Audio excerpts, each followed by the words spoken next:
moments later.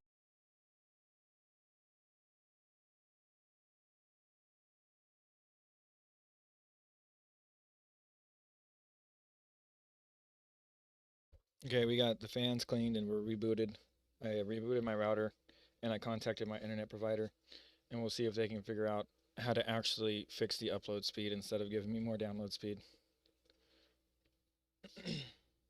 Without further ado, let's get the show on the road.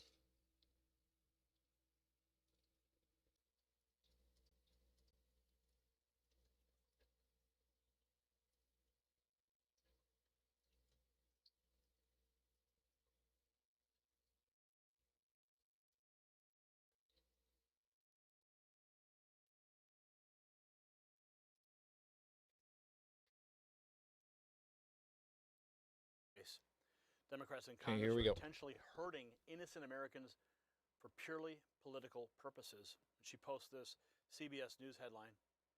A dad of three felt forced to quit his job at TSA as the partial shutdown continues. My family has to come first. Everybody was thinking it wasn't going to be a long one this time. They did it just before. It can't happen again. That's what everybody's thought was. Why are we even here if we're not going to get paid for it? Martina Santana, a transportation security officer at Phoenix Sky Harbor Airport, doesn't know the next time she'll receive a full paycheck. The last one was minimal. People saying they got $4.25 paycheck, a $13 paycheck, a $70 paycheck. Department of Homeland Security funding has been frozen since mid-February as Senate Democrats and Republicans continue to disagree on the 2026 budget. This comes not long after a 43-day shutdown last fall. Everybody was thinking it wasn't going to be a long one this time.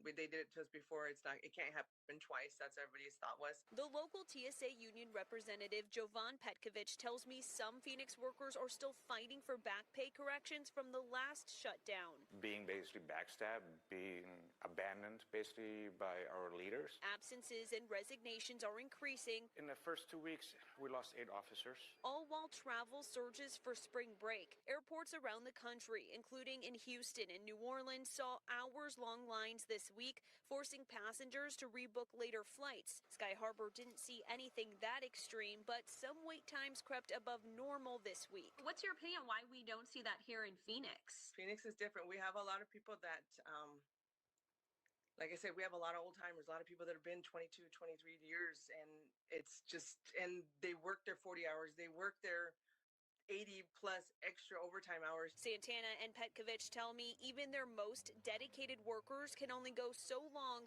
without receiving the pay they deserve. Eventually, people are going to get exhausted. And they are. And eventually, there will be a terror attack on this country. And the blood will be on the Democrats' hand. And this is what the establishment media will never tell you. It's not about budgets. It's not about policy disagreements. This is about spite. Senator Katie Britt exposing the truth that Democrats haven't returned a single piece of paper to the White House in 14 days. They refuse to sit down. They refuse to negotiate. They're intentionally causing suffering to score political points against President Trump. They don't care if TSA agents lose their homes. They don't care if your flights get delayed. They don't care if the border goes unprotected. You see, this is the modern Democrat Party, willing to defund the police, defund border security, and defund the agents hunting child traffickers, all because they hate Donald Trump more than they love America. And this is exactly why we do what we do here at the Next News Network. The mainstream media covers for these Democrats while hardworking Americans suffer. So share this video with everyone you know. Let them see what Democrats are really doing to our national security. And drop a comment below. Do you think Democrats should be held accountable for every TSA agent who can't pay their rent? Yes or no? And since you made it this far, congratulations. Here's a free gift from me to you. Text raw feed to 844-840-4963. It costs you nothing to receive direct messages from me to your phone. When the algorithm fails you, when the notifications fail you, I will not. And that's why I want to make sure you get the messages and the news that you are here for. Again, you made it this far through the video. You're at the end. A lot of people don't make it this far, but you care. And that's why I want you to text raw feed to 844-840-4963. We only want the people that care. If you haven't done so yet, if you're new to the channel, subscribe. You can turn on your notifications, you might get them. But this story is developing by the hour, and we're going to stay on top of every single update. And don't forget to check out the Next News merch shop right below this video, a little shelf down there. Grab some product you like, support the work we do here, and show the world where you stand. You see, the Democrats thought they could shut down Homeland Security and get away with it. Well, they were wrong, because we're watching, we're reporting, and we're not backing down. I'm Gary Franchi. Stay informed and stay free. The system controls information. Information control is power. They don't want you to see this. The truth only survives together. They don't want this shared. Share this now.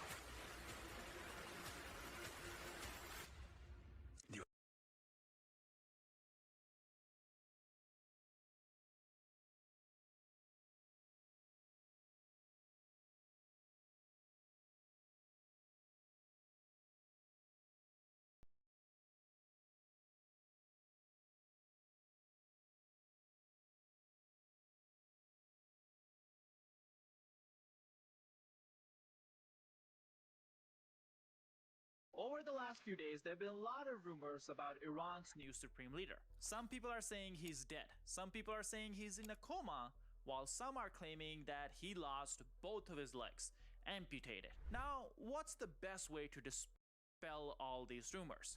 Just give a public statement. Guess what? That's exactly what the Iranian supreme leader did. But unfortunately, that statement is just now giving rise to more and more rumors. Because this was not a statement in a way you have seen from Iran in the past. Usually we have seen Iranian supreme leaders get in front of the crowd or maybe even record a recorded video message. This time it was a text message that was read on TV as a statement. No video, no audio, just a written statement claiming that, hey, I'm all good. So how about this? You guys take a listen to the statement and let me know what you think. Take a listen. We're just getting this in right now. On Iranian state media, a presenter read a new statement from Iran's new supreme leader, Mojtaba Khamenei, and Reuters is reporting a few highlights from those remarks, saying that the supreme leader said in the statement, "We believe in friendship with neighbors and only target the bases, and we will inevitably continue." That is not true. We know that many Gulf countries have had their residential and civilian infrastructure attacked. Now, Iran's new supreme leader in this statement goes on to say all U.S. bases should immediately be closed in the region and those bases will be attacked.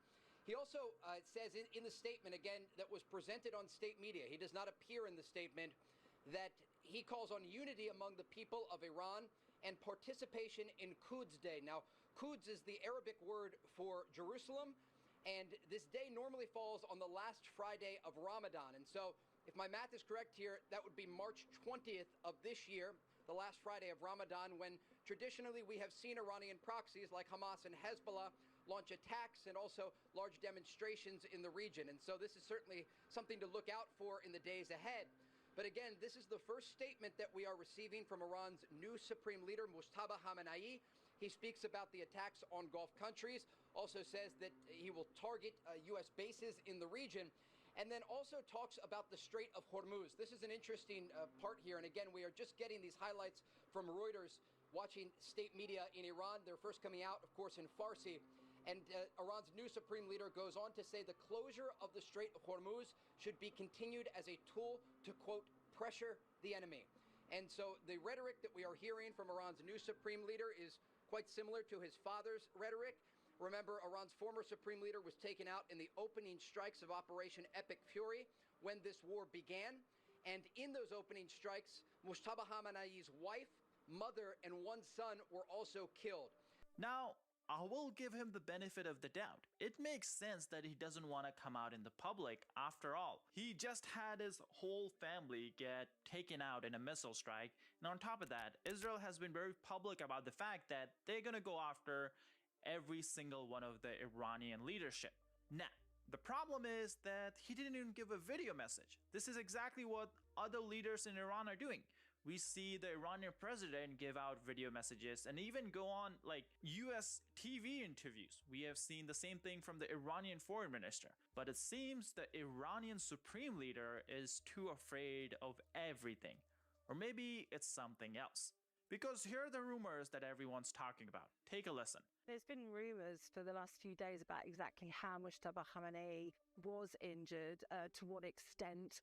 And of course, over the course of the last 3 days, since he was confirmed as the new supreme leader of Iran, nothing has been heard from him, apart from some images which are historic images, also some suggestion of AI-generated images. However, we have now heard from several different sources, one in particular, the Iranian ambassador to Cyprus, who said that Mujtaba Khamenei is lucky to be alive, which suggests that his injuries really could be quite serious, although that contrasts with other Iranian officials who are saying that he was lightly injured. I mean, we simply don't know at the moment, which leads, of course, to quite a lot of speculation as to why he's not been seen. Has he been disfigured in some way? It's pure speculation.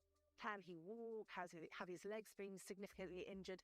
Some suggestion that he's broken at least a foot and other injuries to the lower part of his body. But I think until he's actually seen in person and makes some kind of speech, that speculation will continue. Now, Iranians are calling him the cardboard supreme leader because every time the state TV shows him, it's either old footage, AI-generated images, or an actual cardboard cutout. Now, my question is pretty obvious. If he is well enough to write 3 pages, front and back, why can't he just record 30-second video? Even the images that the state TV is using are not recent. These are either old images or AI fakes. And these are images of a man that regime claims is perfectly fine. So hopefully you guys see why rumors keep on growing. And what's that famous quote? Today's rumors are tomorrow's headline. It seems like that's exactly where the Iranian regime is heading. Now, let's shift our own focus to the Iranian officials, who are now extremely angry because of a statement President Trump made last night. You see, Trump said something that many people did not expect him to say. He said publicly that the US could take out Iran's entire electricity capacity within 1 hour. But he doesn't want to do that because it would be impossible for Iran to rebuild. Take a listen. Okay, thank you very much. I think it was a great trip. And we have very good news on the war front. Namely, they are absolutely being destroyed. Iran is being absolutely decimated. That's all I can say. They are pretty much at the end of the line. Doesn't mean we're going to end it immediately, but they've got no Navy, they've got no Air Force, they've got no anti-air traffic, anything. They have no systems of control. We're just riding free range over that country. And now we're going to look very strongly at the Straits. The Straits are in great shape. We've knocked out all of their boats. They have some missiles, but not very many. I think we're in very good shape. The main thing is we have to win this. They win it quickly, but win it. And there are many people, I'm just watching some of the news. Most people say it's already been won. It's just a question of when. When do we stop? We don't want to let it regrow. And ideally, would like to see somebody in there that knows what they're doing. In other words, they can build a country. Now, one other thing. We can hit sections of Tehran and other places that if you do it, it'll be almost impossible for them to rebuild their country. And we don't want that. But we can hit electric, we could take apart their electric capacity within 1 hour, and it would take them 25 years to rebuild it. So ideally, we're not going to be doing that. Thank you very much, everybody. Right?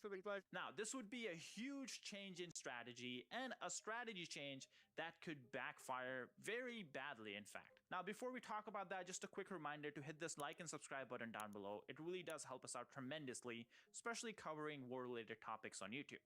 Now, let's talk about the US strategy. Remember, the US administration wasn't too happy when Israel started attacking Iranian oil depots. That's because the goal of this military operation, the goal of this war is to keep the Iranian public on our side so they help with the regime change without US having to put boots on the ground. But when you start attacking infrastructure that serves civilians, you risk turning the population against you. And considering that a large portion of the population still wants a regime change inside Iran, it's important to keep them on our side. This is why, even though President Trump is talking about this, I doubt personally that it would be a good idea to actually implement this strategy. But one person from Iran who was extremely about this statement was Ali Larijani, the de facto leader of Iran, who's actually not in a coma, because we have seen him on interviews multiple times. Even though he's not the supreme leader, he's pretty much the supreme leader because he's the guy actually running things. Well, this was his response. Trump said that they can take out Iran's electrical capacity.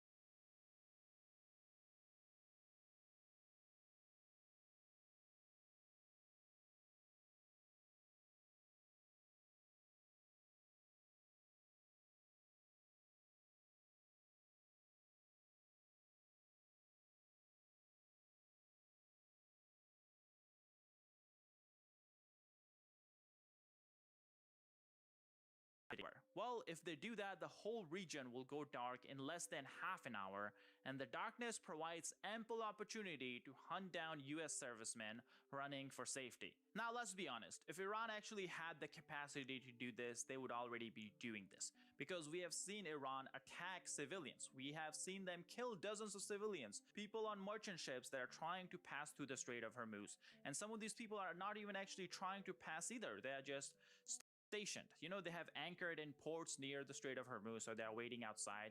And despite that, Iran keeps attacking them. And just yesterday, we saw multiple people disappear. We have to presume they are dead if they disappear in the water in a ship that Iran is attacking. And that's why the world is actually uniting against Iran because of the terrorism they are carrying out. And that terrorism recently took center stage when we saw the Iranian regime go after their own athletes.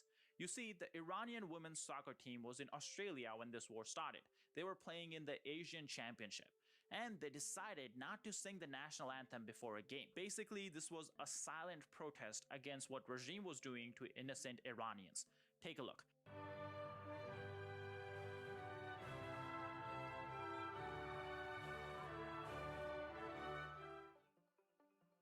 And I say good on them. Seriously, good on them. Now, this is what we need to remember amongst all these people who want to mourn the Ayatollah. These are women who've lived under the regime that the Ayatollah presided over.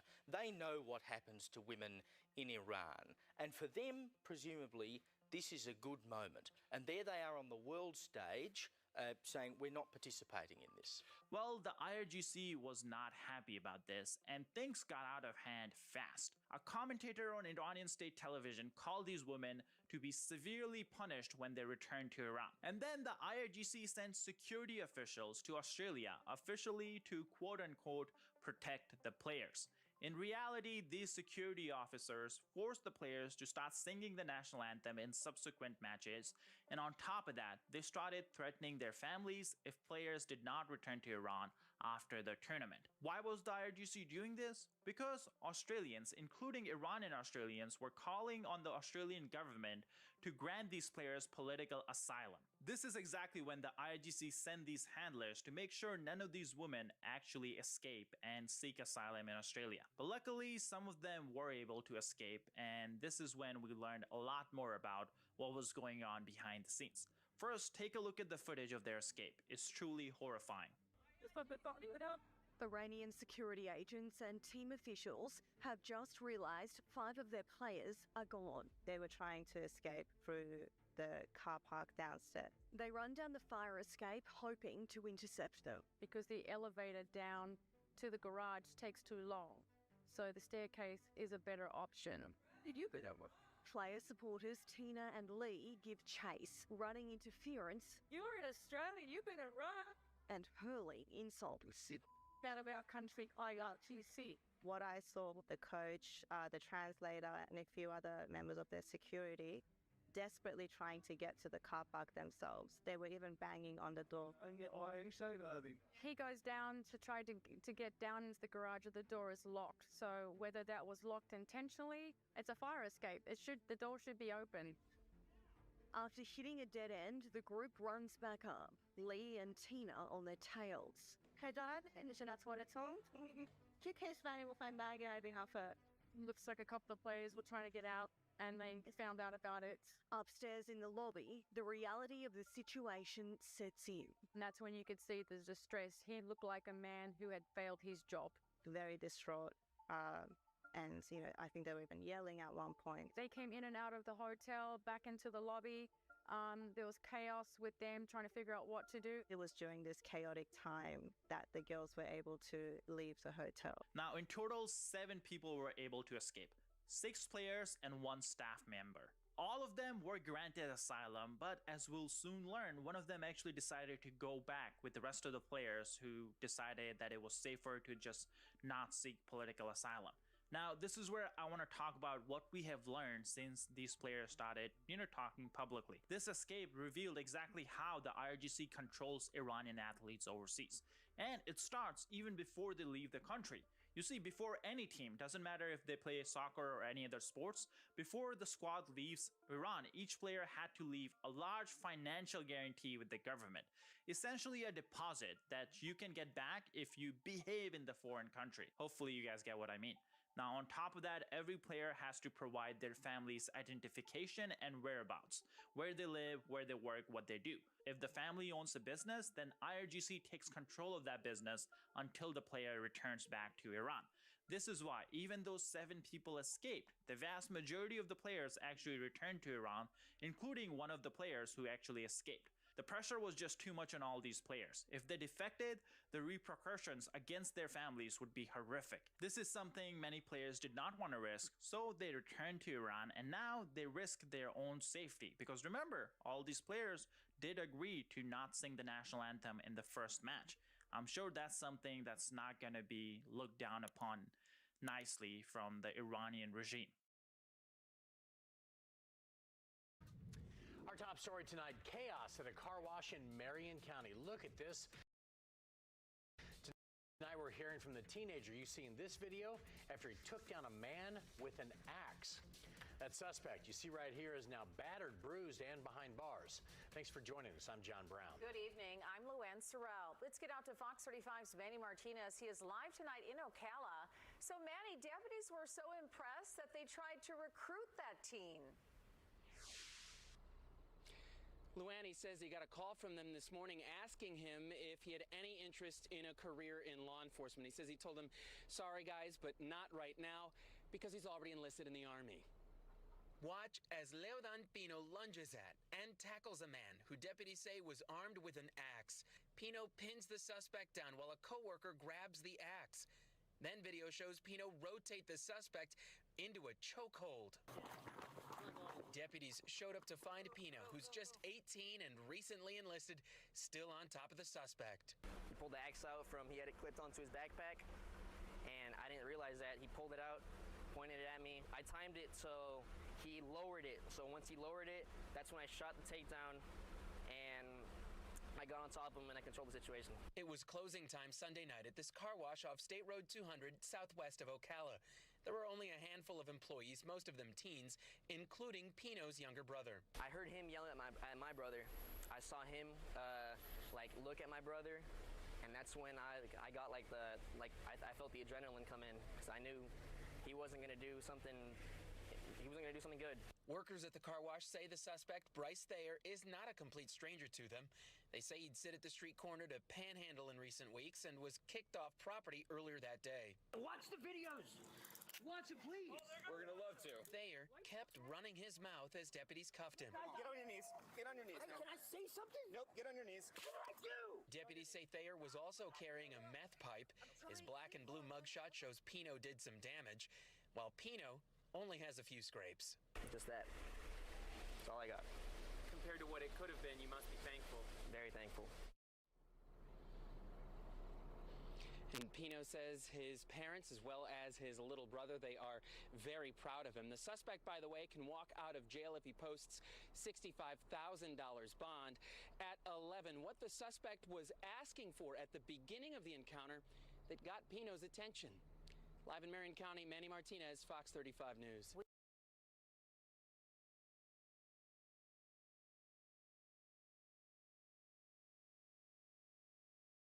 I don't think I ever got over how devastating this was as a kid. Like, how the hell was I supposed to process this? This is day 3 of exploring some of the most traumatic films from our childhoods. And today's film is from a director you're going to be hearing a lot about this week. This is Don Bluth's The Land Before Time. After a devastating earthquake separates him from his family, a young dinosaur named Littlefoot is left alone in this brutal prehistoric wasteland. Determined to reach a lush, safe paradise known as the Great Valley, he sets out on this treacherous journey through this barren hellscape.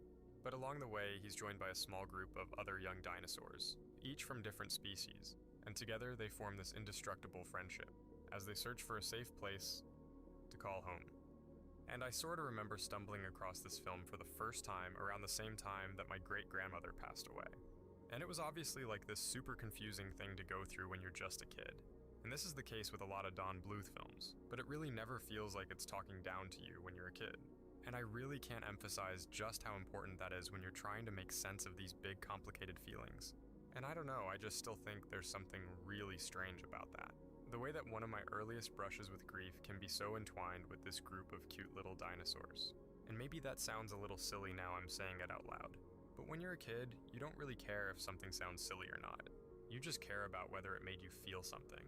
And this is one of the films that definitely made me feel something. I just found this massive tree root that recently got tipped over in the windstorm here in Washington State. And I was looking around in here, and I just seen that barely poking out. Nice little carnelian.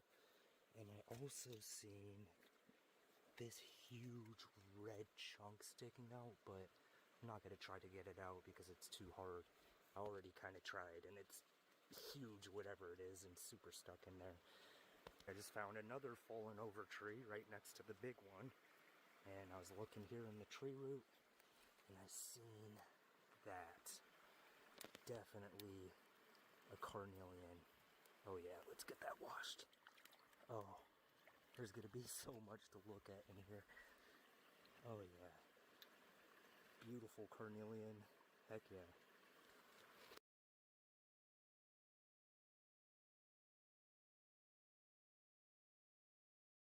Speaking of radical Islam, Piers Morgan had this retard Mehdi Hassan on his show the other day, and Mehdi Hassan gets asked 7 times. I counted 7 times. Are you happy that Ayatollah Khamenei, you know, the terrorist, murderous, pedophile, rapist, mass killer that killed 40,000 of his own people, killed millions in the region, if you include Syria and Yemen and Iraq and all the other places, all right, including killing thousands of Americans, that guy, are you unhappy that he's dead? Pretty basic question, honestly. You could be against the whole Trump war, but still be ultimately happy that this retard is dead. Well, spoilers. Mehdi Hassan is a terrorist supporter, and he needs to get denaturalized and deported immediately. Are you pleased that the now dead Ayatollah Khamenei, the older Khamenei, is no longer ruling Iran? It's a good question. I don't take pleasure in killing anyone. I first of all, you're a liar. All right, quite literally, you're a liar. You celebrated when Israeli soldiers were killed and stuff. You literally have a very famous, infamous tweet that literally states, "Make American planes crash again." Wonder what that could be a reference to. So this is a lie to make yourself look like a much better dude. In fact, this dude doesn't condemn terror attacks, so I don't believe you at all. But anyway. I think you should have illegally killed the leader. No, they illegally killed him. But what about the bureaucratic process? Says Mehdi Hassan.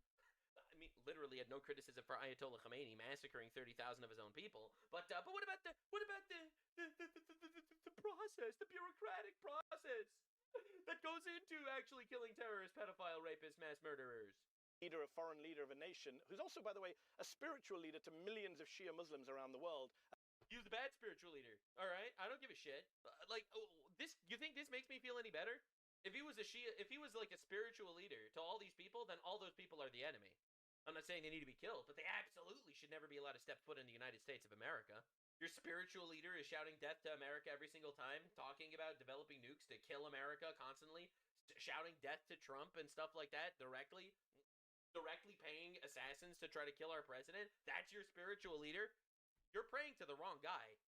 He wasn't my spiritual leader, but he's a spiritual leader to many people I know, and that's a reality. I know, you know a lot of terrorists. People watching at home, non-Muslims, may kind of scratch their heads and say, but, you know, he's a tyrant in a foreign country. But that is the reality. He wasn't just a political ruler. He was a spiritual ruler. Okay, so it's a bad religion, I guess. What do you want me to say?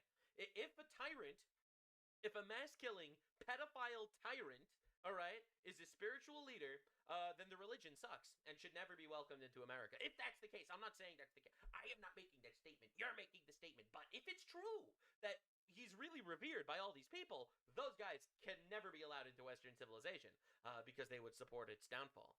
And to kill him, to assassinate him on day one of the war, will have insane consequences. Because I hope I'm not back on this show Let's in a fucking year, go. 2 years, 3 years. Saying you Kill them all. Kill every single terrorist that wants to kill us. Yes, if they want to kill us and they're funding assassins to kill us, let them fucking die. Let them die efficiently. Let them die on day one. That's right. This retard was prepping for a war with the United States of America for 47 years. And bro got blown away in the first hour. Based as fuck. Zero aura. Glad he's dead. He's in hell. Peers, do you remember when I told you that killing Khomeini will have a backlash? There will be terrorism, there will be revenge attacks. I hope that doesn't happen. But it could happen. It might likely happen. U.S. intelligence is suggesting. Of course it might happen, obviously, because we literally invited these retards into our country. All right, see, but here's the thing. One of the major arguments that I see Muslims especially, and I'm not trying to categorize here, but I'm being honest. All right, Muslims especially use the argument that we shouldn't go to war with Iran because then they'll activate their terrorist network throughout the Western world and they'll start killing us. So what's the solution? Waiting until Iran is actually powerful and waiting until we have millions more Muslims in our countries to actually go to war with them? Because as I mentioned earlier, the war is inevitable, all right? These people were chanting death to America. They're trying to kill us. They've been trying to kill us for 47 years. They've killed thousands of us. Quite literally, no, we were never going to make peace with them. Inevitably, this would come down to war. They violated all their promises in developing nukes and shit like that. It's an inevitable conflict. So this guy's reaction is, but it'll make terrorism happen in our borders. Yes, that's right. That's why we need to do it as swiftly as possible so that they can't bolster their strength and so that we can't have more Muslim immigrants that might be terrorists in our countries. It might happen. The blowback from killing a foreign head of state, from killing an ayatollah, a religious leader, in this way, in this blasé way. By the way, Piers, they also killed the people he wanted to succeed, Khamenei. They're so great. Good. Hell yeah. They were all bad. We want the entire regime to die. I'm not sure you're paying attention, Mehdi Hassan. They've been trying to kill us for 47 years. We want them all dead. Yeah. And I see so many people calling me like a warmonger and shit like this. No, actually, I believe in peace, and I think that peace can be achieved if we kill the people that are trying to kill us. So incompetent. Trump now admits that in the next door building, they accidentally also killed the people they wanted to be there, Delcy Rodriguez in Iran. Literally, he never admitted that, but keep dreaming, sir. So no, I'm never going to support assassinating foreign leaders, killing foreign leaders. So, you know, Colonel Gaddafi was raped and murdered on the side of a street in Libya. Is Libya better off without him? Well, A, not sure about that. B, obviously I don't care. That guy needed to die too. Absolutely. Like, dude, this guy literally, he just glazes terrorist after terrorist. He's like, no, we shouldn't have killed that terrorist. We shouldn't have killed that terrorist. No, actually, we should have. Any tears for Gaddafi, but that is not what you do. I'm never going to support the killing of anybody outside of a trial, outside of due process. Due process? Well, like, this dude's insane. He doesn't believe in self-defense.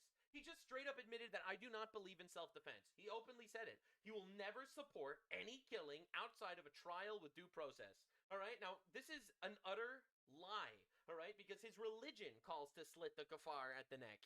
And it is not calling for a trial, you know, with due process.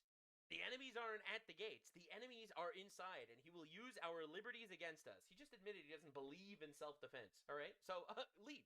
We don't care. We do believe in self-defense. You know who else does? God. He wrote it in Exodus, okay? Exodus clearly states, if they're trying to kill you, you fucking kill them first. And that's exactly what we did. Oh, but he's a foreign head. Don't give a shit, sir. But what about international law? I didn't notice you condemn Ayatollah Khomeini for sending multiple assassins to kill Donald Trump.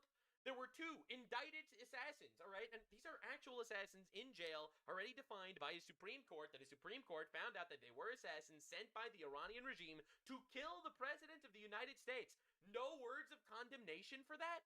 Obviously not. It's because he actually does support political assassinations. He does support the murder of innocent people. It's just the innocent people that he decides should be getting the death penalty, not the vicious, tyrannical dictators because they're Muslim. And that's what we're dealing with. We are dealing with this fucker in our country, influential, God knows why, for some reason, given power and given a voice in our own nation to literally sow dissent in our ranks. And this dude, he's a legal immigrant. So yeah, illegal immigration, obviously a problem. Every single one needs to go. Don't get me wrong. Trebuchets, cannons, I don't care. Launch them away. Not my business. They're in our country illegally. They were given the ability to leave themselves. They decided not to. Their problem. I don't care in which way they do depart. But understand the legal immigration issue we have. For some reason, we have this guy, Mehdi Hassan. I have a feeling no one on the Mayflower was named Mehdi Hassan. But this fucker is in our country, quite literally sowing through lies. Quite honestly, through lies. Oh, I don't believe in any forms of killing at all, unless it's through due process. No, you don't, you absolute fucking liar. I don't celebrate the death of anybody. Oh, yes, you fucking do, you fucking liar. So, with his lies, with his silver tongue, alright, bro's gonna show up in our country, quite literally, to manipulate us. And his agenda is allying up with terrorists. No exaggeration. This isn't being Islamophobic just because he's a Muslim. No, he's literally allying himself with terrorists. I firmly believe that we should be killing terrorists before they kill us. This guy believes that we should let the terrorists kill us before we do anything about it. Maybe give them a trial with due process. And it doesn't stop there. And, you know, it's for the Iranian people to decide their future. If the Iranian people want to get rid of Khamenei, it was up to the Iranian people, not... What are they supposed to do? They tried. Tens of thousands of them were massacred in the streets. Much to silence of you.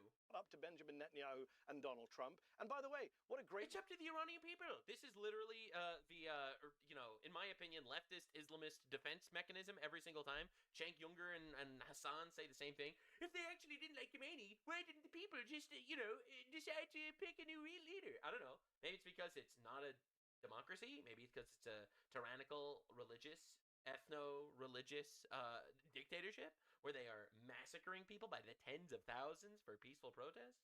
Regime change war this is. They replaced Ayatollah Khamenei with Ayatollah Khamenei. Oh, don't worry. Hopefully he'll die very soon too. Hopefully he'll be dead. And if the next guy is someone we don't like, he'll die too. And it'll be awesome. And we'll celebrate.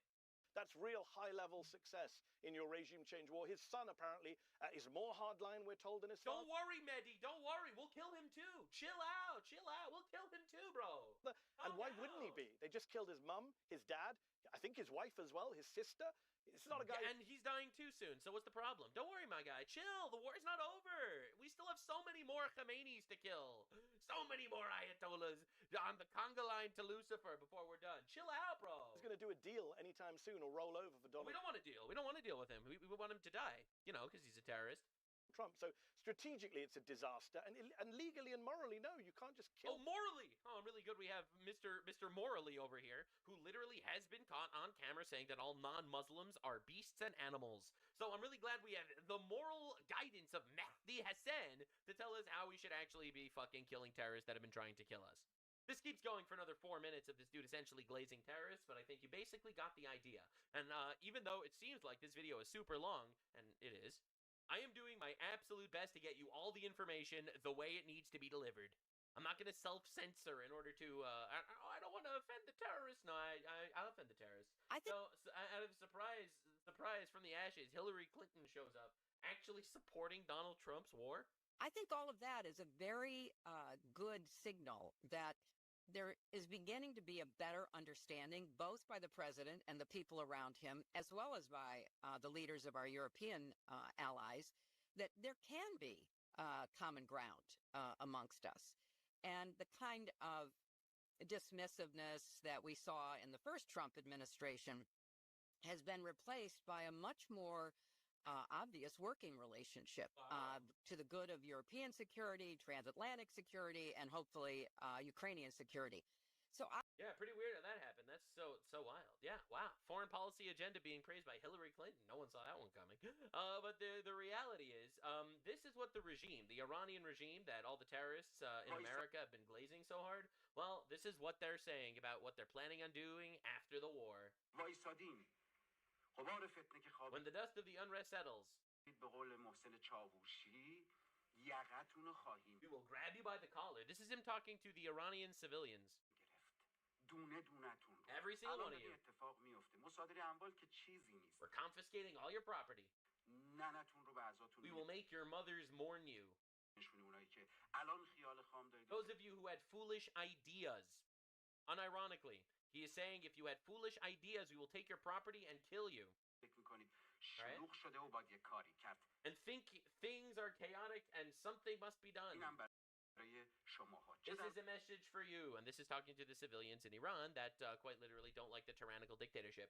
Well, but I was told by Mehdi Hassan that maybe they should just rise up and elect a new government. Yeah, I wonder why that's not happening. And he's not the only one that's been saying this. They're all saying this. This is the head of police saying the same thing. ما اینجا دیگه اگر کسی All right, I don't speak donkey, but breaking, Mohammed Radzan, head of the regime's police, threatens to massacre the protesters again. If the people take to the streets to protest, we will do to them what we have done to the enemy. Our hands are on the trigger. So again, this is literally what they're openly stating is going to happen. This doesn't sound like they're holding back. Donald Trump, however, is also not holding back. He has really been beefing with Spain lately. Now, Spain, for those of you that are unaware, is a retarded country right now. No offense to the Spanish people. A lot of you guys are really awesome. But your government's retarded. All right, you have communists in charge. They are mass importing people. In fact, you know how he won the last election? It's pretty incredible stuff. He basically, right before the election, naturalized 500,000 migrants. Poof. Just like that. He naturalized 500,000 people, and they all voted for him, and he won. So yeah, so this is a communist, again, Sanchez, fucking retard. He's been basically calling out the United States and Israel constantly for saying, no, it's an illegal war, it's illegal. So Donald Trump had enough of that guy. Mr. President, did Spain give in after you told them that you would commerce ties with them? Are they cooperating with the United States? Spain. No, they're not. I think shit. They're not cooperating at all. Spain, I think they've been very bad. Very bad. Not good at all. We may cut off trade with Spain. We may cut off trade with Spain. You guys all trade with them? I don't know what Spain's doing. They've been very bad to NATO. They get protected. They don't want to pay their fair share. And they've been that way for many years, actually. Oh, shit. Let me give you the good news. Let me give you the good news. The people of Spain are fantastic. Absolutely. That's exactly what I just said. The people of Spain, they're great. Unfortunately, you were sold out because you have a communist ruler right now who's a borderline dictator, in my opinion, just by the fact that he's naturalizing infinite migrants to vote for him.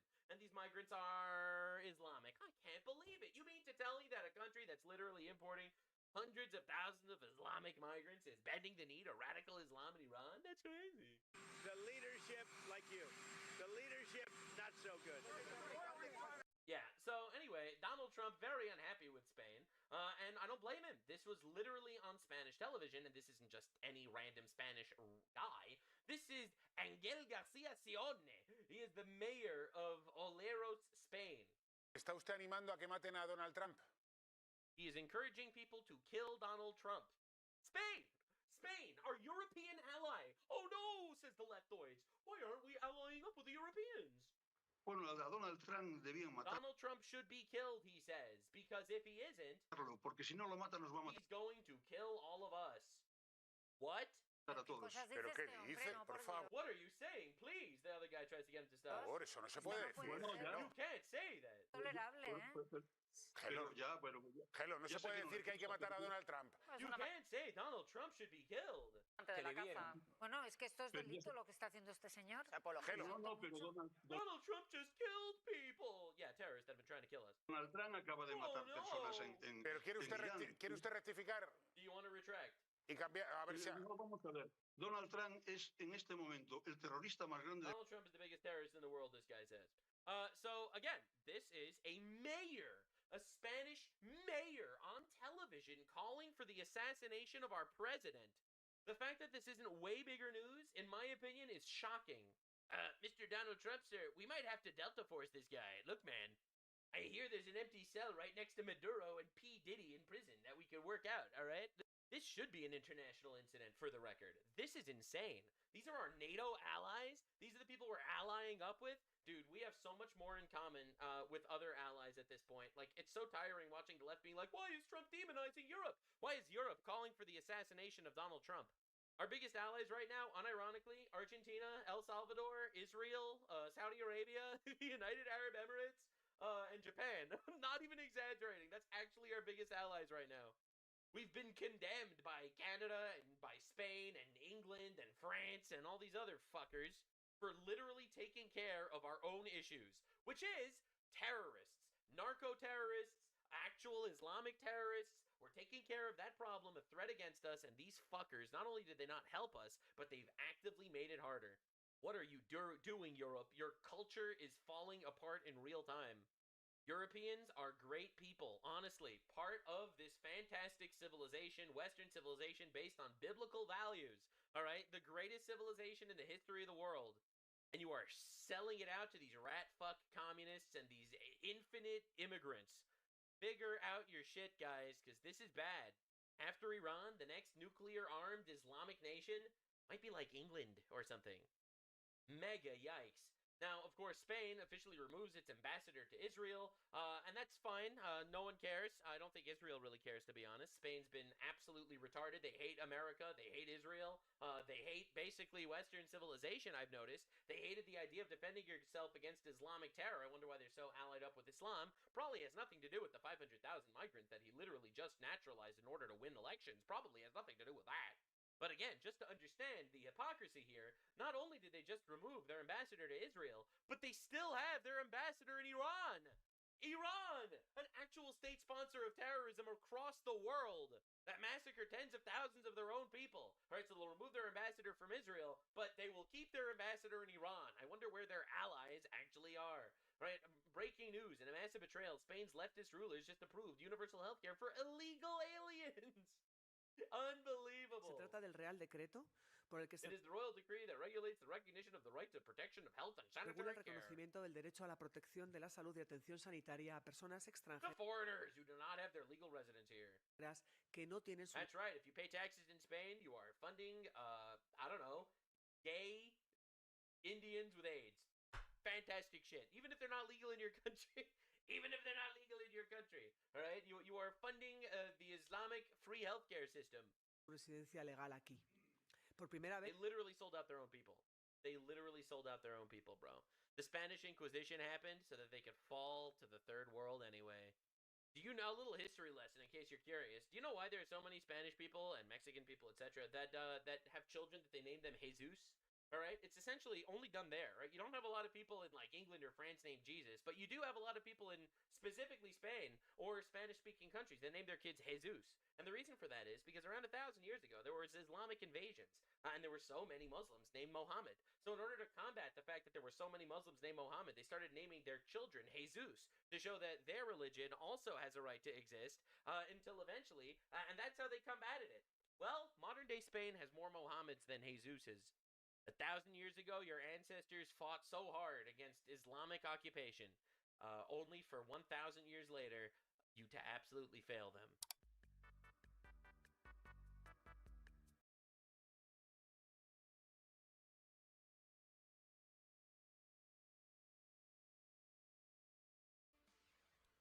After reports last week suggested the El Paso Immigration Detention Center could be shutting down, federal officials now say that is not the case. That's right. The Department of Homeland Security tells KTSM that the site will continue operating, but this time under a new contractor.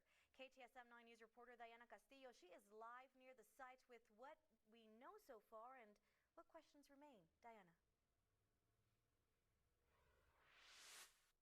Well, Tears and Monica, while DHS confirms that Camp East Montana will remain open, there are still a lot of questions to what comes next.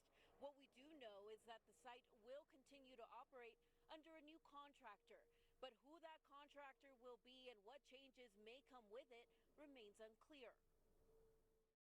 Camp East Montana has been operating for months now, but since opening, it has been at the center of controversy, mostly over concerns about conditions inside.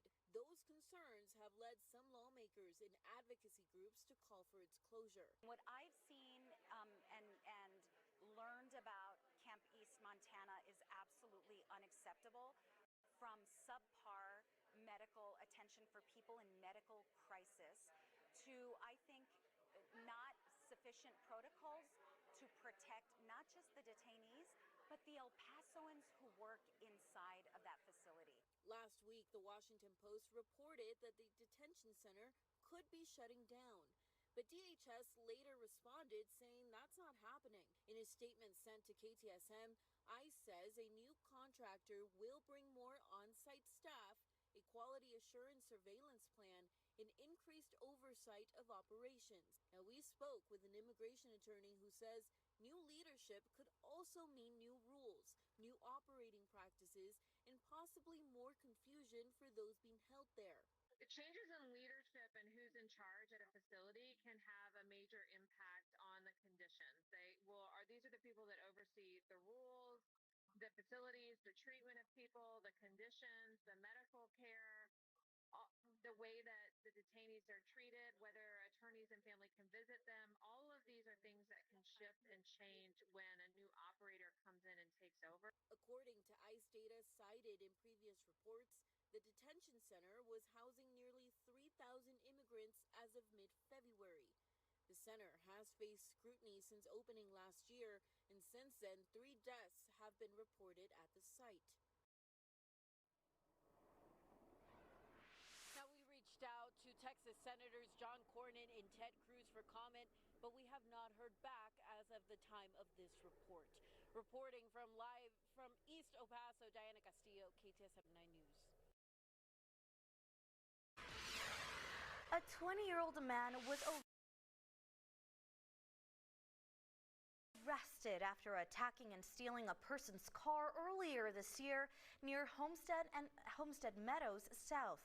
Now, according to the El Paso County Sheriff's Office, back on January 11th, a man was found covered in blood after a road rage attack near Gregg Road and Desert Meadows Road. Deputies learned several people attacked the victim, stole his car, and then fled. The victim was then taken to a local hospital. Now, one of the suspects was later identified as Christian Garay. He's being charged with aggravated robbery with a bond set at $45,000. Anyone with information on this case is urged to call Crime Stoppers of El Paso at the number you see right there on your screen. Last hour, we learned new details about the man accused of driving through a White House barricade yesterday. He's been identified as 35-year-old Christopher Kavanaugh of Ohio.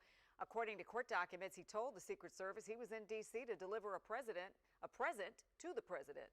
Investigators do not believe he was under any influence at the time. Kavanaugh is still in the hospital tonight and facing misdemeanor charges. He's expected to be arraigned tomorrow.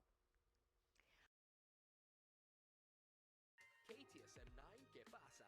Sponsored by El Paso Live. Your city, your stage.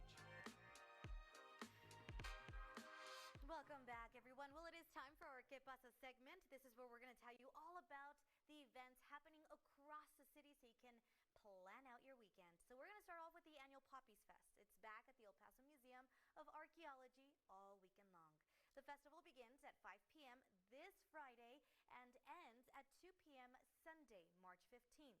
As always, it will highlight local artisans, vendors, and performers, as well as providing a platform for Native American voices and traditions. And of course, will feature the beautiful flowers. And then if you're looking for a night packed with action, Monster Jam is back. This Saturday and Sunday, you can actually experience the excitement of these large trucks racing and crashing at the Sun Bowl Stadium. Just make sure that you're grabbing your tickets as soon as possible before they sell out. And if you're in the mood of maybe a spooky mood and you want to be a part of a Friday 13th event, well, check this out. El Paso's most haunted spots, Concordia Cemetery, is hosting a ghost tour. This is from 9 p.m. to 11 p.m. on Friday. You're going to be able to learn all about the history of the cemetery and the souls who are laid to rest. Tickets start at $25. And to learn more about these and other events taking place this weekend, simply head on over to KTSM.com.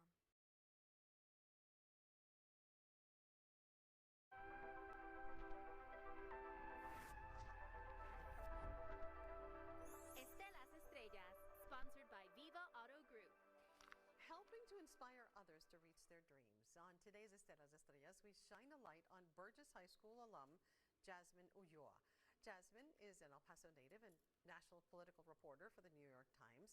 She recently returned to her alma mater to celebrate the release of her new book, El Paso, 5 Families and 100 Years of Blood, Migration, Race, and Memory. During the event, Jasmine shared her journey from Burgess classrooms to become a New York Times reporter and recognized the El Paso ISD journalism teachers who inspired her path.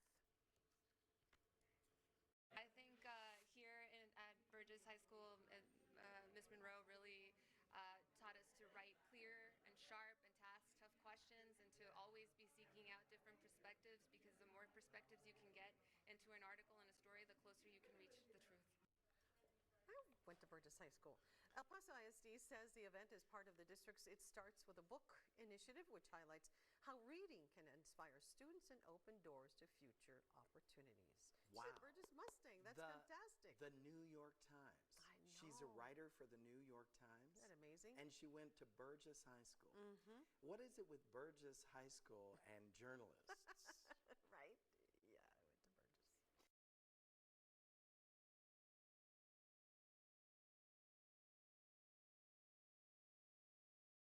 Well, UTEP is ranked as a second most affordable college in Texas. This is according to new 2026 rankings by Research.com. The platform also ranked UTEP as the 5th best college in Texas in terms of overall quality of education. UTEP says that 2026 rankings were compiled through an extensive analysis of university data points from multiple sources, including Peterson's data, the Integrated Post-Secondary Education Data System, and the U.S. Department of Education's College Scoreboard.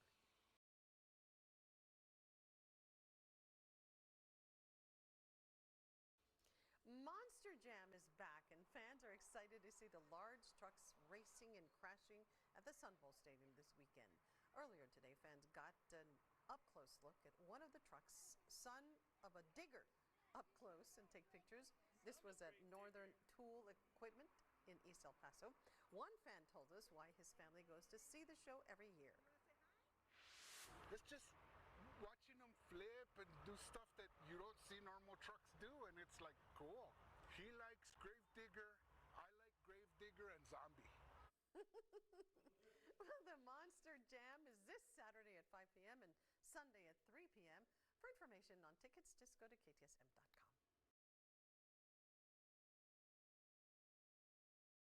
In a video that went viral and made national headlines this week, a UTEP fan was captured attempting to throw a chair at the Jacksonville State men's basketball team. In a story you'll see only on 9, the fan himself tells our Ian Roth about what really happened that night at the Dawn. Well, in what might have been the most chaotic ending to any UTEP basketball campaign, the climactic moment of the season happened after the final buzzer and on the sidelines. After days of rumor and speculation, we talked exclusively to the fan who says people need to know about what led up to his chair-raising incident. And now we got a lot going on at the end of this game. Obviously, we love UTEP. We love basketball. It's something that we do as a family. In order to protect his identity, we've agreed to keep his name anonymous. He told us in the days after he's been worried for his family after getting a fair share of negative comments online. However, while people online saw him as the main perpetrator, he says that other people around him actually started the incident. There was 2 young men that were sitting behind us that were instigating, maybe. The ushers came to us to ask me if these 2 gentlemen that were behind us were causing trouble to us. But when the game ended, and the way the game ended, once they celebrated, 2 players came back and started yelling at these 2 That's when he says things shifted towards him and his wife. My wife goes to one of the assistant coaches and asks him to calm his players. And one of the players turns and sees my wife, and he says, F you, and then the B word. And I started signaling at him like, what did you just call my wife? Come here, tell it to my face. While the now viral fan defends his actions, he also says he could have acted more appropriately. Obviously, I was mad. And I think every husband, father would react the same, you know. As you can see, I'm the one who put down the chair. I didn't swing at them. I didn't hit them. That was not the intention. My intention was to shield my family. That fan told us in the same interview that he hopes this doesn't cast a negative light on El Paso or the team, saying that the community always wants to support the miners. Reporting from the newsroom, I'm Ian Roth. Back to you. Okay, Ian, thank you very much. And we reached out to Jack State about the matter. Jack State did not respond to our request. UTEP's athletic director, Jim Center, did send us this statement shortly after the incident. It reads in part, quote, "It's important that we get the full scope of what happened before drawing any conclusions. Based on our findings, we will take any disciplinary action internally and will also work to implement any policies and procedures that will ensure the safest environment possible for spectators in the future." Conference USA told ESPN they would not be taking disciplinary action, and we have more on this story at KTSM.com.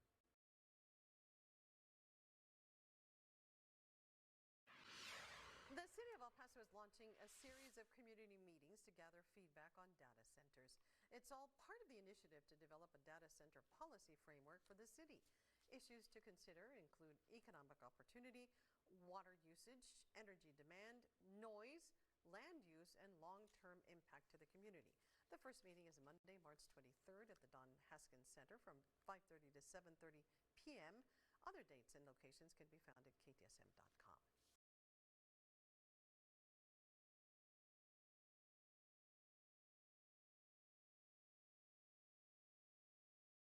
They're struggling to make ends meet. That's what graduate workers at New Mexico State University say as they are continuing to negotiate higher pay.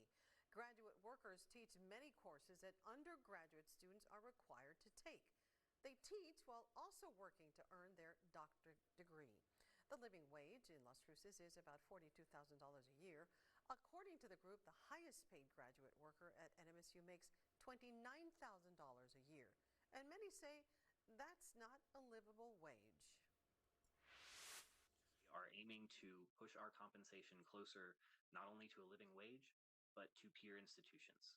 NMSU has very recently obtained an R1 classification, which they are very proud of, and we would be happy to help them keep. But in order to keep that, they need to graduate 70 doctoral students every year. And in order to graduate with a doctorate, you first have to make it through your program, which is pretty hard to do, and you can't afford to live in Las Cruces. KTSM reached out to the university for comment, but we did not get a response in time for this newscast.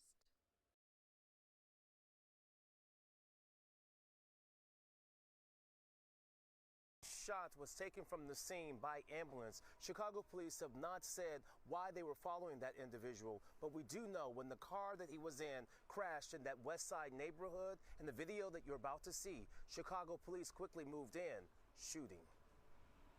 Hey, don't shoot him, shorty. Hey, man. Viral video shows Chicago police officers trying to get the driver of this white Mercedes to get out. You can see officers try to break the tinted windows as the driver tries getting around officers and a CTA bus. Then it seemed like it came from one person. It didn't seem like it was multiple people shooting.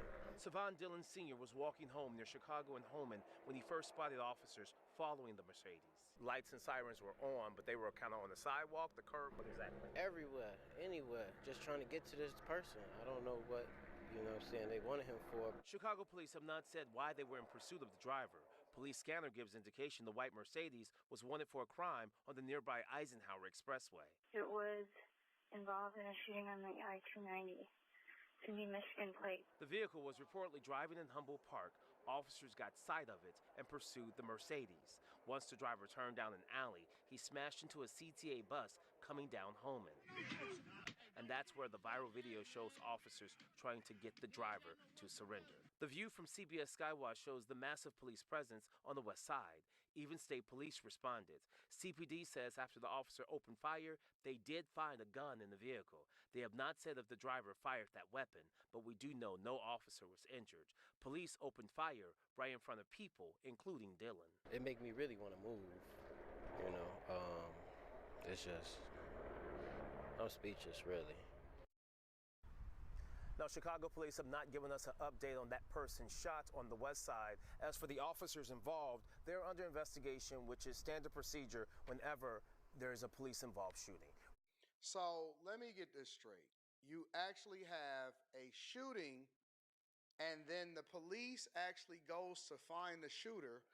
The shooter goes down the alley, gets blocked in, immediately starts ramming a bus, started ramming other cars, also ran police cars. Wouldn't stop, wouldn't slow down, wouldn't do anything. The police actually stopped the person, found the gun inside of the car, and the reporter in this instance, and I don't know if he's got a script or what, but the reporter is trying to make it seem like the person is the victim, because it's like, wait a minute, and he was just trying to get around the police cars, and he was trying to get around the bus. It's like, are people just inherently against police officers? Like, and I think that Chicago was ran badly, just like a lot of other cities, but the police officers are not the reason why. It's the leadership.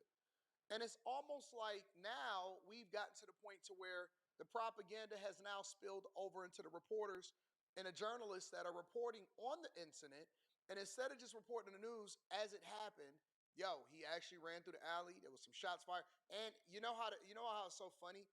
Because I waited to even speak my piece on this until after I seen the whole report, because they put in there at the end of it that he was being reported to have shots fired before the police officers started to pursue him in the first place. So y'all would prefer to have a criminal on the streets than to actually stop this guy. And if he had got away, it's no rhyme or reason what could have happened, who would have died, and all of this other type of stuff. But instead of stopping the criminal, we on the side of the criminals and we start to be against the police officers. I don't understand that. I don't even understand the investigation whenever there's a police shooting. I think that is just a little too woke for me. I would rather err on the side of public safety than erring on the side of the criminal, right? And if he wants to move, which the guy said, you know what, it just makes me want to move, so on and so forth. Nobody going nowhere. Ain't nobody moving away from Chicago. The people and the culture is going to continue to support this. And actually, to be honest with you, I would expect for if he had got away, then the people would have probably been a lot more happy. Of course, raging liberals. But again, we villainize the police. We villainize ICE. We villainize FBI. We villainize any kind of public safety officer that is trying to keep the general public safe. So when they do their job, and of course, people are looking to find anything wrong with the behavior of the police officer. Anything wrong with the behavior of the police officer. And there's plenty of police officers that do things that I don't agree with. I don't know if they should be fired, but they do stuff that I don't agree with. When I seen a police officer doing the Dylan Brooks pullover, and they wind up taking him to jail, even though he passed the breathalyzer and he passed all of the tests, and they still wanted to arrest him and charge him, I think that those charges should be dropped. Then the police officer need to be reprimanded in some way, shape, or form so he can be retrained, or he can get out of his personal feelings and start making objective decisions. However, when we start to talk about situations like this where there's criminal misconduct and there are people that are causing chaos in society every single day, we need to stop trying to be super woke on the wrong side of history so that somebody don't end up with their baby killed. And instead, we need to start supporting police officers and public safety officers that are actually the ones that's going to be on the front lines. When you call the police, they're going to be the first ones that show up, and they got to come in regardless of how they feel. They are trained to face danger head on, and they put their lives on the line every single day to ensure that we are protected. I'm so tired of this wokeness. Like, it's too late for all of this foolishness. That was at a time where everything was for play. This ain't for play. This is real lives. Live outside CPD headquarters with breaking news. Jermont Terry, CBS News, Chicago. Well, Rob and Judy, relatives of the man shot say they believe that police could have done more to de-escalate the situation with so many people around. Now, this cell phone video provided to ABC7 shows the tense moments that led up to that shooting, and we want to warn you, it may be difficult to watch. Hey, don't shoot him, shorty. Hey. Witness cell phone video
right, so this guy is saying, how dare you come to New York to tell people who does and doesn't belong here? We were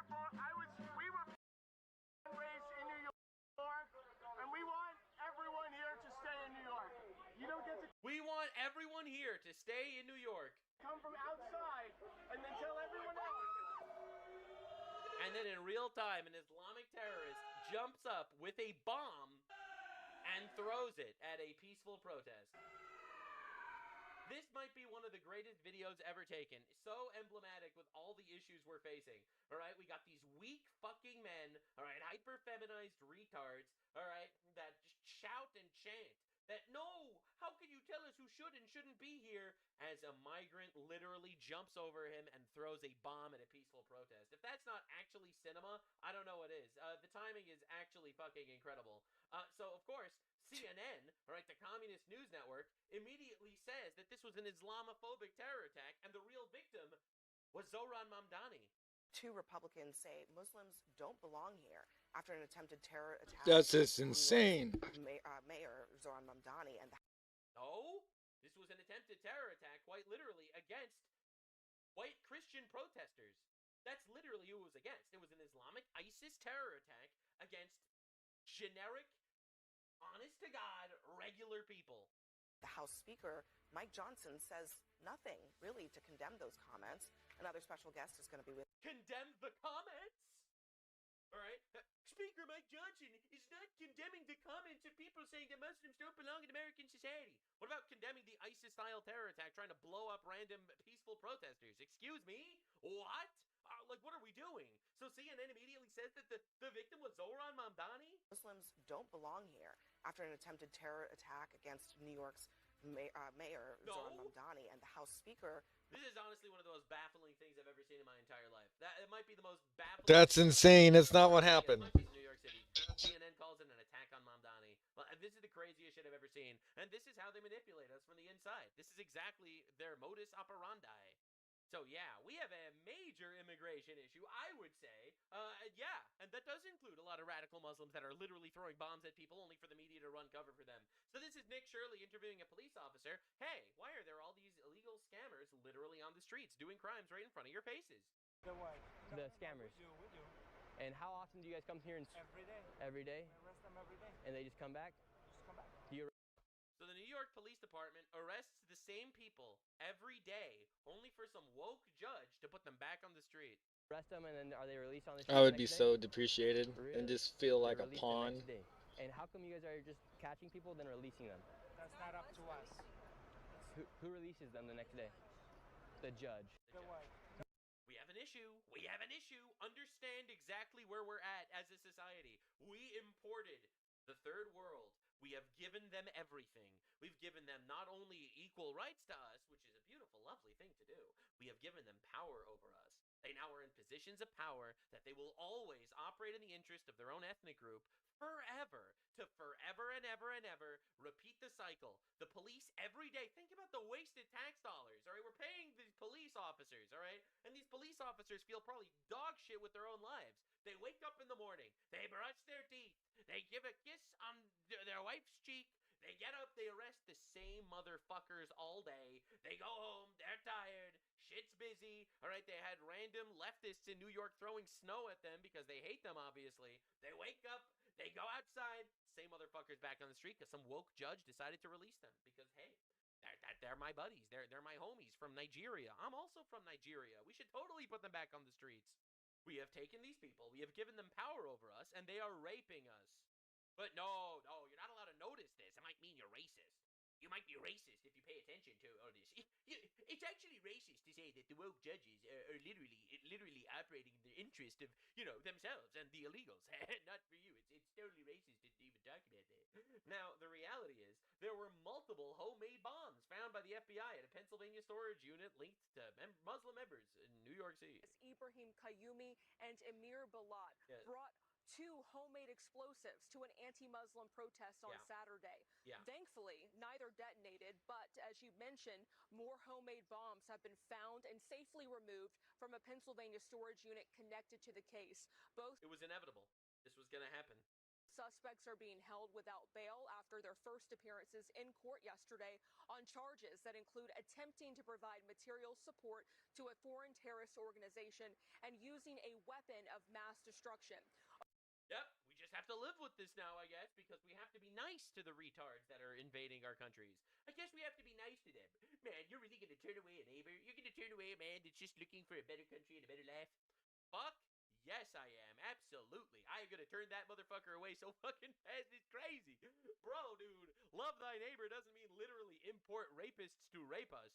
I love my neighbor, so therefore I spread my butt cheeks to make his rape be a little bit more efficient. I love my neighbor so much that when he tries to blow me up with a fucking bomb, a weapon of mass destruction, the first thing I do is worry about Islamophobia. That's a lot. We do not need to live like this, man. We have been convinced that we do need to live like this, but we do not need to live like this. We don't have to accept that the barbarians are in our gates. We have to wake up. Wake up, you fucking schmibbles. Wake the shit up, all right? More elections are coming. We have to put people into power that actually care about the right shit, okay? All right, we got to do this, man. This is an issue. Breaking, a van just ran into a White House barricade and the driver's been apprehended by U.S. Secret Service. This is a terror attack, by the way. Literally not even in the news. Who cares? It's another more leftist violence. And now we can play my favorite game. All right, it's my favorite game. All right, there was just an act of terror that happened. Was it a transgender or a Muslim? Put your votes in the comment sections below. That's essentially the two mega parent groups of terror attacks these days. All right, let me know. Lock in your answer in the comments and definitely stay tuned for the response in the next video. Do you win? Did you lose? Was this terror attack done by a man that thinks he's a woman or by a man that thinks he's been given the legal mandate to rape goats? You pick, and we'll see what happens in the next episode of Nuxador Z. All right. Paris, 3 Muslim children attacked a Jewish girl, threatened to kill her. Wow. That just seems like an average day in Paris, all right? I wonder why Paris is against us. I wonder why Paris keeps condemning us. That's so weird. Breaking update. The New York City bomb squad shut down 10 blocks near Gracie Mansion. That's near the Mayor Zohran Mamdani's mansion after a suspicious package was found in a nearby park. And this suspicious package was actually, placed there by a... Pick the answer. Pick the answer. Muslim or transgender? Pick it. It was a... Muslim this time. That was a surprise. Now normally there's a really easy way to figure it out. If it's explosives based, all right, that is normally a branch of the Islam class. And if it's firearm based, then honestly it fits on both skill trees, but it tends to be more down the transgender faction. Now honestly, you never know, because that is a specialist skill that both classes could actually have, but quite literally transgenders need to put a lot less stat points into that one because their parents very often have weapons that they could borrow themselves. Whereas Muslims are immigrants, so they can't, for the most part, take it from their parents, and they have to actually purchase one. So it's definitely a much bigger skill point investment. Thank God this one also didn't detonate. Colossal W, we take those. All right, here's an image from yesterday. Police in San Jose arrested these 2 people. Oh, nothing to see here. It's just a couple of Muslims beating up Jews. You know why they beat him up? Because he's a Jew. There was no other reason. There was no provocation or anything. They literally just beat the shit out of this guy because he's Jewish, and they were Muslim, and therefore they beat him up. That makes sense. But yeah, no, it's not saying that all Muslims are bad or anything. This poor Jewish guy is going to be spreading Islamophobia now when everyone talks about how he was beaten up by 2 Muslim guys for doing fucking nothing. Well, this happened again. All right, here we go. We don't even have to play the favorite game. They decided to do this one on camera.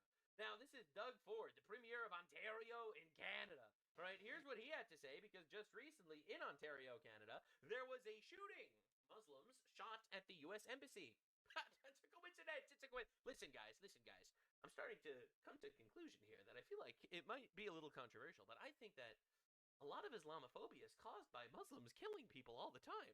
You know, I'm starting to pick up on this. It's probably controversial to say, but I'm starting to realize that one of the major leading causes in Islamophobia is Muslims fucking killing people.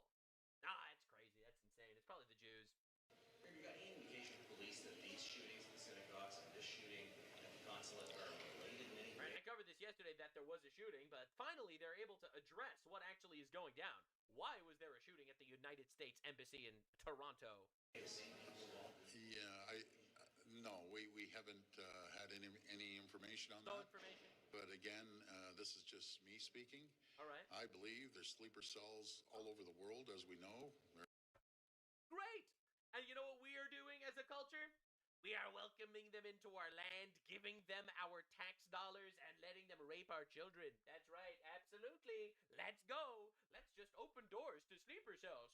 You might be racist if you think that sleeper cells are coming into our country. They're in the U.S., they're in Canada here. Great. And wow, that's lovely. we have to weed these people out and hold them accountable. Because, again... Yeah, no, let's not stop immigration, all right? Let's not deport people. No, God forbid. But we'll weed them out. We'll weed them out. Folks, we all grew up here. Very peaceful, loving communities. They were literally just shooting at our embassy in Toronto. So maybe it's a peaceful, loving community, but those fuckers weren't peacefully loving. All across the province, and for these people to be doing this, they need to be caught, and they need to be thrown in jail for life. A jail for life. Wow. An act of terrorism. Finally, they're putting their foot down. Do I think that this guy is successfully going to be able to defeat Islamic sleeper cells that they literally imported and rolled out the red carpet for? Well, this dude, quite literally, in my opinion, will probably not find the perpetrators. Bro couldn't find a fucking treadmill. He's not going to find Islamic terrorist sleeper cells. But anyway, that's just our jolly neighbor to the north operating at full capacity to keep us safe. Wow, what a good ally up there. Hell yeah. And breaking news, speaking of Toronto, Farhan Ali, obviously this is a straight white Christian, a Toronto police officer, a member of the Muslim liaison unit, probably a straight white Christian, arrested on charges of sexual assault and assault. Again, let's not be racist about it. Anyone could be a rapist. Breaking news. The Democrat-controlled Virginia state passed a new bill banning the sale of assault firearms and large-capacity magazines in the state. Wow! This bill is now going to far-left Democrat Governor Abigail Spanberger. All right, so they're trying to ban guns. All right? I mean, that goes against the Constitution in literally every possible fucking way. The right to bear arms is pretty fundamental to being American, but hey, they're against that. They don't want us to be able to defend ourselves if there's some sort of uprising. Well, what kind of uprising could there be? Well, first, let's look into exactly who pushed this bill. Oh, the sponsor of the bill to take away guns is our VA State Senator, Saddam Aslan Salim, born in Bangladesh. Wow, isn't that nice? We're literally electing foreigners to get power over us and confiscate our weapons to take our actual American rights. Isn't that beautiful? If I had a nickel for every time we had a foreigner that we placed into power because of our good graces, and now that this foreigner is in power, they are trying to remove our actual constitutional rights and authority in order to potentially weaken us for some sort of invasion? No, I'm overthinking this. No one named Saddam has ever been a threat to the United States before, so I highly doubt this guy has any form of nefarious ideas going on at all. Man, just another example of we import these fuckers into our country, we put them into power, and then they take away our rights. Isn't that incredible? We're literally being colonized in real time, and you're not allowed to notice that. Breaking news. Man who shoved an 83-year-old and another man into a subway track in New York City. Oh, New York City's a real shithole. Turns out it's a Honduran illegal.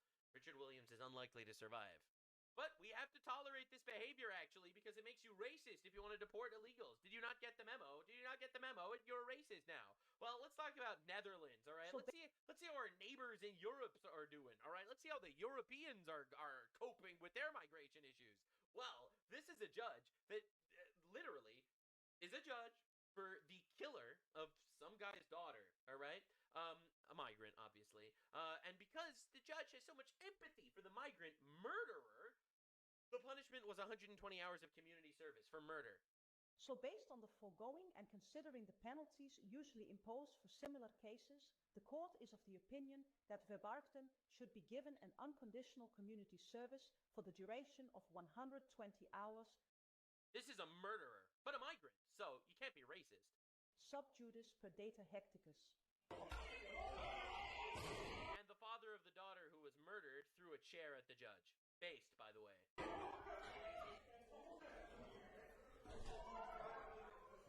Yeah, I'm not going to sit here and condemn him for that. I'm not going to lie. The rule of law is one of the fundamental pillars You leave that guy alone. Civilization. Yes, based on biblical values, absolutely. It says in the Bible, someone who kills someone, their life should be taken in return. The Bible believes in death penalty for murderers. It's actually stated in all 5 of the first 5 books of the Bible. It's directly stated that a man that takes a life needs to have his life taken in return.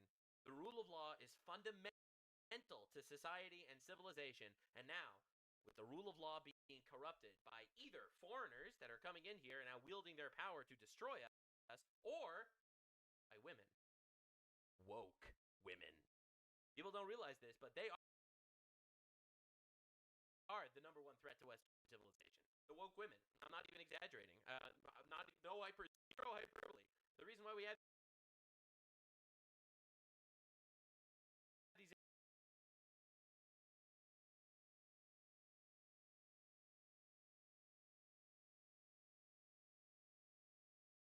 male and the other 11 were male. It's almost like God knew something about the genetic, I don't know, the constitution, biology of humans or something.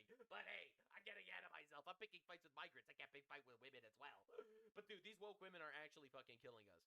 120 hours of community service for murder? Like, what the fuck are we doing? Oh, but she has empathy. Children's drawings could be blasphemous under Islamic law, schools warned. Good job, England. Let's just ban children's drawings. That might be blasphemy, baby. Let's go. I wonder if there were any signs that this culture was not compatible with Western civilization. Another thing I'd like to talk about is the marriage of the Prophet to Aisha, as certainly the Muslim members of our audience this evening will be aware of, but perhaps not everybody. Muhammad, while in his 50s, married a young girl called Aisha, and I say young, she was 6 at the time. Not 16 or 60, but 6.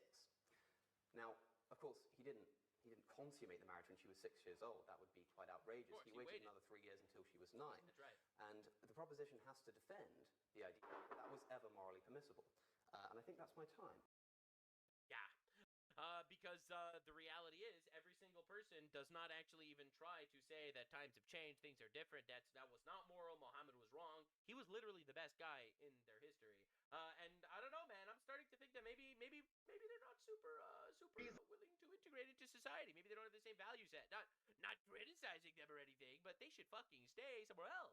Right? If their law and their way of life is better, then why are they coming here? Like, dog, there are 57, 8 Muslim countries at this point. 9 and 59 if you include England. All right, and why are they always immigrating to Christian nations?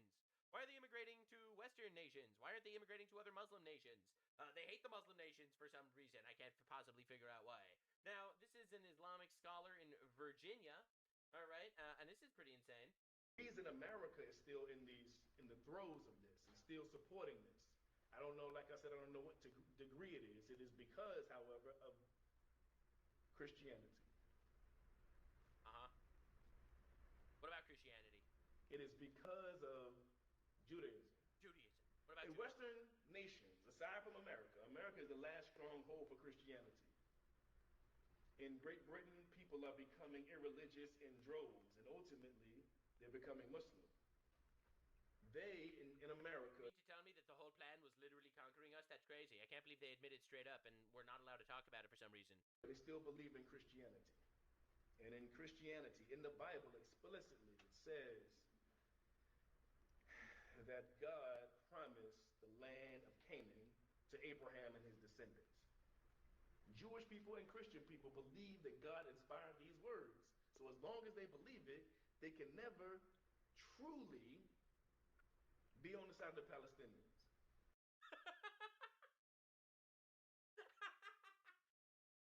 Dude, I love when people try this like shit, man. Bro, like, a lot of people don't know this, but actually it states in the Quran that the land of Israel should be going to the Jews. So these people are going to make believe that the whole reason why they're trying to overthrow Christianity is because Christianity listens to the Bible, which, by the way, is also affirmed by the Quran, but they don't care, right? Like, I'm not even exaggerating here. Oh, my people, enter the Holy Land, which Allah has destined for you to enter. Do not look else, or you will become losers. And we said after the Pharaoh, to the children of Israel, dwell in the land. And when the promise of the hereafter comes, we will bring you forth in one gathering. It literally says in the Quran that the Jews get the land of Israel. A lot of people don't even know that, but it's literally in the Quran. Now, again, so Rep. Andy Ogles, who's been cooking, says, find me a moderate imam in the USA. All right, so he has been basically going to war with radical Islam here. Muslims don't belong in American society. Pluralism is a lie, he tweeted. And Catherine Clark says, this disgusting shit doesn't belong in American society. What, freedom of speech? And Republicans who support it don't belong in Congress. What, you mean you don't believe in democracy? That's weird. Meanwhile, the reality of the situation is this. But obviously, the virtue signal is here. And by the way, Catherine Clark, someone who, for the record, argues against bills to keep men's out of women's sports and bathrooms, all right, coming to tell us about, I don't know, ethics and shit. Catherine, you would not be allowed to speak in an Islamic society, right? You're lucky that you're able to make this tweet because under Islam, you would not be allowed to speak back to a man. Bro, Chuck Schumer says racism like this doesn't belong in American society. This is disgusting. Republicans should denounce it. By the way, there's no such thing as racism against Islam. That's one of the tactics that they use. That doesn't exist. Islam is not a race. It is a ideology, and therefore it is not racism. All right, but anyway, they don't care. And someone over here decided to make a nice little statistic. The Nice attack, Muslim. The Paris attack, Muslims. The Paris shoe attack, Muslims. The shoe bomber, Muslim. The Orlando attack, Muslim. Beltway snipers, Muslims. The Fort Hood shooter, Muslims. Underwear bomber, Muslims. The Westminster bomber attack, Muslims. The 2005 Bali bombing, Muslims. The murder of Lee Rigby, Muslims. The USS Cole bombers, Muslims. The London Bridge attack, Muslims. The Madrid train bombers, Muslims. The Charlie Hebdo attacks, Muslims. The San Bernardino attacks, Muslims. The Surabaya bombings, Muslims. The Minnesota Mall bombings, stabbings, Muslims. The 7/7 bombers, Muslims. The Moscow theater attacks, Muslims. The Boston Marathon bombers, Muslims. The Ankara airport attack, Muslims. Manchester Arena bombing, Muslims. The Pan Am 103 bombers, Muslims. And he could keep going because, in fact, there have been 67,000 Islamic terror attacks since 9/11 alone in Western nations. But for some reason, if you actually acknowledge that this might be a problem, well, you might be the problem. Now, we got to talk about the fact that one of the major reasons why the Democrats are so hell-bent on making sure that you're not racist against Islam or any forms of other cultures that we're bringing into our country because we have suicidal empathy is because they're trying to steal elections. Now, there was someone that was just arrested, a Mexican resident in Alabama charged with illegal voting in 2022 and 2024 elections. The thing that never happens happened again. Oh my, let's see what's going on. Federal prosecutors say a Marion County man is accused of illegally voting in multiple elections. But I was told this never happened. Authorities say 51-year-old Homero Ramos, a Mexican national and lawful permanent resident, was arrested this week and appeared in federal court. Prosecutors allege Ramos registered to vote and cast ballots in the 2022 and 24 general elections, even though he's not a U.S. citizen. Green card. But I was told we shouldn't be having voter ID because this never happens. It is racist. Card holders can participate in some democratic activities, but they're not allowed to vote. Send him to El Salvador. Get him out of here. I don't care. Get him out of here. And the reality is people are noticing that there are thousands of non-citizens on voter rolls, it seems. The thing that never happens keeps happening. Now, 99.5% of Democrats voted against voter ID. A proposal that has 83% support. What does that tell you? Right, this is on the passage of the Save America Act, an act to save America by forcing people to have voter ID. 213 Democrats are against it, with only one Democrat thinking that, yeah, maybe we should be having voter ID in our country, and it's because they want to steal elections. Yes. Now, Senator fucker Schumer over here decided to respond with the most unbelievable statement I think I've ever heard in my entire life. Yes, but their bill isn't voter ID, number one. That's a lie. It is voter ID. It is about voter registration. Okay, we should make sure you have ID to register to vote. It allows ICE to kick tens of millions of people off the rolls.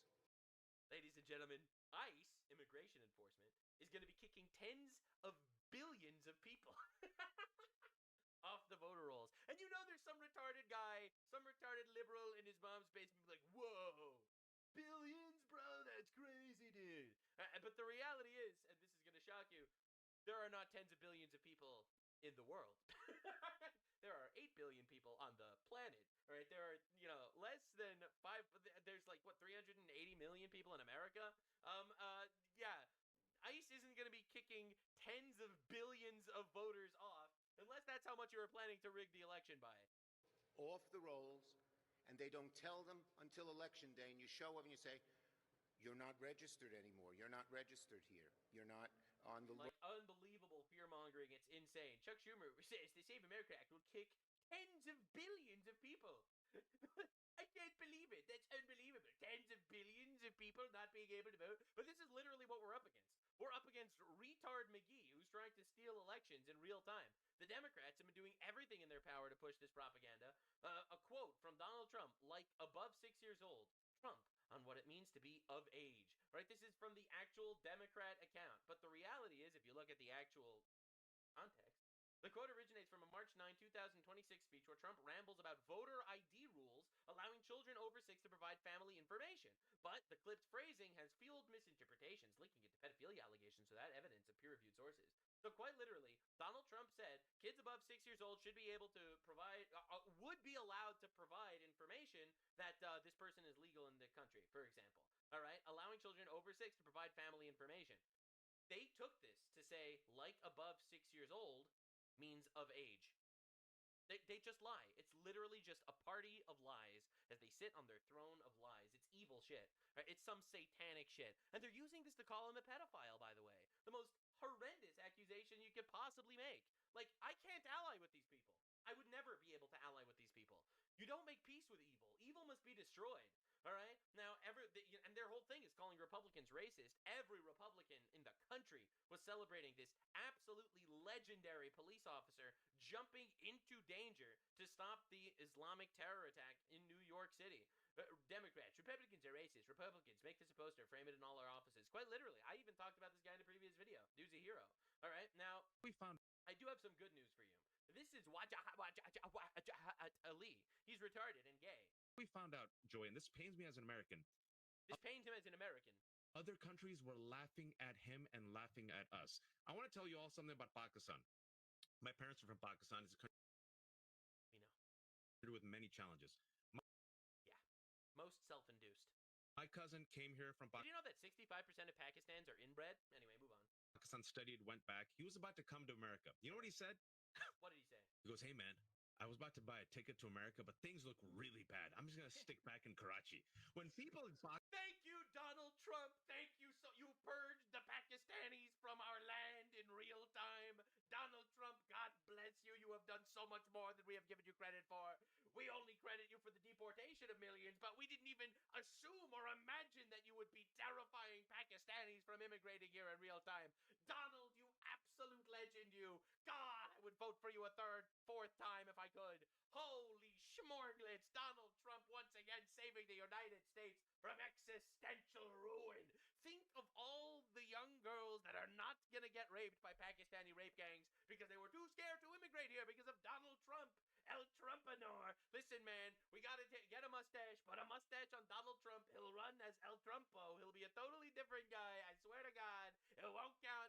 Well, this guy's done so much for our country, and we don't give him enough credit. Pakistan are looking at us and they're like taking pity. Yeah. Joy. We feel sorry for you. Yeah, I agree. Bro, in fact, Mr. Wajahat Ali, I think you should move back to Pakistan as well. Honest to God. God bless you, Donald Trump. Absolutely. Donald, you have once again saved our country. Your terms are acceptable, sir. Thank you so much for your contribution. And here's the white pill of the day. 11,054 Haitians residing in Indiana are in removal proceedings in the Federal Immigration Court. God bless you. Make sure you get them all. So yes, this should radicalize you. All right? I'm not gonna lie. It should scare the shit out of you. All right? So this is the foreign-born population per state. And if this doesn't change your opinions on certain things, I don't know what does. Let's look. California, 27.7%. New York, 23.3%. And I'm supposed to be surprised why these are the fucking blue states, the states that want to give free shit to illegals, why Texas is honestly in such a volatile state with all the Islamic immigration, specifically in Texas. All right? Like, I'm just noticing in real time the fact that this is too fucking much. 14.8% of the U.S. population is foreign-born, totaling 50.2 million people. That is too many people. And we wonder why our culture is kind of falling apart at the seams sometimes.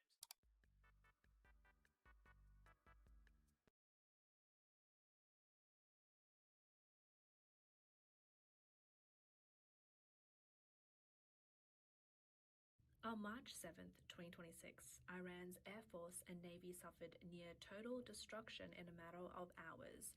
At Tehran's Mehrabad Airport, 16 military aircraft from the Quds Force were engulfed in flames. Meanwhile, 42 Iranian warships were sunk in the southern naval base of Bandar Abbas and surrounding waters.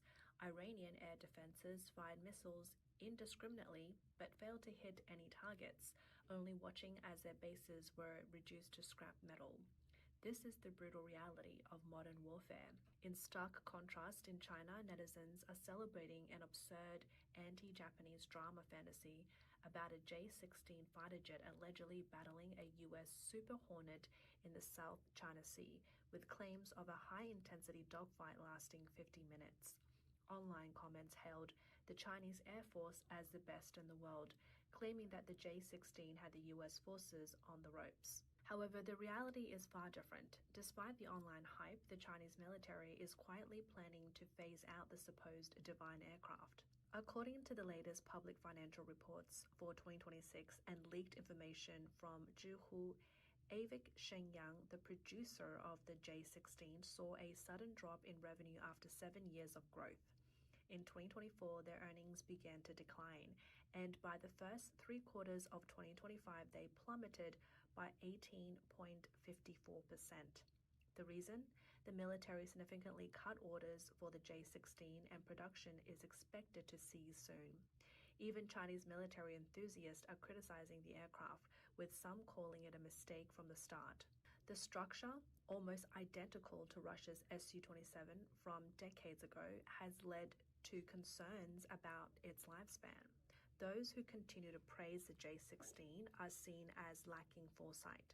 Despite the ongoing praise online, the Chinese military is quietly planning to phase out this outdated, fuel-efficient, and subpar electronic warfare aircraft. Even more embarrassing is the fate of the J-16D, the electronic warfare variant which the military has relegated to reassessment status and is no longer a priority.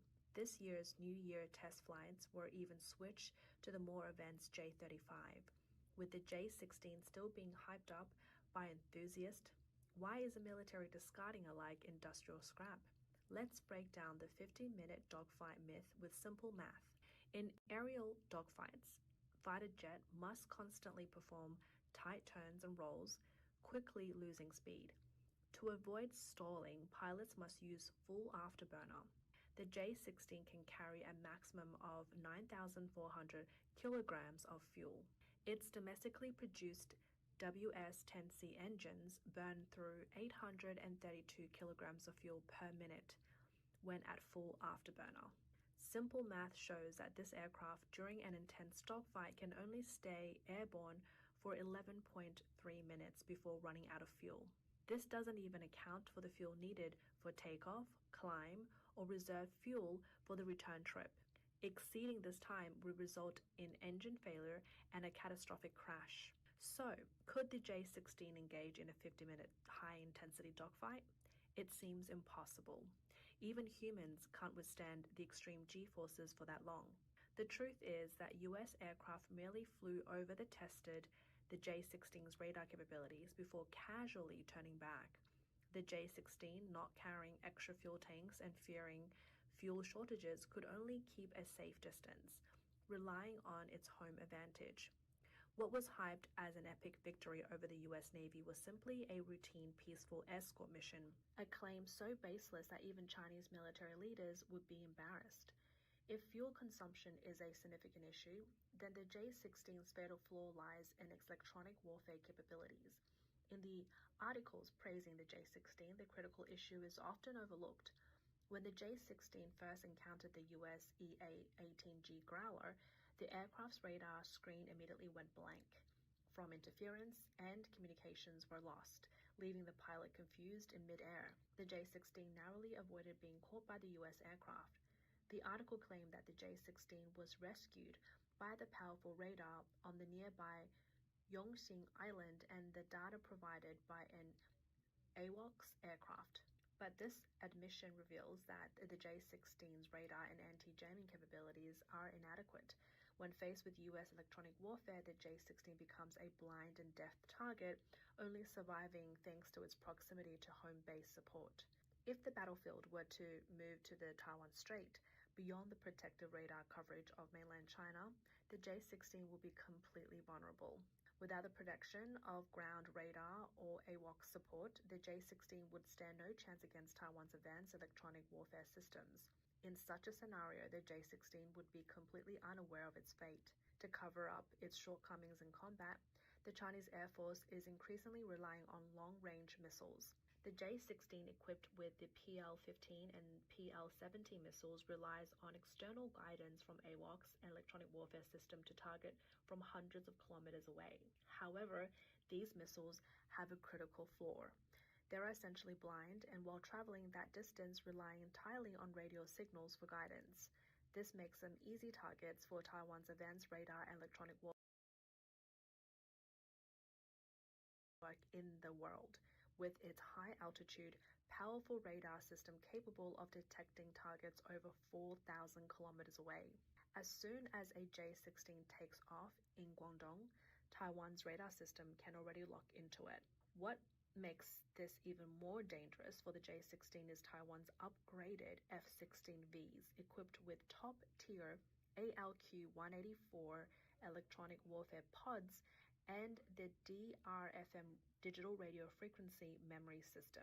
This system can hijack the J-16's missile signals within microseconds. Taiwan's electronic warfare system would overwhelm the J-16's missile guidance, rendering the expensive missile useless. Once the J-16's missiles are depleted and the Chinese Air Force, heavily reliant on remote guidance, faces direct combat, the aircraft will be outclassed and unable to survive. As the J-16 proves ineffective and its orders are slashed, the Chinese Air Force now places its hopes squarely on the J-35, which just completed its New Year's first flight. Online enthusiasts continue to boast about the J-35, claiming it can easily defeat the US's F-35. However, let's take a closer look at the so-called hope of the entire nation and uncover its shortcomings. Firstly, the J-35 is touted as a stealth fifth-generation fighter, but in reality, it's a narrow-minded design. Its internal weapons bay is disappointingly small, similar in size to that of the J-20, capable of holding only 6 missiles, such as a few PL-15 medium-range missiles and short-range missiles. What's even more baffling is that the J-35 lacks side weapons bay. Unlike the F-35 or F-22, which have dedicated bays for carrying close combat missiles, the J-35's total internal payload capacity is only around 2,000 kilograms. Some enthusiasts argue that the aircraft can carry weapons externally, entering beast mode with full bomb load. However, this would drastically undermine its stealth. When external weapons are added, the aircraft's radar cross-section, RCS, would increase to the level of an FA-18 Hornet, making it visible on radars like a giant incandescent bulb, turning its stealth capabilities into a laughingstock. The J-35 also suffers from a heart condition inherited from its design. The WS-13E engine used in early testing is a copy of Russia's RD-93 engine, and in test footage, it is frequently seen emitting excessive black smoke indicating incomplete combustion. Even after switching to the so-called WS-19 engine, thrust remains insufficient, and there is no credible evidence for reliable supersonic cruising capabilities. According to a February 2026 report from South Korea's Chosun Ilbo, the J-35 can only sustain high-intensity combat for 7 minutes when flying 900 kilometers away from a carrier due to fuel consumption and weak thrust. 7 minutes. Is this the fifth-generation marvel that enthusiasts boast about? It's essentially an undernourished premature baby. The J-35 also faces a delicate issue when operating at sea. Stealth aircraft are particularly vulnerable to the high salinity, high humidity environment at sea. The U.S. Navy's F-35C deployed at sea for 6 months suffers from corrosion and peeling of its coating due to salt mist. To maintain its stealth, the U.S. Navy must build costly temperature and humidity-controlled hangars to maintain the aircraft. Does China's carrier fleet have this luxury? Once the J-35 arrives in high salinity environments like the South China Sea or Taiwan Strait, its coating will begin to peel and crack after just a few flights. China's limited carrier space cannot afford the constant maintenance needed to protect each aircraft from the elements. Once the stealth coating fails, large-scale grounding for repairs is inevitable, causing a collapse in sortie rates. The so-called stealth killer quickly becomes a delicate young master incapable of withstanding the sea breeze. How can it fight a prolonged battle? As we previously mentioned, the Chinese Air Force, fearing close-range dogfights, has become overly reliant on long-range missiles and out-of-theater strikes. Both the J-16 and J-35 are designed to stay hundreds of kilometers away, relying on AWACS to guide their missiles in a tactic known as A shoots B's missiles. This reliance exposes the Chinese Air Force's most critical weaknesses. The KJ-500 AWACS, based on the old Y-9 propeller transport, has a maximum speed of only 550 kilometers per hour, slower than most civilian airliners. Its maximum altitude is limited to around 10 to 11 kilometers. In contrast, the US's E-3 or E-7 AWACS platforms are jet-powered, capable of speeds over 850 kilometers per hour and altitudes of above 12 kilometers. The KJ-500, slow, large, and with poor maneuverability, is a sitting duck in modern air combat. Taiwan's F-16Vs or other Western advanced aircraft wouldn't even need to engage in a dogfight with the J-35 or J-16. They could simply lock onto the sluggish propeller-powered AWACS from hundreds of kilometers away and take it down with an AIM-120D or Meteor missile. Once the KJ-500 is shot down, the J-16 and J-35, relying on data link guidance, would immediately lose situational awareness. The costly PL-15 long-range missiles launched from the front lines would lose signal and become erratic, turning into headless flies in the sky. In an instant, China's entire air-to-air missile system will be paralyzed. The Chinese Air Force and media frequently boast about their pilots, claiming that their annual flight hours exceed 200, as if this makes them invincible. However, this is merely a data game to deceive the public. Let's take a look at the real difference in training quality. This is a gap that truly determines life and death. For example, the U.S. Air Force's renowned Red Flag exercises are held 4 times a year, each lasting 2 weeks. During these 2 weeks, participating pilots must complete 2 high-intensity combat-like missions every day. This is the most dangerous and realistic training environment, simulating the hellish conditions of real warfare. Pilots face ruthless and relentless interceptions from enemy squadrons, constant locking from numerous surface-to-air missile radars, and unyielding jamming by electronic warfare aircraft that disrupt all communication and radar frequencies. Every hour spent in this extreme environment is worth far more than 100 hours of peacetime flying. Veteran U.S. pilots complete dozens of high-quality simulated combat missions annually in this high-pressure, unpredictable environment. In contrast, the Chinese Air Force may claim to have flown 200 hours, but the quality of those hours is pitiful. Most of their flights consist of smooth, weather-friendly, cross-country flights or scripted intercepts with radar guidance from base control towers. They lack real training in free air combat under full-spectrum electronic interference, communication blackouts, or command chain disruptions.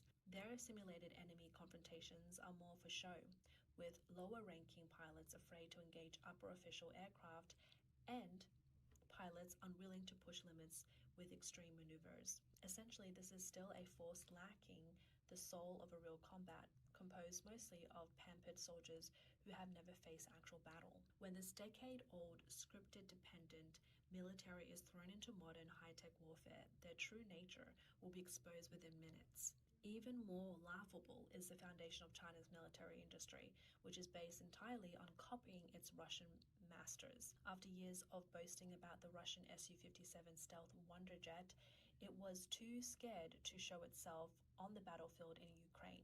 In June 2024, a few Ukrainian drones destroyed it at an airfield in Aktybinsk. Western analysts openly mocked the Su-57's radar cross-section, which is comparable to that of a perfectly clean F-18. Its stealth capabilities are a joke. If the master can't deliver, how can the disciple be any better? Moreover, within China's military, just recently, the rocket force was embroiled in huge scandals involving fake missiles, fake bidding, and chip corruption. They're even dared to falsify the strategic missiles meant to save their lives. Now, how can we be expected to believe that stealth data and radar parameters of the J-35 and J-20 are completely authentic? Chinese warplanes, born from the Soviet and Russian military-industrial system, certainly have inflated data. Therefore, Taiwanese and Western pilots don't be intimidated by their surface-level statistics or nationalistic rhetoric. When real combat comes, their inflated claims will be exposed as paper tigers. Modern warfare isn't about numbers or just missile range on paper. It's about who can blind the enemy and control the electromagnetic spectrum. Taiwan boasts the world's most dense air defense network with its pilot trained for real combat. When the war begins, we'll simply activate our electronic warfare pods, cut off their signals, and render them blind. A long-range missile would take down their slow-moving propeller-guided AWACS. When their missiles run out and their fuel is gone, the J-16 and J-35, now powerless, will fall into the cold sea, along with their laughable dreams of dominance.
U.S.-Iran war shakes China's industrial chain.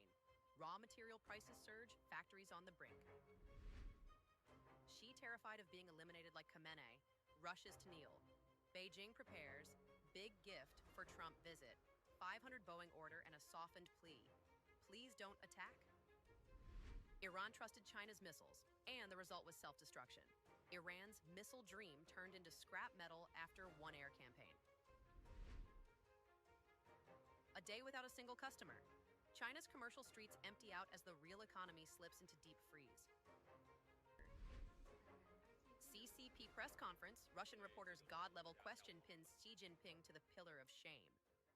You're watching Decoding China, where we bring you timely analysis and grounded perspectives on today's China. U.S.-Iran war shakes China's industrial chain. Raw material prices surge, factories on the brink.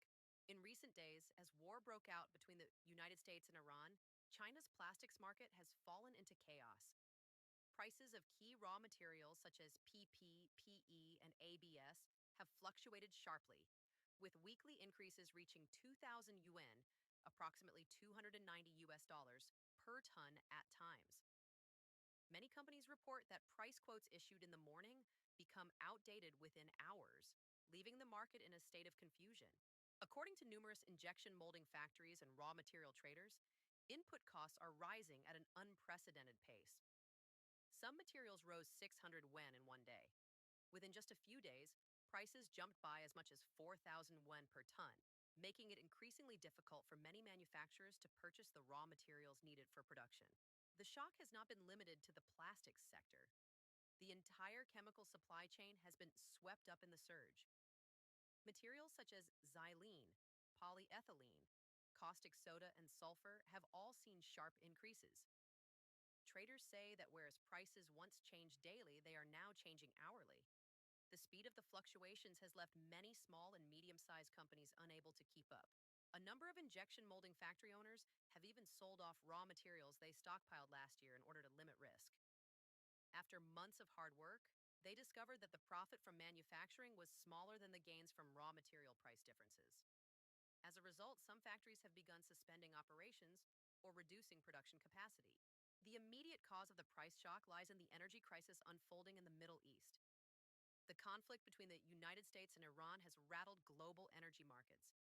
Iran has threatened to block the Strait of Hormuz, the most critical oil transport route in the world, through which roughly 1/5 of global oil consumption passes. For China, this represents a major strategic vulnerability. China is the world's largest importer of crude oil, with about 73% of its oil consumption dependent on imports, and nearly 44% of that supply passing through the Strait of Hormuz. When this vital shipping lane is threatened, China's energy supply immediately becomes unstable. Following the outbreak of war, international oil prices surged, triggering sharp increases in petrochemical and plastic feedstocks. The wave of price hikes quickly spread to textiles, synthetic fibers, and eventually the garment industry. Raw materials such as polyester, nylon, spandex, cotton, and viscose have all risen simultaneously. Meanwhile, dyes and chemical additives used in textile processing have increased by thousands of yuan per ton. The impact is now spreading to agriculture as well. Disruptions in shipping through the Strait of Hormuz have affected the supply of key inputs for fertilizer production. Critical components such as sulfur, urea, ammonia, and phosphates rely heavily on transport routes passing through the region. As fertilizer and fuel prices rise, agricultural production costs are climbing rapidly. In parts of northeastern China, farmers have been seen lining up for hours at gas stations to purchase diesel fuel for tractors and farm equipment. Some corn growers say they are reluctant to sell their grain, fearing that prices will continue to climb. Economists warn that if the crisis around the Strait of Hormuz continues, China could face the risk of stagflation, a combination of rising prices, economic stagnation, and increasing unemployment. In recent years, China's economy has already been struggling with weak consumer demand, industrial overcapacity, and a deepening real estate crisis. The surge in global energy and raw material prices has now introduced imported inflation, pushing production costs higher, even as domestic demand remains weak. The result is a striking economic contradiction. On one hand, soaring energy and raw material prices drive up production costs and consumer prices. On the other hand, businesses are closing, jobs are disappearing, and household incomes are stagnating. Purchasing power among ordinary citizens continues to decline. At the same time, China's ability to adjust monetary policy has become increasingly constrained. Without significant interest rate cuts, the country's real estate debt crisis will remain difficult to resolve, weakening the prospects for economic recovery. Yet the most striking issue lies in Beijing's policy response. When global oil prices surge, major industrial countries such as Japan often release strategic oil reserves to stabilize markets and shield consumers from external shocks. From truck drivers and factory owners to private car owners and farmers, nearly every sector has been forced to absorb the cost of the energy shock triggered by the war. In practice, this governance model pushes the responsibility for buffering economic shocks away from the state and onto the most vulnerable layers of society. Ironically, the current crisis also reflects the consequences of Beijing's geopolitical strategy in the Middle East. For years, China has regarded Iran as a strategic partner in counterbalancing U.S. influence in the region. Beijing maintained close economic and technological ties with Tehran, while benefiting from cheap Iranian oil supplies. But once real military conflict erupted, the limits of this opportunistic partnership quickly became clear. The crisis not only exposes structural weaknesses within China's economic system, but also highlights the short-sighted and opportunistic nature of Beijing's foreign strategy. In this confrontation, China has gained little from its geopolitical calculations. and instead finds itself among the major victims of the turmoil. Xi, terrified of being eliminated like Khamenei, rushes to kneel. Beijing prepares big gift for Trump visit, 500 Boeing order and a softened plea. Please don't attack. The war between the United States and Iran has drawn global attention. As the world watches the escalating tensions in the Middle East, a key question has emerged. How will this situation affect the anticipated meeting between U.S. President Donald Trump and Chinese leader Xi Jinping? Against the backdrop of Washington's direct actions against two governments closely aligned with Beijing, Venezuela, and Iran, China's tone toward the United States has noticeably softened. At China's Foreign Affairs press conference, Foreign Minister Wang Yi avoided any confrontational language toward Washington. Instead, he described this year as an important year for China-U.S. relations and indirectly confirmed that a summit between the two leaders is being prepared. Wang Yi said that the agenda for high-level exchanges is already on the table, adding that both sides should make careful preparations and remove unnecessary disruptions.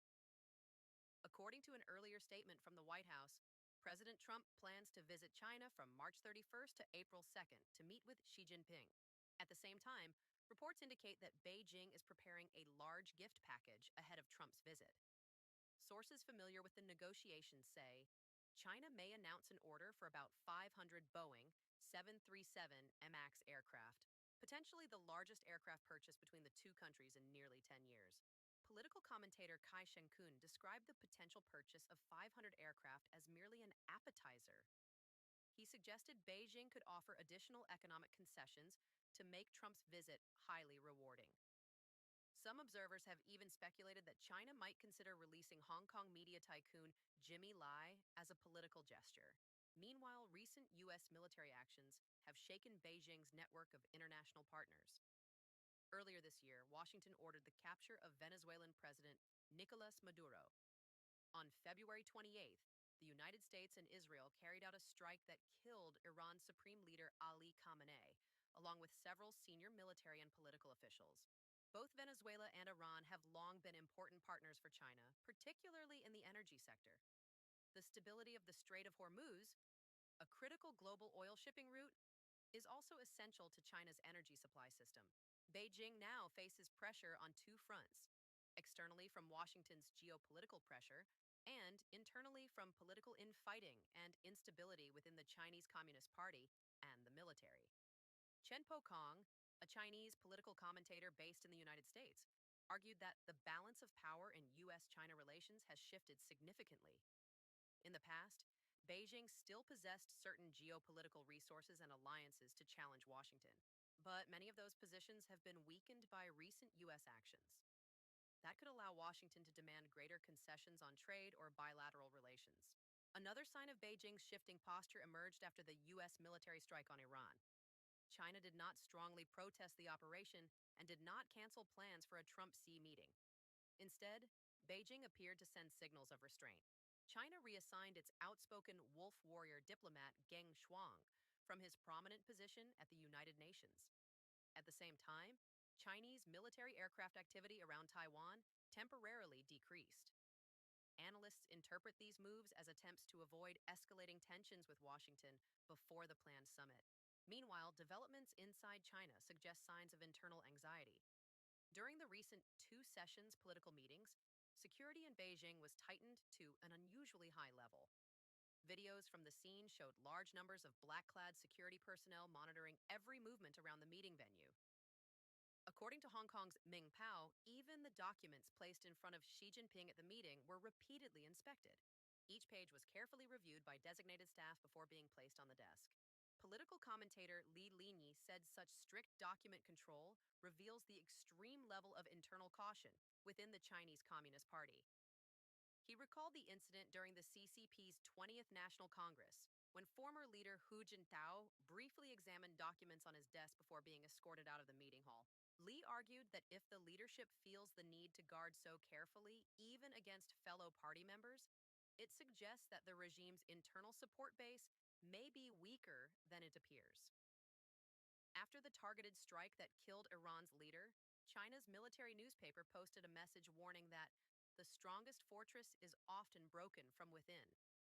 Some analysts interpret this as a warning about the possibility of betrayal inside the Communist Party itself. According to observers, that message reflects what may be the deepest fear in Beijing, and particularly for Xi Jinping himself. Iran trusted China's missiles, and the result was self-destruction. Iran's missile dream turned into scrap metal after one air campaign.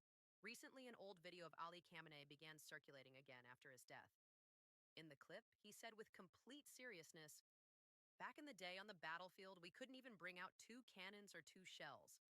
Now our long-range ballistic missiles can hit targets 2,000 miles away. I set that range myself. I said 2,000 kilometers." He even added that if he had not held them back, Iranian engineers could have expanded the range to 4,000 or even 5,000 kilometers. These missiles, he claimed, were so accurate they could thread a needle, with an error margin of only 5 to 10 meters. Yet while Khamenei spoke gravely, the people sitting below him could barely hold back their laughter. Some were probably thinking, "Boss, forget about 5,000 kilometers. We'd be grateful if the missile didn't drop halfway and land in our own backyard." The proud declarations meant to intimidate opponents suddenly sounded more like punchlines. One netizen put it bluntly, Iran's missile dream was supposed to scare the world, but it ended up becoming an international joke. The missiles that were promoted so loudly often seemed unable to even take off when it mattered. When the United States and Israel launched precision strikes against key Iranian military targets, the HQ-9B air defense system made in China failed to intercept the incoming attacks. Within a short time, multiple military facilities were destroyed. Several senior Iranian officials were killed in the strikes. Systems that had been promoted as modern air defense shields barely had time to react. The operation unfolded so quickly that some bases never even activated their defensive networks. During the first 10 days of the campaign, numerous missile depots, underground bunkers, and weapons production facilities across Iran were destroyed. Many missiles were wiped out before they even left the launchers. The so-called underground missile cities that Tehran had proudly displayed for years suddenly turned into giant traps, locking their own weapons inside. Once the entrances were bombed shut, the missiles and launch vehicles inside were sealed underground. It doesn't matter if you have thousands of missiles if they can't get out of the bunker. Weapons once described as strategic trump cards were reduced to silent piles of metal buried beneath mountains. The irony became even sharper when people remembered that Iranian television had previously aired footage showing these underground missile depots. Rows of missiles lined up neatly, filmed from every angle, meant to send a message of deterrence to the world. Yet just one day after such footage aired, those locations became bombing targets. Behind that missile program, however, was a familiar signature: China. From carbon fiber materials and guidance systems to engine components and solid fuel technology, many elements carried Beijing's technological fingerprints. Those components now lie scattered in collapsed bunkers, slowly rusting under broken concrete. Iran had also imported YLC-8B counter-stealth radar systems from China. These radars were advertised as capable of detecting stealth aircraft such as the F-22 and F-35. Yet during the air campaign, many of these radar systems were quickly destroyed or suppressed. One online user asked bluntly, "Are those Chinese-made radar systems made out of tofu?" From a distance, they looked massive and sophisticated. But once real war began, they could barely stop incoming strikes. Equipment once marketed as the nemesis of stealth aircraft ended up becoming some of the first targets eliminated.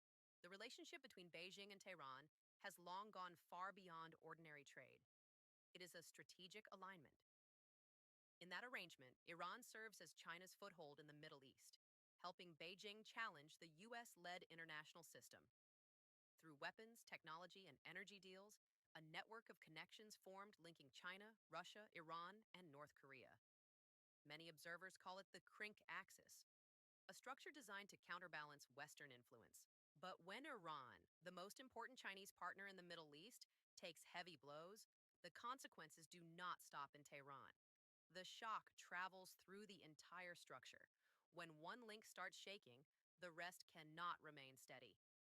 That is why Beijing's response has been cautious. The collapse of Iran could become a warning sign for the eventual end of the Chinese Communist Party itself. That possibility is what many inside Beijing's power system fear most. If a regime with weapons, allies and a powerful security apparatus like Iran can still face such sudden shocks, the next question becomes unavoidable. History rarely shifts overnight. But once events begin forming a chain, the direction becomes increasingly clear. In January, Venezuelan leader Nicolas Maduro was captured. In February, Iran's supreme leader Khamenei was assassinated. By March, Cuba's economy was collapsing and protests were spreading across the island. One authoritarian regime after another appears to be shaking. So, who will be next? At this moment, Xi Jinping is probably sitting on pins and needles. A day without a single customer. China's commercial streets empty out as the real economy slips into deep freeze. The restaurant used to be packed with customers. Now there is nothing left. Looking around, all that remains is a mess. Nothing worth mentioning anymore. The restaurant is closed again. In just over a year, it has changed hands and gone bankrupt 3 times. The tables and chairs are still there, the equipment hasn't even been cleared out. But the people who once tried to run the business have long since left. One former owner said that the day he went bankrupt marked the 328th day of living under crushing debt. His family house back in his hometown was recently sold for 370,000 yuan, almost all of which went toward paying creditors. After settling rent, he was left with just 14 yuan. At one point, he owed 3.8 million yuan, and he admitted that he had more than once considered jumping from a rooftop. But life still had to go on. Now he works more than 15 hours a day, preparing ingredients early in the morning and cleaning up late at night. In the past, relatives helped him run the place, and he could at least take a breath. Now he carries everything alone. The most frightening part is not exhaustion. It is the days when not a single table is served. Stories like this are now appearing across China. Some convenience store owners say they can open their shops from morning until night and not a single customer walks in. One shopkeeper said bluntly that collecting plastic bottles on the street might earn more money than running a store where the daily revenue is literally zero. In Haikou, the historic Qilu Old Street used to be one of the most famous tourist destinations in Hainan. More than a decade ago, the area was packed with people every day. Tourists considered it a must-visit landmark, and locals came for food and shopping. Today, the once crowded district has fallen eerily quiet. Storefronts display transfer notices, and long rows of shops are shuttered. The streets that once overflowed with visitors now see only a few scattered vendors. A similar scene can be found in an underground food court at a Ginza shopping complex. This place once had such high demand that securing a stall was extremely difficult. Now most of the food stalls are closed.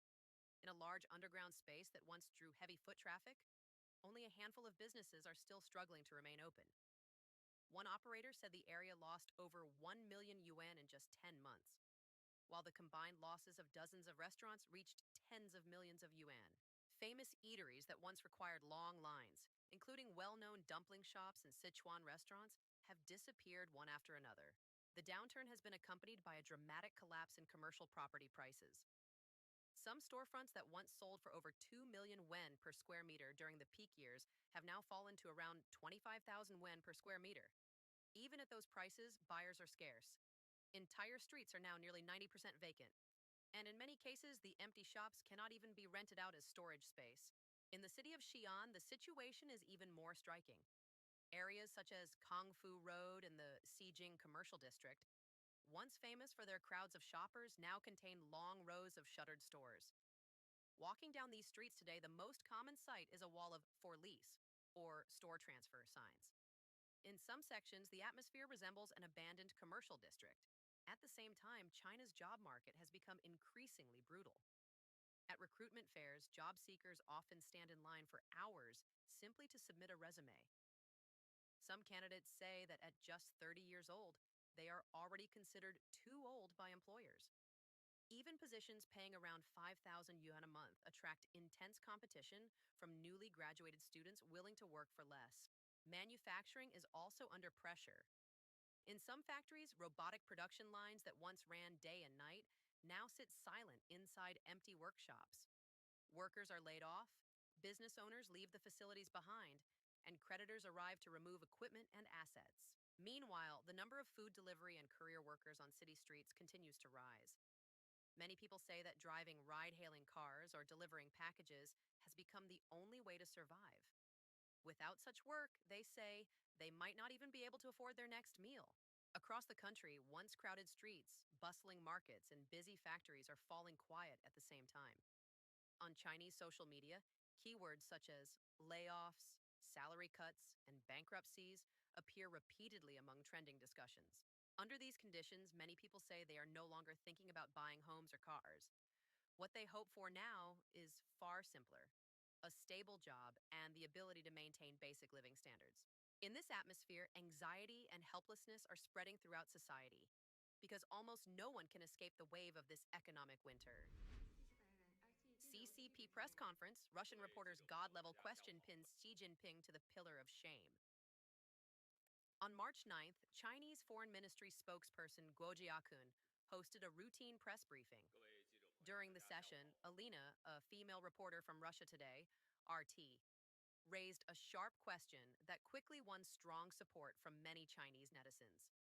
She asked, recently Estonian Foreign Minister Margus Tsahkna said, when referring to Russian President Vladimir Putin, Putin's friends are either in heaven, in hell, or in prison. Only a very small number remain, such as North Korea and China. What is China's comment on this statement? Facing the direct question, Guo Jiakun responded with a familiar formula. He said China always develops friendly cooperation with countries around the world, including Russia, based on the principles of mutual respect, equality, and mutual benefit. He also called on Estonia to view China-Russia relations objectively and rationally and avoid making irresponsible remarks. However, Alina's question quickly exploded across social media. Many Chinese netizens openly voiced support for the female reporter and for Estonia's foreign minister. One comment read, "This question is extremely sharp and hits the core of the issue." Another wrote, "Applause for Estonia's foreign minister and even more for Alina." Others added, "This is what a real journalist looks like." And Estonia may be small, but its foreign minister is strong. On March 11th, a political commentator known as New Heights wrote on X that the question raised by Alina pushed Beijing into a clear dilemma. Either openly deny being one of Putin's remaining friends, or implicitly accept being grouped together with North Korea as one of the few countries still standing beside Moscow. Either option is deeply embarrassing. Placing Xi Jinping alongside Kim Jong-un as Putin's remaining friends carried a clear note of sarcasm. Putin's friends are either dead, imprisoned, or isolated strongmen. The question also reflects cracks quietly emerging in China-Russia relations. Recently, rumors have circulated that China has discreetly used third parties to provide certain forms of energy support to Ukraine. In addition, remarks made by Putin after the 2025 Alaska summit further exposed signs of strain beneath the surface. After the exchange spread widely online, users on X also engaged in heated discussion. Some comments went even further, sharply criticizing communist regimes. They argued that many communist governments around the world have already collapsed, dissolved, or abandoned their original systems. Meanwhile, a handful of countries still maintain this political model and continue to generate controversy on the global stage. Your feedback matters. Share your views in the comments. If this content resonated with you, we invite you to share it with your network. Your continued support empowers us to pursue independent, high-quality journalism. Subscribe and like to stay up to date with Decoding China. Thank you for watching.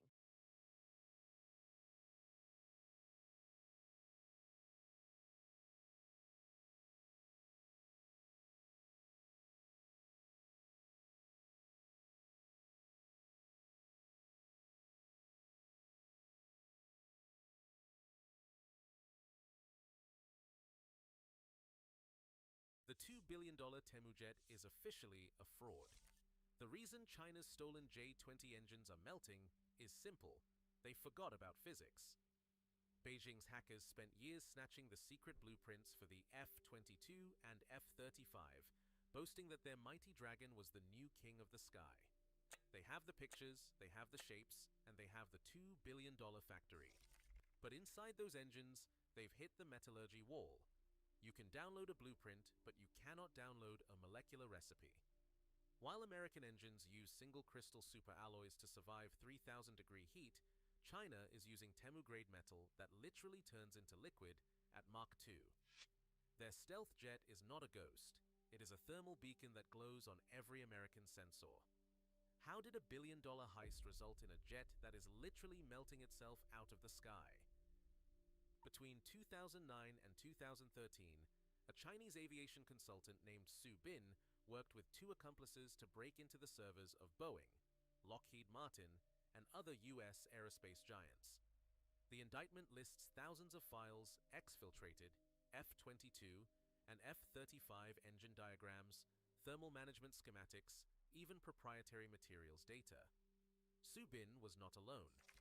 State-backed hacker teams known as APT-10 and APT-31 ran parallel campaigns.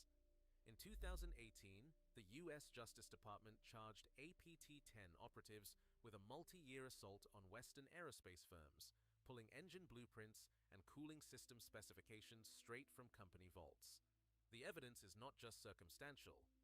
DOJ filings include file names like RR Turbine, Blade R1.DWG, and Cooling Hole Geometry WS 10.docx, the kind of documents that do not just outline a shape, but the inner workings of a jet's beating heart. March 2024 brought a fresh round of charges. 7 members of APT-31, operating under China's Ministry of State Security, were indicted for targeting US and British aerospace sectors. Their malware, Rordor, burrowed into supply chains, copying high-performance material specifications and combustion system designs. At the same time, Chinese insiders at GE Aviation tried to upload composite fan blade data to personal cloud accounts. The file names WS10 Stage 3 Combustor Rev B.PDF and WS15 HP blade material. Analysis.xlsx leave no doubt about the target, the secret source behind the world's best jet engines. These operations were not random. They zeroed in on the crown jewels: single crystal blade geometry, rhenium-rich alloy recipes, laser-drilled cooling hole patterns. Each breach was followed by a spike in Chinese patent filings and procurement of advanced manufacturing equipment. The thefts were methodical, the intent unmistakable, to leapfrog decades of trial and error by copying the blueprints of American power. On paper, the job was done. But the real test would come not in a courtroom, but at Mach 2, where metal either holds or flows like wax. The question is no longer if the secrets were stolen. The question is why, after all that, the engines are still melting.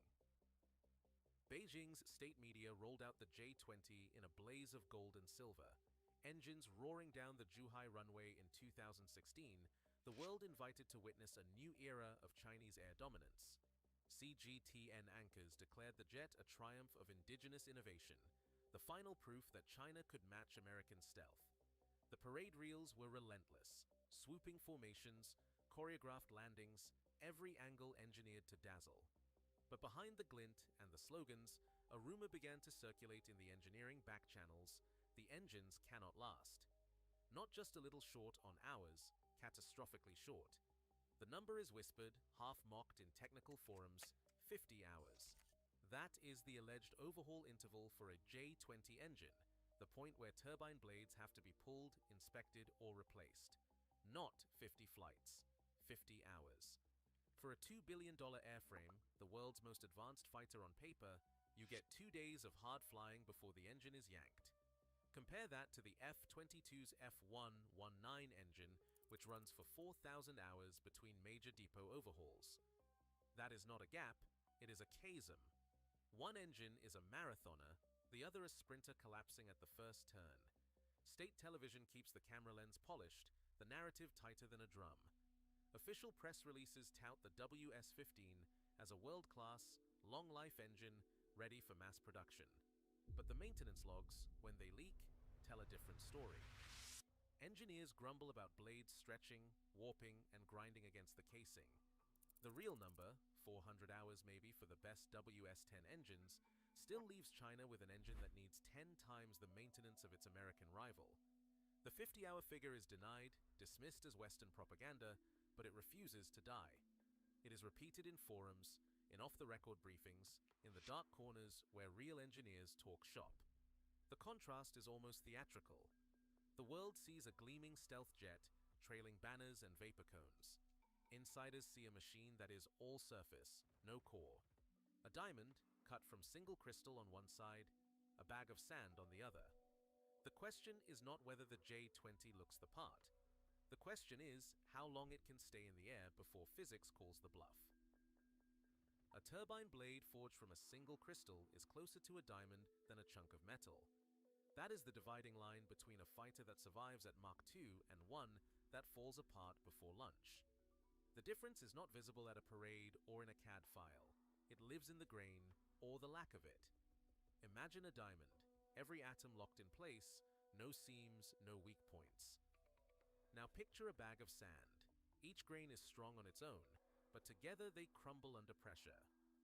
That is what happens inside a jet engine when the metallurgy is not perfect. Every grain boundary in a polycrystal blade is a crack waiting to open, a path for heat to creep and tear the metal apart. The American solution is a process called directional solidification. Engineers start with a seed crystal, perfectly oriented along the 001 axis. The molten alloy is poured into a ceramic mold, then slowly withdrawn from a Bridgman furnace at just 0.5 millimeters per minute. The temperature gradient forces the atoms to line up, row after row, until the entire blade is a single, flawless lattice. No grain boundaries, no shortcuts. The result is a blade that can withstand 1,100 degrees Celsius for more than 25,000 hours. CMSX-4, the workhorse of US fighter engines. Creep resistance is not a marketing term. It is the reason the F-22's turbine blades do not stretch, warp, or grind against the casing after a few hard flights. China's engineers downloaded the blueprints, but the recipe for this process is not written down. It is built on 50 years of trial, error, and incremental refinement. Without the right withdrawal rate, a single stray atom, or a minor impurity, the blade forms micro cracks that grow with every heat cycle. The difference is invisible until it is catastrophic. A diamond holds, a bag of sand melts. That is why the J-20's engines are pulled after 50 hours, 2 days of flying before the metal says enough. In the US, the same part runs for 4,000 hours before anyone even thinks about a major overhaul. The laws of physics do not care about propaganda. They reward the patient, the precise, the ones who know that metallurgy is a discipline, not a download. Every time a Chinese engine is torn down and the blades come out warped, stretched, or cracked, it is another reminder: you can steal a design, but you cannot steal the craft. The single crystal blade is the quiet judge. It does not care who claims victory on television. It only cares about the truth written in atoms. Inside the engine hall, the real contest is fought over the unseen: purity, coatings, and the kind of inspection that never appears in a blueprint. The Chinese teams had the stolen diagrams, but the diagrams do not warn what happens when a trace of oxygen slips into a melt, or when the casting furnace vacuum rises above 10 to the -5 torr. At that point, a rogue atom of iron or silicon can seed a crack that grows with every heat cycle. The blade looks flawless until it isn't. American manufacturing runs on suspicion. Every batch of rhenium, the rare metal that gives a superalloy its strength, is tracked from mine to melt. The world's rhenium supply is so limited, it is measured in tons, not thousands. US contracts demand purity at 99.99%. Entire shipments are rejected if a single part per million is off. China's domestic rhenium arrives mixed with tungsten and molybdenum, requiring extra refining steps that cannot be skipped. Any shortcut here, and the blade's resistance to high-temperature creep collapses. After casting, the next battle is fought in the coating chamber. The Americans use electron beam physical vapor deposition, called EBPVD, to lay down a thermal barrier coating of yttria-stabilized zirconia. The process runs in a hard vacuum, bombarding the blade with vaporized ceramic until a layer just a few hundred microns thick forms. This coating is not cosmetic. It is a shield, holding back gas at 1,100 degrees Celsius for thousands of hours. If the vacuum slips, or if the chamber is not scrubbed of carbon, the coating delaminates. Chinese procurement records show a spike in EBPVD equipment after each espionage wave, but buying the hardware does not teach the rituals of cleaning, the calibration routines, or the 1,000 tiny adjustments that separate a barrier from a blister. Then comes inspection. In the US, every blade faces X-ray computed tomography, known as CT scans, that spot voids as small as 50 microns. Ultrasonic pulses probe for hidden cracks, and the scrap rate is unforgiving. Blades that fail are destroyed, not reworked. In China, quality assurance is still catching up. Non-destructive testing is limited, and the pressure to deliver engines on time means borderline parts slip through. Defects reveal themselves after a few dozen hours at full throttle when a blade stretches, warps, and grinds against the casing. This is the secret recipe blueprints never reveal: discipline, intolerance for impurities, and the culture to throw away $1 million part. Without that, every shortcut is a time bomb. The engine might roar on parade day, but it melts in real flight. Physics cares only for purity, process, and patience. Airshow footage from 2023 captured the J-20's dirty secret in broad daylight, an exhaust plume so bright it drowns out the airframe's shadow, blooming on every infrared sensor within 100 kilometers. Analysts calibrated the footage against the F-22 flying the same routine. The result wasn't subtle. The J-20's plume radiates at roughly 1.7 times the intensity of the Raptor, with a measured width that spills far beyond the nozzle. Peak temperatures clocked in near 1,800 Kelvin, about 300 Kelvin, hotter than the F-22's exhaust under similar throttle. This isn't a rounding error, it's a thermal lighthouse. A retired test pilot watching the same sequence summed it up. That's not just a signature, that's a flare.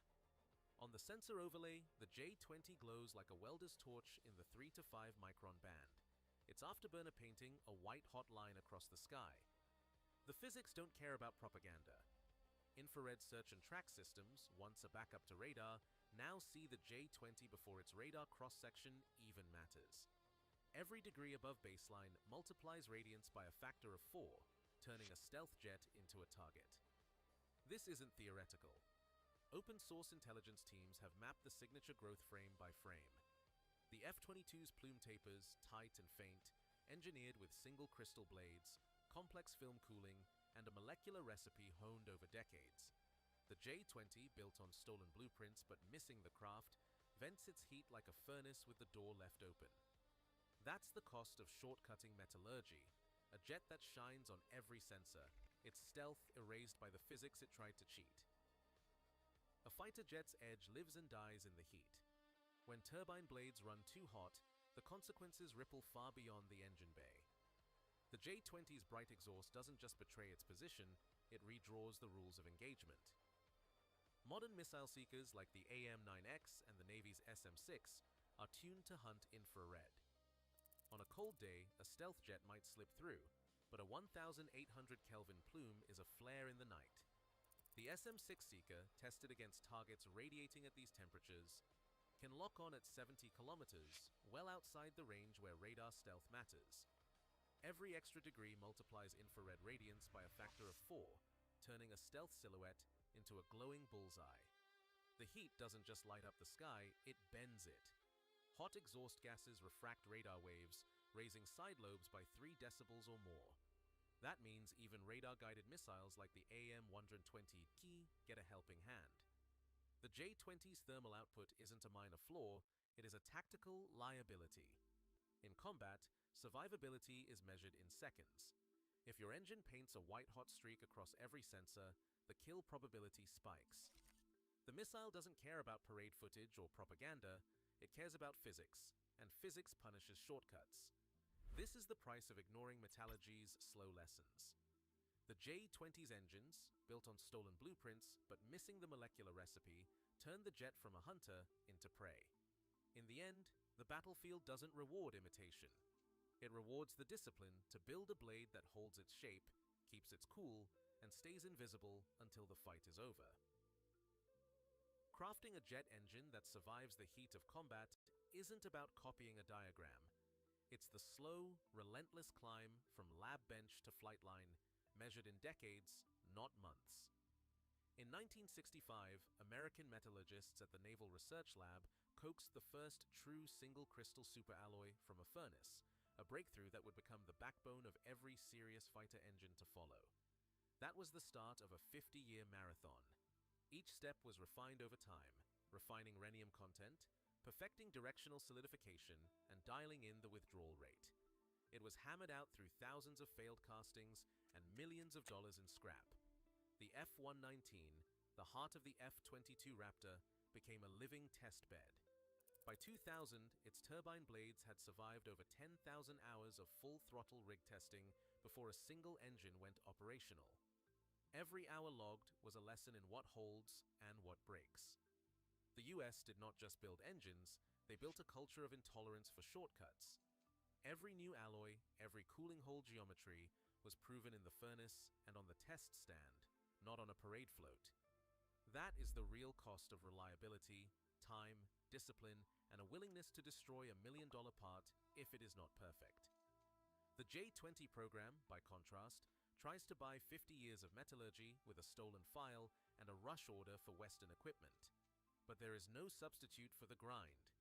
The physics do not care about ambition, they only care about atoms and the patience to get everyone in its place. No matter how many blueprints are stolen, the laws of physics do not negotiate. The United States built an invisible wall around its engines, not with secrets, but with 50 years of scar tissue, failed castings, scrapped blades, and a culture that treats every part as guilty until proven flawless. Every F-22 turbine blade is a survivor of this regime. It passes through generations of hands, each one ready to destroy $1 million part at the first hint of impurity or micro-crack. That is not paranoia, it is institutional memory, written into every quality assurance protocol from the mine to the flight line. China's J-20 program tried to leap over that wall with a file transfer and a rush order for Western casting gear. But the recipe for a single crystal superalloy, the one that lets a blade shrug off 1,100 degrees Celsius for 4,000 hours, lives in the unwritten rituals. The precise vacuum level, the X-ray that spots a flaw smaller than a human hair, the willingness to scrap a part that almost passes. These are habits, not hacks. The result is a chasm. The F-22's engine runs for years before overhaul. The J-20's is rumored to last 50 hours, or at best a few hundred, before the blades stretch and grind themselves to death. Physics does not care about ambition or slogans. It rewards patience, discipline, and the humility to know that some things cannot be rushed or faked. That is the final verdict. You can steal a drawing, but you cannot steal the grind. The jet that cheats the process becomes a beacon, hot, fragile, and hunted, while the one that earns its reliability disappears into the sky. In the end, the quiet judge is nature itself, and nature never loses. Today, the world watches a $2 billion machine that borrowed blueprints but cannot cheat thermodynamics. A turbine blade is not a diamond you can print. It is a molecular masterpiece earned over decades. While America's engines run for 4,000 hours, China's melt in 50 hours. Physics does not care about stolen files or flashy shapes. The real war is fought at the atomic level, and nature keeps perfect score. Drop your thoughts below.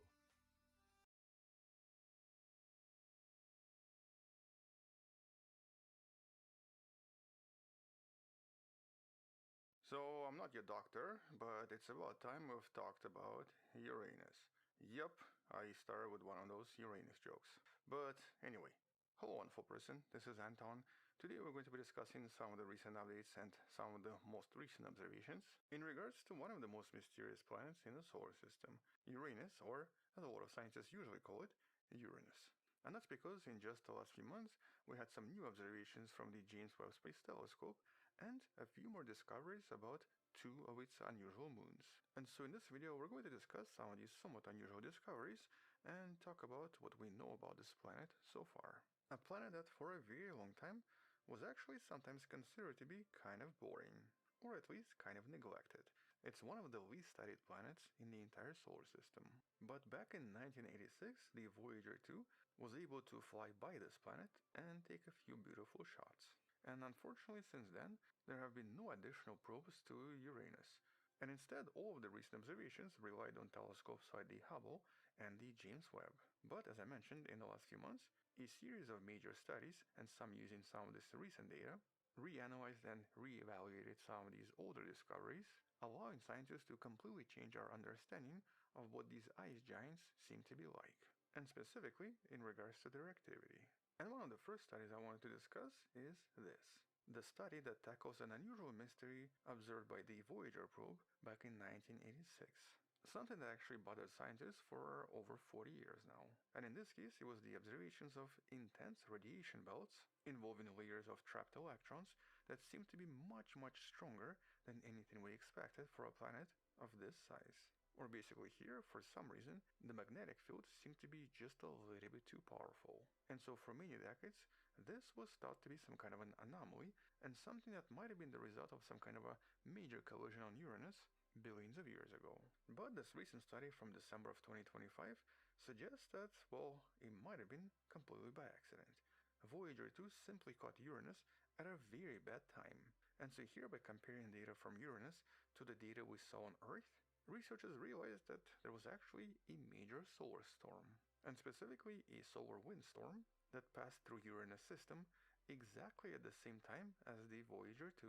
And it was the storm that compressed the magnetosphere, generating high-frequency waves and accelerating electrons to near the speed of light. Or essentially, the observations were just the result of this solar storm interacting with Uranus's natural magnetic field. And this by itself is quite important because it means that the normal state of Uranus might be much calmer to what scientists saw back in 1986. And so this explains why the planet seemed to have a weaker ion radiation belt, but a very intense electron belt. So this was just a special event and not something that's permanent. But when it comes to additional observations, one of the most exciting ones was only from just a few days ago. And here, as you can see, it's actually a video, or technically a time-lapse. And that's because now we have the most detailed map ever of the planet's upper atmosphere that was recently produced by the team using the James Webb Space Telescope. And so here, the team whose study you can find in the description observed Uranus for nearly 17 hours in total, and they were essentially observing molecules of hydrogen-3, molecules that usually act as a kind of a thermometer for the upper atmosphere of various planets. And this observation, for the first time ever, allowed scientists to create a vertical structure of the ionosphere, revealing the overall temperature changes depending on the altitude. And turns out that a lot of this seems to peak between 3,000 and 4,000 kilometers above the cloud tops. And so basically here scientists discovered that overall the temperatures don't just kind of get colder as you go higher, but they do change in a slightly different way depending on the exact altitude. With this study also confirming that overall Uranus has been actually cooling down since 1990s, with the average temperature now being approximately 150 Celsius or 426 Kelvin. In other words, it seems to have dropped in temperatures in the last 30 years. This is probably the result of the seasonal changes, but also possibly some other activity we still don't understand. But interestingly here, the James Webb observations also discovered two bright auroral bands very close to the magnetic poles. But at the same time, it also discovered a dark region. This is where the emissions and density of particles seems to be extremely low. And in this case, this is believed to be caused by the planet's unusual magnetic field, which we know is tilted by approximately 59 degrees, and is also offset from the center of the planet. And so this lopsided field creates these magnetic silhouettes that then seem to dictate where the energy is distributed inside the atmosphere. And so, yeah, definitely not a boring planet at all, but a planet that seems to contain some of the strangest atmosphere and some of the strangest magnetic fields. But apart from Uranus itself, researchers also were able to take a look at two of its moons. And by the way, in just the last 2 years or so, researchers have actually found new moons around Uranus, which you can learn more about in one of the videos in the description. And so officially Uranus now has 29 moons. And it of course has these really massive rings. But most of the moons are really small, and it's really only these big 5 moons that are often the focus of the research. You can actually maybe see them a little bit better in this image. And so here's some of the recent research from 2025 provided us with very strong evidence that two of these moons, Ariel and Miranda, might be ocean worlds after all. And so, for example, in this study that was published in early 2026, researchers modeled some of the tidal stresses on Ariel's surface, basically showing us how this moon seems to be stretched because of Uranus's gravity. These tidal effects are obviously pretty common in these systems, and on moons like Io in the Jupiter system basically result in massive volcanism. But for this moon, they wanted to explain some of its very bizarre structures on the surface that resemble very massive ridges. Here's the actual picture taken by the Voyager probe back in the days. And so it turns out that the best way to explain these stretches is to actually have some kind of a subsurface ocean over 100 miles deep, or at least ocean that used to exist in the past. And so a lot of these Ariel's dramatic surface features, such as ancient craters mixed with a lot of young smooth plains, were probably shaped by the subsurface ocean that was possibly over 50% of the total mass inside the moon. Just as a comparison, this would be 40 times deeper than the Earth's Pacific Ocean. And well, here to explain this, researchers believe that anywhere from 1 to 2 billion years ago, Ariel was probably in some kind of an orbital resonance with its neighbor Miranda. And over time, this interaction made Ariel's orbit a lot more eccentric, which created intense tidal friction, generating enough heat inside to melt a lot of ice and to form these oceans. And because of this ocean, this also very likely resulted in a lot of different activity on the surface, actually explaining why there is carbon dioxide ice and even ammonia ice that have been discovered on the surface in the past. And because these chemical compounds break down pretty quickly, it means that something from inside is replenishing them. So basically here there's a lot of cryovolcanism. But what's unclear is if this ocean still exists. And so without an actual mission to Ariel, we're unlikely to know anytime soon. But then we had a separate study on the neighbor Miranda, one of the strangest looking moons out there. And this moon is basically a kind of a geological mess. It almost looks like it was stitched together from completely different worlds, resembling some kind of a Frankenstein monster. But these new computer simulations suggest that 100 to 500 million years ago, Miranda also probably had a very deep ocean, maybe about 60 miles deep, so a little bit smaller than Ariel, but still much larger than the Pacific Ocean on Earth. But the thing is, because Miranda is actually a pretty small moon, finding evidence of an ocean here is a little bit surprising.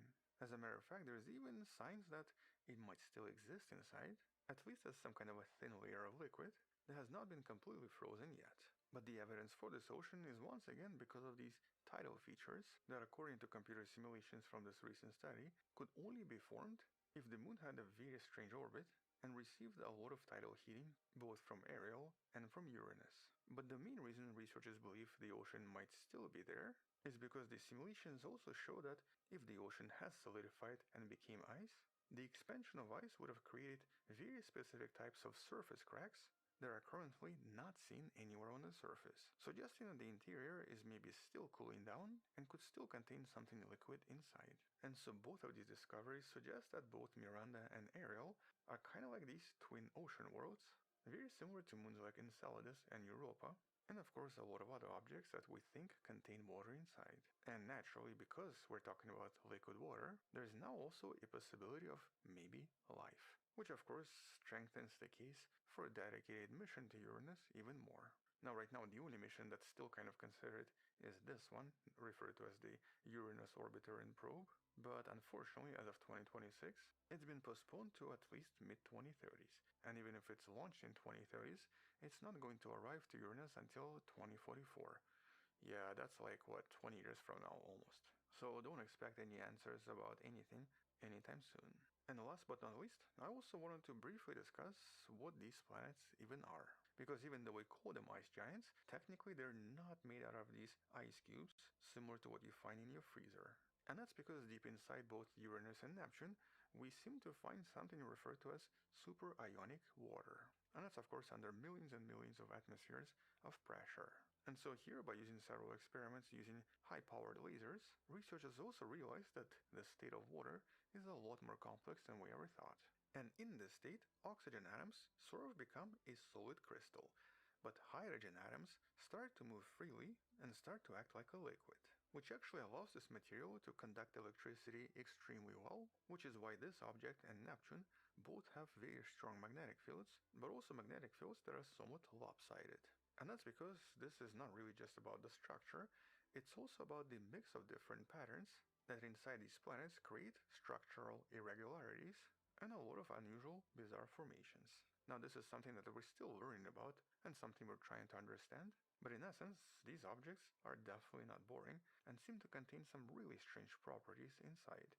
And because these planets also represent some of the most common planets in the galaxy, studying them is important for a lot of other reasons. Because understanding these planets means that we understand a lot of planets out there. And so based on these recent discoveries, we can now pretty certainly state that Uranus is not just some kind of a quiet, frozen ball, but seems to be a very dynamic world with the atmosphere that's cooling down, magnetic field that's constantly changing, and at least 2 moons that possibly contain liquid oceans. And so studying Uranus teaches us more about exoplanets, but may also teach us more about the possibility of extraterrestrial life somewhere out there. Which means that we'll come back and discuss Uranus and Neptune in some of the future videos, once there's some additional updates.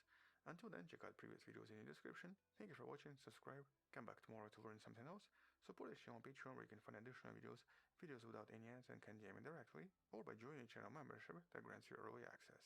You can also support this channel by buying the Wonderful Person t-shirt in the description below. Stay wonderful, I'll see you tomorrow, and as always, bye bye.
Thank you very much for being here. Go ahead. Any questions? Oh boy, here we go. Thank you so much. Go ahead. Do you approve of Iran's new supreme leader? And secondly, can you tell us more about your call with Russian President Vladimir Putin today? Yes. What did you discuss? Yes, I had a very good call with President Putin. We had a lot of people on the line from our side, from his side. We were talking about Ukraine, which is just the never-ending Putin means balls in Spanish. fight. I don't speak Spanish. I only speak American. I do. I take my cock and I put in his mouth. Where are you gonna get your cheap drones now, Putin? Now you want to end the war, eh?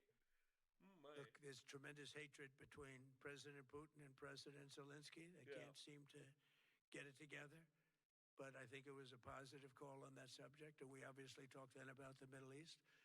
And he wants to be helpful.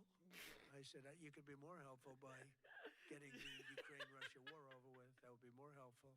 But we had a very good talk.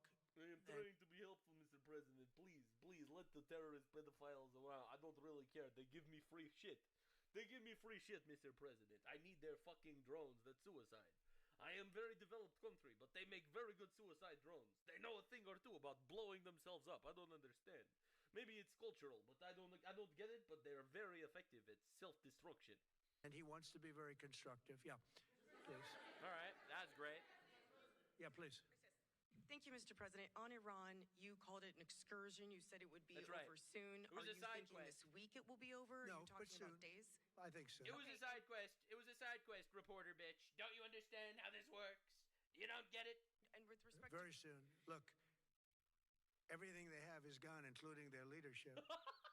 In fact, there are two levels of leadership, and even actually, as it turns out, more than that. But two levels of leadership are gone. Most people have never even heard about the leaders that they're talking about. So it's obviously been very, very powerful, very effective. They are deciding on new leaders right now. They have cans, empty cans of beans with a string passing from one can to the other can, where they are speaking through these cans because they're terrified that the Mossad is living in their walls. So they have these cans of beans. This is how they're deciding on the new president. But don't worry, I am Mr. El Presidente Trump, and I will capture an El Presidente this month. God damn it. To Cuba, you said that Cuba wants to make a deal. Yes. What would the United States get in return for that? And why should Americans trust Marco Rubio to negotiate it? Why should Americans trust the Secretary of State, who's been exquisite so far for dealing with Cuba, a place where he has actual history? Retard reporter question, for real, for real. But yeah, no, they want to make a deal because Cuba's a communist dictatorship that's literally in middle of power outages and blackouts over 2/3 of the entire country because they were propped up by Venezuela, which, let me remind you, is ours now. We have Venezuela now. Well, Marco Rubio is doing a great job. I think he's going to go down as the greatest He might be the next president. I'm not going to lie. There is a very, very above zero chance that Marco Rubio is going to be the next president of the United States. Secretary of State in history. Look at what we've done as a presidency. Look at what we've done as an administration. They trust Marco, and so do the American people. I say Marco, and they say Polo. Trust. He's been successful no matter where he's been. Marcus Rubio. He also speaks the language, which is always nice and always helpful. But he speaks Mexican. He does a fantastic job. I only speak American, but he even speaks Mexican. And it may be a friendly takeover. It may not be a friendly takeover. It wouldn't matter. Another El Presidente. Add him to the wall. Oh my fucking god, dude. I'm not getting tired of this at all. A lot of people are like, Trump is really showing that, like, abusing his power. Fuck yeah, he is, baby. Based? Oh no. Trump is getting really comfortable toppling evil regimes that are massacring their own people and giving liberty to people while also crippling our enemies and literally giving us free oil. Oh no, Trump is getting real comfortable doing things that makes our country better and their country better and killing idiots and retards. No! Man, I'm so tired. Dude, I love these people crying and screaming. Like, remember when they were doing their Free Maduro protests? Because they're down to, as they say, fumes. They have no energy. They have no They're cooked. Money. They're cooked. They're dead. in deep trouble on a humanitarian basis. They're gay. And they take it up the butt. We don't want to see that, but they were very, very bad to a lot of people, as you know, and a lot of they're people horrible. Living the Cuban American. Obviously not the Cubans. The Cuban Americans are awesome, by the way. They're great. They're a fucking awesome community. But the actual Cubans, like the ones that are part of this regime, those guys gotta fucking go. And the other Cubans are just being literally massacred. Like literally. Maybe not Iran style, but they're being tortured and oppressed. Right? You're not allowed to voice your opinion there. It's not a free country. Vote, which I got at record levels. Very important. Those people are very important to me. I know what they went through. They went through hell. Some of them have gone on to be some of the most successful people in the country. Look, what a lot of people don't talk about is the fact that 90 miles away from Cuba is Florida. All right? You have the Cuban community in Florida definitely punching above their weight class, okay? They're working hard, they're paying taxes, they're net positives to the country, they've assimilated into American society very, very well. As far as immigrants go, the Cubans have been incredible, all right? Now, literally, 70 miles away from there are the same people with the same heritage and the same culture in absolute destitute poverty because the Cuban government is communist. Cuban American business people, some of them are like the most successful in the country. And a lot of them are friends of mine because I've been fighting this battle with them for a long time. The Castro regime was brutal, but they lived off Venezuela. Now they don't live off Venezuela. Sends them no energy. Why, did something happen to Venezuela? fuel, no oil, no money, no nothing. You mean to tell me that when Donald Trump took Maduro and cut off the Venezuelans from funding the Cubans, he also toppled Cuba at the same time?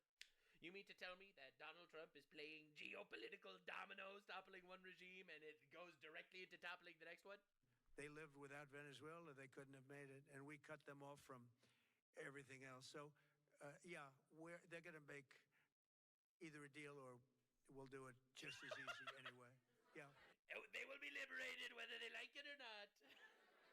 Liberation will continue until morale improves. Please, go ahead. Tomahawk missile likely destroyed that Iranian girls' school. So I can't believe this is even like the story that everyone's still talking about. Yes, it's a tragedy that Iranian girls died in a school. No, we don't know if it was an American missile or if it was an Iranian missile that misfired and blew up their own people.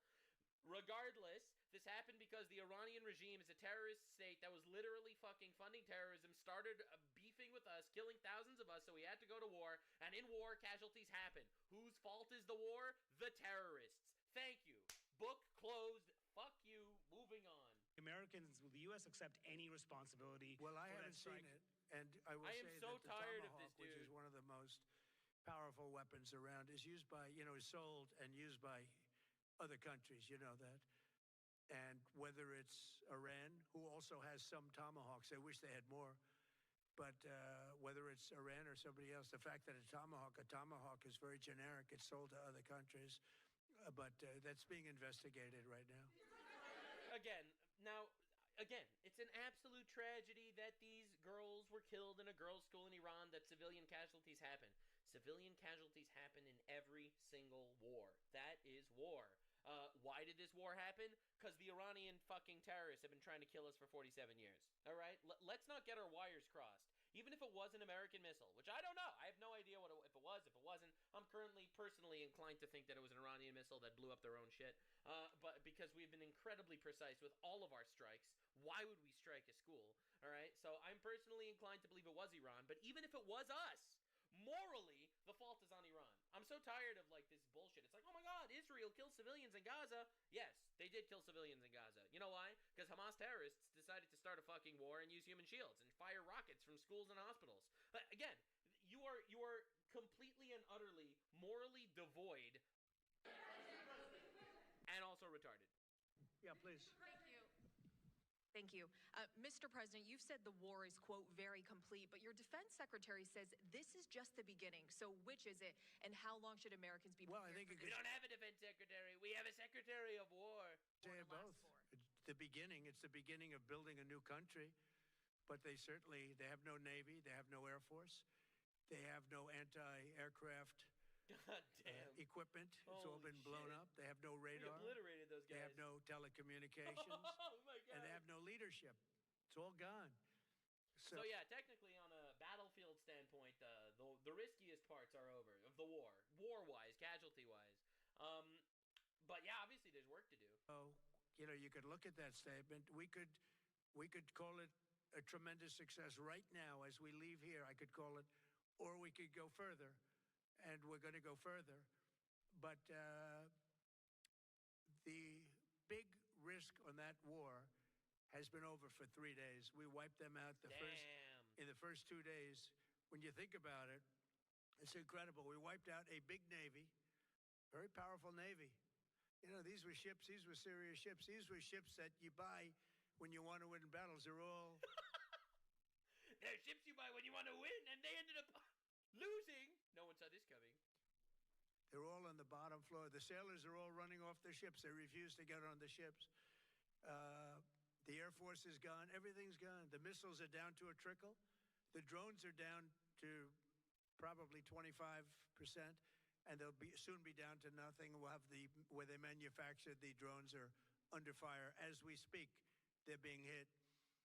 So the rest is going to be determination as to my attitude, along with the people in the Trump administration, what we want to do. Thank you. Yeah, please.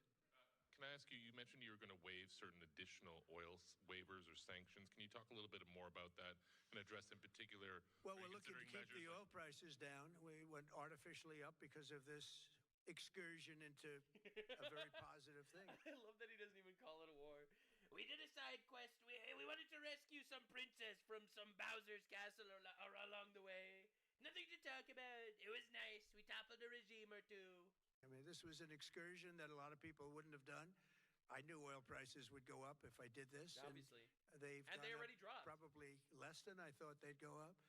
But I don't think anybody thought we were going to be this quickly successful. This was a military success, the likes of which people haven't seen. We have the best military. We have the best equipment. We have, I believe, very quickly, we talked about that with President Putin. He was very impressed with what he saw because nobody's ever seen anything quite like it. You know, Iran was a very powerful military country with all of the missiles. Now, you had the double attack. You had the original attack with us and Israel, and that knocked them for a loop. Then you had the B-2 bombers, which took out their nuclear capability, and they would have had a nuclear weapon within 2 weeks to 4 weeks. And they would have used it long before this press conference. And we might have had a much different press conference if we had a press conference at all. But it's been amazing. The military success that we've had is truly unprecedented. Unprecedented. You said... Well, according to leftist debater and slightly faggoted libtard Destiny, everything's technically unprecedented because it didn't happen yet, Mr. President. Everything's technically unprecedented. Told your congressional colleagues that you will not sign any piece of legislation until the Save America Act There is it is. passed. Save Does America. that include the confirmation of Senator Mullen as your next DHS secretary? Does that mean a DHS funding bill? And Senator Thune said today it's not a matter of whether or not That guy's a your traitor. Republican colleagues agree with the policy. It's about changing the process. In other get words, outta getting here, rid of the bro. filibuster to get So there. in order to get it, you're going to need Democrat votes. And what we're saying is the Save America, not the Save Act, which nobody knew what it was, the Save America Act. The Save America Act. And that's voter ID. We want voter ID. We want to be able to see a picture of the voter. We want to be able to see that the He's voter just is right. legitimate. We want, very importantly, confirmation that this voter is a citizen of the United States of America, and we want no mail-in ballot scams. So we have exceptions for the military, for sick, for disabled, and for people that are away, business trips or whatever. Even vacations will be very liberal in that. We've added 2 things to it: no men in women's sports and no transgender mutilization of our children. We don't want it's Wow, what a hot mutilization of take. our children, and we don't want that. So we added those 2 things. That's Mr. President, that's a really hot take. I don't know how Democrats will agree to this one. A bill to not mutilate children. This goes against everything they stand for, Mr. President. 5 points. We have 5 very good points. It polls at 86% with Democrats.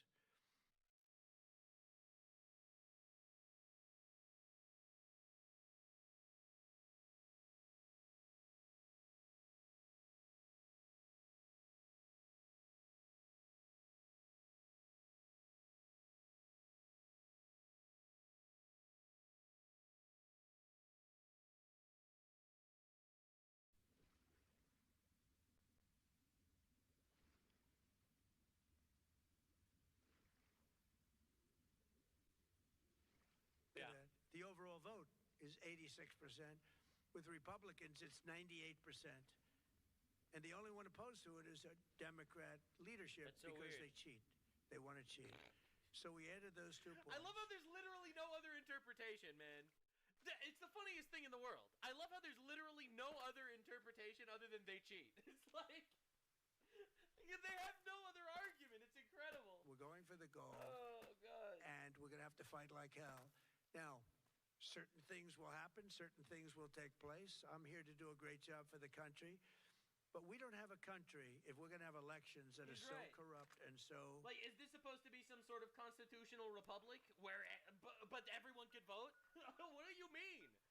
Our country is literally being infiltrated and conquered, right? It is being conquered from under our feet. They are colonizing our country from under us. All right, they're bringing people in, and these people are voting. Figuratively okay? and This is literally. the silent About the people coming out jihad that is in the being tunnels waged on us. Pardon my French. From Mexico. Okay? But this is literally happening. And we're supposed to make believe that it's not? Dishonest, like we've witnessed over the last period of time. You know, as an example, Dude, before his example, like, I feel like they're using this Digimon move on us. This move from Digimon.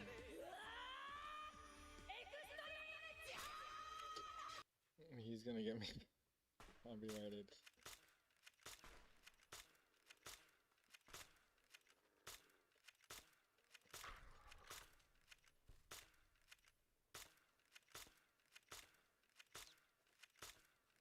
Oh.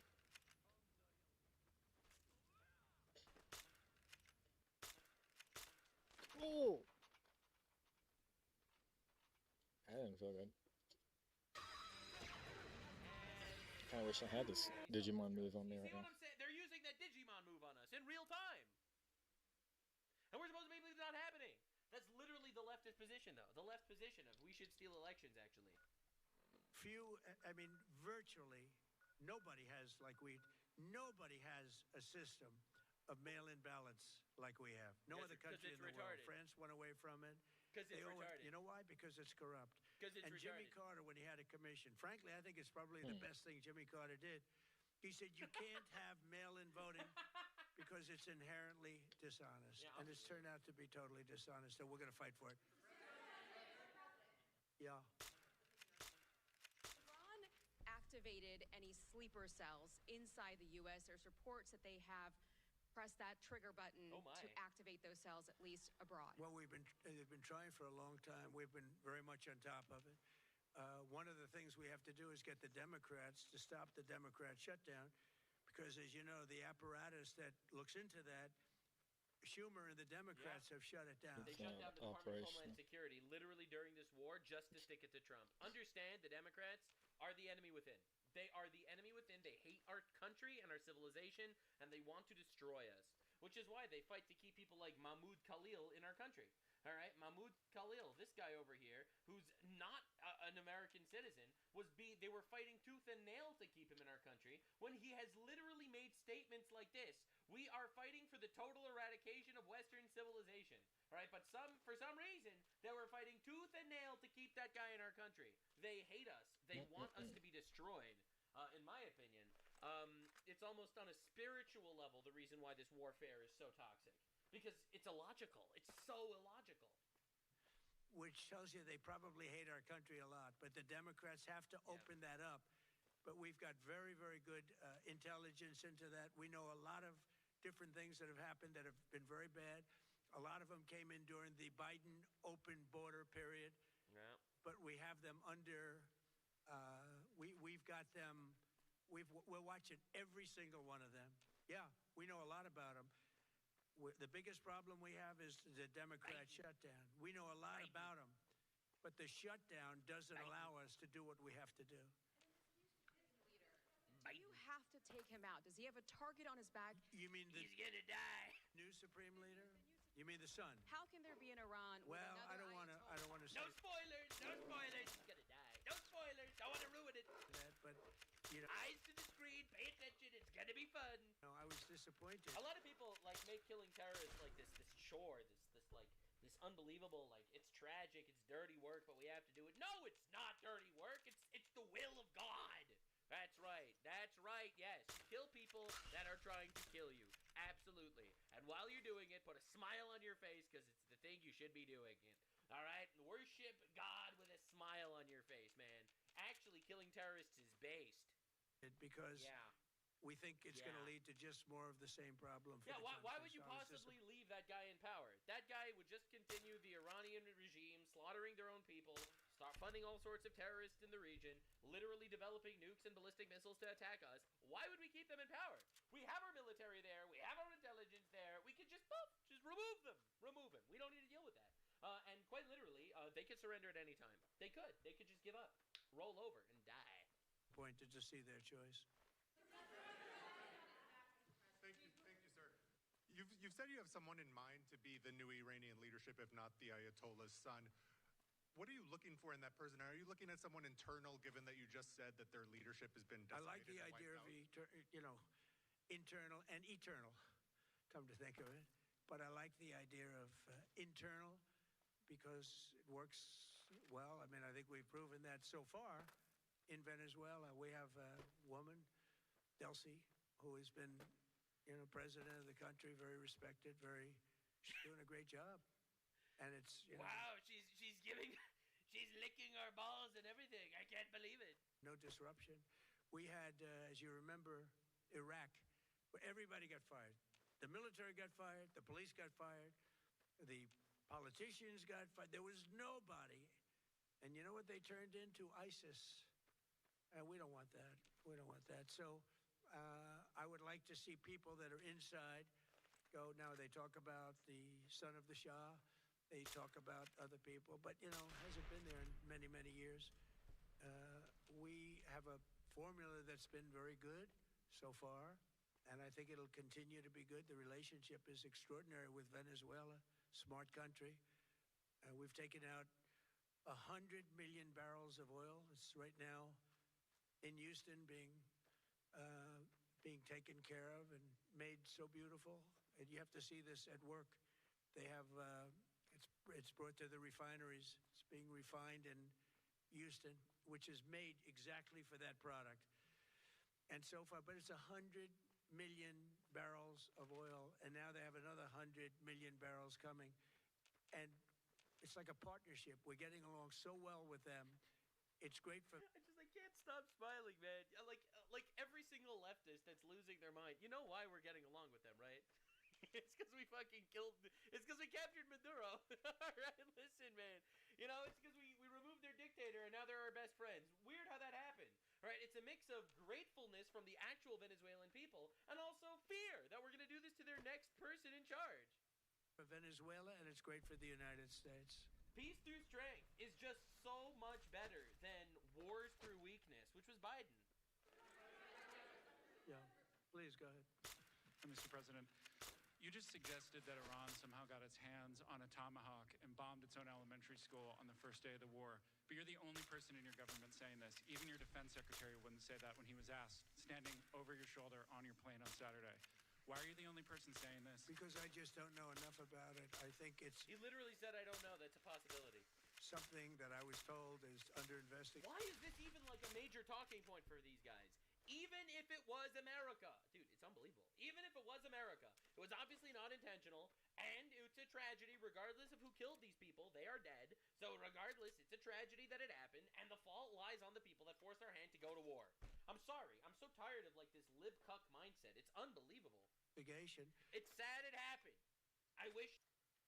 Okay, so my view on that is, look at the mini-me, Hamas. They learned it from Iran. They learned to put their stuff underneath places like schools and hospitals in order to gain mass casualties and to cause war propaganda. It's clear that this is the same instance. I don't know why Trump probably just didn't want to make a big political point about it, but I will sit here till I'm blue in the face and say that we don't need to sit here and assume that it was us. Like, we know that it was them. And he just doesn't want to sit here and be like, oh, look, I got you on camera saying we didn't do it. And then all of a sudden, like something comes out like it was our bomb underneath of there or some dumb shit like that. And we got caught by a stipulation. And they stole it from our base or something. I don't even understand. So, anyway, there's just so many things that could have gone on. The whole Biden leaving a whole airfield when we left, and people were like falling off the plane, like that didn't get enough attention in my eyes. And like, how dare us sit here and just over something of war? It's just crazy when like the whole Ukraine war has been going on this whole time and all the killing, and he's like the only guy that's done anything about it. Don't you think that like he's the first person they told? Of course he knew. And like, I guarantee you that somebody probably floated the idea to him that like, or at least like made it apparent that, hey, look, these people in Iran were the people who originally came up with terrorism and taught Hamas their tricks. Like, Hamas didn't come up with these tunnels and everything like that. So we're going to eventually find out that Iran has tunnels. And, it's just one leg of the race. It's all gonna have to come up with Israel's boots on the ground, but like they're hesitant to go in until all the big targets are blown up. And I'm just assuming this. Like, this is what I would do if I was commander-in-chief. Blow up all the intelligence posts that are tracking Israel troops, and then send in the troops to kind of neutralize any opposition that is resisting American forces at sea. Once the land-to-air missiles are down and we have complete reign of the skies, the next thing we need to do is do the space thing, is like, you know, like black out anybody else's intelligence out of the system and isolate them like a firewall against everyone else, and then we're good. As in, like, you know, don't allow like things out or in, like exports, unless it's authorized by US, and just keep it kosher until we figure out what's going on. Blockade it, but actually do something, like not a military embargo, like actually blockade it.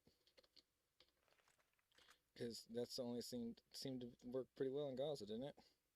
We didn't do it, but if Israel's in the gameplay, that's probably in the gameplay, right? In my opinion. Probably what we're going to see. Get obliterated by a Tomahawk missile. Regardless of who did it, casualties happen in war. Like Cuba and the, why I was saying that was the embargo on Cuba is still an ongoing embargo.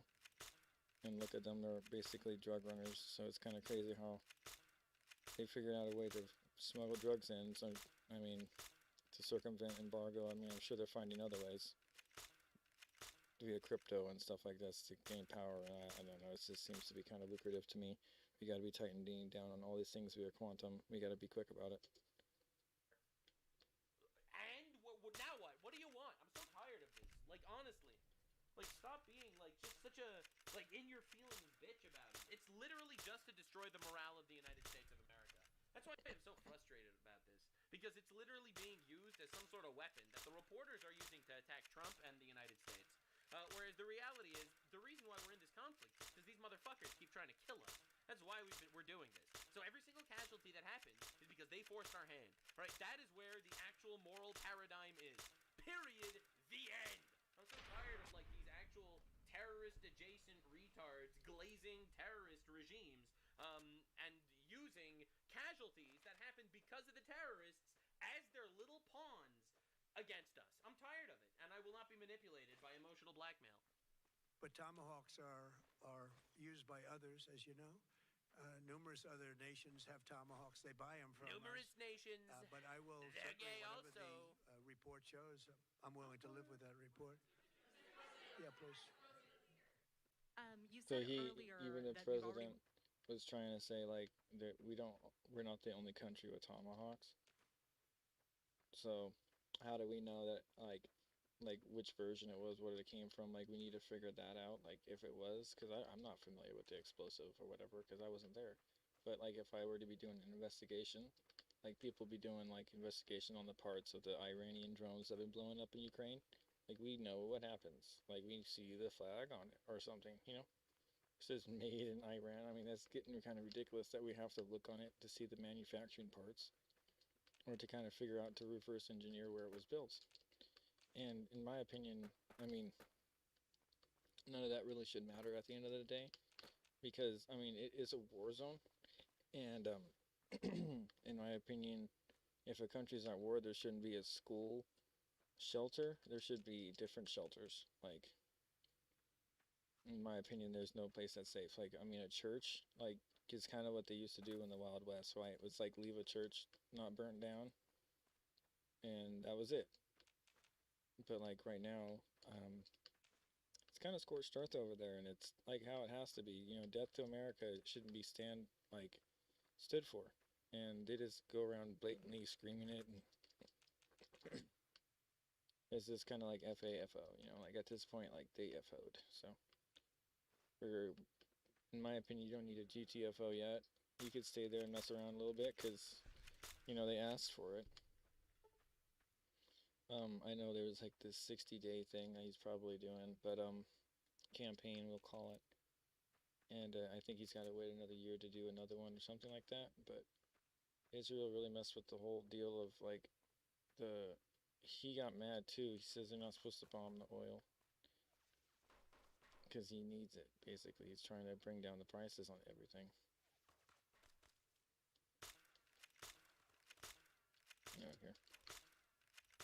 you haven't won enough What do you consider Oh my enough? God! What's your baseline? Where they're not going to A be. new regime that's not trying to kill us again. What? Where are we serious? These people actually need lobotomies. Like, Donald Trump should have a special lobotomizer, all right, that every reporter that asks a question like this gets an instant lobotomy. Starting the following day to develop a nuclear weapon. As it stands now, if we decided, all right, enough, we obliterated their navy, they're just going to go back to building up their weapons again, building up their nukes again, they're still going to be chanting death to America, they're still going to try to kill us, they're still actively going to be funding terrorism, they're still going to be massacring their own people, and we're going to need to do this again in 5 years. Why? Why should we need to do it and not be complete about it? No, we're here to finish a job. Where they'll look at that man and some other people from the administration and say, all right, we're not going to do it. They were not willing to say that. And when Steve called up and he said that to me, I said, well, here we go. Let's do it the hard way. Yeah. But the hard way, I think, is probably the easy way. When basically I can see that they will no longer have any capacity whatsoever for a very long period of time of developing weaponry that could be used against the United States, Israel, or any of our allies. We have great allies in the Middle East, great countries that are allies. And they were staying out of it until they got hit. Someday they'll have to do a story. Why did he do that? Why did they do that? But they were going to hit. The answer is it's because they're terrorists. The answer is because they're out of their mind and they don't have a reason. They don't need a reason because that's their culture. Their culture is ala boom. We know. I've been studying it. But I believe that he was going to. Oh, come on, this is kind of silly. They were going to take over the Middle East. They were looking to take over the Middle East. Now, had Operation Midnight Hammer not taken place, that was definite. Because they would have had a nuclear weapon within a matter of weeks. But that took place. That was a setback. But look at the number of missiles they were able to buy and make over the last or a dirty 6 bomb months. instance. And those missiles were aimed at various countries. And when you look at over 1,000 missiles shot at like UAE, they were looking to take over the Middle East. We got there first. We're lucky. I'll tell you what, the Middle East and those countries, very rich countries, are very lucky that I was president instead of somebody else. True. Amen.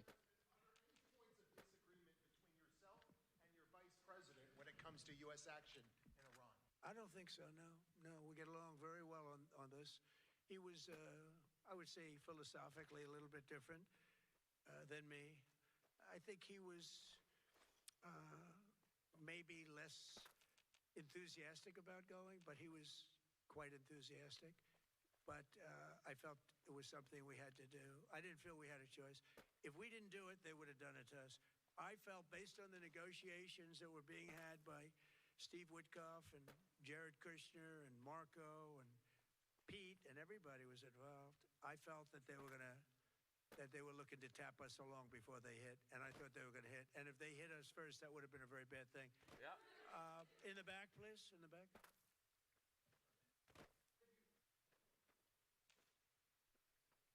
All right. In the back. About the straight, you mean? I can hear a word that I want to reporter keep it said. open. I didn't hear the question. You know, it doesn't pertain to us see. so much as I'm it not the does only to one. China. We're really helping You're welcome, China. We're doing it. We're benevolent. China, we're taking out all of your allies, and you have to say thank you anyway. And you have to say thank you. We are obliterating your allies Because we don't have to deal with them. We know it, China. We know it. Just let them go away quietly. And also, leave you alone, China. Just sit there for not obliterating you further. All right, China? and Nothing accept personal, defeat. kid. I love how Trump literally never mentioned that one of the Oh, they purposes killed of my these friend. geopolitical Oh, they were gonna kill me. I guess I should have let them enemy kill them. Right? Like Iran and Venezuela are two of China's major oil funders. Cuba is China's foothold, literally in our hemisphere. Trump never mentioned it at all. Right? He's like, we're going to liberate Cuba, we're going to liberate Venezuela, we're going to liberate Iran. They're all threats to us in their own various ways, whether it's drug trafficking or terrorism issues. But he's never going to mention China directly. Publicly, he's like, China, you're welcome. We're doing you such a nice favor. We're even letting your boats go through the Strait of Hormuz. China, you're welcome. You're welcome, China. We are literally your besties. Well, we destroy your foothold in our region and obliterate all of your oil infrastructure because that's where you get your oil from.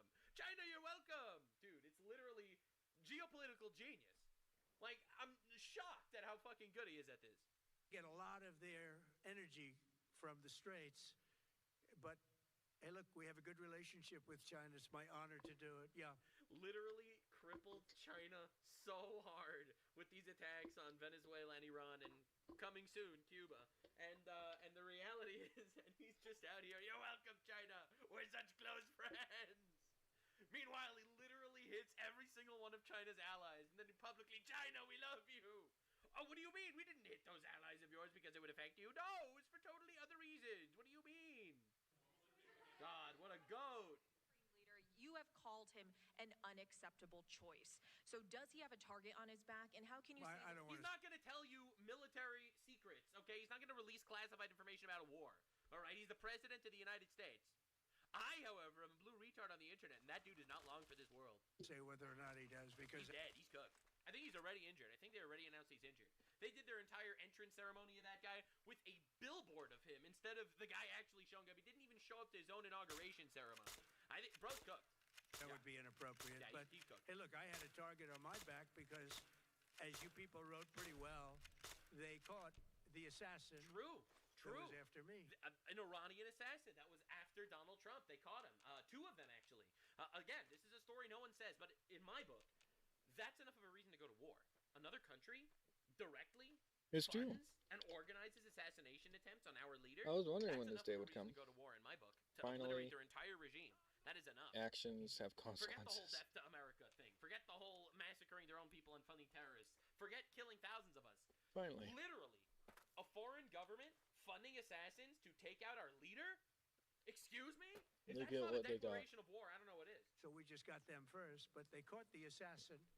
They have him now in custody. Those after me. So you know, but yeah, people again, don't like crazy. to mention that. But I they, wonder if they you did can talk catch to him and ask him why he did it. Congratulate our military, Secret Service, Like even if it's on like FBI, a camera all or of the people something. that worked on that, but they did. Yeah, please. Like gives him the personal death penalty. No, go ahead, please. Thank you, Mr. President. You promised the Iranian people you would help them, but it sounds like you're willing to end this fight after. He did help them. We blew up their fucking police station, their military, their air force, their missile launchers. We did help them. Military objective. I hope we help them more. Not with boots on the ground, but, you know, a couple more strikes here and there, take out their regime. Have wrapped up. Isn't that a betrayal of Will the I people? help them? Betrayal? Dude, Trump helped them like no one has ever helped them. What are you talking about? I'd like to, if they can behave. But they've been very menacing. You know, they're great people. Oh They have an amazing population. It's amazing, smart, brilliant, energetic. They have a great. I'd love to help them, but they have to be in a system that allows them to be helped. And right now, they're in a system that only allows failure. And I don't want that. And I want a system that's not going to be attacking us. Yeah. We want a system that can lead to many years Not of send peace. assassins Yeah. over would And be if we nice. can't have Yeah, that, for we a might start. as well get it over with right now. Yeah, please. President, as of today, there have been 8 U.S. military fatalities associated with the war in Iran. How many American deaths are you willing to have in this? What the fuck are these questions, dude? Oh Wow. my god, I hate the media so much. I mean, They're literally okay, so let me give you this. This person doesn't really understand what the people in the military are there for. Number one, he is the only civilian military personnel. He's civilian, technically, and in the branches of military, even though he's the commander-in-chief, he's technically under the civilian branch. That's why he has to have the executive power to, make a decision to kill somebody, because he's still a civilian. You don't understand, like, the checks and balances this one person has. And then to come up with a question like this, just so stupid, because me as a veteran, I mean, who served under Obama, and then had to have Obama sign a peace treaty, whatever, with Iran to say, look, you can do your nuclear stuff, you just got to have us monitor it, and just thought that that would be okay, and then their whole regime wouldn't be emboldened and empowered because we dealt with terrorists. I said that day when I saw it on the news. It wasn't even through my Airman Training Corps air course. What was it? Texas Separate Air Force Base. I was doing civil engineering course. There you go. And I just got some weird brain fog. That was crazy. My first one was Airborne Communications and Electronic Mission Systems. And my, I don't know this Air Force specialty code for that right now. and then I got transferred to civil engineering because I couldn't pass the ear chamber test. Long story short, yeah, that shit hurt, and they had to reclass me. But yeah, I was nominated for Airman of the Month the same month I was discharged. Man, this shit's getting crazy. What the hell happened? But anyway, like, long story short, like, you put your life on the line when you sign up at BMT. You sign an oath to, defend the oath of the Constitution. And this is what they do. We went out there, and it's called the ultimate sacrifice. He gave the ultimate sacrifice. 8 people have given the ultimate sacrifice. And it's not like, what is he willing? How many people? The reporter said, how many ultimate sacrifices are you willing to have taken in order to accomplish this goal? Like, the piss poor attitude, like, the question is not even phrased in honorable respect at all to life, is why I get so irritated with the question. It's not so much about, like, what the answer is from him, even. That's, like, whatever. But, like, because he's a civilian, and it's like, he didn't give that oath to die.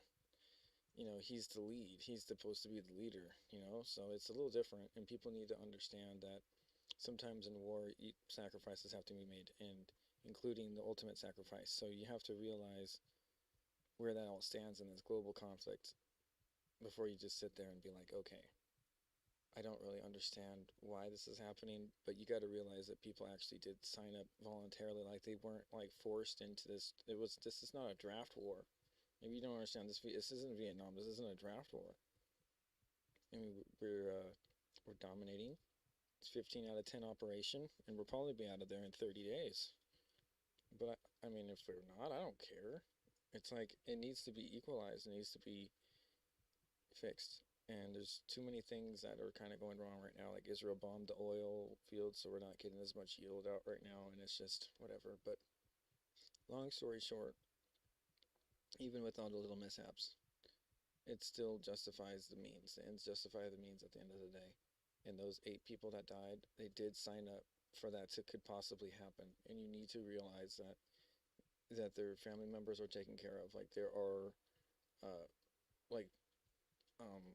every time a service member dies, like, their family is given a stipend or whatever. That every rank, it has a different meaning, or whatever different rank gives a different bonus when they die.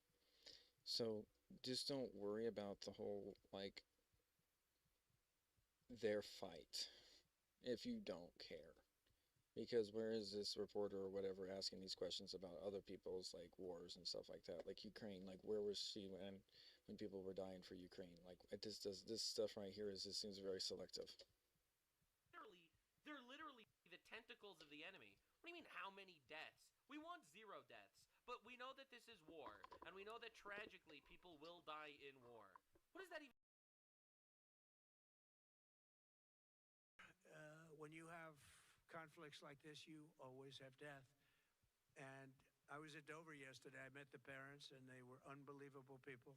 They were unbelievable people, but they all had one thing in common. They said to me one thing, every single one: finish the job, sir. Damn. Please finish the job. Legends, not just the heroes in the military that put their lives on the line, but the families. Legends, unbelievable legends. May God bless them. And I'll leave you at that. Thank you very much, everybody. Great way to end that. Damn, bro. Absolute legends, dude. But yeah, according to the polls, veterans specifically really approve of this war that's going on.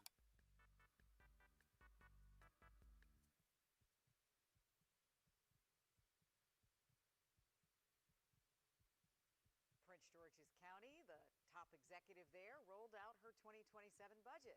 Despite federal job cuts and a tough economy, County Executive Aisha Braveboy promises no major cuts and no fee increases. Armac Gregory has more on how her budget affects you. You heard it all last year, right? The $170 million deficit, the federal jobs leaving the county, Six Flags leaving, Commanders soon to follow, all bad fiscal news. But today, when the county executive presented her upcoming budget, a much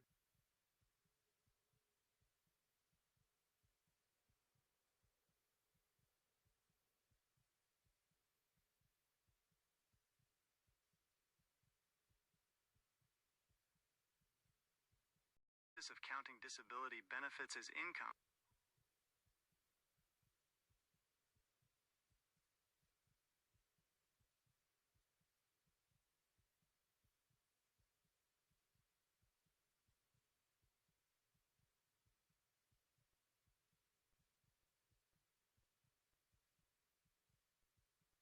Prince George's County, the top executive there, rolled out her 2027.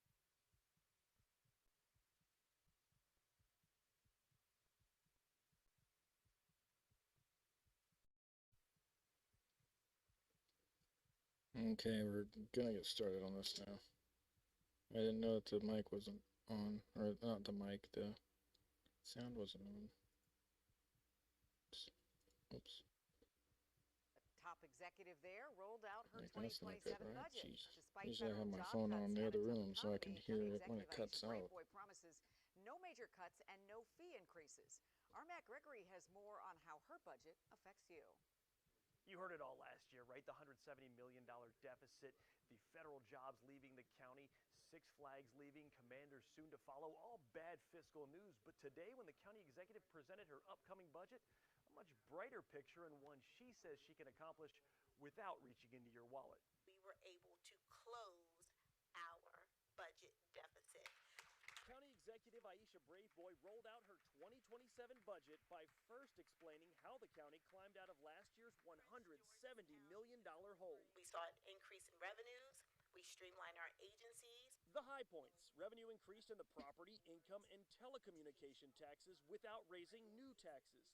And the county also collected more from ambulance fees and paid down debt. We got our fiscal house in order in 8 months. So what's in her proposed budget? No cuts to any major programs, teacher pay increases, modest increased funding for police and fire, and this is a small part of the budget but a growing issue, the creation of a $1 million utility assistance fund. Our budget is still very conservative, and we think that's important for it to be conservative because we don't want to get back into a structural deficit. After the presentation, we spoke with Crystal Orietta, the Prince George's County Council Chair. And I'm sure we'll make some more changes as a council to the budget, but I love the direction that it's going in. Orietta echoed the executive, no new taxes or fees coming except for fines. So we fought to make sure that we could have higher violation fees for people that are bad actors. You know, so those things are always negotiable, but we are not looking to raise taxes on our residents. So this was just the presentation. The council will next get the budget. They're going to work on this for several months with an idea to pass this by the summertime. In Prince George's County, I'm Matt Gregory, WUSA 9. WUSA.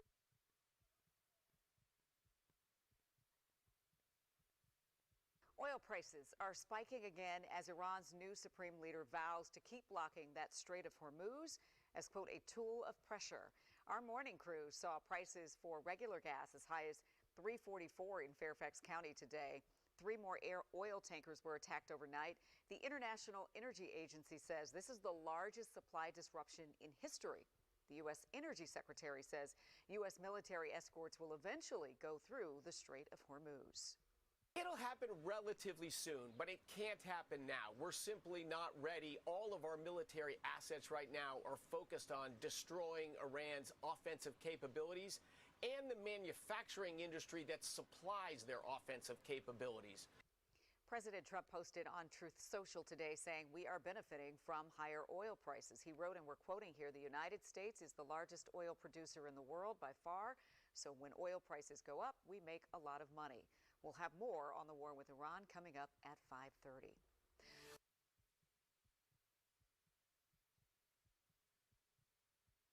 I just bought this Arctic coat on sale because you and I are going in search of Iceland's magical northern lights this October 26th.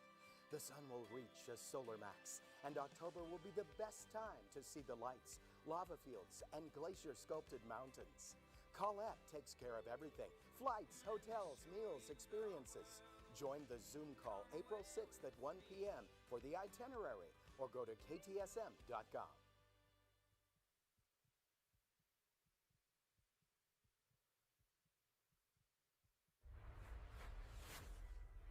Next news. Breaking news.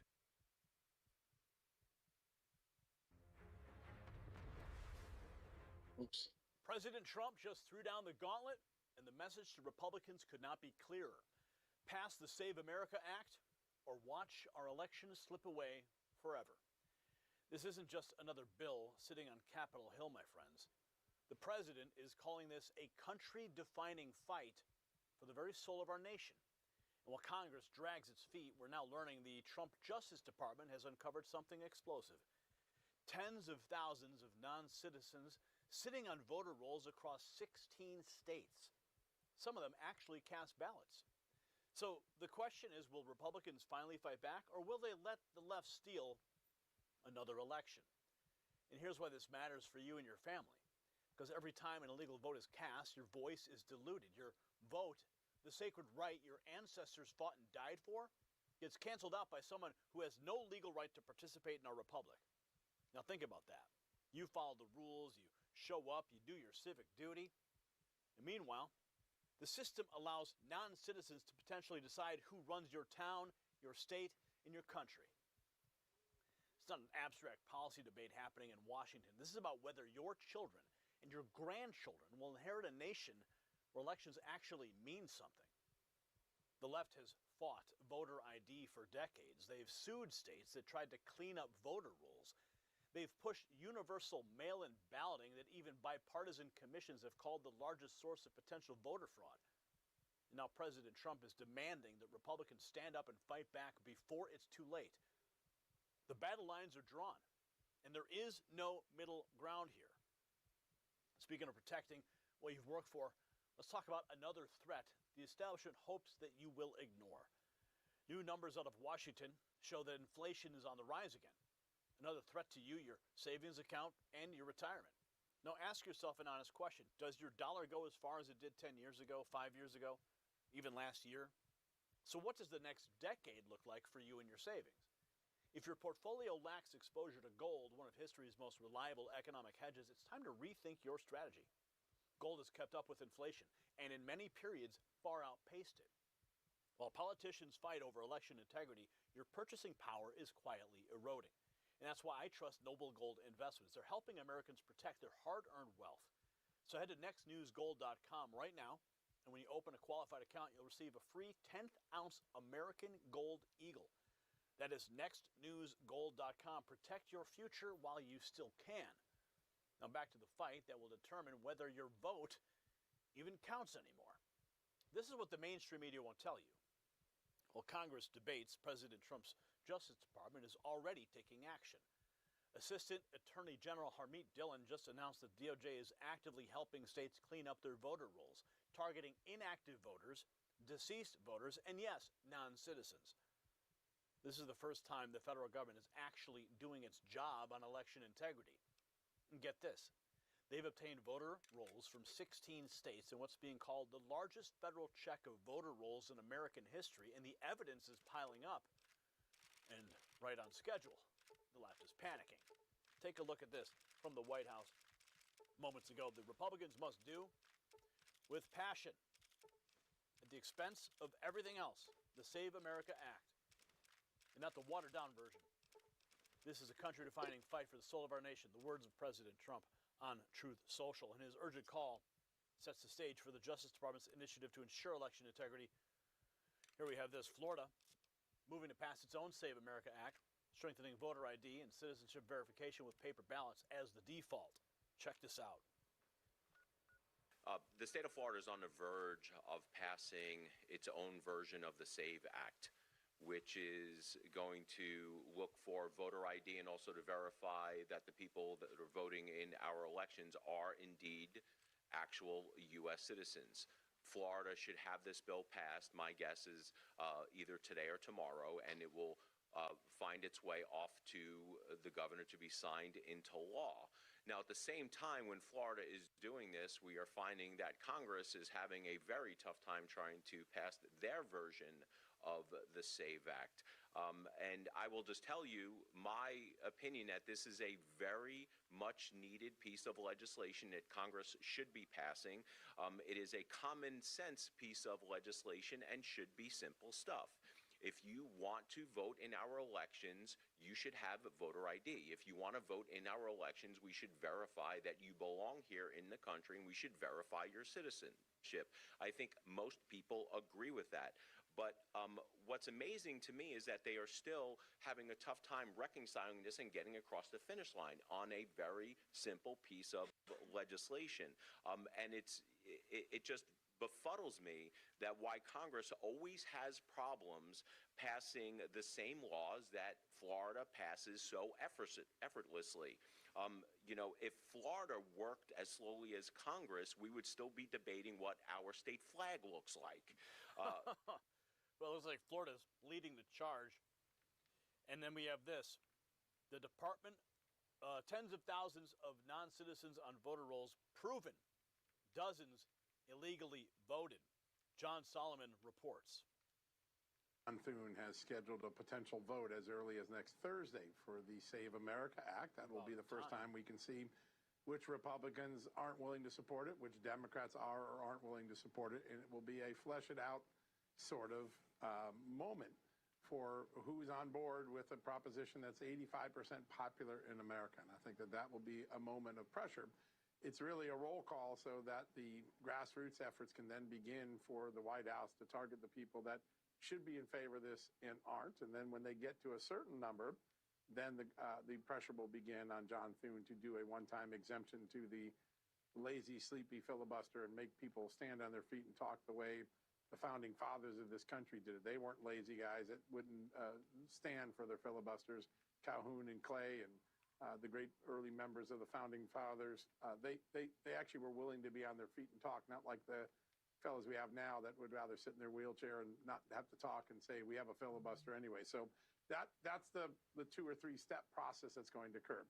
Now, the big news is we're starting to get the data points that can educate senators and House members and the members of the public about what's actually happened, not what's suspected to have happened, but what actually has happened. Last night, we had Harmeet Dillon, the Assistant Attorney General for Civil Rights. She oversees all the voting decisions in America, the Justice Department oversight of voting.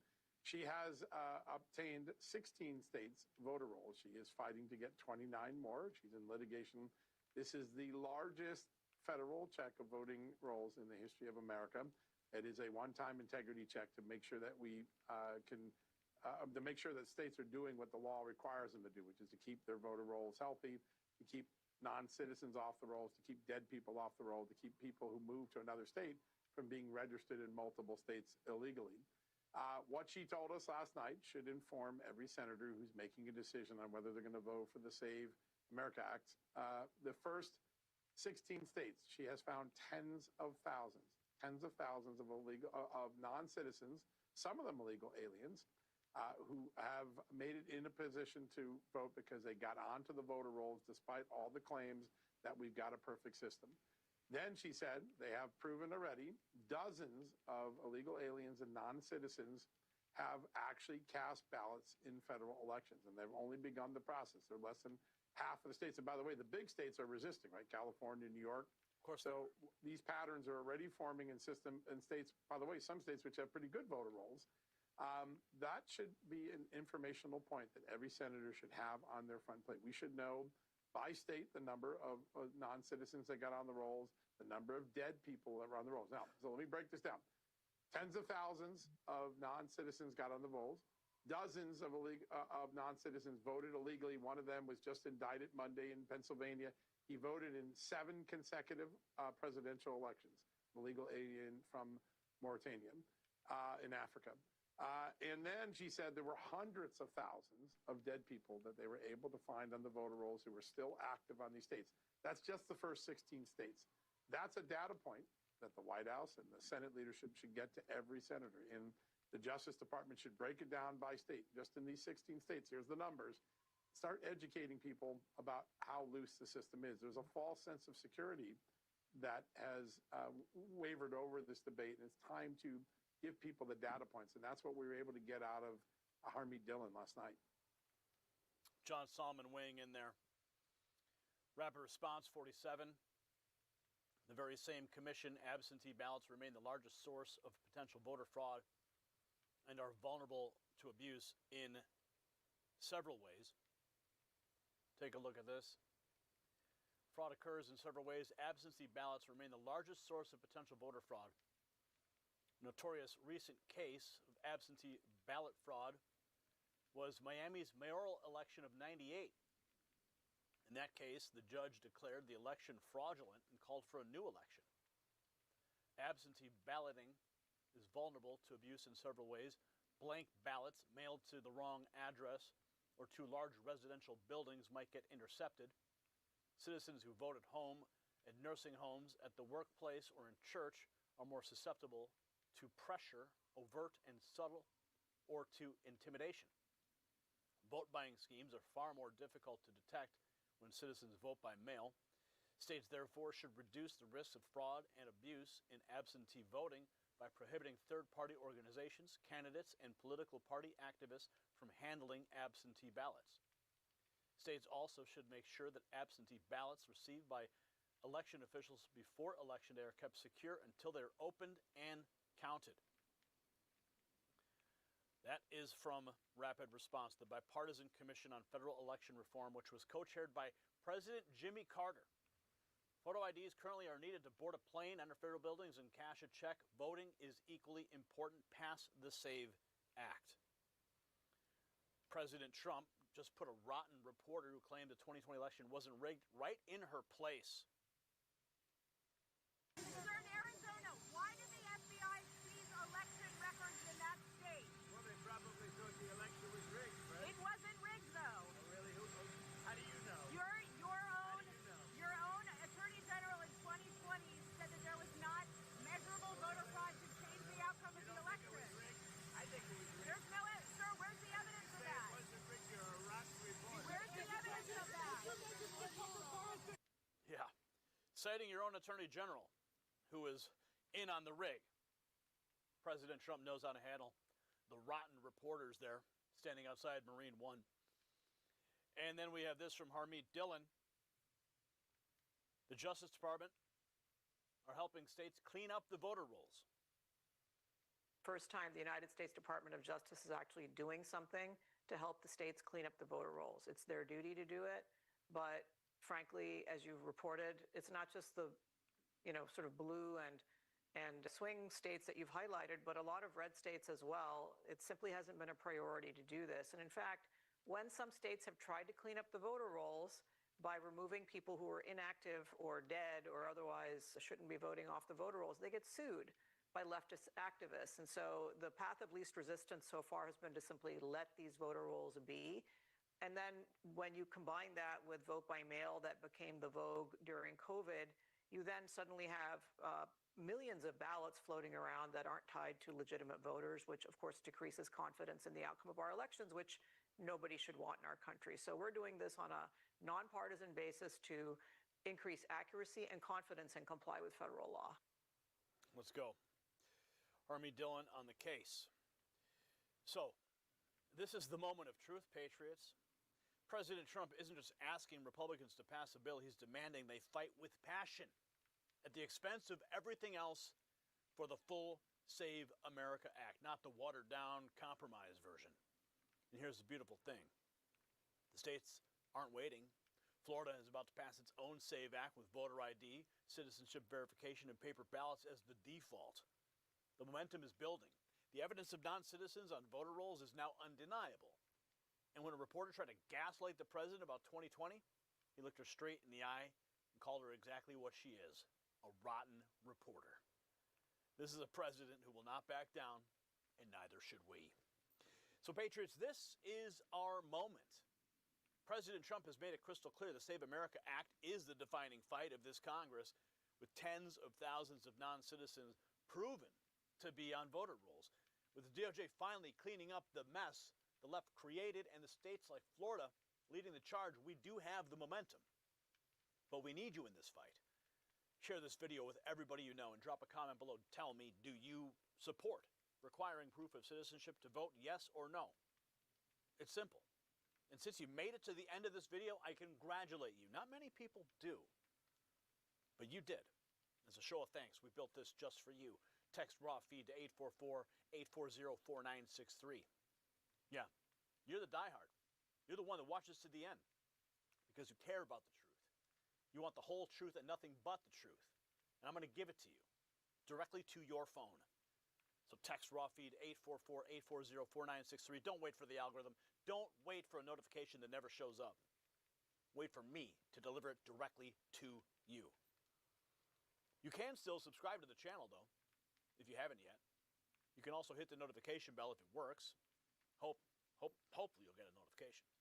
We shall see. But of course, the mainstream media will bury this story. If you want to show the world where you stand, check out the Next News merch shelf below this video. Pick out something you like and wear your patriotism proudly.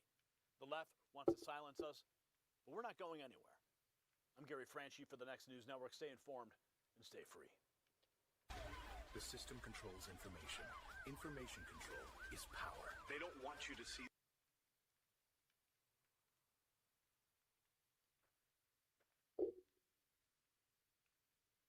We begin with breaking news of a reported potential surprise attack targeting California.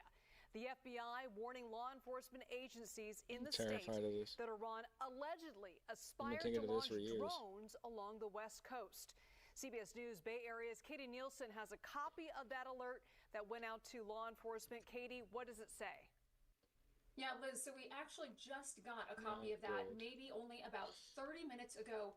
This is the actual bulletin that went out to police departments across the state from the FBI. So if we were to take a look at what it actually says, it says, the JRIC received the following unverified information from the Federal Bureau of Investigation.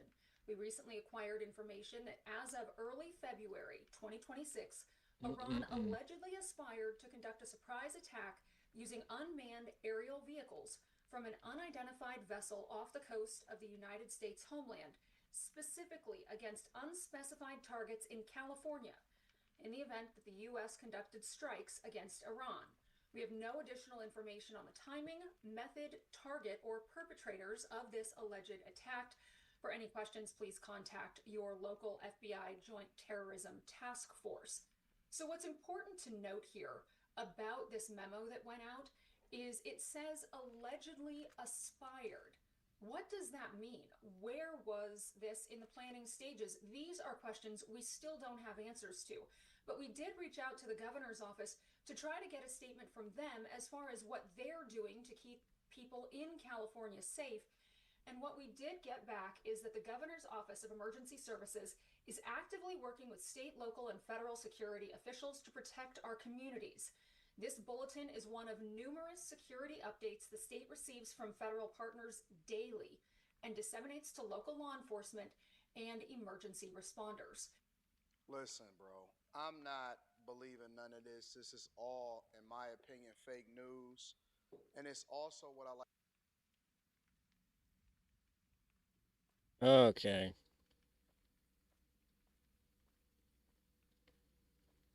Welcome back. Poppy's Fest is returning to the El Paso Museum of Archaeology tomorrow.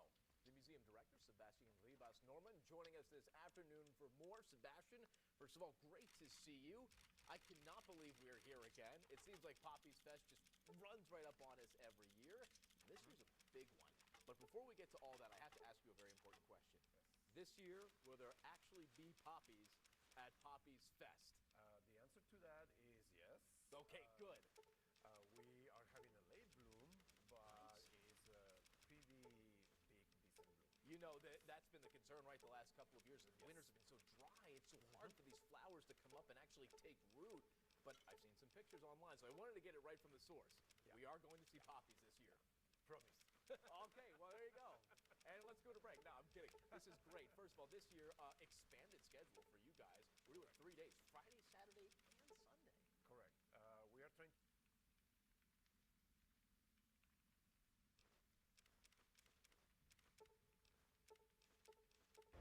Operation Epic Fury.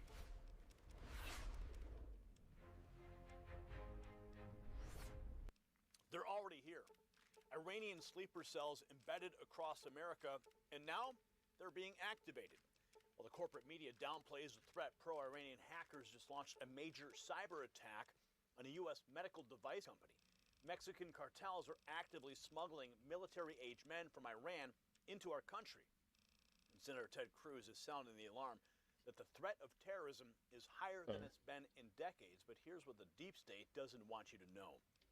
President Trump just confirmed he knows exactly where these sleeper cells are, and he's watching every single one of them. The question is, how do we get here, and what happens next? Now, let me be crystal clear about what this means for you and your family. These aren't abstract threats happening in some far-off land. This is happening in your backyard, in your cities right now. And that's all thanks to 4 years of Joe Biden's catastrophic open border policies. 12 million people flooded across our southern border with virtually zero vetting. Among them, Hamas operatives, Hezbollah terrorists, IRGC agents trained to kill Americans. Just in the last week alone, we witnessed 2 terrorist attacks on American soil. In Austin, Texas, a killer wearing a sweatshirt that said "Property of Allah" with the Iranian flag on his shirt opened fire in a bar, murdering Texans and wounding over a dozen more. Days later, 2 ISIS terrorists from Pennsylvania threw homemade bombs filled with nails and bolts in New York, designed to shred human flesh and maximize casualties. This is not fear-mongering, folks. This is the reality that Biden and the Democrats created. And now President Trump is left cleaning up their mess while these cells activate across the country. But here is a very important national security threat that you need to be made aware of. And I want you thinking about this while we're tracking these Iranian sleeper cells. You see, every nuclear submarine, every warhead that's defending America right now, they all run on uranium. And here's the scary part. We import almost every single pound of it. Think about what we're talking about here. Iranian threats. You see, the U.S. burns through 50 million pounds of uranium per year, but mines less than 1 million. A staggering 50-1 national security gap. That's why on January 14th of this year, the president signed that executive order, Section 232, to secure our uranium supply chain. Just days before, the Department of Energy locked in $2.7 billion in new contracts. It's not a theory, it's happening right now. And Atomic Minerals, trading as ATMMF in the United States and ATOM in Canada, sits right in the middle of this with key holdings across the Colorado Plateau. Because when foreign threats are at your doorstep, energy independence is not optional. Make sure you check out the full briefing that has been prepared exclusively for Next News viewers right below this video. Now let's get back to those sleeper cells. This is where it gets even more explosive. Investigative journalist Jorge Ventura is doing what the corporate media refuses to do. He's heading directly to Mexico to expose the exact locations where cartels are harboring these military-aged men from Iran before smuggling them into America. These aren't just random migrants, folks. These are special interest aliens with documented ties to terrorist organizations. The FBI is now warning that Iranian drones can strike the West Coast. But the bigger story, the terrorists are already here, and more are coming every single day. It's true. Look here, this is what Ted Cruz just had to say. Warning of the threat of Iranian terrorism is higher than it's been in decades, blaming open borders and recent attacks on science as the danger is growing. Listen. Well, Sean, as we sit here right now tonight, the threat of terrorist attack is higher now than it has been in decades. And there are 2 causes of it. Number one, we had 4 years under Joe Biden of open borders. We had 12 million people flood across the border, basically an open invitation to every terrorist, every Hamas and Hezbollah and IRGC terrorist, come to America. We have seen in just the last week 2 terrorist attacks unfold. We saw just over a week ago in Austin, Texas, a deranged killer showing up in a sweatshirt that said "Property of Allah," in a T-shirt underneath with an Iranian flag, opened fire at a bar in Austin, Texas, killing several Texans, wounding more than a dozen more. It was a brazen act of terrorism. Then we saw just a couple of days ago 2 ISIS terrorists from Pennsylvania travel to New York and throw 2 handmade bombs filled with nails and bolts designed to kill as many people as possible. Fortunately, these terrorists were not very bright terrorists, so they didn't actually know how to make bombs that worked, so the bombs didn't detonate. But the terrorists told the Department of Justice they had hoped to kill a lot more people than the Boston bombers did at the Boston Marathon. Those are the 2 terrorist attacks we've seen, and we are at danger of more. We're at danger for more. Pro-Iranian hacker group claims it carried out a major cyber attack against a U.S. medical device company called Stryker. Listen. Alert, a pro-Iranian hacker group is claiming responsibility for a major cyber attack on a U.S. medical device maker, marking the first notable pro-Iranian hack against U.S. infrastructure since Operation Epic Fury began. The company, Stryker, releasing a statement saying, quote, "We are continuing to resolve the disruption impacting our global network resulting from the cyber attack.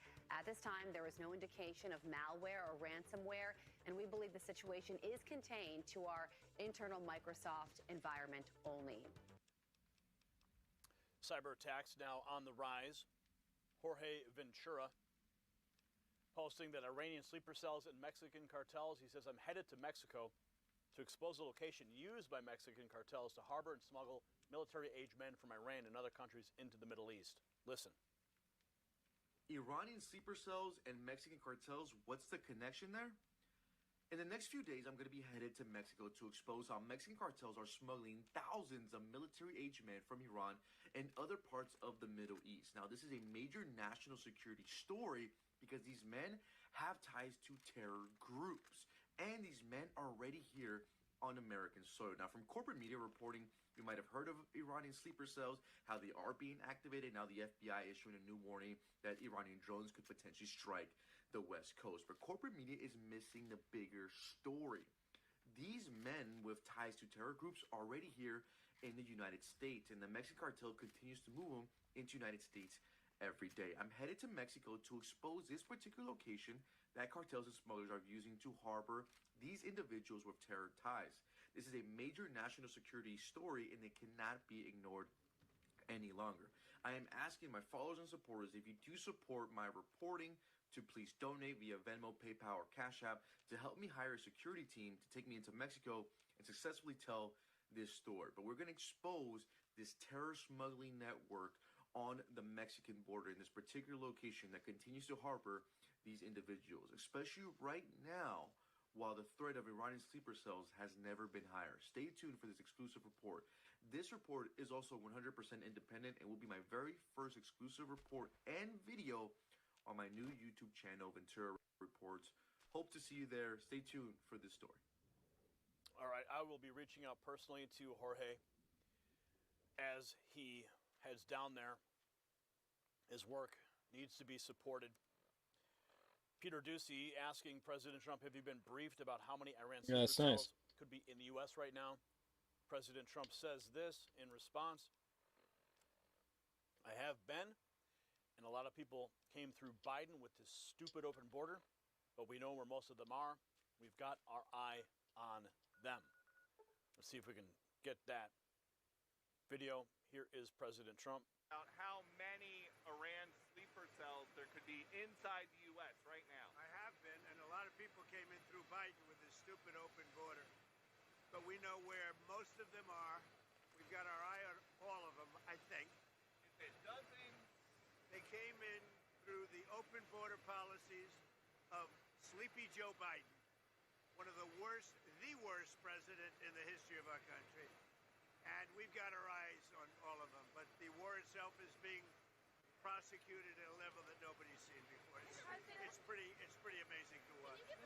Have you been briefed about how many Iran sleeper cells there could be inside the U.S. right now? I have been, and a lot of people came in. So President Trump with this stupid open border. laying it out there.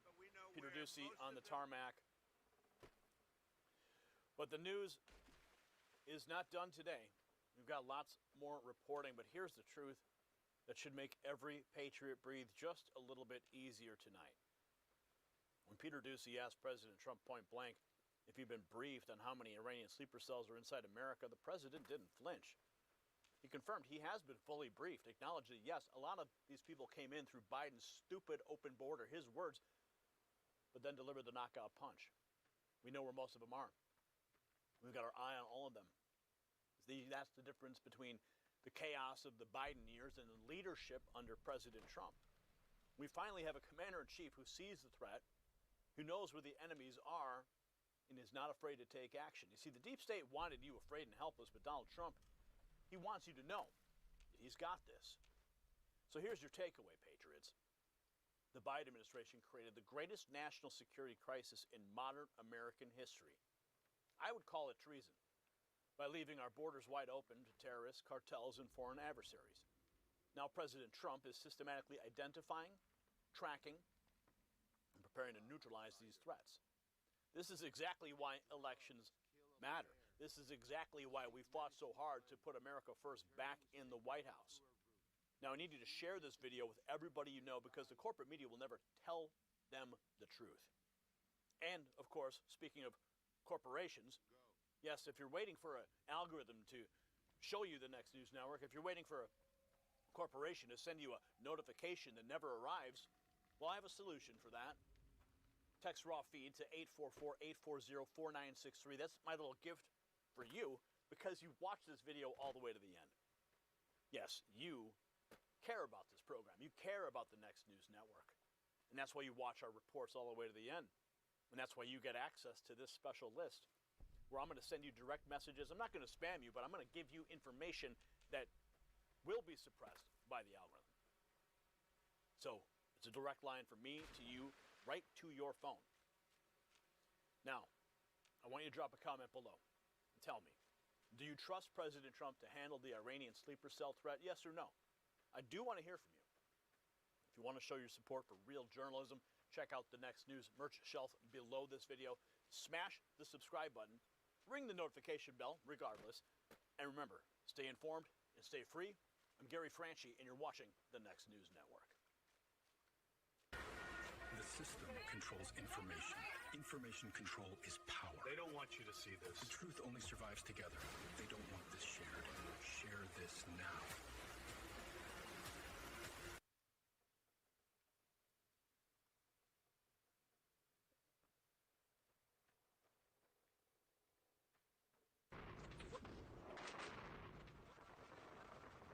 As fighting in the Middle East continues to escalate, the Strait of Hormuz, the narrow waterway connecting the Persian Gulf to the Indian Ocean, has suddenly become a global flashpoint. Sources say Iran has been laying naval mines in the strait. On March 10th, the U.S. Central Command announced that it had destroyed 16 Iranian mine-laying boats. Iran then escalated in retaliation, attacking several international merchant ships. 3 crew members are now missing. Tensions in the Strait of Hormuz have shifted from a military standoff to what many now describe as a growing terrorist threat. According to CNN, citing 2 sources familiar with U.S. intelligence, Iran has already started placing mines in the strait.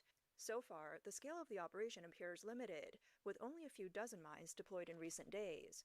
However, one source said Iran still retains 80% to 90% of its small boats and mine-laying vessels. This means it could potentially deploy hundreds of mines in the waterway if it chooses to escalate. The U.S. response was swift and decisive. On March 10th, U.S. Central Command posted on X that American forces had destroyed multiple Iranian naval vessels near the strait, including 16 mine-laying boats. The post included video footage showing precision-guided weapons striking the vessels, with explosions lighting up the sea. At the same time, the U.S. military reported that 16 Iranian personnel involved in mine-laying operations were killed, further escalating tensions between the two sides. U.S. Defense Secretary Pete Hegseth wrote on X that the operation was carried out under orders from President Donald Trump. He said the mission was to eliminate inactive mine-laying boats with relentless precision. He added that the United States will not allow terrorists to hold the Strait of Hormuz hostage and issued a formal warning to the Iranian regime. On March 10th, President Donald Trump posted an unusually strong statement on his social media account. He directly warned Iran that it must immediately remove any mines deployed in the Strait of Hormuz. Trump said that if Iran failed to comply, it would face unprecedented military consequences. He went on to threaten that the United States would use the same advanced technologies and missile capabilities it uses on drug trafficking networks to quickly and completely destroy any Iranian vessel that attempted to lay mines in the area. Trump had also said at a press conference on March 9th, Hormuz is going to remain safe. We have a lot of Navy ships there. We have the best equipment in the world, inspecting for mines. A U.S. intelligence assessment released in March 2026 estimates that Iran possesses around 6,000 naval mines and around 28 submarines. Together, they form an underwater combat network capable of threatening ships through the Strait of Hormuz. Iran's submarine fleet is structured in several tiers. It includes 3 Russian-built Kilo-class diesel-electric submarines, which are known for their quiet operation and long range, allowing them to approach targets silently underwater. Iran also operates about 20 Ghadir-class mini-submarines, which are well suited for shallow waters and covert mine-laying operations. In addition, Iran has up to 3 Fateh-class submarines with more advanced missile launch capabilities, along with 5 Swimmer-15 midget submarines. These tiny vessels can carry special forces or small weapons and are used for close-range harassment operations. This combination of platforms allows Iran to potentially cover the entire strait in a short period of time. When U.S. intelligence agencies estimate Iran's mine stockpile at several thousand, they often list Chinese manufacturing as one of the possible sources. Some analysts say that certain Iranian bottom mines and rising mines are based partly on Chinese designs or components. These exist alongside Russian multi-influence mines, such as those from the MDM series. Iran's Revolutionary Guard Corps, IRGC, would most likely deploy mines using small boats capable of carrying only 2 or 3 mines at a time, gradually placing them in the water in order to disrupt shipping through the Strait of Hormuz. The United States has long studied Iran's naval mine capabilities. As early as 2012, Anthony Kordsman of the Washington think tank Center for Strategic and International Studies wrote in a report that Iran had imported some Chinese-made EM-52 rocket-propelled rising mines. This type of mine can detect the magnetic and acoustic signals of large warships, including aircraft carriers. Once it identifies a target, it launches a 270-kilogram warhead upward to strike the vessel. According to the report, a single mine could potentially pierce the hull of a U.S. aircraft carrier. Iran has repeatedly claimed that it has the ability to block the Persian Gulf. Naval mines are considered its most powerful tool for confronting stronger opponents. Naval mines come in several types, including drifting mines, limpet mines that attack to ships, bottom mines placed on the seabed, and moored mines anchored below the surface. They can be deployed at different depths in the ocean. Besides specialized naval ships, patrol vessels, merchant ships, fishing boats, and submarines can all assist in laying mines. Mines can even be dropped from aircraft. Clearing mines is far more difficult than placing them. Mines are hard to detect underwater, and minesweeping operations are dangerous for the ships involved. Iran has previously warned that any vessel attempting to pass through the Strait of Hormuz could become a target. The strategic importance of the Strait of Hormuz has been recognized for centuries. It lies between southern Iran and southern Oman. At its narrowest point, the strait is only about 39 kilometers wide, but the actual shipping lanes used by large oil tankers are compressed into channels only about 6 kilometers wide. Every day, about 1/5 of the world's oil trade passes through this narrow waterway on its way to global markets. Any threat to the safety of shipping there can quickly trigger turmoil in international energy markets and raise global security concerns. Of U.S. European Command wrote that at the start of a conflict, Iran possessed more than a dozen frigates and light frigates, dozens of fast attack boats and patrol vessels, and hundreds or even thousands of small high-speed boats capable of harassing civilian ships. Iran also still maintains many ballistic missiles deployed along the coastline near the strait. Stavridis warned that if Iran mainly deploys drifting mines instead of mines fixed to the seabed, it would be much harder to clear them. U.S. and allied forces would have to repeatedly send out minesweeping ships to keep the lanes open. Completely clearing the mines could take months or even longer. During that time, no ship could be guaranteed safe passage through the Strait of Hormuz. Iran's blockade of the strait has already trapped about 15 million barrels of daily oil production inside the Persian Gulf. In the past, around 100 ships passed through the strait each day. Now, more than 1,000 vessels are anchored outside, waiting. Only a few are managing to enter. In the comments under the video, one user wrote that oil tankers backed by Chinese capital are almost all anchored in safe waters outside the strait, such as the Gulf of Oman. They're stuck there, unable to move forward or turn back. But waiting at sea is extremely expensive. A supertanker with a capacity of 300,000 tons can cost tens of thousands of dollars a day in charter fees alone. When you add fuel costs and the daily expenses of 20 to 30 crew members, the demurrage charges quickly pile up. Looking across the water, dozens or even hundreds of ships can be seen waiting. Every day, millions or even tens of millions of dollars are effectively being burned at sea. On March 11th, a Chinese crew member posted a video.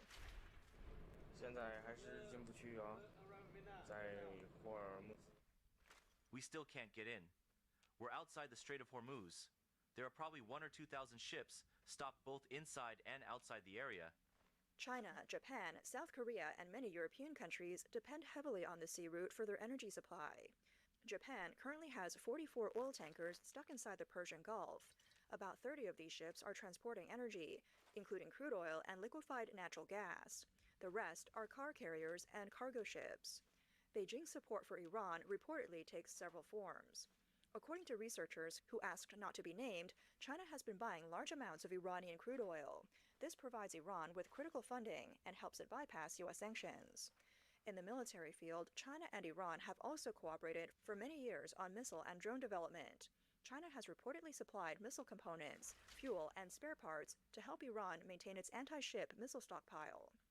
However, the Chinese government has consistently denied providing offensive weapons to Iran or engaging in direct arms sales that violate international embargoes. Beijing says its export controls are strict. Recently, reports that Iran secretly imported military supplies from China have drawn global attention. Iran's Air Force lost its only remaining Boeing KC-747 aerial refueling aircraft, the last one of its kind in the world. The aircraft was destroyed in a precise U.S. strike in Tehran's Mehrabad International Airport. According to U.S. officials, the plane had returned from China shortly before the strike. Satellite surveillance and intelligence networks reportedly tracked it after it arrived on March 7th. Officials believe the aircraft may have been carrying chemicals used for missile fuel or electronic components. The supplies were reportedly intended to help Iran rebuild air defense systems that had been damaged in earlier U.S. and Israeli strikes. Instead, they became the trigger that led to the aircraft being targeted. Footage from the scene shows flames shooting high into the sky and thick black smoke rising from the airport. The aircraft was completely engulfed in fire. Its structure collapsed and burned, leaving the fuselage and the core refueling equipment destroyed beyond repair. Western intelligence reports say Iran has strengthened military cooperation with China in recent years. This includes transporting missile components, drone parts, and rocket fuel materials by cargo aircraft. As early as June 2025, reports said several Boeing 47 cargo planes operated by Chinese companies flew from China, passed through Central Asian countries, and then disappeared from radar near Iranian airspace. The flights raised speculation that they might have been carrying military supplies. Iran's KC-747 was believed to play a key role in the system. As a large transport platform, it could carry significant amounts of cargo, including sensitive military materials. For the Iranian Air Force, losing this aircraft is a severe blow. It effectively cuts off a vital part of its aerial supply capability. The destruction of the aircraft also collapses Iran's already fragile aerial refueling system. Iran's remaining KC-707 tanker aircraft are aging and suffer from spare parts shortages, making them unable to take on the mission effectively.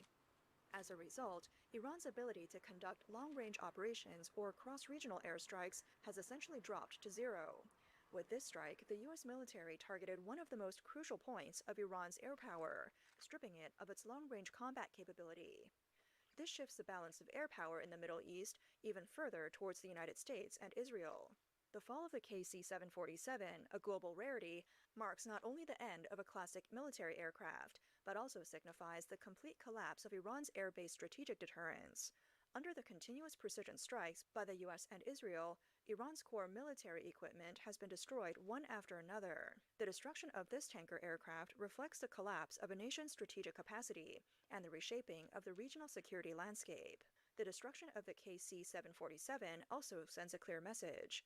Iran's military cooperation with China is being closely monitored. To some extent, this serves as an indirect warning to the Chinese Communist Party. Any transportation of missile components, drone parts, or rocket fuel could be grounds for a U.S. strike. The U.S.'s secondary sanctions mechanism is designed to expand the scope of deterrence, urging third-party countries and companies to think twice before cooperating with Iran. This sanction logic not only targets Iran, but is also shaping a broader international order, where anyone involved in Iran or Russia's military supply chains may face consequences. The situation in the Persian Gulf has reached a highly dangerous stage. As Operation Epic Fury enters its 12th day, forces are facing continued asymmetric threats from Iran. One of the most serious concerns is the risk of naval mines being laid in the Strait of Hormuz. On March 11th, the commander of the U.S. Central Command, General Brad Cooper, gave an update on the progress of Operation Epic Fury. He said that on the evening of March 10th, U.S. forces struck and destroyed a large ballistic missile manufacturing facility inside Iran. The attack directly weakened Iran's missile production capacity and reduced its ability to threaten Gulf allies with long-range strikes. Cooper also highlighted another major development. U.S. forces have completely destroyed all 4 Soleimani-class warships belonging to Iran. This represents a major blow to Iran's naval power. The ships were key assets of the IRGC's navy, designed for rapid attack and asymmetrical warfare. Their destruction significantly weakens Iran's surface fleet in the Persian Gulf. According to Cooper, since the war began, the United States has struck more than 5,500 targets inside Iran, including over 60 naval vessels, using various precision-guided weapon systems. His update sent a clear message of confidence. The U.S.-Israel coalition currently holds the offensive advantage, while the Iranian government no longer has the ability to launch a large-scale counterattack. From a strategic perspective, the continued strike by the United States and Israel have significantly weakened Iran's naval forces. Ballistic missile attacks have dropped by more than 90%, and harassment operations by Revolutionary Guard speedboats and drones have been limited. However, Iran has shifted toward more covert asymmetric tactics. These include launching anti-ship missiles from coastal positions and using unmanned explosive boats to attack cargo vessels. According to data from the UK Maritime Trade Operations, since the United States and Israel began strikes, there have been at least 13 attacks on ships in the Persian Gulf, the Strait of Hormuz, and the Gulf of Oman. 3 of those attacks occurred on March 11th. One involved a Thai-registered bulk carrier that caught fire, forcing a large-scale evacuation of its crew. The other 2 incidents occurred near the coast of the United Arab Emirates, including one northwest of Dubai. The most notable case involved the vessel Mayuri Nari, a bulk carrier operated by Thailand's Precious Public Shipping Company. The ship departed from Khalifa Port in the UAE early on the morning of March 11th. At around 11 a.m., it was attacked in the waters near the Strait of Hormuz, about 11 nautical miles north of Oman. The attack caused a fire in the stern of the ship. The flames quickly spread. Of the 23 crew members on board, 20 have been rescued and were transported to Oman. 3 crew members are still missing, and search and rescue operations are ongoing. As retaliation expands, ships operating around the Persian Gulf are facing growing risks. Later on March 11th, the UK MTO reported that 1 bulk carrier and 1 container ship were struck by unidentified projectiles in the waters off the UAE. One incident occurred 50 nautical miles northwest of Dubai, while the other happened near the coast of Ras Al Khaimah. The extent of the damage is still being investigated by the crews, but all crew members on both ships are currently reported safe. Ali Reza Tangsiri, commander of the IRGC Navy, made a hardline stance on social media. He said that any ship wishing to pass through the Strait of Hormuz must first obtain permission from Iran, or it will be treated as a hostile target. In essence, this statement openly challenges international law. The Strait of Hormuz is one of the world's most critical energy shipping routes and is considered an international waterway. Iran does not have the authority to impose its own permission system on vessels passing through it. Such remarks are not only a direct challenge to the principle of the global economy. By making this threat, Iran appears to be attempting to force the international community into its logic of retaliation, turning civilian ships into political bargaining chips.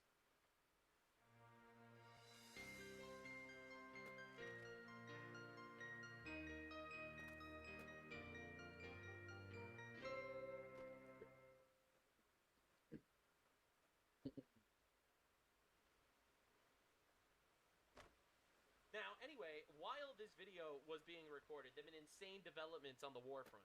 Excursion, and you said it is a war. So which one is it? Well, it's both. It's both. It's It's an excursion, a side quest. We go out there, we kill some terrorists, we come back home on time for supper. It's a side quest. will keep us out of a war. Um, And the war is going to be Calling Iran a side quest is actually kind of prerogative. That's the craziest flex ever, dude. But think of it, they had thousands of missiles, 7,000, 8,000 missiles. We got many of them before they got to launch. Thank God. They have drones all over the place. We got many now. We're knocking out the drone plants, as you know, going fast. They started talking about mines, so we hit 28 mine ships as of Good this shit. moment. 28. That's right. Bye. Like using the same weapon, the exact same weapon that we use against the drug dealers in the water. We have, as an example, we had tremendous drugs pouring in through the waters, through the sea. and now we have almost none. It's down 97% through water. That's crazy, 97%. But I was told that actually this is not a good president. That's not doing the things. Well, he's doing the things. Now we'll do it through land. The land is easier than water. But this is a great honor being here. It's a great. Yeah, so anyway, we're blowing their shit, we're destroying them. For us, it's an excursion because quite literally we're obliterating them. For them, it's a war because it's an existential threat to their regime of rapist pedophiles.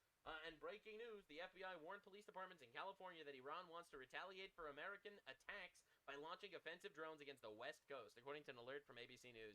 And that's honestly a little bit terrifying, a little bit worrying. I don't know, I'm in nothing ever happens mode. I'm hoping this doesn't happen, obviously. But bro, they're gonna hit the libtard state, bro. That's crazy. Of course, Hassan Piker immediately comes out to defend the Islamic regime. Very difficult for me to read this as anything other than a potential false flag setup. I'm not gonna lie.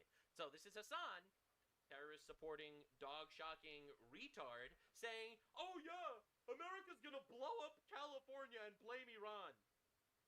Dude, the fact that this is the first thing that goes through this person's mind when the FBI warns you that just be on the lookout for fucking drones because we're at war, it's honestly insane.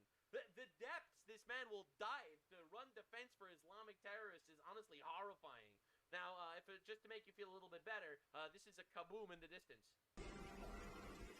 Alright, so there's a plane, and he dropped the bomb, and there it is.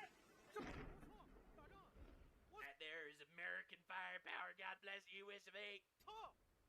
God damn, that is insane. Holy shit, that is crazy. Alright, and of course, Hezbollah is firing missiles into Israel right now. This is as we speak. This is current.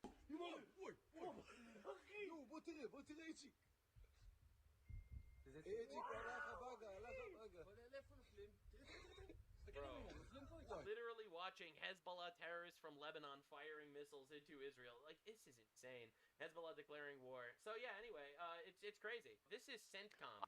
CENTCOM is giving us an update on the actual battle. So we're gonna look into this before I show you all the third worlders crashing out on the timeline.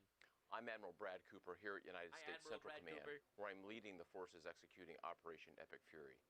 First, I want you to know that we continue to keep the families of our fallen heroes and our wounded teammates in our thoughts and prayers.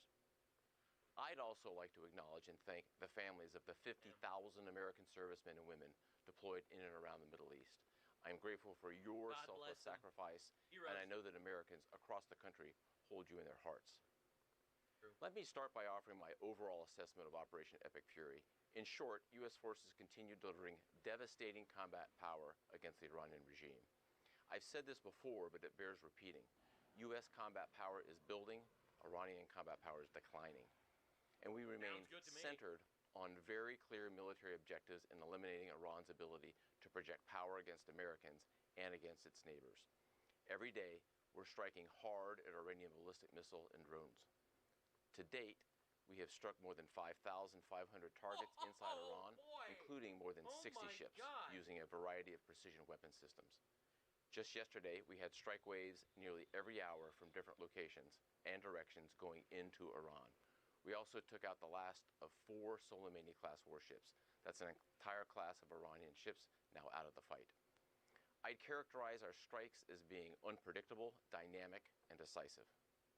All right. Since the first 24 hours of this campaign, Iranian ballistic missile and drone attacks have dropped drastically. But it's worth pointing out that Iranian forces continue to deliberately target innocent civilians in Gulf countries while hiding behind their own people as they launch attacks from highly populated cities in Iran. Of course, forces executing... You mean to tell me they're terrorists? Operation Epic Fury aren't just defending against Iranian threats. We are methodically dismantling them by hitting Iranian missiles and drones, as we also strike their defense industrial base. Just last night, our bomber force hit a large ballistic missile manufacturing facility, as an example. So it's not just about what's shooting at us today, it's also about eliminating the threat in the future. Now, let me show you a few of the results from the... I see a lot of people being like, oh, it's so sad there's all this death. Guys, killing terrorists is a good thing, all right? We have to stop being retarded about this, all right? They're trying to kill us. We kill them before they kill us. Do it with a smile on your face, all right? Take some solace in the fact that these terrorists are in hell now, all right? Colossal W. Tremendous efforts by America's joint force. Here you see an Iranian Jamaran-class warship, a large patrol ship, a drone smuggling vessel, and 4 other surface combatants docked at Chabahar port in the Gulf of Oman the day before we launched Operation Epic Fury. Here's the same pier 4 days later, all ships taken out of action. What happened to them? Where This did they go? Bayandar-class surface ship was hit and rolled on its side. Here's another example. Here you see 2 Iranian surface combatants. This is like the Instagram filters. You see the e-girl, before weight loss, after weight loss. It's like just that, just with the Iranians' military. Docked at an Iranian naval base near the Strait of Hormuz, just hours into the campaign. And here's what they looked like 3 days later, engulfed in flames after we struck them with a precision weapon. For years, the Iranian regime has threatened commercial shipping and U.S. forces in international waters. Our mission is to end their ability to project power and harass shipping in the Strait of Hormuz. From the air, we've achieved a concentration of air power with back-to-back waves of advanced fighters creating constant pressure on the enemy every single day. Our dominance is not a solo effort. It's a testament to the strength of our ironclad alliances. We continue to coordinate. All right, chat, what do you prefer? Do you prefer your tax dollars going to pay for these jets killing terrorists or Somali leering centers? Right, the choice is yours. Closely and effectively with Israel in this very large operation. And we are also coordinating and serving side by side with all of our partners in the Middle East. We're on a path to eliminating Iran's ability to threaten Americans and our friends, and we are achieving this through a combination of lethality, precision, and rapid innovation. Let me highlight a few examples, at least the ones that aren't classified, of how we are achieving lethal effects in entirely new ways. First, this dude is literally like, yo, we have 3 Guinness Book World Records in new and effective ways to kill terrorists. God, I love our country, man. God bless America. Warfighters are leveraging a variety of advanced AI tools. These systems help us sift through vast amounts at Grok, blow up that boat. Of data in seconds, so our leaders can cut through the noise and make smarter decisions faster than the enemy can react. Humans will always make final decisions on what to shoot and what not to shoot. And this is my AI girlfriend. She blows up terrorists. What does your AI girlfriend do? When to shoot. But advanced AI tools can turn processes that used to take hours and sometimes even days into seconds. I continue to be impressed with all the branches of the U.S. military. The entire team is performing superbly. We have activated AI sleeper agents into Iranian civilization. The goats that are raped tell us exactly who the rapist is, and we eliminate them. Strike operations from our joint force continue, as I've said. I assess that we are clearly exercising air superiority over vast swaths of Iran. Yeah, I noticed. We have the most integrated air defense umbrella in the Middle East, and our defensive operations from the Army, Navy, Air Force, Marine Corps, and Space Force teams are performing magnificently. Space Force? You mean the thing that the Democrats told us was a waste of money and we shouldn't do? Instead, we should give money to Somali leering centers? Yeah, I remember that. A note about the Space Force. Our space superiority has been a critical enabler to this fight. That's insane. Unseen by the world. That is the craziest fucking phrase I've ever heard in my life. Right, you got these fucking Iranians with like slingshots and shit.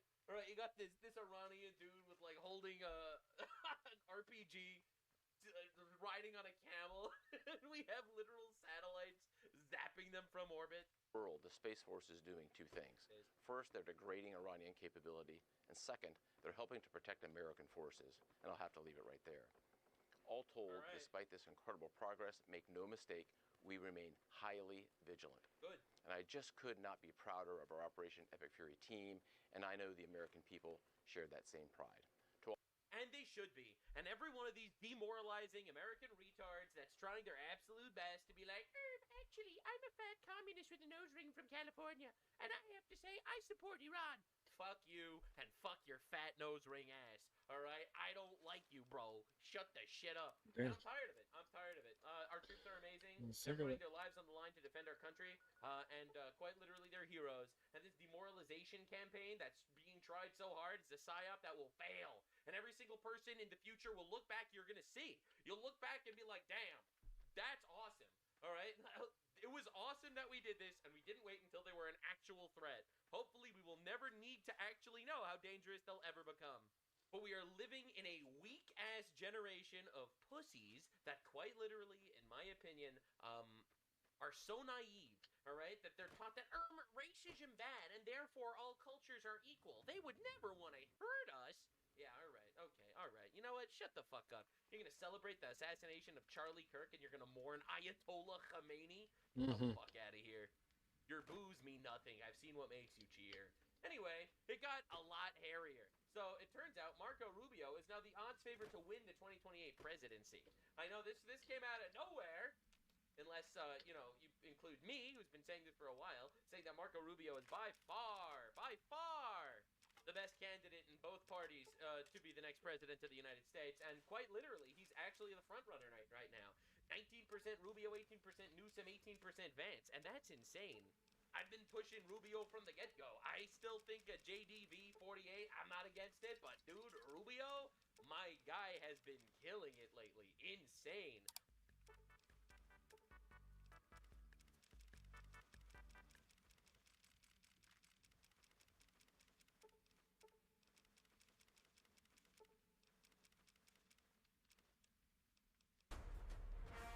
Operation Epic Fury.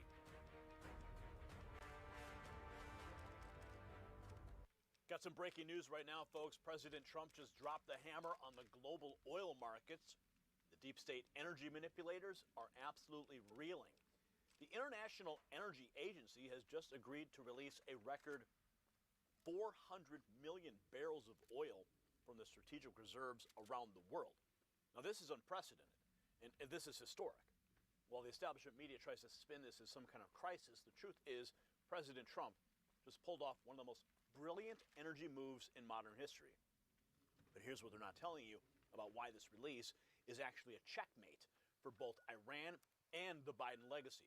So don't go anywhere. I'm going to tell you exactly why this matters to you and your family right now.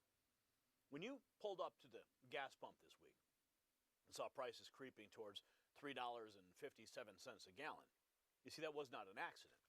That was the cost of confronting the Iranian nuclear threat that the weak Biden administration let fester for years. Here's the difference between a leader and a politician. President Trump.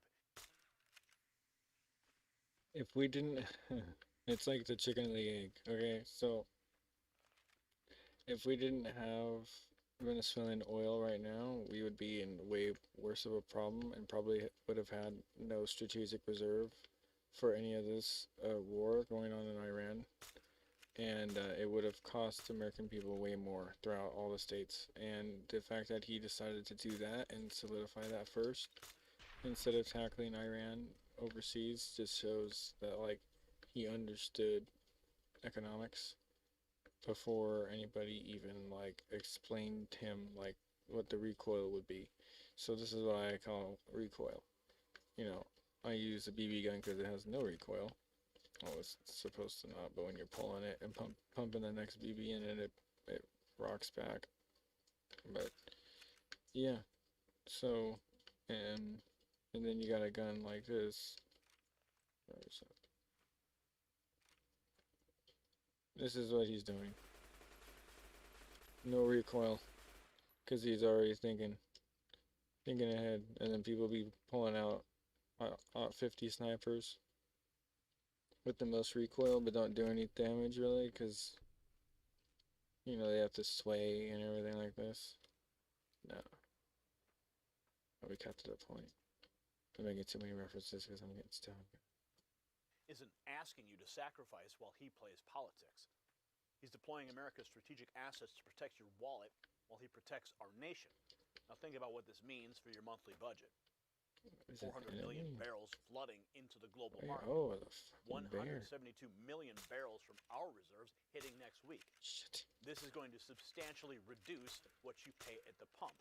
Unlike the previous administration that drained our reserves for a midterm election stunt. President Trump has a plan to refill those reserves with even more oil. I can't even believe it. Today. You see, this is what I real thought I was going to jump over that. This is America First in action. Speaking of protecting what matters most, I need to share something personal with you right now.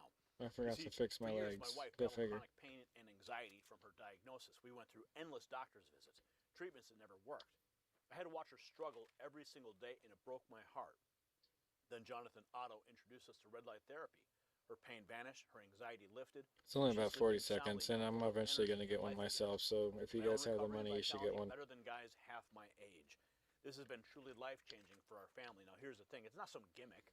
It's backed by NASA research, FDA cleared, and studies show rapid pain relief. When you're dealing with the stress of everything happening in this country, taking care of your health is not optional. It is essential. Red Light Therapy gave us our lives back, and it can do the same for you. So make sure you go to myredlight.com. You'll find a link below. Use the promo codes exclusively for you. Now let's get back to President Trump's brilliant strategy and the moves the media does not want you to understand. Yes, here's what the mainstream media is completely ignoring about this story. Energy Secretary Chris Wright just exposed the previous administration's abuse of our Strategic Petroleum Reserve. What? They drained nearly 300 million barrels, not for a national emergency, not for a real crisis, but to manipulate gas prices before an election.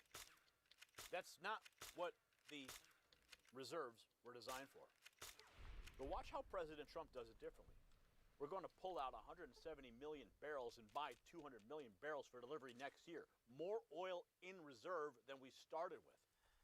See, that's the responsible way. I like the Take car. a look at this on your Or screen. the truck. The IEA Paint. and its member countries Ranger.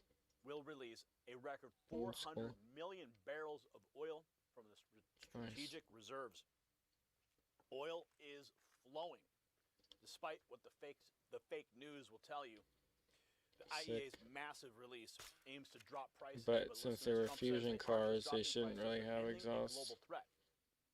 President Or Trump if that's not confirms exhaust. the IEA is releasing a It's record the frame. 400 million barrels from various For towing? national No, it looks like petroleum exhaust. It reserves. doesn't- I'm Listen to the confused now. president. Pleased to report that earlier today, the International Energy Agency agreed to coordinate the release Nuts. of a Or record is this 400 tail million lights? But barrels there's of tail oil from lights various there. national petroleum reserves around the world, Emergency lights? which will substantially reduce the oil prices Blinkers? as we end this threat to America and this threat to the world. We don't want to leave early, do we? We got to finish the job, right? And we will finish the game. Trump's got some big oil plans to lower prices, and it's not just talk. OAN reports it's part of taking strategic action against Iran. Oh. Says the U.S. will tap the strategic petroleum oil reserves to counter rising gas prices driven by operations against Iran. Listen. President Trump announces he will tap the strategic oil reserve to counter rising gas prices driven by operations against Iran. He made that announcement on Wednesday as the national average for a gallon of gas hit $3.57. Crude prices reached triple digits for the first time since 2022, with 20% of the global oil supply disrupted in the first 9 days of the conflict. The reserve holds about 415 million barrels, near its lowest level in decades. The Energy Department confirmed the U.S. will release 172 million barrels of oil from the SPR next week. Next week. Trump's tapping the reserve to tackle the gas prices from Iranian tensions, yet Energy Secretary Wright has an optimistic note for Americans.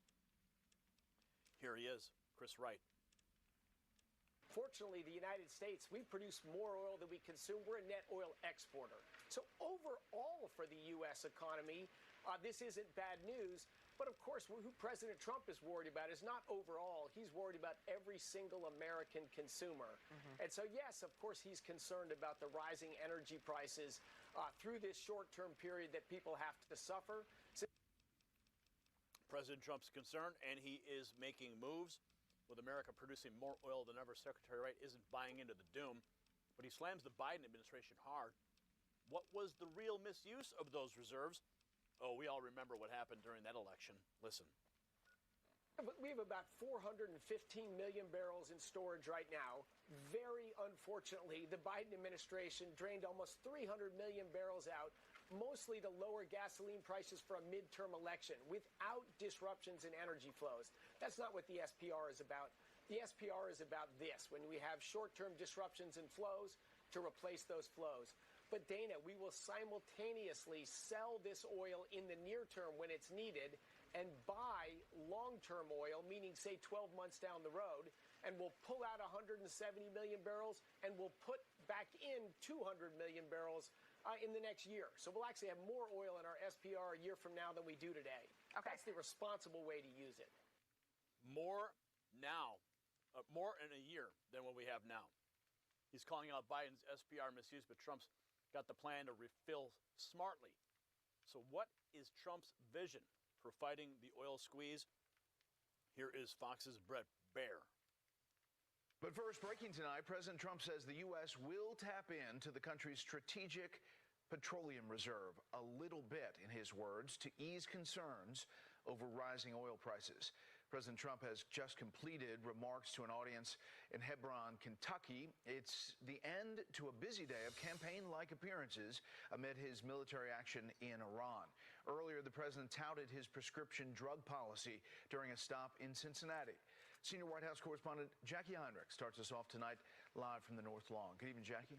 Good evening, Brett. The president spoke to a local news outlet during his stop in Ohio and made some big news, revealing that the U.S. will draw down the Strategic Petroleum Reserve by a little bit to bring down oil prices and then fill it back up later. It is one of the many ways the White House is trying to stabilize prices while it finishes the job in Iran. The market's holding up well. I figured we'd be hit a little bit, but we were hit probably less than I thought, and we'll be back on track in a pretty short while. President Trump making stops in Ohio and Kentucky, where Senate seats are up for grabs in November, making the case that his administration and Republicans in Congress are solving the affordability problem, even though Americans are feeling a spike in energy prices from the war in Iran. Today's average for a gallon of regular gas, $3.58, up from $3.20 last week and $3.08 last year. Reuters reports the U.S. Navy has denied near-daily requests from the shipping industry to escort tankers through the Strait of Hormuz. But Trump says companies should feel okay transiting through. I think they should. I think they should. I think they should use this. In my opinion, look, we took out just about all of their mine ships in one night. Still, shipping along the narrow strait that carries a fifth of the world's oil supply has all but halted since a week ago. Today, the International Energy Agency's 32-member countries agreed to release 400 million barrels of oil to address supply disruptions. 400 million barrels. So Trump's strategy is not just about oil, it's about standing against an evil empire. Now, does this tie into bigger geopolitical showdowns? Here's what the president posted on Truth Social. The United States is the largest oil producer in the world by far. So when oil prices go up, we make a lot of money. But of far greater interest and importance to me as president was stopping an evil empire, Iran, from having nuclear weapons and destroying the Middle East and indeed the world. I won't ever let that happen. Thank you for your attention to this matter. President God bless that dude. J. Trump. Let's go, baby. Now let me give you the bottom line that the establishment does not want you to understand. President Trump just said it himself in his own words, and I want you to really hear this. America is the largest oil producer in the world. When prices go up, we do make money. But that is not what matters most to this president. What matters is stopping an evil empire from getting nuclear weapons and destroying the Middle East and the world. He said, I won't ever let that happen. You see, that's the difference between a president who puts America first and politicians who put their poll numbers first. Trump is simultaneously crushing Iran's nuclear ambitions, protecting your pocketbook, and rebuilding our strategic reserves. Three-dimensional chess, while his critics play checkers. So what you're witnessing right now is exactly why 77 million Americans put Donald Trump back in the White House. He doesn't just react to crises, he dominates them. While the radical left melts down over military action in Iran, President Trump is already 3 steps ahead, coordinating with our allies, releasing strategic reserves, protecting American consumers, and planning to leave our reserves stronger than he found them. This is leadership. This is strength. This is America winning again. Now, I needed to share this video because the mainstream media is not going to tell you this story honestly. And I want to congratulate you for watching this video all the way to the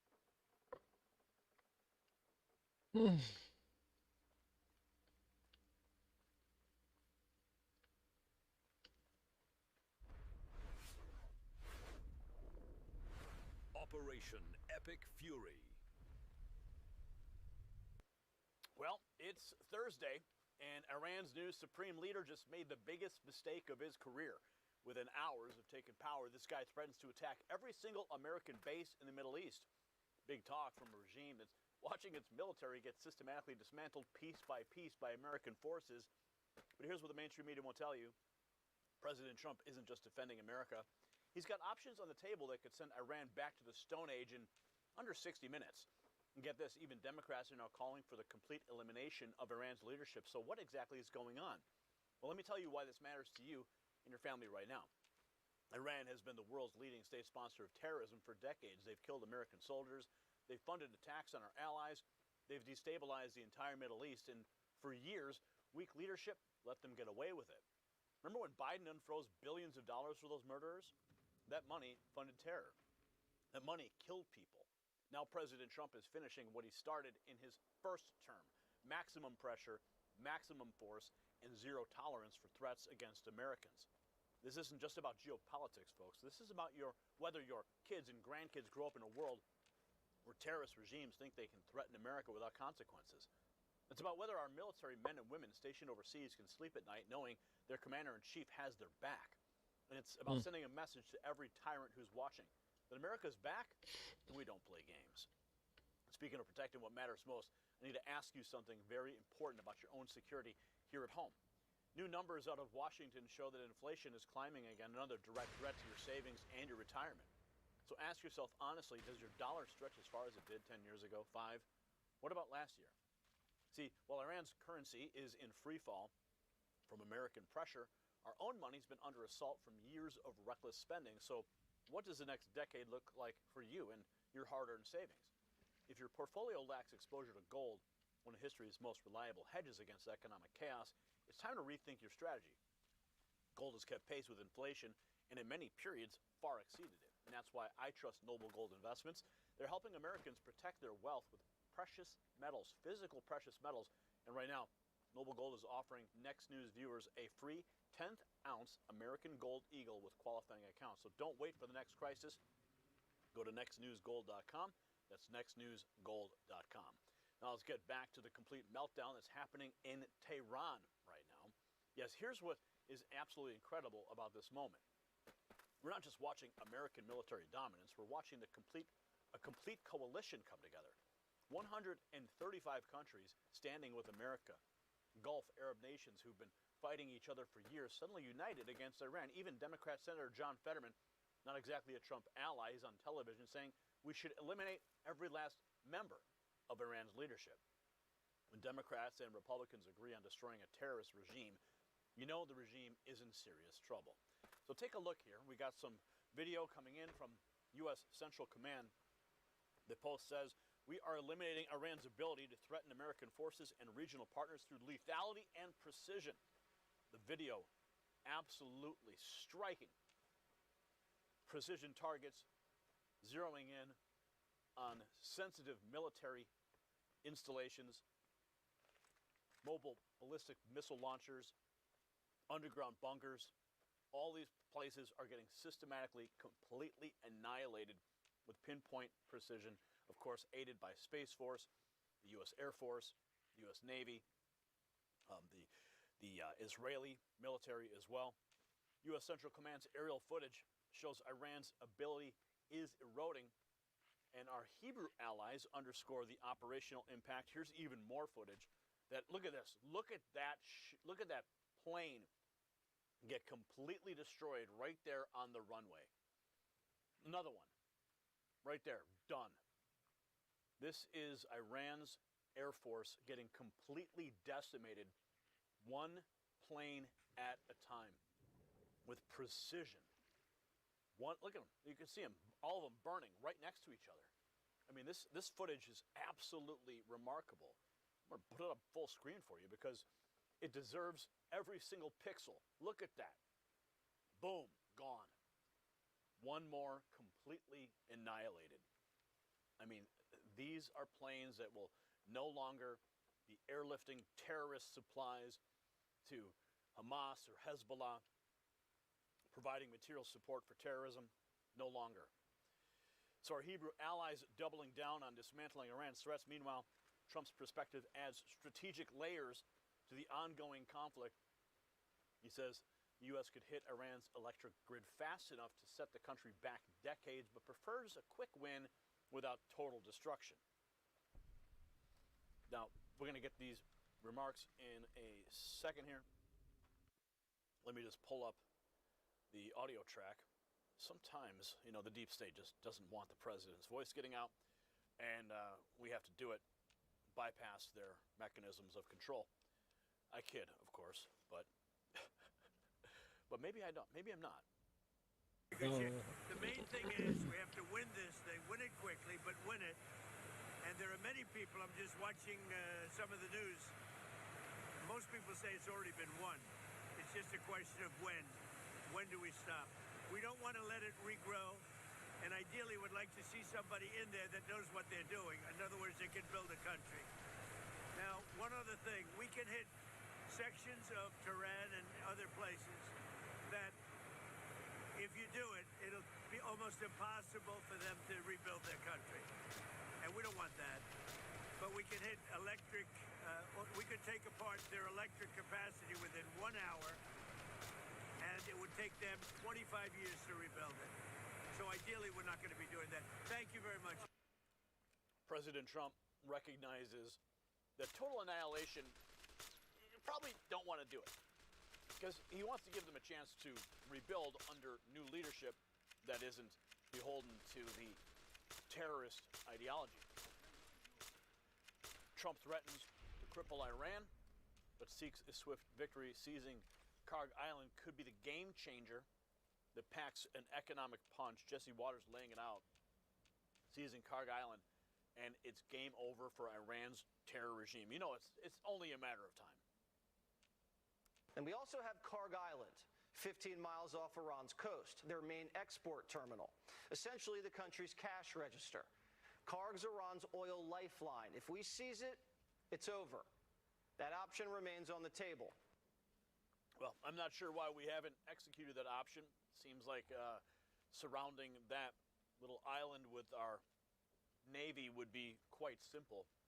But the option is on the table. With Karg Island being Iran's cash flow, Iran's leader demands U.S. bases close. He may have to learn the hard way. The new supreme leader of Iran made the worst decision I've ever seen someone make. He's likely soon to learn a new lesson. Listen. This in right now on Iranian state media, a presenter read a new statement from Iran's new supreme leader, Mojtaba Khamenei, and Reuters is reporting a few highlights from those remarks, saying that the supreme leader said in the statement, "We believe in friendship with neighbors and only target the bases, and we will inevitably continue." That is not true. We know that many Gulf countries have had their residential and civilian infrastructure attacked. Now, Iran's new supreme leader in this statement goes on to say all U.S. bases should immediately be closed in the region, and those bases will be attacked. He also says in the statement, again, that was presented on state media, he does not appear in the statement, that he calls on unity among the people of Iran and participation in Quds Day. Now, Quds is the Arabic word for Jerusalem, and this day normally falls on the last Friday of Ramadan. And so, if my math is correct here, that would be March 20th of this year, the last Friday of Ramadan, when traditionally we have seen Iranian proxies like Hamas and Hezbollah launch attacks and also large demonstrations in the region. And so this is certainly something to look out for in the days ahead. But again, this is the first statement that we are receiving from Iran's new supreme leader, Mojtaba Khamenei. He speaks about the attack. What's notable here is that you heard the reporter say he didn't appear on camera. He just phoned it in, probably because all of his infrastructure is completely decimated and doesn't want to project the fact that he's recording from a destroyed bunker. Iran's new leader defies logic targeting U.S. bases. Just wait till Senator Fetterman's fiery stance takes aggression even further. Senator Fetterman just said it, no holding back. Confident that the world is better after the death of Iran's supreme leader, the Ayatollah Khamenei, but his son His son, but his son is kill every last member of their leadership. Well, his son is now in charge, and he's considered even more of a hardliner. Well, they should kill him too. Well, maybe they will. In the meantime, they should kill him too.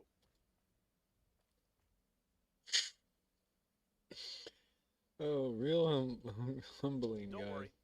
I'm sure he's in their crosshairs.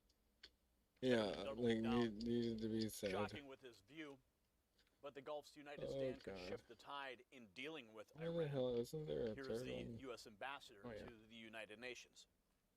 135 countries, and I read every one of them signed up with us. I read every one of them out loud, but I just can't emphasize enough for the Gulf Arabs to come together, and they've been kind of at loggerheads over Yemen and Sudan and all kinds of other things. To stand uniformly is incredibly powerful. And now today, and this is the part I don't think is getting a lot of attention, we are going to go the next round of snapback sanctions.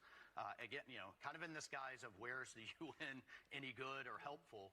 President Trump put maximum pressure back in. He had it his first term. Biden lifted it. President Trump put it back in last year, and now the rest of the world will be with us.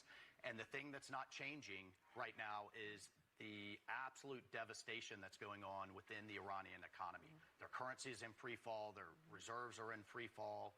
If you remember the protests just a few months ago, it was from their merchant class. And that isn't going to get any better for this regime. Nope, not going to get any better until we have real new leadership there. Gulf nations are rallying against Iran as sanctions tighten the grip. But CNN's surprising platform for Iran's narrative raises new eyebrows. Check this out from Rapid Response 47. Fake news CNN just aired 4 straight minutes of uninterrupted Iranian state TV run by the same psychotic and murderous regime that prides itself on brutality, slaughtering Americans for 47 years. This is what CNN broadcast. Mujtaba Khamenei, the leader of the Islamic Republic, in their first public speech addressing the great nation of Iran and the brave fighters of Iran, the fatalities, those who were injured, and also they addressed the leaders of some neighboring countries. So that goes on for like 4 minutes. CNN's coverage shocks U.S., but Israeli and U.S. pilots show true alliance and resolve in combating the threats. We got this radio exchange from open source intel between an Israeli and U.S. fighter pilot. This is pretty unique. Listen. Mobile 97. Go for 97. It is a great honor for us to fight with you. You're doing a great job. Thank you very much. Likewise, gentlemen. Please be safe out there. Okay, guys. This is what I got right now. I just did a first test. It was 75, and now here's it's what the establishment 135. media is desperately 140. trying to hide from you. They don't want you to understand what's at stake here. First test was 30, this isn't now it's just up a to military 36, and I'm streaming on This is the Trump doctrine Twitch in and action. this Peace live. through strength. Of course, Overwhelming it's doing a force. little dip. No more endless wars with no victory. No more pallets of cash to terrorists. During no the more test, apology of to course, from both to my President Trump streams, it would told dip, us but exactly what he it's just could do. because this is what's Take out going on. Iran's entire electrical grid in just an So hour. I have Set them back 25 years. 36 But he doesn't uploads. want to destroy the Iranian people. It's pretty good in theory. I should be able to He get wants destroy kick the on that regime too. That's been terrorizing them and us for nearly 5 decades. You see, that's the difference between a leader and a politician, because what do politicians do? They just talk. Leaders act. And right now, the mullahs are learning what happens when America has a real leader again. So, folks, what we're witnessing right now is history. The terrorist regime that has chanted death to America for 47 years is watching its military capabilities get dismantled in real time. Their economy is in free fall. Their leader is already making desperate threats that he can't back up. And 135 nations are standing with us, not them. This is what American leadership looks like. This is what happens when we stop apologizing and start winning. Now, I want to hear from you. You think Iran's regime will survive the year? Drop a yes or no in the comments and tell me why. If the story opened your eyes and you made it this far in the video, congratulations. So a little gift for you. Text raw feed to 844-840-4963. The exclusive insiders list is growing rapidly, and we want you on that so you're not beholden to the algorithm or notifications that you asked for that never arrive from YouTube.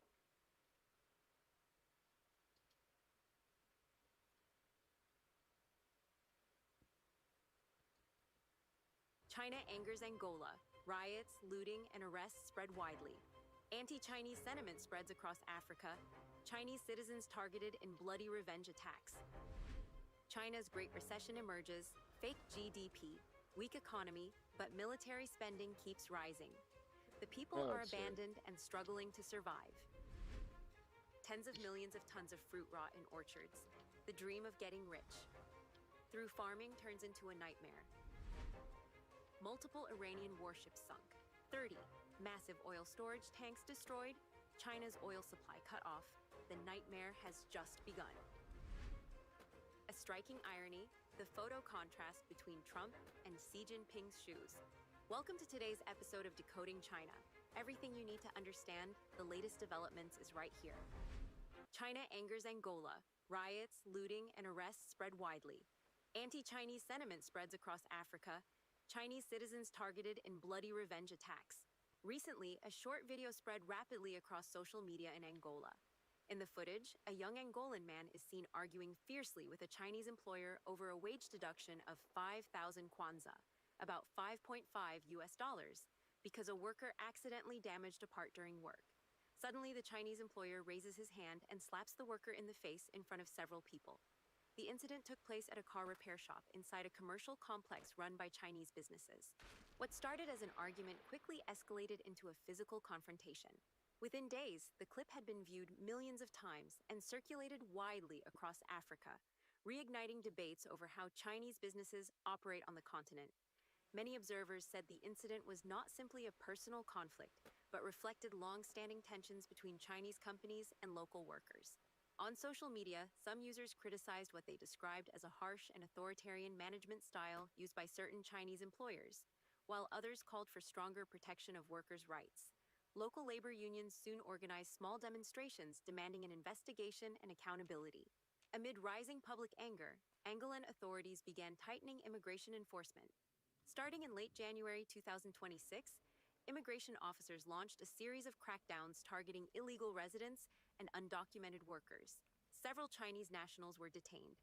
In early February, the Chinese embassy in Angola issued an alert warning that Angolan immigration authorities were intensifying operations against illegal immigration. Some Chinese citizens had already been fined, detained, or deported for overstaying visas, lacking work permits, or abusing work visas. The embassy emphasized that visa-free entry only applies to tourism and cannot be converted into a work permit. Angola, located in southwestern Africa, has maintained close economic ties with China for more than 2 decades. Since the early 2000s, China has become one of Angola's largest trading partners. Under the Belt and Road Initiative, Chinese companies have participated in major infrastructure projects including roads, railways, and port upgrades. However, many Angolans argue that some Chinese businesses pay low wages and impose harsh working conditions, leading to frequent labor disputes and growing resentment. Tensions intensified further on February 8th, when Angola's Criminal Investigation Service, SIC, in Malanje Province, arrested Huang Yunfen, a 68-year-old Chinese national, on charges of kidnapping and torturing an Angolan employee in 2022. The victim reportedly suffered long-term injuries including loss of smell and taste, severe infections, and paralysis of the lower limbs.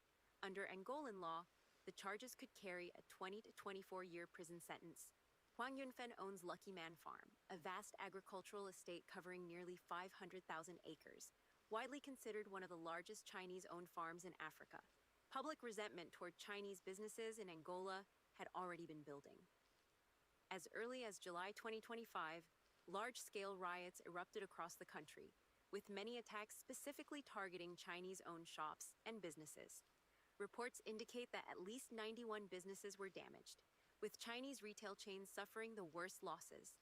7 major Chinese retail brands were looted, and 72 sales outlets belonging to brands such as AOA were directly targeted. Videos circulating online showed crowds smashing windows, breaking locks, and clearing store shelves within minutes. An even more serious incident occurred in the early hours of July 31st, when 6 armed robbers attacked a Chinese company compound. The attackers cut through an electric fence, climbed over the wall, and held more than 10 local workers and 3 security guards hostage, while forcing several Chinese nationals into a room and robbing them. When rescue teams arrived and fired warning shots, the robbers fled. After the riots, more than 100 Chinese-owned businesses were either damaged or forced to close, and thousands of Chinese nationals left Angola, with around 5,000 evacuating during August alone. Similar tensions have appeared in other African countries. On February 19th, in the Kasangulu area of the Democratic Republic of Congo, a Chinese supervisor at a quarry was accused of beating a local worker with an iron rod during a labor dispute, causing severe head injuries that required hospitalization. The Chinese national involved was later detained by Congolese security forces. In Ethiopia, wildcat strikes also targeted Chinese companies because of low wages and strict management practices. In the Ethiopian textile sector, entry-level workers earn only about $26 per month, far below wages in many Asian manufacturing countries. Workers complain that strict performance systems and frequent wage deductions leave them unable to cover basic living costs. The mining sector has generated even more serious accusations. In Zimbabwe, workers have reported being threatened with guns and subjected to frequent verbal abuse. A Voice of America report in 2024 highlighted allegations that some Chinese mining companies impose long working hours, low pay, unsafe conditions, and environmental pollution. At the same time, China's investment in Africa is now declining. Columnist James Gorey wrote in the Epoch Times that in certain sectors, including development finance and energy lending, Chinese investment in Africa has fallen by as much as 85% from its peak. According to Gorey, the reason may lie less in Africa itself and more in China's domestic economic situation.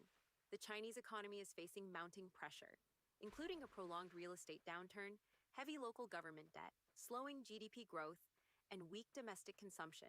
When capital becomes tied up at home, approval for large overseas projects becomes increasingly difficult, especially in politically complex or financially risky environments. He argues that the Chinese Communist Party's ambition for global expansion is now constrained by domestic economic realities. When internal economic weaknesses coexist with excessive overseas expansion, the result can become a dangerous and unstable combination. China's Great Recession emerges, fake GDP, weak economy, but military spending keeps rising. The people are abandoned and struggling to survive. Early this month, at the Chinese Communist Party's National People's Congress, Premier Li Qiang set China's economic growth target for 2026 at 4.5 to 5%, lower than earlier expectations.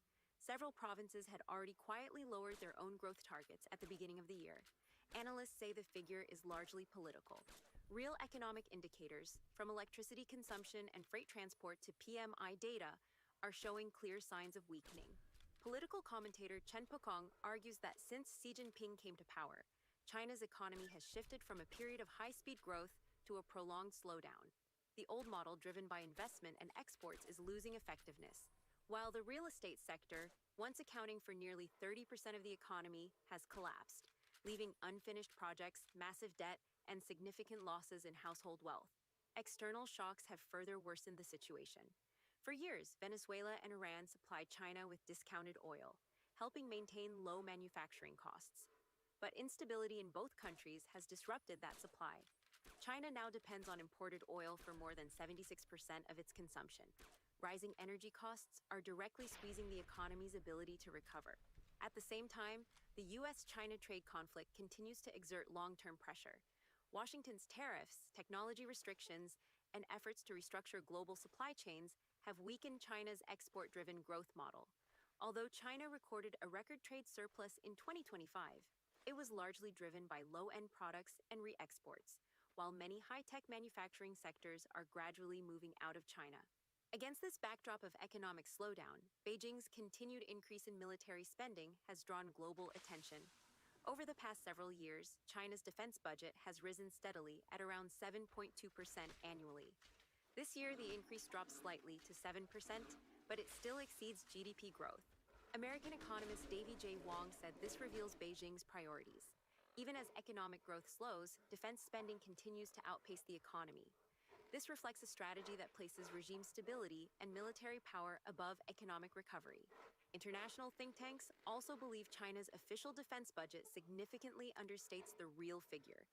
According to estimates by CRI, China's actual military spending in 2024 may have reached $474 billion, roughly double the officially reported $232 billion.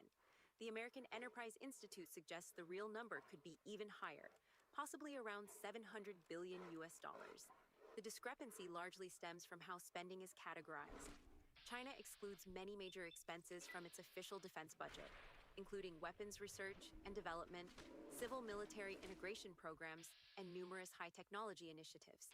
Programs such as upgrades to the stealth J-20 fighter, production of the Y-20 transport aircraft, development of the carrier-based J-35 fighter, deployment of Z-20 helicopters, and research into sixth-generation fighter aircraft require enormous funding.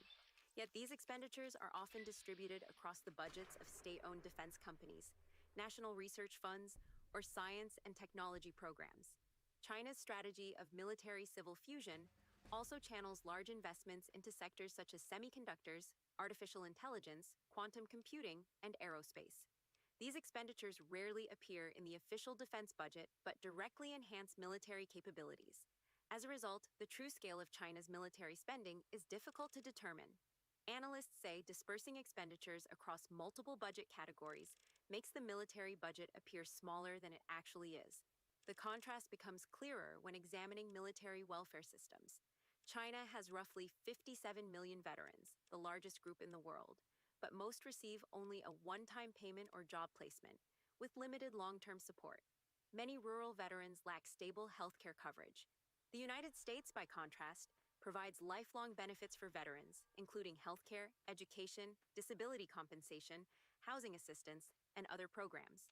The U.S. government operates hundreds of medical centers and clinics dedicated to veterans, providing support throughout their lives. Meanwhile, China's military has also been shaken by internal purges. Over the past decade, more than half of the senior leadership positions in the People's Liberation Army have been replaced. According to the Center for Strategic and International Studies, at least 36 generals and lieutenant generals have been purged since 2022, while dozens of other officers have disappeared from the system. Even officers previously considered close to Xi Jinping, such as Zhang Yuhia, have not been immune to the purges. A military subjected to continuous purges struggles to maintain stability in its command structure. When fear becomes the dominant incentive within the system, coordination and combat readiness inevitably suffer. Many international analysts say China's current trajectory resembles the late stages of the Soviet Union, a state with formidable military power, a large defense industry, and a massive army, yet burdened by a weakening economy, declining consumption, and falling living standards. As unemployment rises and economic hardship spreads among the population, the Chinese Communist Party risks following the same path once taken by the Soviet Union, a path that ultimately led to the collapse of the entire political and economic system. Tens of millions of tons of fruit rot in orchards, the dream of getting rich. Through farming turns into a nightmare.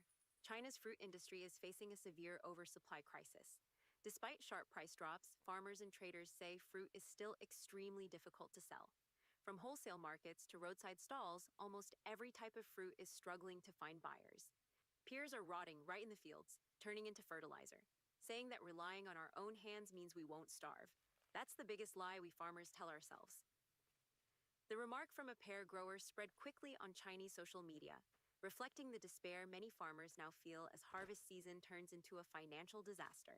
In many fruit-growing regions, truckloads of oranges, apples, watermelons, and pears are piling up in orchards. With no buyers, growers are often forced to dump the fruit directly on the ground, letting it rot and decompose.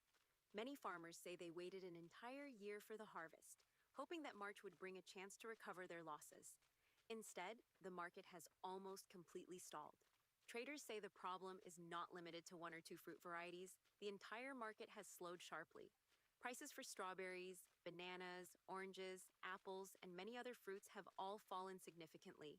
In some places, trucks are being sent straight to dumping sites because sellers cannot find anyone willing to buy.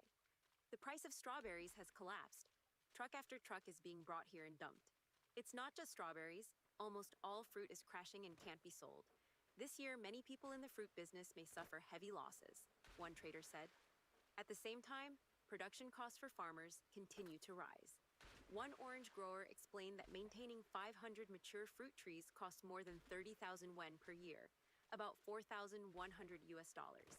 Until the fruit is actually sold, farmers constantly face the risk of losing their entire investment. Many farmers also point out the striking gap between the labor they put in and the income they receive. A truck carrying 66,000 jin of navel oranges may not even generate enough revenue to buy 2 smartphones. Meanwhile, the costs of fertilizer, pesticides, labor, and transportation keep increasing year after year.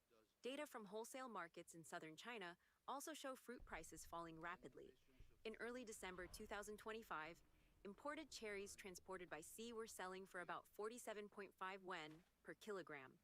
By January 10, 2026, the price had dropped to around 26.5 yuan per kilogram, a decline of roughly 44%. Domestic fruit prices have fallen even more sharply. Sugar tangerines are now selling for about 1.8 yuan per jin, nearly 40% lower than the same period last year. In some grape-growing regions, farm gate prices have dropped to around 0.5 yuan per jin, so low that some farmers say it is not even worth harvesting because the revenue cannot cover labor costs. Many people originally expected the Lunar New Year holiday to trigger a surge in consumer demand. Instead, the opposite has happened. Vendors in Beijing, Shanghai, and other major cities say the market remains sluggish even after the holiday. Not only fruit, but even vegetable prices have begun to decline. Some observers believe the downturn in China's economy is a key factor behind the weakening demand. Household incomes for many families are falling, while job security is becoming increasingly uncertain. Under these conditions, consumers are cutting back on non-essential spending. Traders say the difficulty of doing business has become a nationwide phenomenon. Everywhere you go, people say business is bad. Now, if someone shows even the slightest intention to buy, the seller has to hold on to them tightly, because customers have become extremely rare, one fruit vendor said. Multiple Iranian warships sunk. 30 massive oil storage tanks destroyed. China's oil supply cut off. The nightmare has just begun. Recently, explosions were reported near an Islamic Revolutionary Guard Corps,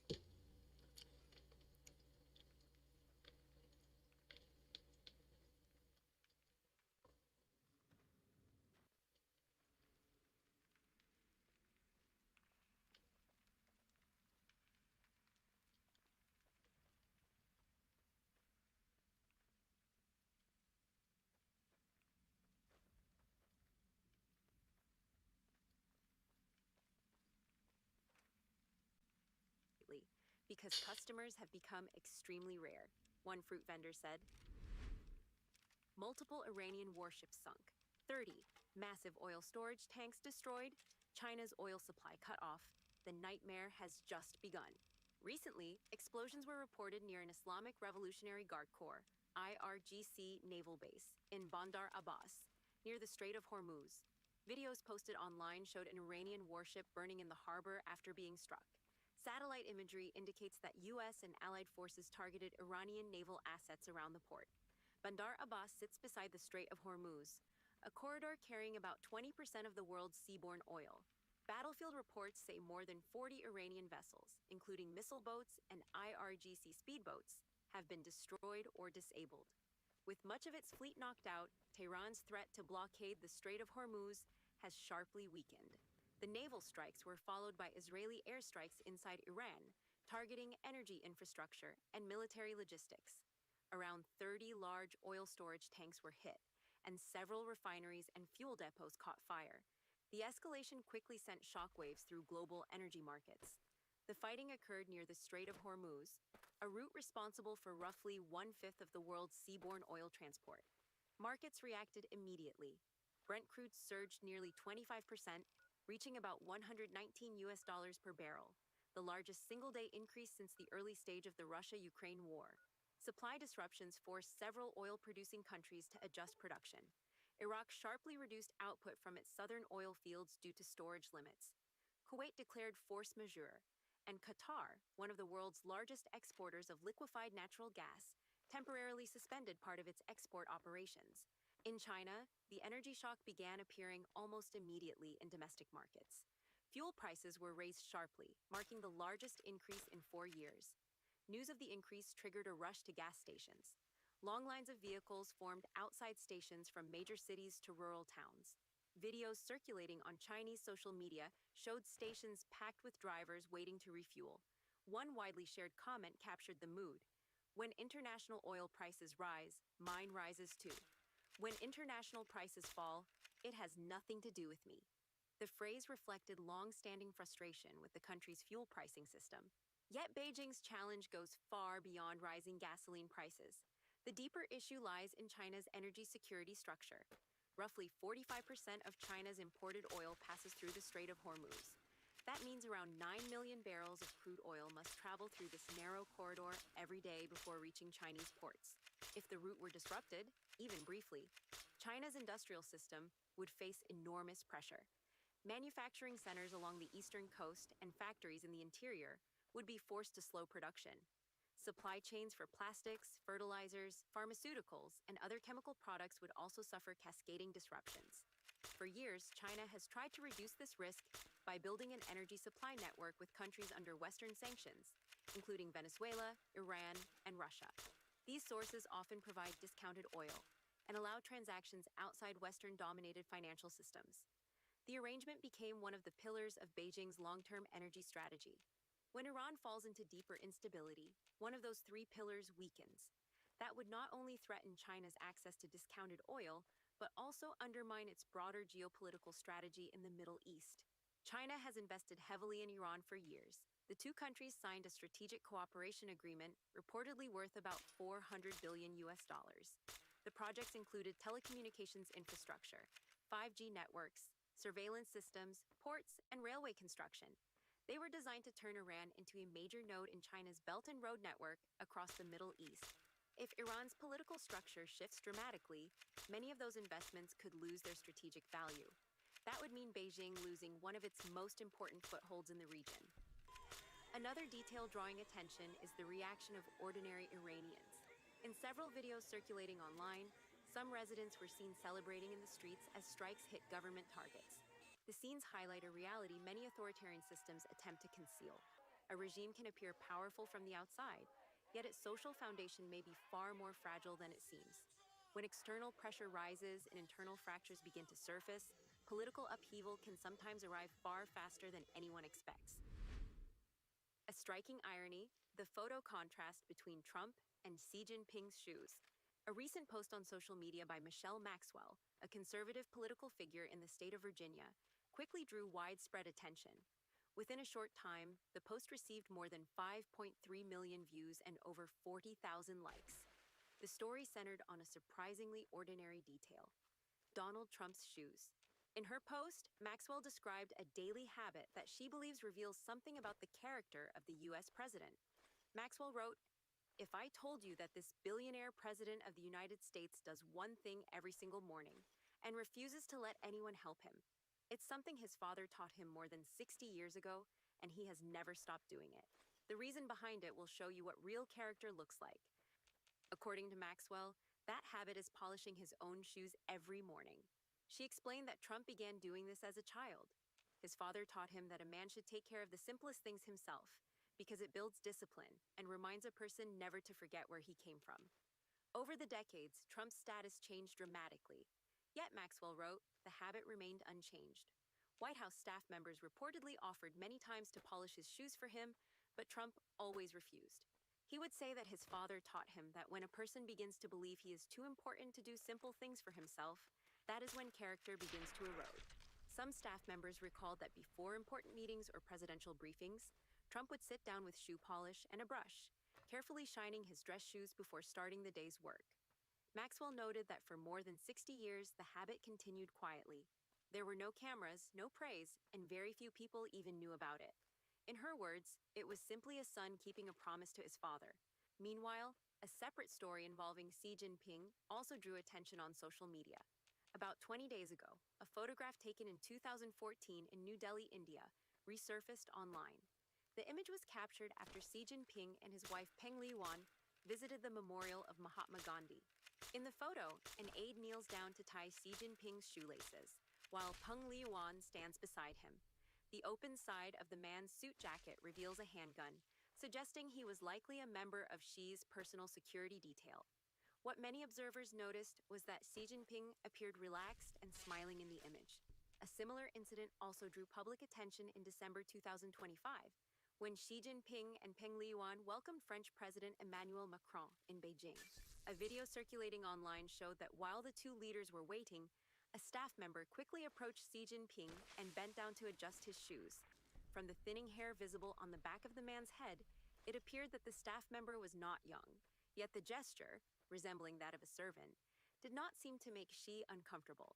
Because these two incidents occurred more than a decade apart, some observers believe that such scenes may not be uncommon in the power environment surrounding China's leadership. For many online commentators, the contrast between the two stories became widely discussed. One image emphasized personal discipline, while the other showed subordinates attending to even the smallest personal details of a leader. Some observers argued that this contrast highlights a broader contradiction within systems that once claimed the goal of eliminating exploitation and privilege, yet in practice developed clear hierarchies of privilege within the ruling structure. Former Soviet leader Leonid Brezhnev once reportedly told his brother a remark that has often been quoted: "What communism? It's just empty talk used to fool the people."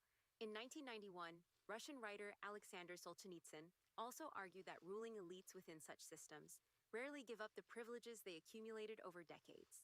However, history has also shown that systems built on concentrated power and entrenched privilege can ultimately face profound change when society begins to awaken. In 1991, history witnessed such an outcome. A system that began with violence and propaganda, sustained by authoritarian control, coercion, and privilege, was ultimately abandoned by the very people it claimed to represent. We'd love to hear your perspective. Leave a comment below and share your thoughts. If you found this video helpful,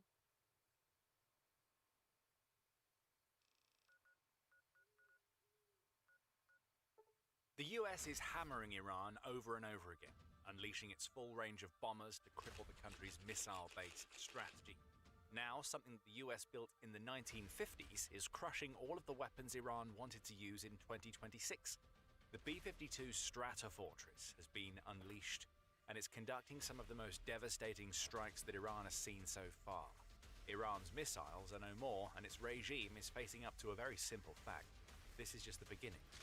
We'll tell you why that is later in the video. First, here's what the US has been doing with its B-52s now that it's established air superiority, and some might even say supremacy, over Iran in the wake of the US and Israel destroying 80% of Iran's air defenses. The week leading up to March 9th has seen the US unleash constant strikes against Iran after its stealth bombers and fighter jets crippled the air defenses that Iran could have used to stop those strikes. The B-52 has been at the heart of these attacks, as US Central Command has made clear by releasing footage of these old bombers taking off en route to the country. What we have here is the sledgehammer after the surgical strikes. The US is able to use the oldest bomber that it has in its fleet to fly deep within Iranian territory now that the air defense threat has been practically cancelled out. The B-52 pilots still have to be careful. Isolated air defense systems still remain, though America's bombers are getting a helping hand from several sources that we'll uncover in a moment.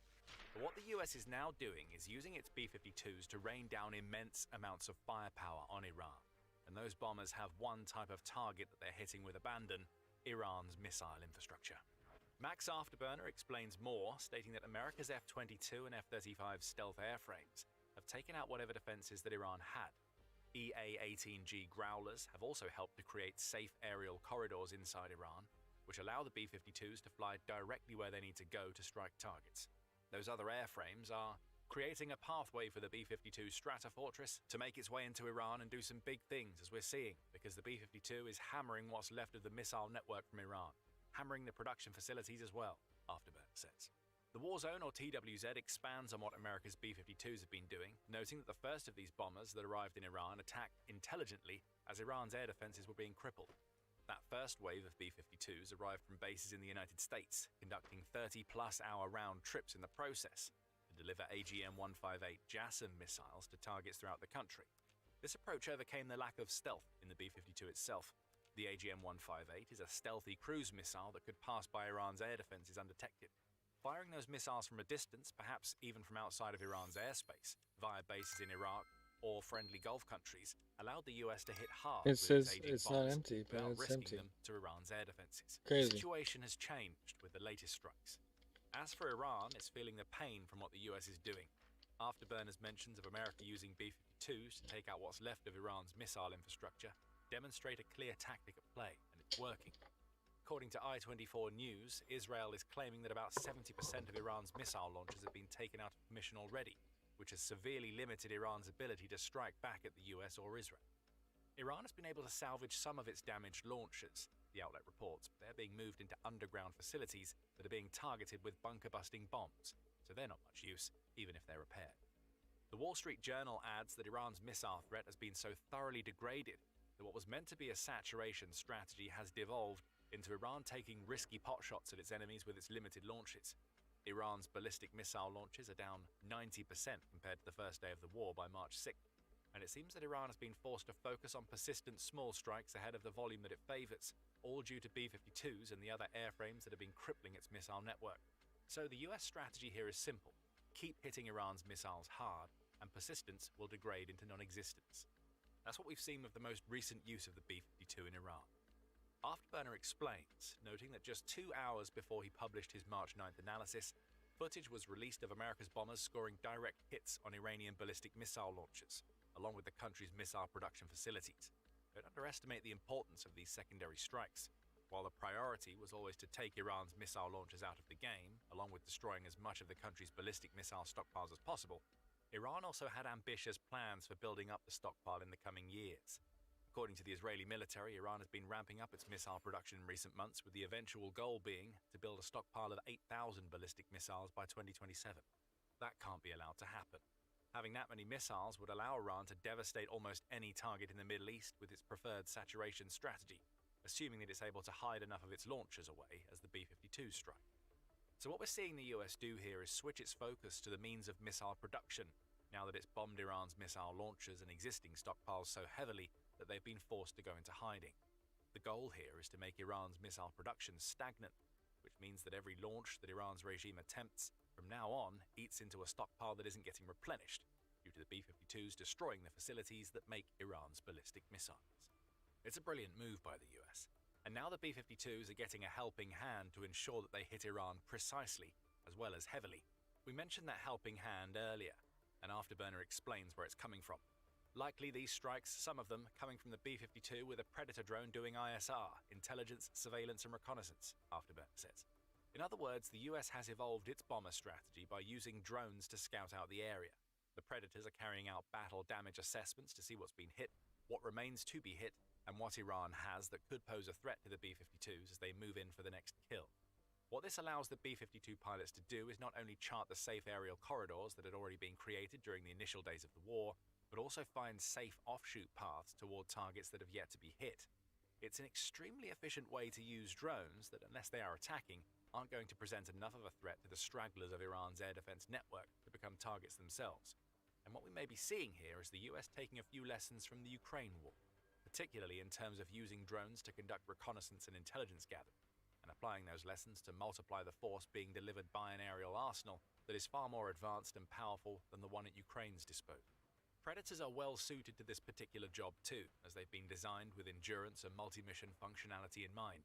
The drone has a range of 770 miles, meaning it can scout a large area ahead of a B-52 bombing range. Able to climb to an altitude of 25,000 feet, the Predator can also stay out of the range of many of Iran's air defense systems. The unit cost is a little high at $20 million, though a single Predator unit actually includes 4 of the drones, along with sensors, a ground control station, and a satellite link. In this drone, the US has, and is deploying, an intelligence-gathering machine that also just happens to be capable of attacking a target with its 450-pound payload, if the time calls for it. And on top of information coming in from drones, the B-52 pilots are receiving more data from other sources. I mean, they can see exactly where these targets are, Afterburner says of the B-52s, and they're pumping information from other fighters, MQ-9s, RQ-4 Global Hawks, pumping information to the B-52 in real time to show it where these targets are and what needs to be struck next. What this means is that America's B-52s can execute their strikes in waves. They hit hard, restock, and come back, and then hit hard again at a whole new raft of targets. And with a combat range that is in excess of 8,800 miles, the B-52 can essentially loiter in the skies as its pilot waits for the next piece of information. The next target comes in, a button is pressed, and a precision bomb gets sent flying in the direction of whatever needs to be hit. It's an extremely effective approach, and we'll tell you why in just a moment. But before we get to that, this is The Military Show. And if you haven't subscribed yet, now is the perfect time to hit the button so you never miss the latest Iran war news. According to Afterburner, this approach, which had followed on from the initial wave of B-52 strikes, has led to America's aging bomber striking 200 targets in the 72 hours leading up to March 9th. And each of these strikes takes another slice out of Iran's missile power. When the B-52 hits, Iran loses a launcher, or it loses a missile stockpile, or one of the tunnels that it uses to transport missiles around its underground bases.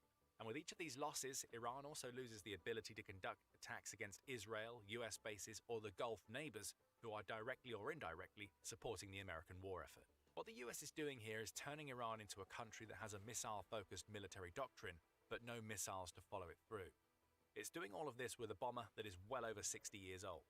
But don't let the age fool you. The B-52 is far from a creaking airframe that the US is deploying because it has nothing better in its arsenal.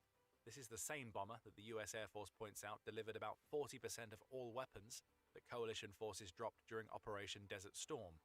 And what's happening in Iran right now is proof that the B-52 is still the deliverer of immense amounts of firepower that it always has been.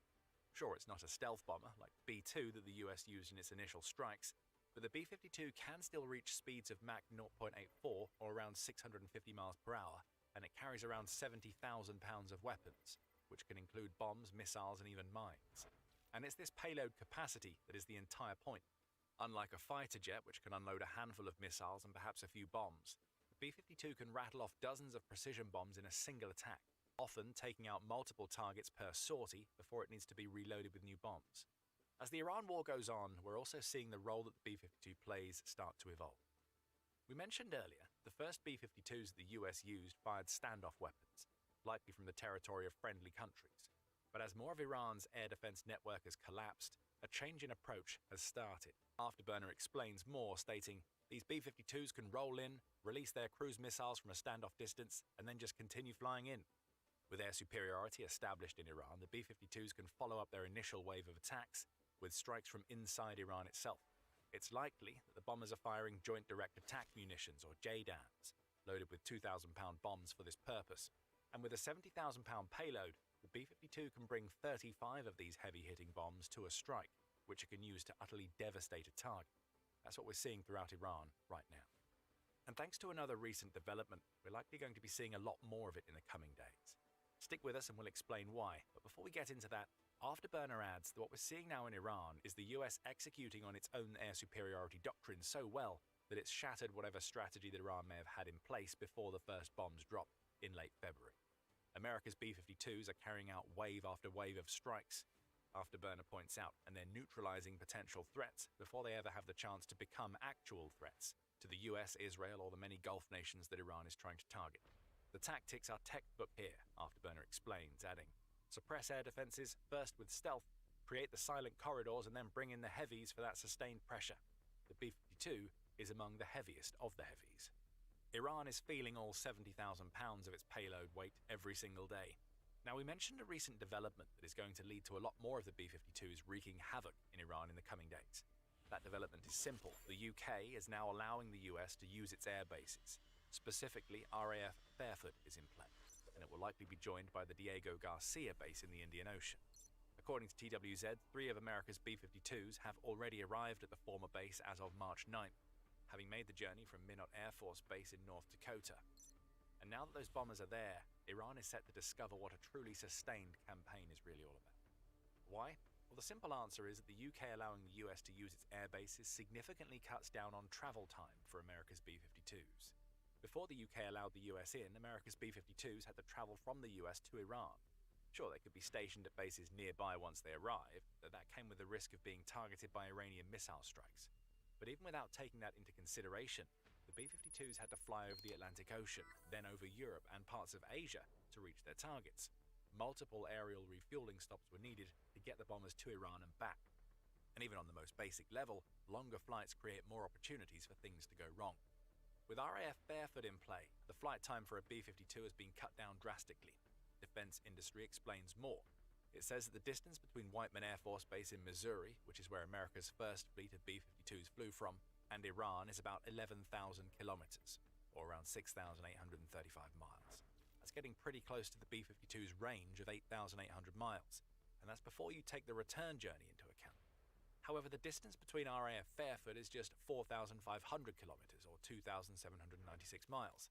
That's far less than half the distance, and it creates the opportunity for American bombers to fly into Iran, unleash their payloads, and then return to a base that is well out of range of Iranian retaliation, but still comfortably within the range of the B-52.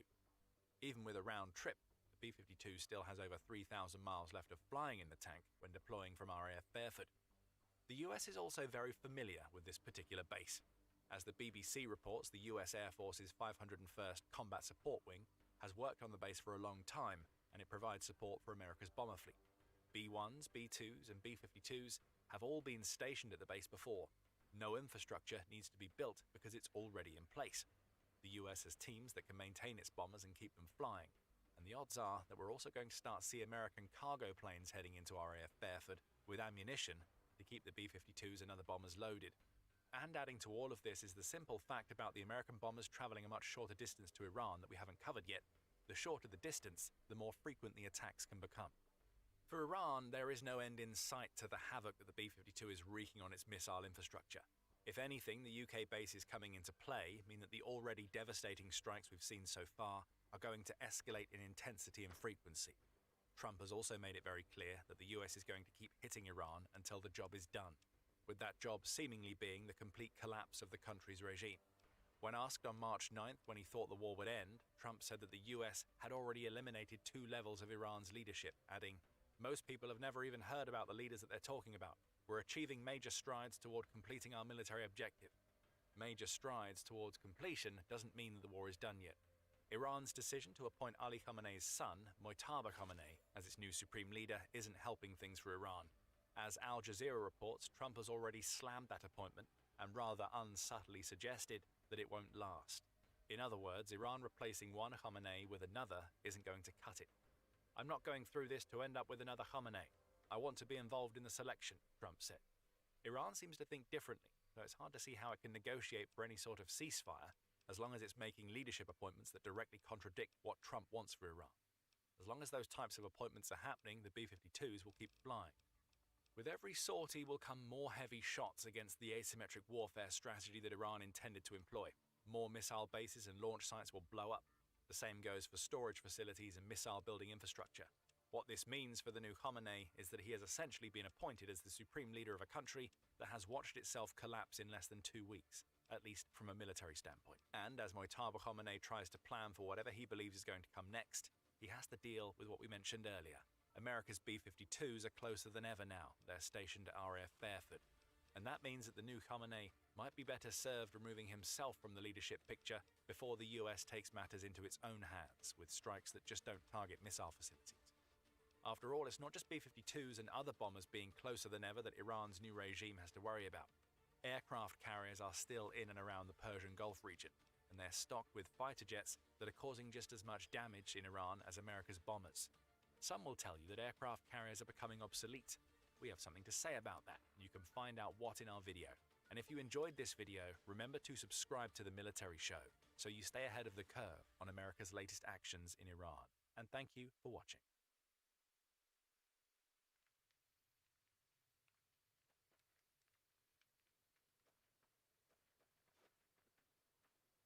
This video here is actually an official video from Iran. This is not a parody. This is not South Park.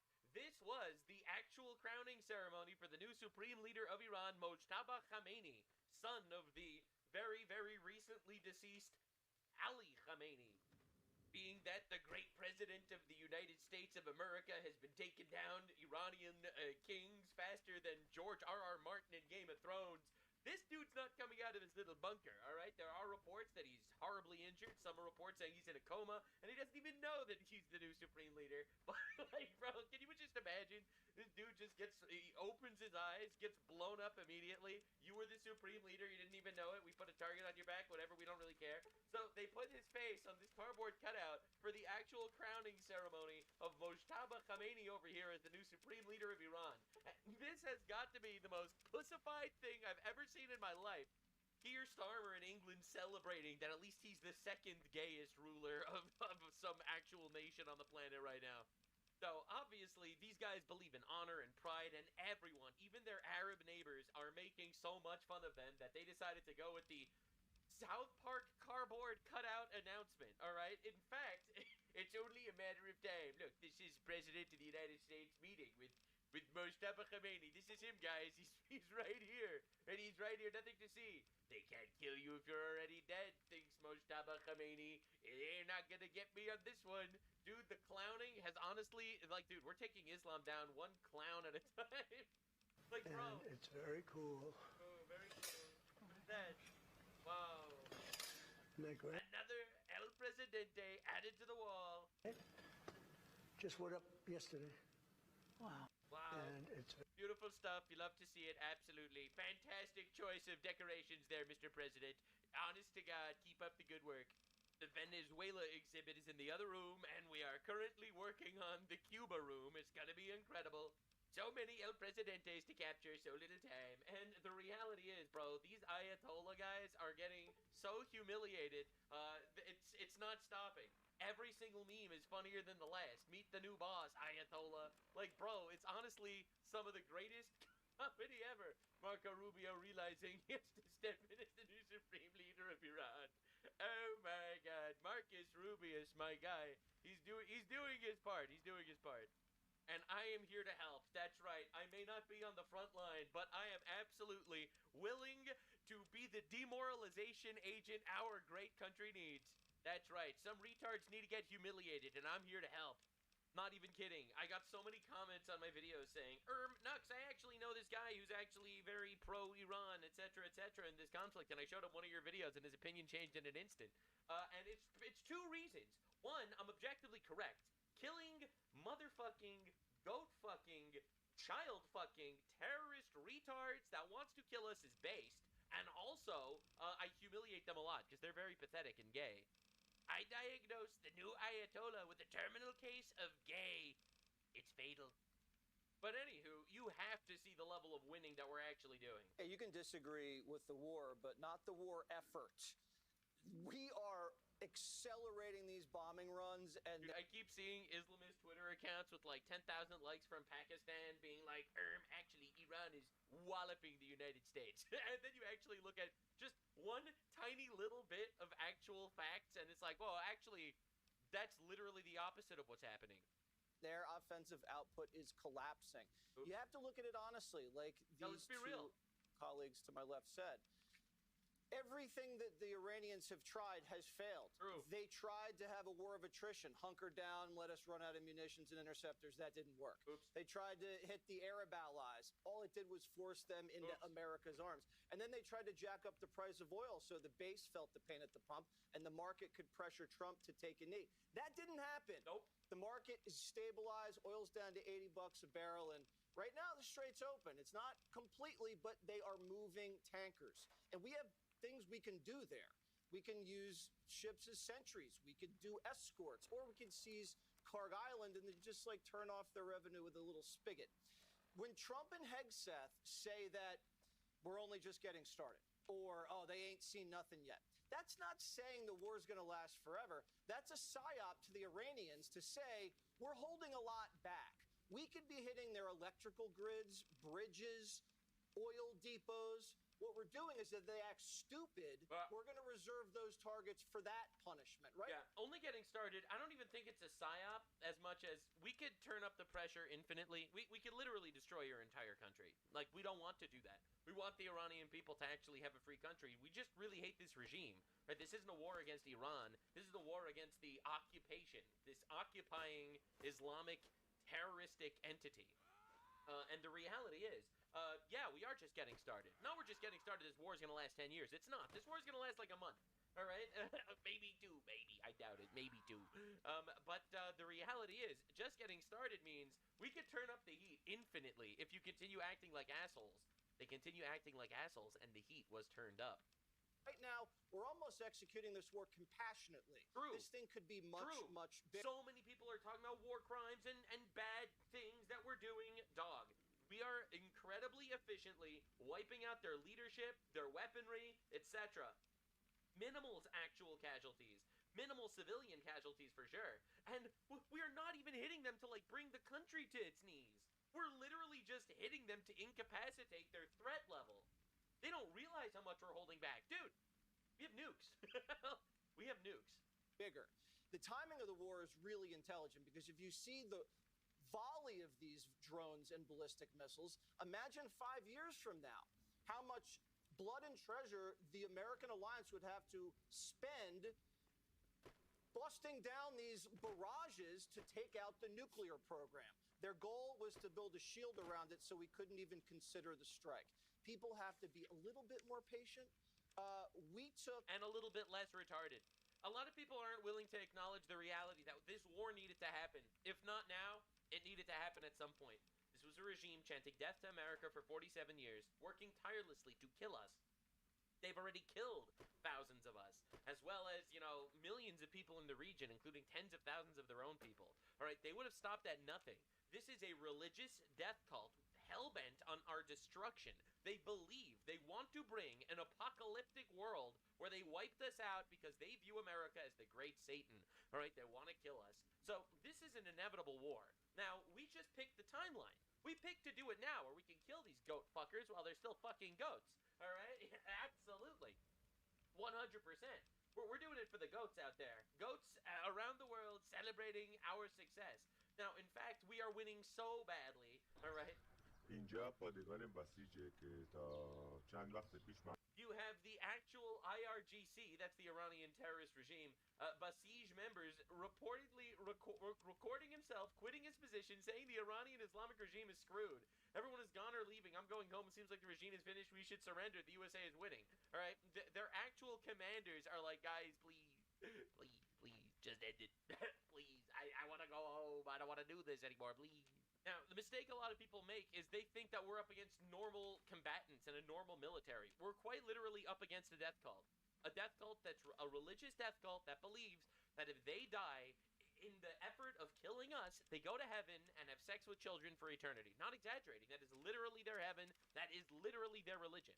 All right? So, if we scared the shit out of those guys, then we are thrashing them on a biblical scale. It's unbelievable. Like, dude, look at this.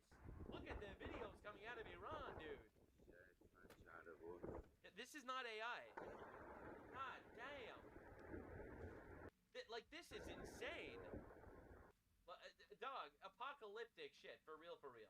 And Iran is, like, posting with their little Twitter bots on the internet, we are winning this war. We are bringing the Zionist entity to its knees. They're doing their absolute best to stay face. Meanwhile, this is how they're wheeling out their leader, and they're getting bombed into oblivion. All right, Iran, so this is what they decided to do, because it's not like they could ever win an actual fight against us ever. They are completely and utterly outmatched and outgunned, and I know this is going to be controversial, but it's really fucking good we're obliterating these retards right now instead of waiting until they actually could put up a fight. That's why I'm so tired of the retards being like, it was a war of choice. We weren't in any immediate danger. They might not have even been a threat to us for like 5 years. Every single person that's objective, unless you're an Islamist, because obviously you want the destruction of America, but unless you're an Islamist, every single person acknowledges that these people inevitably, eventually, would be trying to kill us with nuclear weapons. Complete fact. No one disagrees. This isn't even like up for debate. Now, the thing is, they just hate Trump so much that they're trying to push this whole narrative that actually now it's war crimes and it's illegal and shit. There's no such thing. There's no such thing as illegal. All right? That's not real. It's undocumented. This is an undocumented war, okay? Shut the fuck up. No wars are illegal on stolen land, okay? This is the rules. And also, even if it was illegal, you forgot Nux Doctrine. That international law is actually fake and gay. All right? right? We are the world superpower, and therefore we are international law. No, we do not need to wait until these motherfuckers develop nuclear weapons are an actual threat to us, and only then we have to figure out ways to actually fight with them. Absolutely not. We kill them when they're weak, all right? This is a war, an existential battle. And in fact, look how dirty they're actually playing. You think that people that are just going to start laying mines in the Strait of Hormuz, they're not going to actually want to kill us? You know, when they directly state their ambition and goal is to kill us? That's why all these people are actual pussies and retarded. Now, absolutely, we need to fucking kill these guys efficiently, immediately, before they have the ability to fight back. Absolutely. The lib-cucked era of pussificated retards that are actually, we have a whole bureaucratic process that we need to follow before we kill terrorists that are directly trying to kill us. Nope, don't care. Fuck you. We could just do things, actually. Iran began laying mines in the Strait of Hormuz. This is a river next to them where basically 20% of the world's energy goes through this little sea. And this, for those counting, is not only a war crime, but it's an act of terrorism. All right, it unironically is. Rubio realizing he has to clear mine from the Strait of Hormuz. God, I love the Rubio memes. They're insane. So Donald Trump made an immediate statement about this, and he honestly cooked a lot.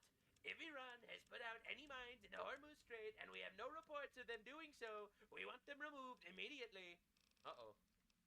If, for any reason, mines were placed and they are not being removed forthwith, the military consequences to Iran will be at a level never seen before. If, on the other hand, they remove what may have been placed, it will be a giant step in the right direction. Additionally, we are using the same technology and missile capabilities deployed against drug traffickers to permanently eliminate any boat or ship attempting to mine the Hormuz Strait. They will be dealt with swiftly and quickly and violently. Beware, President Donald J. Trump. Thank you for your attention to this matter. You're also gay. Man, calling retarded Islamists gay is my new favorite super weapon.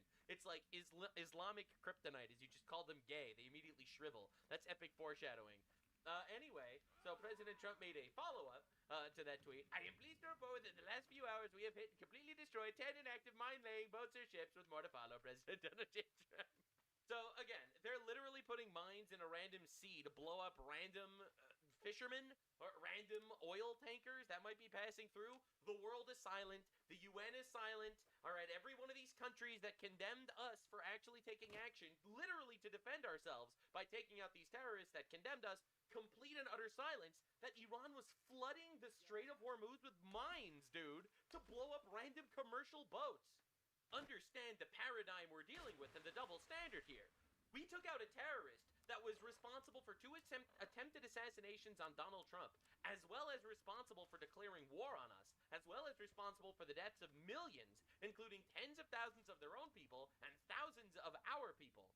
We took out this terrorist who was directly planning to develop nuclear weapons and intercontinental ballistic missiles to strike us in our homeland.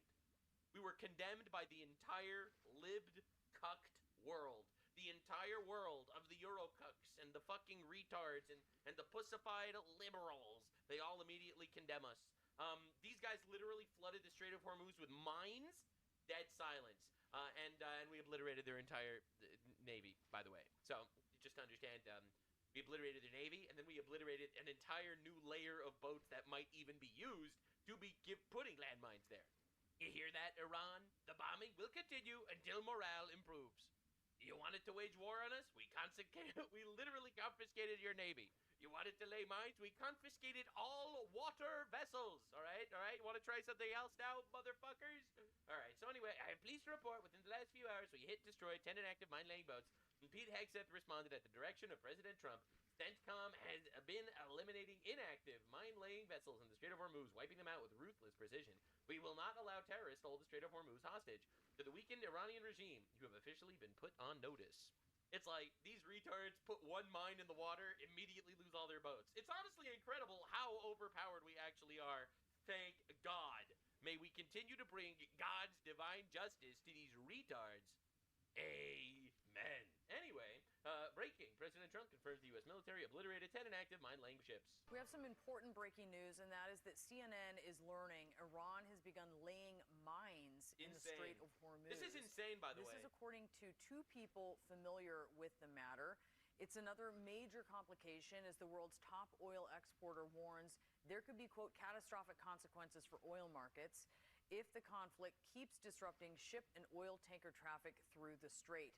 He says beyond upending shipping and insurance, the ongoing disruption could snowball, threatening aviation, agriculture, and other industries.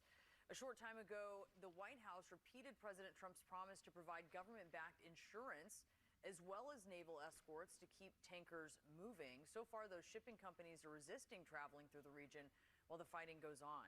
Let's talk about... Kind of understandable, I'm not gonna lie. Well, anyway, insane shit. Just in, Iranian parliament speaker says an oil tanker crossed the Strait of Hormuz escorted by U.S. Navy ships? Maybe on PlayStation. What?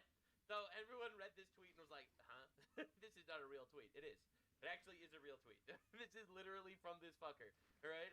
No way to take it across the Strait of Hormuz, maybe a PlayStation. I don't know exactly what was going through his head, but he tried. He tried to release something diabolical. Now, something insane that did happen was Iran struck a Thai ship attempting to pass the Strait of Hormuz. This is unbelievable acts of terror. These are, like, actually psychotic, vicious terrorists. Like, we're not exaggerating here. This is insane shit. Bombing random Thailand vessels? Are you serious, dude? What are you doing, bros? That's the 18th country they've attacked since the war started. And for some reason, the international community of retards and communists are telling me that we are actually the bad guys. And dude, this is us obliterating them when they're weak. Why should we wait until they're so much stronger and actually a threat to get involved? Imagine how much destruction they'd bring not only to us, but to everyone. That's why, honestly, peace through strength is so much better than wars through weakness. A lesser man would have waited until the threat was so insurmountable it would have been an unbearable conflict. And every other political commentator, in my opinion, that's not willing to acknowledge this very obvious reality that this was an inevitable conflict that we're doing now efficiently, now while they're weak, is honestly, I think they're compromised. They're either compromised, they're paid, or they're just retarded. Like, it has to be one. Inevitably, we would go to war with these fuckers. It's completely inevitable, and we might as well do it when they're at their weakest instead of at their strongest. Breaking oil storage facilities in Oman being bombed. So now they're just fucking bombing everyone, going absolute insanity. Just in, Iran says it now considers U.S. company infrastructure legitimate targets, including belonging to Microsoft, Palantir, Google, Oracle, NVIDIA, IBM. Now, a lot of people think this is like really big news, and like, oh my god, they're going to start striking random U.S. companies? This is not big news. You know why? Because they've been striking civilians since this war actually started. Anyone that's been paying any attention to anything here at all knows they've struck hotels in Dubai, bro. They've been blowing up festivals in Riyadh, all right? They've been attacking every country around them. They're attacking civilians in Israel every single day. The soldiers that we did lose in this conflict so far were killed while they were off duty, literally in Bahrain. To anyone paying attention, this threat means nothing. And this was Trump just moments ago. Oh boy. In Iraqi parliament, students, members slogan, date to America, date to Israel. What is your response to them? What is your message for Iraqi government? What did he say? In Iraqi parliament, slogan, date of America, date of Israel. Member of the parliament. Death to America, death to Israel. What's your response? That's not a nice question. In Iraq. Yeah, all right. So, you know, people in the Iraqi people are also doing this shit. I mean, nothing new under the sun, you know what I'm saying?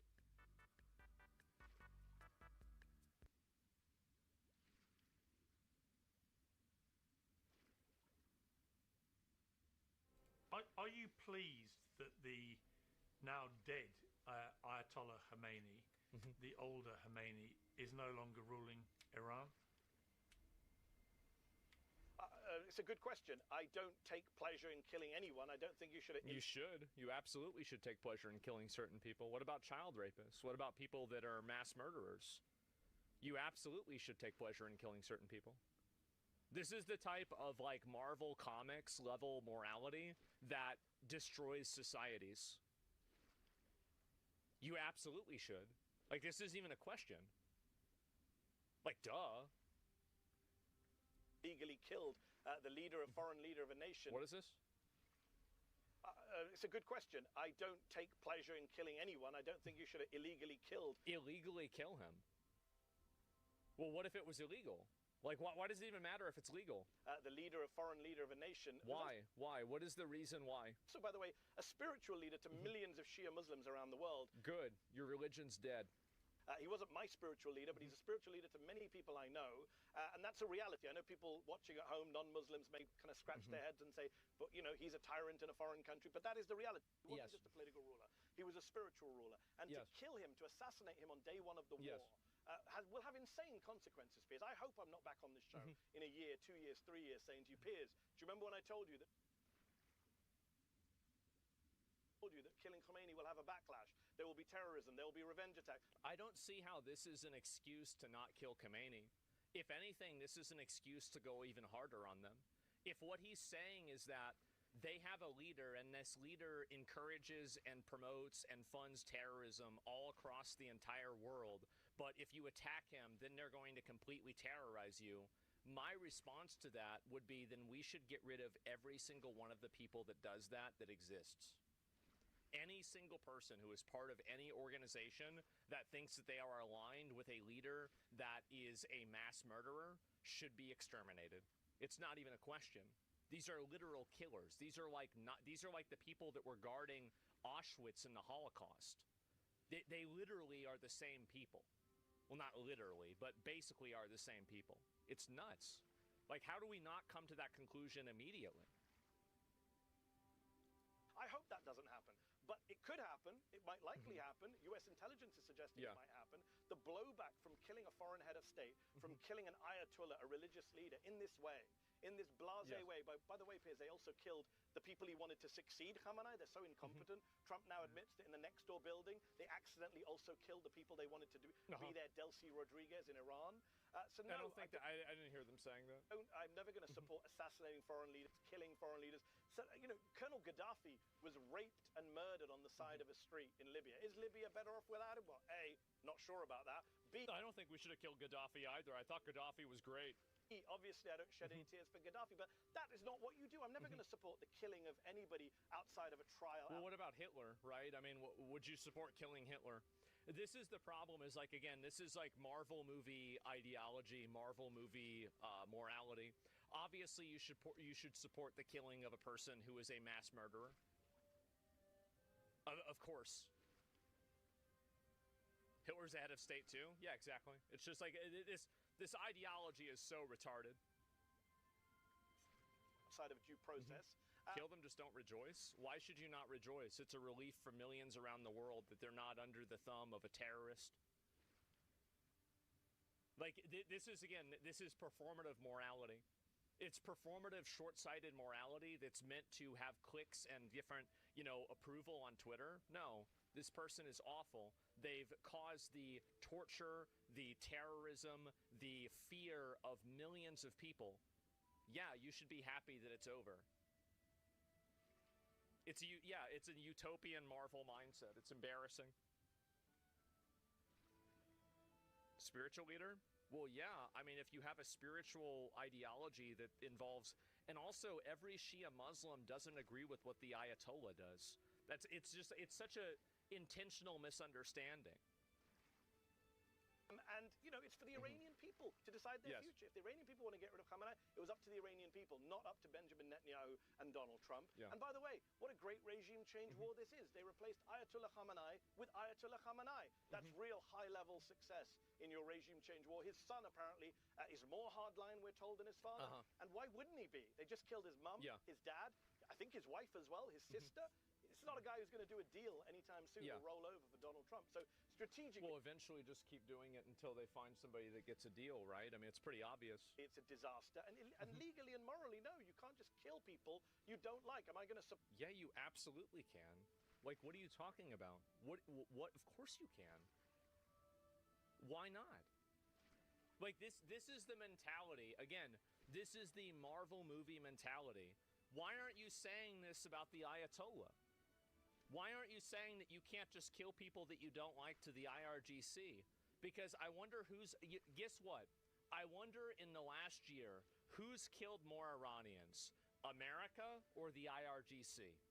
Israel or the IRGC? It's obvious. This guy is running more defense for Muslim terrorism. This is what he does. He's been doing this for years. I don't know why people keep having him on a show. He will always fall off on the side of defending Muslim terrorism. He does it every single time. That's it. Iranian people should march in a literal machine gun fire and die pointlessly and fail to overtake a country that oppresses them. That's because he doesn't want them to do that. He probably supports this privately, but he can't say that publicly. So if you're saying you can't just kill people you disagree with, where was your outrage for the months that the Iranian government was killing its own people? You don't actually believe any of the stuff that you're saying. But, I don't like Benjamin Netanyahu, Piers. Maybe you've noticed so for the last 2 years. But I don't support anyone assassinating him. Yeah, but I think that if somebody ever did assassinate Benjamin Netanyahu, this guy would be probably posting something that, just like kind of passively said that it was a good thing. That's probably what he would do. That's what I think he would do. My actual question, though, is brilliantly deflected. My actual question was, are you pleased that he's no longer ruling Iran? Yes. Well, I don't support the Vilayat-e-Faqih, what is called the Islamic system of rule in Iran. So I don't support any ayatollahs being in charge of Iran. In Iraq, for example, you have an ayatollah named Sistani, who the Americans have worked with for a long time. He's the spiritual leader of a lot of Iraq Shias and a lot of Shias around the world. He's trying to draw a distinction as if this is a religious thing. It doesn't matter whether it's a religious thing or not. So being Shia Islam or not, it doesn't have anything to do with killing innocent people. Like, is the guy in Iraq doing the same thing that the Ayatollah in Iran is? Probably not. So to just say that every Ayatollah is the same is just, it's another intentional misunderstanding. He's never taken executive authority. He's never said, I'm going to be in charge of Iraq. Yes. He sits in his house and he gives his religious rulings. I prefer that system of government. So in a sense, are you asking me, do I hope that, do I want ayatollahs to rule Iran? No, I don't. I'm on the record supporting a democratic system. But I think it was people. No, I don't. No, I wasn't asking if you supported killing him. I just was asking if you're pleased he's no longer ruling the country. It's a loaded question because his son is leading the country. So am I pleased with that? No, I'm not pleased with his son leading the country. It's not a question you can answer in a vacuum, can you, Piers? Well, no. So if you're not pleased with the son ruling. See, this is what I was saying before about how you cannot engage in a civil, rational conversation with a person like this that does not value any degree of civil discourse. This person doesn't care about logic, rationality, or any sort of rational thinking. What they care about is pushing their ideology through a Trojan horse of a perceived ideology of rationality. Both of them. Yeah, you never engage with people like this. It's a mistake to even try to engage with them. They're not in good faith at all. Country. Well, are you pleased that Saddam Hussein? Are you pleased that Saddam Hussein is not ruling Iraq? Yes. Yeah. Thank you. Thank you. It's so fucking easy. That's the difference. There it is. Yes. Obviously. Duh. Of course. Obviously. But you oppose that war like I did. Yeah. Yeah. Okay. The two things are so you can hold multiple positions. Yeah. Duh. Agreed. Absolutely. Agreed. Apparently not agreed because you can't say the guy. You're glad he's dead. No problem saying that you're. I'm agreeing with you. You could easily. Yes. So you've agreed. You've now said that you're pleased the son. You're not pleased the son is running the country. Is that what you said? You're breaking that limit. I will right after this. No, I'm not. Not at all. I've said that publicly. But, so does it automatically and he's only follow ruling you? And he's only ruling the country. Hold on. He's only ruling the country because we killed the leader before him, his dad. Yes. I understand that. But I'm just trying to work. I think the solution is we should kill him too. That would be my mindset. If this guy's also really bad, then logically we should go after him too. I mean, I don't see what is this? Why wouldn't we do this? By natural I'm surprised we haven't. I think that maybe we have. De facto be pleased that the dead Ayatollah is no longer ruling the country. Am I pleased he's not ruling the country? It's a question in vacuum. So does that mean I'm pleased with his son ruling the country? Because it says weird. He might not survive his injuries. He lost a leg in a few I don't want workouts. to say yes to that because that a lot of implies misinformation that I'm about okay that. with the fallout from it, which I'm not. But I have made my position clear. I don't. He's clearly okay with the outcomes because you had no problem ignoring the Iranian people getting killed for weeks, and now you're trying to talk about you're upset about the fallout. I don't think so. If you're so upset about it, then why are you not upset about them killing their own people and turning off the internet? I think any Ayatollah should be running Iran. That's not my political or religious viewpoint. Yes. So it sounds but I don't think you should kill them in order to get rid of them.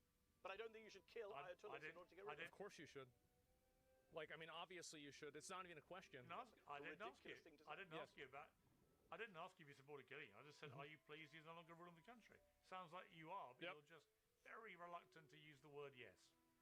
Yeah, because I have to think through the consequences of what I'm saying, Piers. It's good for you to ask a great question in a vacuum, but if I say yes to that question, does that mean I'm supporting what Trump and Netanyahu did? No. I don't think any of that follows. You could just say yes or no. And I don't take pleasure in killing people without trials. Mehdi Hassan will always find ways to obfuscate Islamic terrorism. And I think that you guys can take this to the bank. Every single time that there is an Islamic terrorist, he will come out, downplay it, obfuscate it, make it harder to understand. And the reason why is he's doing it for a religious and ethnic reason. That is the reason. He identifies with them, he sees them as the end group, and he sees everybody else as not the end group. Now, he'll come out publicly and say, I don't like terrorism, sure, but whenever it comes time to condemn these people or to take action against getting rid of groups of these people, he will always cast doubt on those actions because actually he doesn't really mind it that much because he's ideologically aligned with these terrorists. That's it. That's the real reason. If Ayatollah Khamenei did something wrong, the Iranians should have tried him. The Iranians should have tried him. Wasn't the question. They should have tried him? That wasn't my question. I didn't ask if you were pleased to get killed. It was just a question about my feelings. Asked you, are you pleased? They should have tried him. He should have gone to court. I just asked, are you pleased he's no longer ruling the country? It's a yes or no. You either are or you're not. Yes. I'm... no, because I can't... No, it's not... No, yes. Piers, it's not as simple as that. I know you've now latched onto it. It actually is very simple. I have to think this through. No, I don't think it's a matter about my feelings. I've only latched onto it because you won't answer. I think it's an easy thing to answer. 20 minutes to find out if he's pleased or not. To ask me about how I'm feeling. I thought it's about my political viewpoint. My political viewpoint is it was wrong to kill him. It was illegal to kill him. It will have illegal. Disastrous effects for the region. It's mad to take out a head of state and a spiritual leader. And it's even madder when you replace him with his son, who apparently is, quote unquote, worse than him, both for Iran and for US and Israeli. I'll just try one more time. I'm not pleased at the situation we're in. Yep. Apparently massive attacks, data center. All right, we're going to look at it right after this. Asking, are you pleased that he's no longer ruling the country? Man. No, I'm not pleased about what's going on right now in Iran, which involves killing Khamenei. So I'm not going to answer your question. For you to clip this out of context. Yes. Okay. So, this is kind of not really controversial. You should be pretty straightforward in support of the Iranian people and not make it so extra political and, oh, there's another one. Well, eventually they'll stop. Nice try. Perish the thought that we can't afford not to take anything from our interviews and clip them out of context. But you would never do that. Yes. Never. Of course not. No, this is it. And again, it's so obvious that these people engage in dishonesty. It is. It is so obvious, and it is insane why it happens. Oh, God, is it the same guy again? It's a moral abomination, and yes, it's tactically stupid. They bombed a submarine and just let the sailors drown to death, going against... Yeah? Even the Nazis didn't do that during World War II, apparently. Even the Nazis collected people from the water. Now, that is you playing the Nazi analogy just 6 days after you told people to stop playing the Nazi analogy, isn't it? Piers, come on. Come on! Come on! You can do better than this. There's two different things completely. One is saying that Iran is Nazi Germany in its ambitions, in its political agenda, in its conquest plans, in its military threat. Which is actually what the Prince of Saudi Arabia said. None of those things are true. No serious person looks at a country that's been... Do you think MBS isn't serious? Do you think he's not... Like, I mean, I don't know. Like, I think he's pretty serious. Like, what do you mean? That's not even true. Besieged by sanctions, surrounded on all sides, has a military that doesn't come anywhere close to Hitler's military, hasn't actually invaded its neighbors in the same way that Nazi Germany did, has no aspirations to take over the continent or the region despite Lindsey Graham's nonsense Well, they don't need to. Their proxy groups do that for them. Claims. It's not Nazi Germany. I think you and I can both agree on that. Now, the point I was making on MS Now was not that Iran or America, I'm not saying the American military is Nazi Germany either. I was simply pointing out that what Peter Hegseth did by torpedoing that Iranian unarmed vessel in international waters off the coast of Sri Lanka that was taking part in a display, in a ceremonial event in India. We knew it was an unarmed ship, posed no threat, wasn't part of the war effort. We sunk the ship with a torpedo and then left the people to die. Wait, so we're saying that a military ship wasn't part of the war effort? Like, an Iranian military ship? Oh my God, bro. What do they do with those boats? As I said, everything this guy does will be to downplay and enable Islamic terrorism. Keep this in mind. Everything that he does, everything that he says will be working towards that goal. You can look at that in the past, you can look at it in the future. In the Caribbean. We left the people to die, and I was pointing out that goes against the norms of all naval maritime warfare. I'm no expert, this is what I'm told. I'm told that goes against all the norms of maritime war, that even in World War II there were times when the Nazis shot down boats and saved, pulled in some of the survivors. That doesn't mean I'm saying the American military or the Israeli military is Nazi Germany. I'm then why would you make the comparison? Some of our tactics are so barbaric that they compare to some of the worst people in history. That is not the same as saying Iran is... It's barbaric to attack a military ship and kill everybody on the ship that you're in an active war against? Yeah, I don't think that's the right use of the word. Nazi Germany, and therefore we should invade. Piers, you know this. You're slightly older than I am. You know that every time we've gone to war, we've accused our enemies of being Hitler. We said it about Saddam, we said it about Milosevic, we said it about Gaddafi. That is the lazy go-to move. And I know you hate me comparing Trump's rhetoric to Hitler's rhetoric. No, I know, but when you say... Iran to I know, Nazi but Germany. Mehdi, come on. When you say things like, even the Nazis didn't do that, it's like, no, but the Nazis did murder 12 million people and did kill 12... By saying even the Nazis didn't do something, you are implying that the country is doing something that's worse than what the Nazis do, or did. Like, that's obviously what you're implying. That's the only reason to bring up something else as a frame of reference. 6 million Jews in the Holocaust. So not 12? No. A lot of other people were killed in the Holocaust. It wasn't just Jews. Hitler was not he didn't just hate Jews. He hated like gypsies. He hated gay people. Hated disabled people. There's plenty of people who got killed in the Holocaust that weren't Jews. The Nazis weren't that Every time I come on this show, you make this point. So all right, let me make this point one more time. So first of all, I'm sure you've compared Russia's and Putin's invasion of Ukraine to horrible, horrible historical episodes. You've said this before. I just want to nail this once and for all, because it's been multiple times now. If you compare something to the Nazis, that doesn't mean it's always 12 million dead. Would you agree with me that Nick Griffin is a Nazi, the UK BNP leader? A court said you can call him a Nazi. Would you agree he's a neo-Nazi? What? Well, he's a far-right lunatic, yeah. You would never call him a Nazi because a court said you call him a neo-Nazi. Are you saying skinheads with swastikas who run around European towns attacking migrants who say Heil Hitler, are they Nazis? Yeah, I would say they are. They haven't killed 12 million I would people. categorize them as you can only be a Nazi. I'd categorize them as Nazi sympathizers. But my point being, you went in 1 week. My point being is, you don't have to kill 12 million people. Using Nazi analogies. I didn't say that. Now, Piers, this is really bad on your part. That's not what I said. I said that don't call Iran... I don't know why you bring this guy on there. This guy's obviously going to lie and make up bullshit, right? What is this kind of reasoning? I don't know. Nazi Germany. And then I said, let's not do things in the Pacific that even the Nazis didn't do. No one's even doing that? No one's attacking randoms and screaming Hail Hitler? If you can't see it, I'm sure your viewers do. I think probably we should just all stop using the Nazis and Hitler in every debate about everything that happens. Fair enough. Yeah, duh. It's so overused. It's like totally DR'd, man. That's why media is just a screaming match. I think it's just so fucking ridiculous.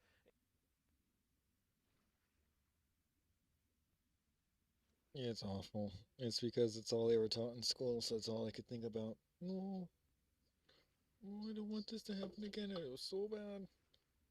I mean, rightfully traumatized, but it didn't happen to them. So it's kind of crazy how they pull it every time. Thumbtack ranks the nation's capital as the 4th sneeziest city in the U.S. Okay, the rankings are based on demand for allergy-related home projects.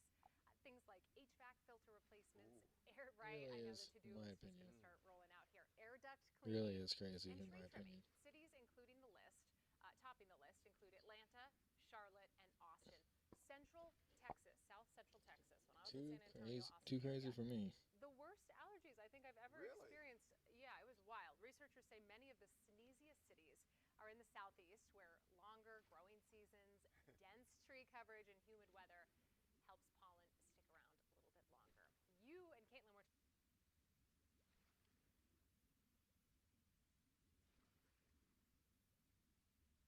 trend popping up on menus nationwide, from coffee drinks to wrap and snacks. Protein, it's everywhere, right? I get it. And restaurants and food brands are rolling out high-protein options to meet the growing demand. But what's behind this push? Allison Gormley has more. Protein products are full steam ahead, from drinks to wraps and beyond.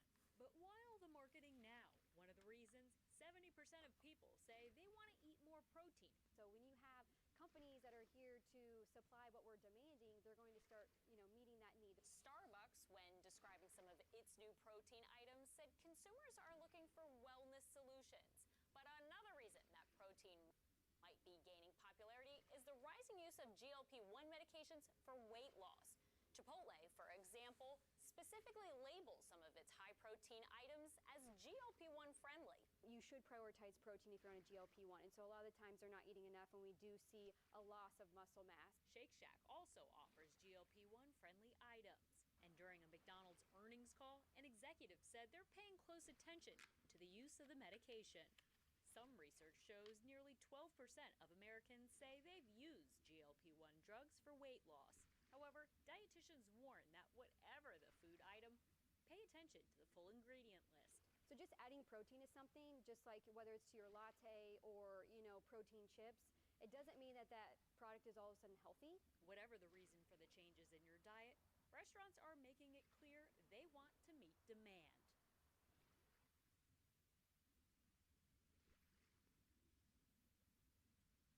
All right, check this out. Sunday is National Espresso Martini Day, and this year Buffalo Wild Wings is celebrating with a cocktail that's definitely a little different. Okay, this is interesting. The chain is rolling out a wing-flavored espresso protini. Okay, the drink is infused with Buffalo Wild Wings' signature Buffalo Dry Rub. You get 10 grams of protein. So, okay, the limited time cocktail will be available at select Buffalo Wild Wings locations starting tomorrow. It's a no for you, right? That's a hard no. Even if it was non-alcoholic. Even if I don't like to fruit the beer.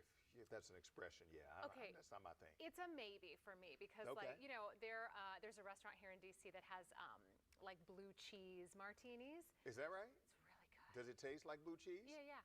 Oh, I mean, but like No, I get you. Yeah. Pinkies up, fancy. It's fun. It's like the novelty of it. So fancy. That makes it extra no for me. No.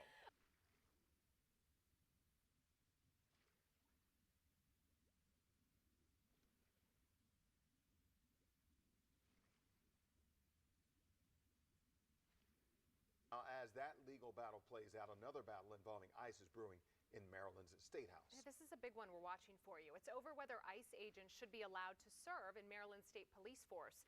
A bill introduced would block agents hired during the current administration from moving into state policing roles. Critics call the proposal unconstitutional and politically motivated. Our Lionel Donovan is live in Upper Marlboro this morning with more on the debate over the so-called icebreaker bill. Lionel, good morning. Good morning, Simone and Wisdom. Well, this legislation actually follows similar moves taken at the county level. Here in Prince George's County, just a few weeks ago, council members moved forward on legislation that would ban ICE agents from county employment, which would include Prince George's County Police. Now, Maryland is usually a place where federal workers are able to leverage their experience to secure state jobs, but it looks like ICE experience would have the opposite effect if this potential legislation passes. Now, as you were saying, this Icebreaker Act, if passed, would prohibit state law enforcement agencies from hiring any individual who served as an ICE agent on or after January 20th, 2025. The bill would go into effect October 1st. Yesterday, the legislation was brought before the State House, where lawmakers went back and forth arguing its impact. Jason Buckle described the bill as a stunt and unconstitutional, while the bill's sponsor, Adrian Boafo, says this bill ensures that those who uphold the law in Maryland are held to the state's standards and values. Instead of an individual determination of that officer, what he or she did while she worked for ICE, what he or she did to get the kind of training that we want to come in and be a Maryland police officer, that doesn't matter. All that mattered is you wore a jersey one day that had ICE on it. You're now banned from the state of Maryland. This bill will put a marker in the ground saying we remember what happened, and we won't allow these types of recruits and obstructionists to be a part of the efforts in Maryland to actually lower violent crime. Now, so far, Maryland State Police have not commented. The agency says it doesn't comment on ongoing legislation. We've also reached out to police unions at the local, state, and federal level, and we're still waiting to hear back. Back to you. Lionel, I got to ask you real quick, did that wind just start picking up over in Upper Marlboro? It actually did.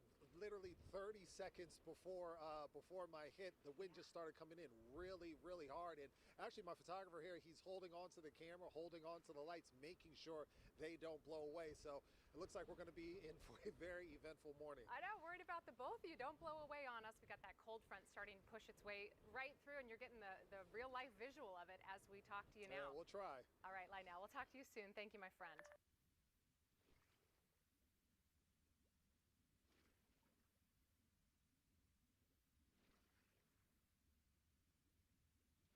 So apparently, during this debate between Konstantin Kisin and Destiny, he was only seconds away from potentially getting assassinated on the spot. That's insane. We have to talk about this. For those of you that need a refresher, here's the greatest clip in the history of modern debating. Illegal immigrants are not mass migrating here. The mass migration. So I just told you, more illegal immigrants come here every year now than legal immigrants came here 30 years ago. I understand that, but if you so look they at are mass migrating. So then, are the legal ones mass migrating, or what is it? Just the legal immigrants are they're also both mass migrating. They're both coming here obviously. in unprecedented numbers. Very obviously. Everything definitionally is unprecedented as you move forward in years. That is my favorite quote in the history of libtards debating. Everything is definitionally unprecedented. That's right.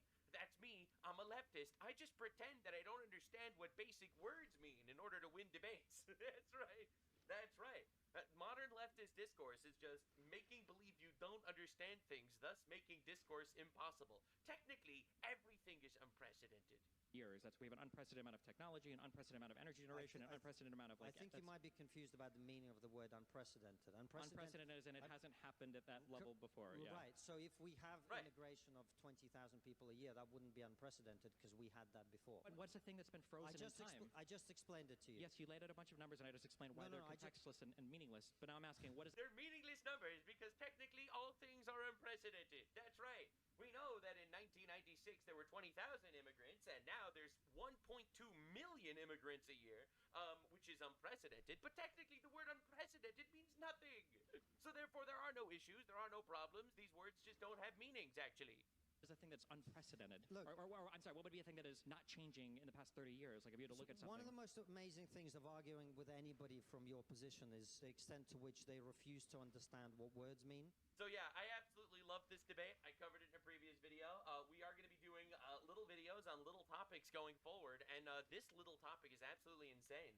Apparently, during that debate, that unprecedented debate, Konstantin Kisin was almost assassinated. I've learned from the Charlie Kirk killing. This guy was sitting mere feet away from Konstantin Kisin during his debate with Destiny. When you hear what he has to say, it is scary to think how this could have gone. I was like fucking locked onto his eyes, and he kept like glancing down at me and then like breaking eye contact. Because I fucking hate the guy. I was just like, I wanted to kill him. Who says this shit, dude? Stumbled upon this stream. These are the leftists, by the way. All right, he wanted to kill Konstantin Kisin because he's against immigration. I mean, you understand, this is the leftists that are like, no, Donald Trump, no, don't kill a terrorist dictator, Ayatollah Khomeini. No, it's an illegal strike. Anyway, we should kill Konstantin Kisin because he's against immigration. When I was just trying to research and understand the opposing view, and I was shocked by some of the things this guy was saying. Keep in mind, this guy was sitting in Konstantin's eye line. And I think he got distracted by that and didn't pay attention to a single thing. What I think that Yes, it is just talk, but there is something more disturbing beneath the surface here. He's openly talking about wanting to assassinate Konstantin. Insane. This could have gone very differently. He even has a box cutter or X-Acto knife. Oh, nice. which I should have done.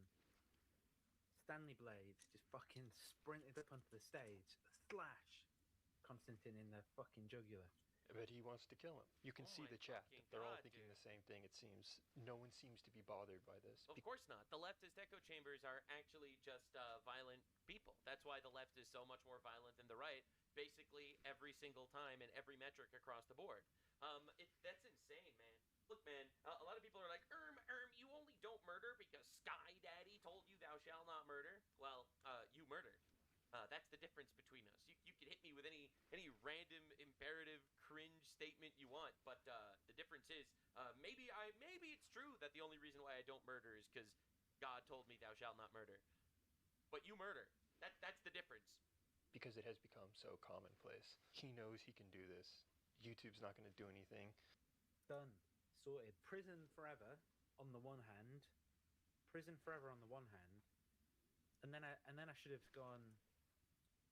Then I should have gone woke jihad. Woke jihad. I should have gone for the white race or something. I don't know.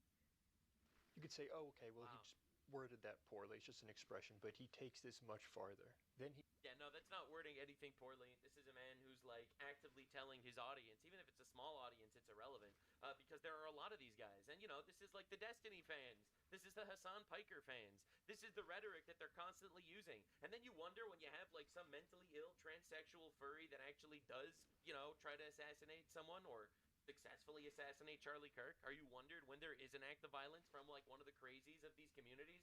Like, this is the fire that they're playing with. Like, this dude is saying it would be worth him going to jail for life if he could scream woke jihad and murder Konstantin Kisin, who, by the way, is like a relatively moderate guy. Right? Konstantin Kisin, he's not even like some far-right dude. He's like a relatively moderate, conservative fellow that just doesn't believe that we should be importing, you know, infinite Muslims to rape our children. He gets into, based on what happened to Charlie Kirk, this is what I have learned when it comes to how to kill conservatives. No, I feel like my genuine psychopath thought that I've learned from the Charlie Kirk killing is if you are going to assassinate a political target, then try to reduce the gore as much as possible so people can't sympathize with the bastard who's getting it. So you'd have to go up. Oh, it's okay. It's okay, leftists. You don't need to worry about that. You guys love watching innocent people get killed. We saw people celebrating Charlie Kirk's assassination, and that dude was shot in the neck in front of his family in a school. All right, and I still saw leftists celebrating it. Right, it's been 6 months ago since that man died, and quite literally, it still shakes me to my core when I think about it. What an unbelievable mask-off moment for the entire left, celebrating the assassination of an innocent man and a father. Some of the craziest shit I think I've ever seen in my life. So yes, when I say that the left is violent, I mean it, and I'm right. And I'm proven right again and again and again, because they are violent. Quite literally. And in my opinion, it all stems from the fact that their morals are completely subjective. I think it comes from the fact that their moral system is not actually based on some sort of higher power. It's based on whatever the hell they want to do. All right? And quite literally, it comes down to this. Like, you know, crying that Donald Trump killed Ayatollah Khamenei, a terrorist, pedophile, mass killer, but literally fantasizing publicly about assassinating conservative figures. Like, this is insane. With like a cape, and like cover him in a cape and do it cleanly under there, you know, like an abattoir. So he's literally openly talking about crazy, assassinating political Like, if England, right, and this is in England, where they arrest people for being Islamophobic, right, they'll arrest people for Islamophobic, not people for directly fantasizing about assassinating political figures, talking to their audience about how the best way to assassinate them is. Targets here. So the question is, well, why? That's what I wanted to understand. That's why I take the time to even look at these. I know why. Streams. it's all like dog whistling. Because they have zero moral grounding in anything, so therefore they could justify whatever the fuck they want. And that is why atheists in general, and this isn't every atheist obviously, are dangerous and veer left. That's why the left is like an anti-God movement. Because in my perspective, the left just finds ways to not only legalize, but to internally, morally come up with ethical frameworks to why it's appropriate to do whatever the fuck you want. That's leftism in a nutshell these days.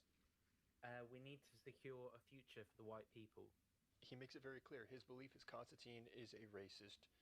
And all it is appealing. And here's the thing, they don't believe in anything. You know, they'll scream about free speech, they'll scream about rights to protest, and they'll scream about racism. They don't actually believe in anything because they don't have any moral foundation.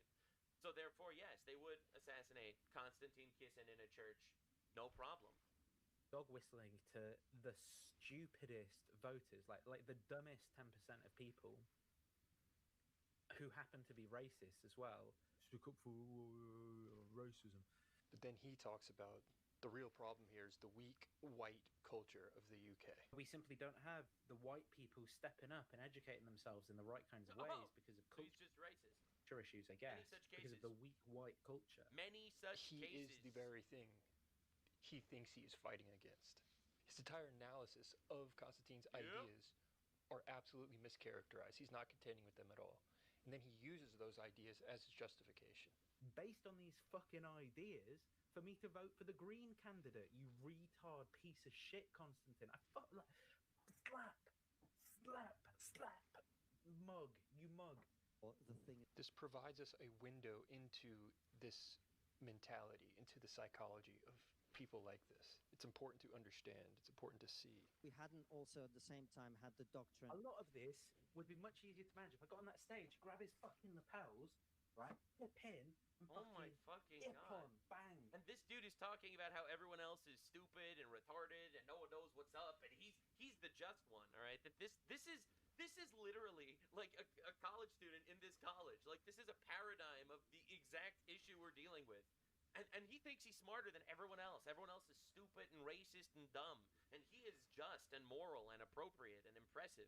Right over. You know what I'm talking about? I'm talking about right over my hip. Constantine's right over my hip. I've got his fucking And lapel. it's always like the soyest looking motherfuckers too. I genuinely don't understand it. Even if I you do. disagree with Constantine. I do. I understand it. It's very obvious, actually. How do you not understand it? It's so obvious. This is the basics of every communist is like this. Every single one. It's completely devoid of any form of morality. Their morality is based on personal preferences. Their personal preference is to consolidate power, and they will kill anyone who doesn't allow them to consolidate power, and then they'll justify it to themselves because not difficult to justify things when literally anything could be moral if you just want it to be. That's why moral subjectivism is cringe as fuck, and it always has been. How could what he's saying upset you this much? You're right. By the lapels, fucking hoof. Right, I'm talking bang. And his whole body just goes bosh Oh my into the fucking fucking god, wood. dude. That's what I'm saying. And he was People will there. claim this guy doesn't have a massive reputation, okay? But we see Doesn't matter. That's why he's comfortable to say this. You think? All right, I don't want to throw anyone under the bus here or anything. You think Hassan Piker doesn't think the same fucking thing? You think Hassan Piker, literal terrorist supporter, by the way, celebrated the assassination of Charlie Kirk? All right, basically runs defense for terrorists everywhere, including the guy that executed those 2 Israeli Christians in Washington D.C. Basically, dude just opened up his stream and immediately started talking about why it was like somewhat justified. All right, like I'm not trying to be controversial.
is appealing. And here's the thing: they don't believe in anything. You know, they'll scream about free speech. They'll scream about rights to protest, and they'll scream about racism. They don't actually believe in anything because they don't have any moral foundation. So therefore, yes, they would assassinate.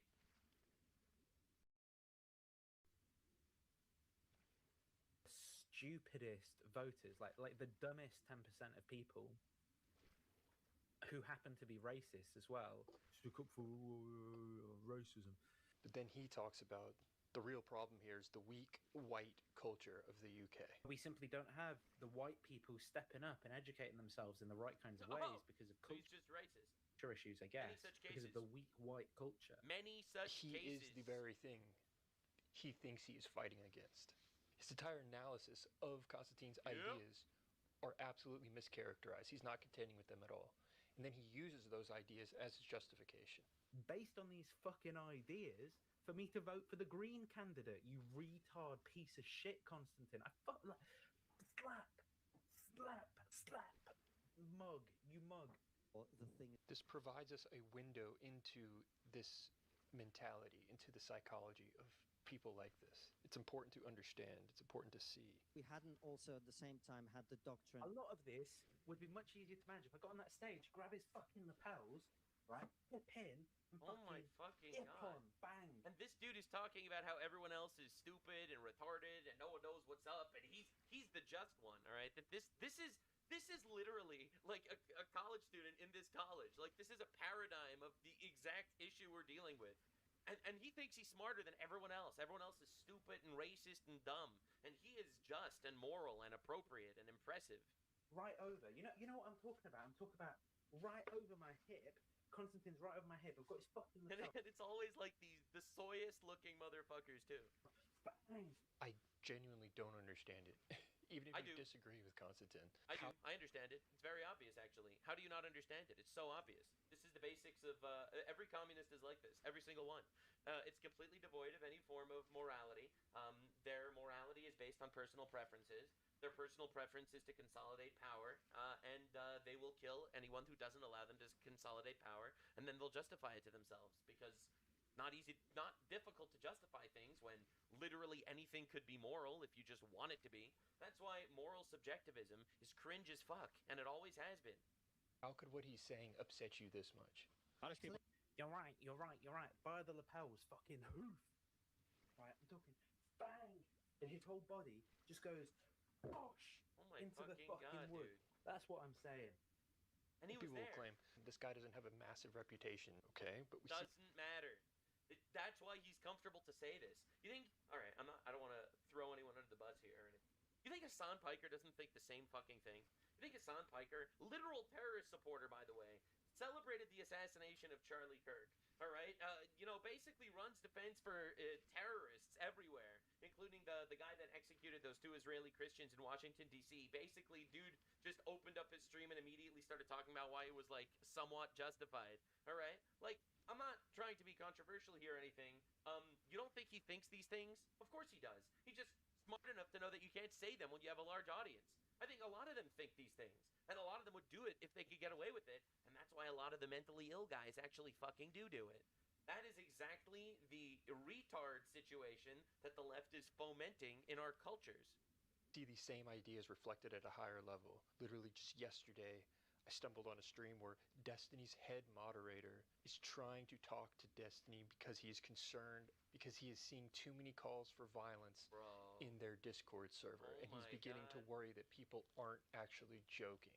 Yesterday, I think Destiny referred to it as like kind of school shooter vibes going on, as far as how people are talking in a way that makes people think that like not just radical and like I'm so tired of people saying like, well, Trump did radicalize me. You should be radical under Trump. I'm talking about radical as in like gonna cause violence in a way that isn't what everybody thinks it is kind of way. And I know like your argument is like, well, people like Trump and things like that, like they can say this stuff openly, and like I completely understand that argument. My argument is that people aren't taking this serious, and if they are taking it serious and they are meaning the words that they're saying and they're not joking, that is the problem. Okay. Yeah. Everyone's joking though. Bro's just saying okay. The head moderator is like, we have school shooters in the Discord server that are like openly calling for violence and stuff, and he's like, all right. Oh my god. But everybody's dude. not joking though. But they're not all joking. My concern is that we are vastly approaching like point of no return in our own rhetoric within the community. I mean, no one's surprised about this. Destiny literally celebrated the fact that the firefighter that was murdered by an assassin trying to kill Donald Trump, he was celebrating that guy's death. All right, quite literally, he was saying that, oh yes, Christian girls were killed in a college in a sleepaway camp in Texas by a flood. Well, guess God didn't save them. Right? This is Destiny. Guy who literally couldn't condemn the assassination of Charlie Kirk. Again, once again, no one is surprised by this. And I Or at think least you that shouldn't be. it is being furthered by us not addressing it. I'm forced to ask myself, how is this? If YouTube is going to kick off people like we've seen them kick off, why is this tolerated? Thank you. Yeah, Constantine. I mean, we introduced new things, so I don't know. I don't know what the monoculture is. I hear. People are going to claim, yeah, but this guy's not famous. He doesn't. Doesn't he's matter. not. No one really knows who he is. That's why. Doesn't matter. How is that even relevant? And Yeah, not only does it not matter at all, but I think that this is really good insight into what the famous people actually think too, and what they want to, in my opinion, directly get their audiences to feel like. I think that Hassan Piker wants his audience to be like this guy. I think he absolutely wants that, and I think he would celebrate it inside, absolutely. He's not going to say it out loud, obviously. He knows he's going to go to jail or get deported, which he should anyway, because he's a traitor to our country. But quite literally, if you think that he doesn't want this, I think you're delusional. Of course he wants this, in my opinion. And you have to realize that all the little people and all these other circles, they all do this too. Culturalism, which have, instead of creating a monoculture into which people are encouraged to buy in and integrate, have instead created a society in which people are encouraged to see themselves as members of an individual community. He fails to see that he is the very thing he thinks his opponents are. About 40 died. But this is what I hate about these people, is like, they make a career, right? They make a career out of violent and aggressive politics. And Yes, Constantine's politics are violent and aggressive because he doesn't want to import Islamic rape gangs. Unlike this guy, who's fantasizing on a stream to assassinate him. piling it up and stoking it up. So therefore we should take them out because they're riling things up. They're too full of hatred, so we should hate them. And then they're like, oh, thank you for letting me discuss the ideas and ruining your fucking country with all this bullshit. Oh, so they're ruining your country, but Constantine can't have concerns about people ruining his country. Insane. But, like, dude, this is perfect. Like, a white person with an opinion, oh, that's a threat. We have to kill him. A Muslim with literally the ideology of raping you. Right, like, bring him in and bring your cousins. That is literally the toxic empathy of the left. I think that concept... And it's not really empathy. That's the point. It's not empathy. Right? This guy would be described as an empath. All right, empathy for the immigrants. This dude literally did an entire stream, basically fantasizing over the political assassination of someone he doesn't like. And this guy would be described as the empath. It's like England were created in order for monarchs to consolidate power in their kingdoms. And if this continues, it will only get worse. And this could have gone very differently. How do people get to the point? I mean, this dude was literally sitting in the crowd. You don't think that this guy on a bad day would have tried to assassinate Constantine? Like, let's be real. You're saying in this video, well, it all comes down to the laws of narrative. There's always going to be people that wish you harm. You just have to learn how to spot them. And if you're... Look, I get death threats every single day. I'm not surprised. Maybe that's one of the reasons why I'm more radical about this, and I do believe that, and this is my belief system, that quite literally we're up against people that want to kill us. Like, kill us. I don't mean just be like, kill us in an election, that too, but they want us dead. Like, they actually want us dead. And if you didn't wake up to this after the Charlie Kirk assassination, you're still sleeping. Either that or you're coping. You think that everyone else around you is just like you with the same ideology? They're not. They're quite literally not. A lot of them are from very different cultures, for example, and they obviously don't share your ideology, and neither do these fuckers. These guys who are groomed by this leftoid, anarcho-communist garbage, all right, turning them into these machines, these anti-God machines.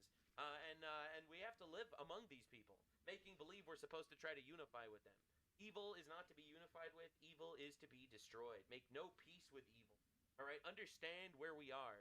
If you're interested in these concepts, I do have a book coming out in August. I've been working on this for 2 years. I began writing it when I was still a high school teacher. It's meant to be more of a methodology. The reality is we have opponents every day. Want it to be that kind of book that people carry around in their bag and it's like wrinkled up because they're using it and it's all marked up with annotations and notes. I like this guy. He's a cute guy. Yeah, but anyway, of course, I'll link it in the description. But dude, what an absolutely insane fucking video. Holy shit. This guy, this is insane. But I'm really glad that this was on camera because I know that all these people are celebrating this way off camera. So I'm really glad at least this one was recorded. And yeah, I do believe that, like, this is a Destiny fan, quite literally. Like, we say Destiny fans are violent. This is a Destiny fan, all right? So yes, I do believe that these big leftist streamers know exactly the shit that they are pumping to their audience. Absolutely, all right? And the heartbreaking thing about political assassinations are they work. Charlie Kirk was quite literally the dam stopping the flood of retardation hitting the right-wing community in America. And his assassination, which was an unbelievable tragedy, should have been a unifying moment, but it wasn't. We have Candace Owens blaming the Jews. We have Tucker Carlson simping for Islam. Megyn Kelly is saying that Donald Trump betrayed us and are sending our children to die for Israel. The left knows better than anyone that political assassinations unfortunately work. Of course, the godless heathens will try again.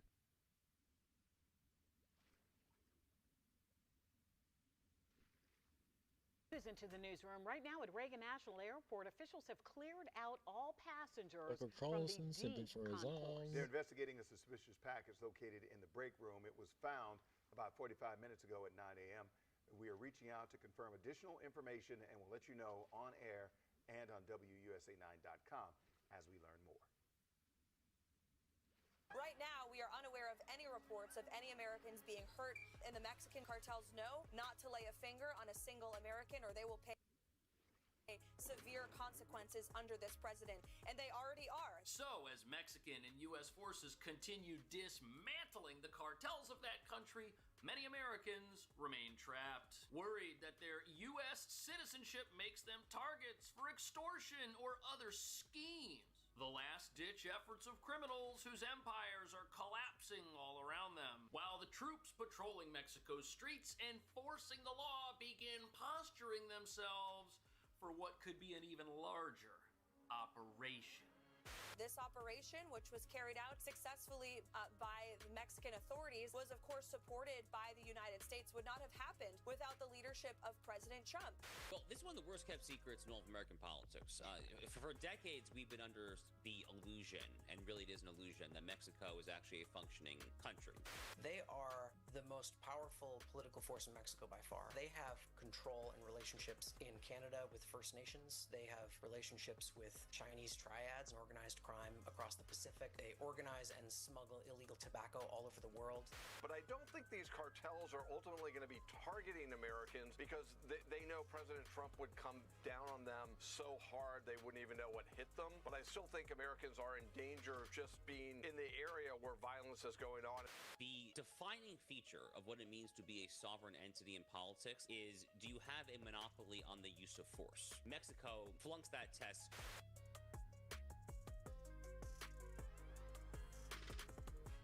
So as the U.S. shifts its focus to other cartels, there's worried about retaliation from these guys inside America. But all that's gonna do is bring these guys to justice even faster, because what nobody's talking about is, for the first time in decades, the U.S. and Mexico are working together on the cartel issue like never before. And they're getting rid of the bad guys who for years have thought that the sanctuary country of Mexico would be forever their home, which they paid millions to politicians in order to preserve, so that their status quo of corruption could never be stamped out. But with the U.S. border now closed and the cartel's cash pipeline of illegal immigration cut, the last 12 months have seen their business essentially grind to a halt. And without any more money to pay off politicians, to pay off law enforcement, or to pay their own goons, these guys are the weakest they've been in a long time, which is why many experts say the time to move on them is now. Which is exactly what's happening as Mexican Marines move from compound to compound in operations that are impossible for these cartels to predict as they're being coordinated by U.S. intelligence and special forces. Which is nightmare news for the bad guys who are now 2 steps behind their own government instead of 2 steps ahead. Which brings us to the real reason all of this chaos in Mexico itself is taking place for the first time in years. Sovereignty, law, and order, which benefit the actual people of Mexico, is coming to this country, and it's coming in a way that the bad guys never predicted. And what we're witnessing in this country are the fleeting actions of an empire that's on its way out. This is indiscriminate cartel activity. They don't have a plan to survive this new law enforcement blitz, which is going to root these guys out of the vast amounts of territory they've controlled inside Mexico for decades, where these criminals now find themselves trapped under relentless pressure from a military apparatus they cannot comprehend, coupled with pressure from neighboring criminal groups, which means all of these criminals are now stuck between a rock and a hard place. And as you're about to see, we have all been lied to about the real reason why these guys control so much territory in Mexico and essentially run this country, and that lie has been part of the status quo in Mexico and America for a very long time. Well, this is one of the worst kept secrets in all of American politics. For decades, we've been under the illusion, and really it is an illusion, that Mexico is actually a functioning country. For instance, back in the 1990s, Bill Clinton signs NAFTA, this free trade agreement between the 3 large North American countries, Canada, the United States, Mexico. So we've been treating Mexico as a legitimate country, whether it's militarily, diplomatically, economically, for a very long time. Unfortunately, the defining feature of what it means to be a sovereign entity in politics since time immemorial is, do you have a monopoly on the use of force? That to me, thinking about political theory 101, the rule of law, that is the defining question. Above all, there are some secondary questions. That is the question to define yourself as a sovereign entity. And so this is not a dig at Mexico or the Mexican people. What he has just done is fleshed out the definition of sovereignty in a way that most people never really think about. If you've got a country like Mexico and it has a monopoly on the use of force within its own borders, it will be impossible for the El Chapos and the El Menchos and the Gulf Cartel, the Sinaloa, all these guys, it would be impossible for them to exist there and have their own territory and have their own no-go zones and have essentially their own militaries that are more heavily armed than the Mexican military in some cases. That cannot exist in a sovereign nation. And that's why for years, the people of Mexico have lived in a state of fear and constant exploitation. You've got criminals who are stronger than them, stronger than their government. And when the people get together and vote in politicians, what good does that do for them if those politicians have an allegiance to criminals who may have funded their campaigns in secret to begin with? And even if there's a politician who gets elected and has no ties to these criminal organizations whatsoever, how do they command a military or a police force that has been co-opted by these guys and is full of spies and leaks? How do they send them out to get rid of these criminals? They can't. That's why it's never happened before. Mexico, more than arguably any other country in the Western Hemisphere, but certainly considerably more than the United States, Canada, and most other first world countries, flunks that test profusely because they do not have a monopoly on the use of force, because there are rogue cartels, organizations that are in cahoots with Lebanese Hezbollah, that have been in cahoots in the past with the Chinese Communist Party. Organizations have indeed had operational control of large swaths, not just small swaths, but large swaths of especially northern Mexico. And that's why opening the U.S. border and deciding that the Remain in Mexico policy didn't exist and that anybody who crossed the U.S. border would be let into America was such a disaster. All that was a golden ticket for criminal organizations who are in control of the territory on the other side of the wall. Experts say that by denying the reality that this country has lost control of itself is what has empowered these criminals and hurt the people of Mexico, more than accepting reality and going after these criminals ever would have. And then we hear about how these guys are teaming up with other anti-American groups. We know that the cartels in Venezuela were working with Hezbollah, of all organizations. We just heard how these cartels in Mexico have relations with all kinds of different criminal organizations from all across the globe. Why do we want that right on the other side of the U.S. border? How is that good for the people of Mexico or the people of America? Obviously, it's not. And for decades, it's been impossible to do anything about this because there was not the political willpower in America to bring Mexico's government to the negotiating table, so to speak. Pressure from the United States has put politicians in Mexico between a rock and a hard place because they can either proclaim allegiance to their cartels, their criminal organizations, and then have the United States move into Mexico and deal with them unilaterally, or they can work together with the United States for the common good of the law-abiding, no matter where they live. Really, as far back as I've been following U.S. politics, so this is not new development. The president of Mexico, Claudia Sheinbaum, is a total far leftist. She's essentially a Marxist. And Donald Trump properly has been talking very tough to President Sheinbaum, saying you better get your act in order, because if you don't do so, the United States is going to come in there and we are going to do it for you. For instance, there was this brief intermittent shutdown of the federal airspace over El Paso, Texas, the city in West Texas right on the Mexico border. That was due to some cross-border back and forth due to the cartels there.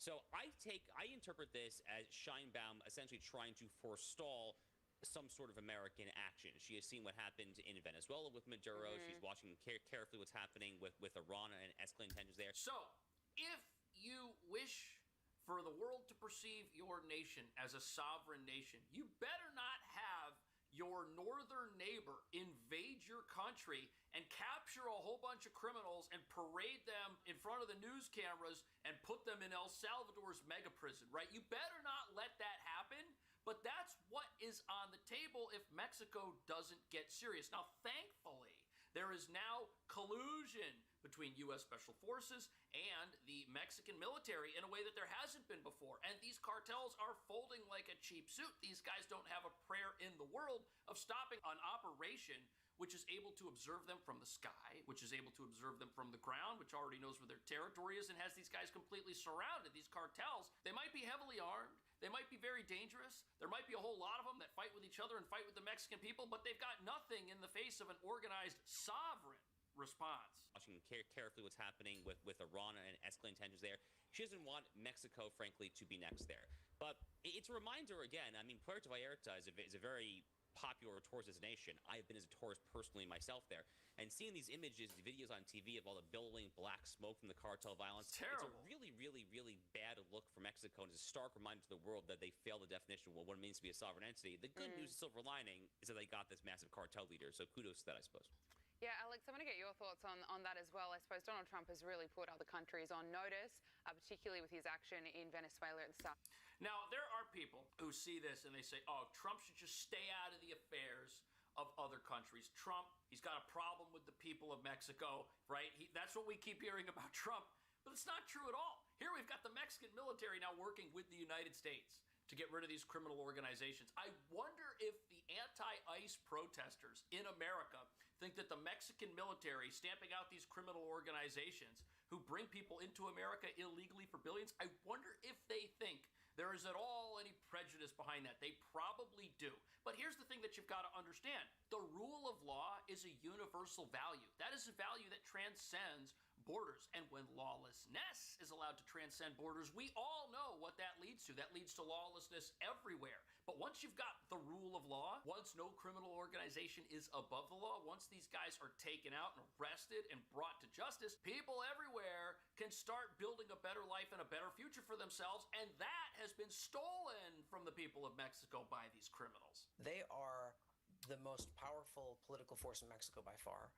I don't know that there's a good analog that I can think of, obviously, in history for a comparable non-state actor that is as powerful as they are. They have control and relationships in Canada with First Nations. They have relationships with Chinese triads and organized crime across the Pacific. Terrible. They organize and smuggle illegal tobacco all over the world. They weren't always this powerful, but they are incredibly powerful now. They're a big part of why South America and Central America has gotten as violent as it has. And why did they get so powerful? What event over the last 4 years would have helped these guys. I mean, this is where the idea of lawlessness transcending borders really becomes clear, because you open that U.S. border, you stop enforcing U.S. immigration law, all those criminals on the other side of it totally take advantage of this golden opportunity. These guys got rich. These guys powered up, and all the power they have allowed them to steal from their own country and from other countries throughout South America. The law-abiding don't have a prayer if laws are not enforced. The law-abiding don't have a prayer if the military and the police that are supposed to protect them actually protect the criminal organizations who are exploiting people on an industrial scale, making arrangements with criminal groups from all over the planet to power them up as well. That's what's so frightening about this, is when you realize that organizations like Hezbollah, which is a state-sponsored group of Iran, were benefiting from lawlessness in South America, had training camps in South America. How does that happen if law and order runs this place? It doesn't. The president of Costa Rica just got elected as somebody who promised to stamp out crime in a country that has historically been pretty safe. So they're just really powerful. They are exporting violence in a way that I think the Trump administration may find impossible to ignore. They have taken several steps to put sanctions, for example, on the Canadians because of what they were doing to kind of turn a blind eye on some of the Sinaloa cartel activity. And this is the strangest thing about this, is that normally it doesn't break through that there's fires in a vacation destination where lots of Westerners go. When that does start to happen, that makes it easier for a U.S. administration who has clearly showed it's willing to use force to perhaps use more force. And so I would expect that that is at least on Donald Trump's mind. And you know something? The mainstream media that prefers an open border for America has done everything possible to cover up stories like this. The fact that the story broke through at all just shows you how big of a story it really is. And it goes to educate every single person on why law and order is so important. Because if you've got criminals that can do this and get away with it and have Mexico divided up into all of their own little no-go zones, you know you've got a big problem. You know you've got a problem for the law-abiding in that country. How do you get ahead as somebody in Mexico who wants to run a business and benefit your future and take care of your family for generations if your government is in league with criminals? If your government sponsors and harbors criminal enterprises who can do whatever they want? Here in PV, in Puerto Vallarta, the violence is very real. The cartels, it's interesting to understand that the cartels are extremely capable. They may not have a navy, but on the ground, they're very organized, very well resourced, very capable. They have excellent intelligence. They are not a bunch of guys with face tattoos and machine guns. These guys are armored personnel carriers, rocket propelled grenades, missiles. They're very capable. So the situation is tense because this is it's a very conventional kind of a war, even though it's against a criminal syndicate like the cartels. So when you hear the word conventional, what this gentleman is talking about here is how these cartels are able to project force in the modern sense comparable to a modern conventional force projection apparatus like a military. They've got APCs, they've got RPGs, they've got the same gear the people coming to stop them have, and in some cases are a leg up on the people who are coming to stop them. Now, if that is not a recipe for disaster, if that is not a recipe for zero sovereignty, I don't know what is. Now, their intelligence is nothing compared to the joint capabilities of this U.S.-Mexican force, which is taking these guys out, tracking them down.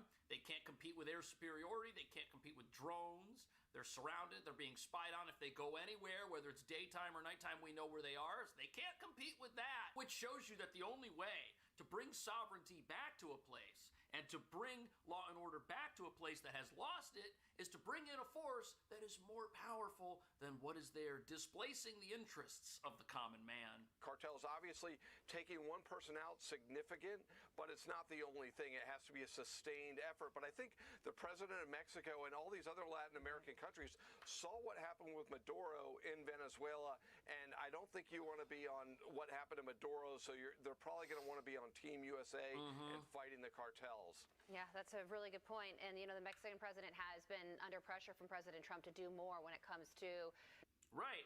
So she's been under pressure because this is the map of Mexico right here that the cartels use. Look at this. These are their various territories. And this almost looks like a map divided up into separate, distinct countries that have their own version of sovereignty in each of these different multicolored zones right here. That's crazy when you think about this being the map of Mexico that criminals use to figure out where they can go and what they can accomplish. But if all of these countries would stop thinking to themselves that these cartels are going to outlast the United States' resolve to deal with them, and if they all get on board with law and order, the plight of the common man in South America, Central America, and in North America is going to improve big time. Because all these criminal organizations have done is enriched themselves on the backs of everybody else by co-opting governments, by co-opting militaries, by harassing and exploiting their neighbors who people in America say they care so much about. They say, oh, ICE is out there deporting my neighbors.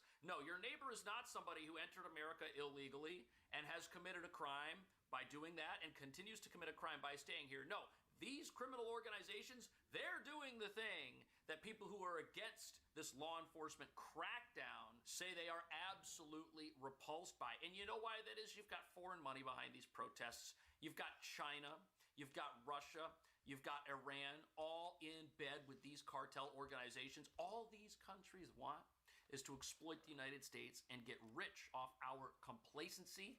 But now that we're working with Mexico, that has come to a full stop. What do you think about this? Thank you so much for watching. I will see you in the next video.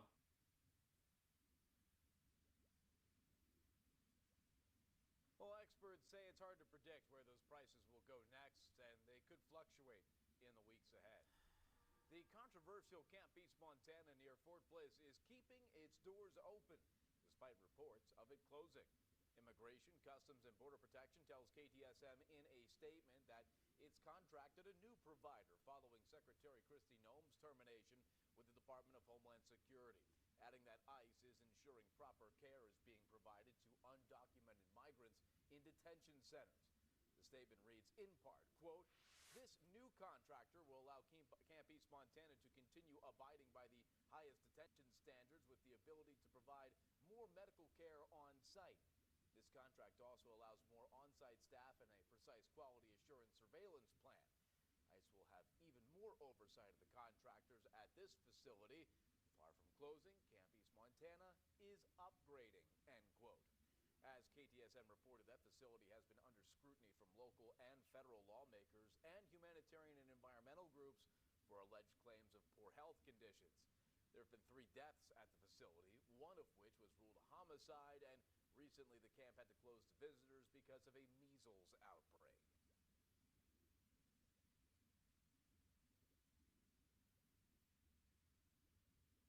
Police investigating a single vehicle crash that sent the driver to the hospital on Wednesday.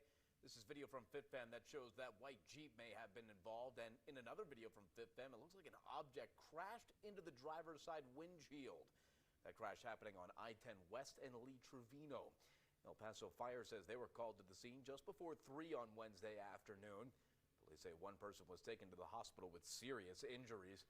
That crash caused massive delays all afternoon in that area. New at 10, the New Mexico State University system will be getting more than $138 million in funding from the state. NMSU says this is thanks to legislation signed this week by New Mexico Governor Michelle Lujan Grisham.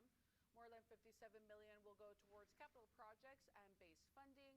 $81 million will go along with the state's higher education general obligation bond question, which is pending voter approval this November.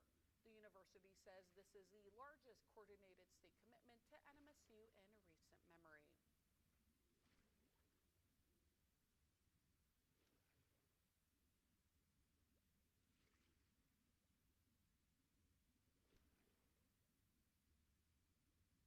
Donald Trump forces his cabinet to wear matching shoes.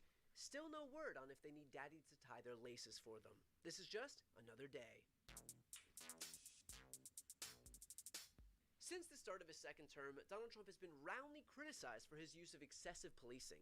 First, it was his takeover of the DC police, then it was his orders to infiltrate Minnesota with immigration police, and now we can add fashion police to that list, because according to reports, Donald Trump makes all the guys in his cabinet wear the same shoes. Now look, if I'm being honest, I'm a bit skeptical. I mean, if the men working under Donald Trump were really willing to debase themselves in such a pathetic fashion, I think some low-level White House staffer would have leaked it by now. I walk into the Oval Office, and Marco and I are sitting there talking with the president about something. He says, stop. And he looks at our shoes and says, you guys have terrible shoes.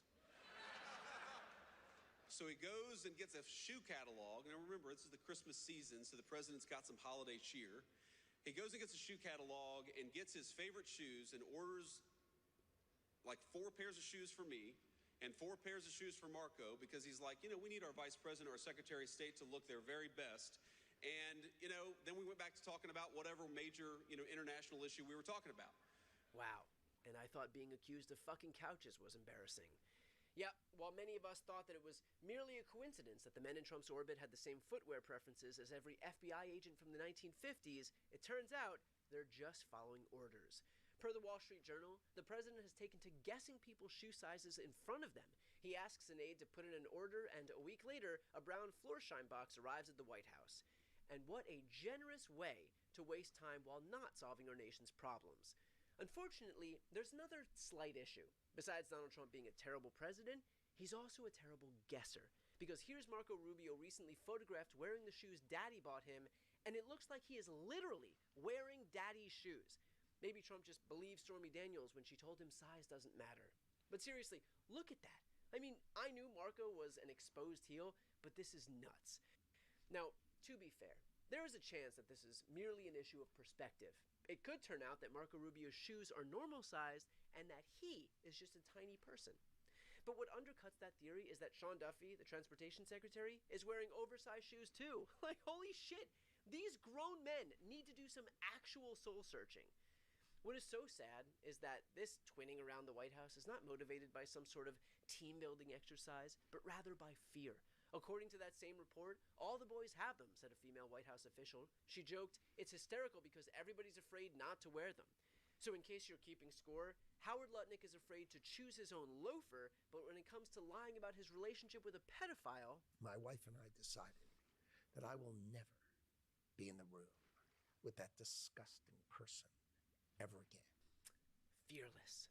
Now, of all the cabinet officials I feel for, Rubio tops the list, because this is not even his first shoegate. This picture of presidential candidate Marco Rubio wearing a pair of trendy high-heeled boots is getting a lot of attention. The 5'10" presidential hopeful is wearing boots with 2-inch heels. But the Rubio campaign says they're actually these fiscally responsible boots from Florsheim, costing a mere $135. Rubio says all the attention on his boots is ridiculous. Our economy is flatlined, the stock market's falling apart, but boy, are we getting a lot of coverage about a pair of boots.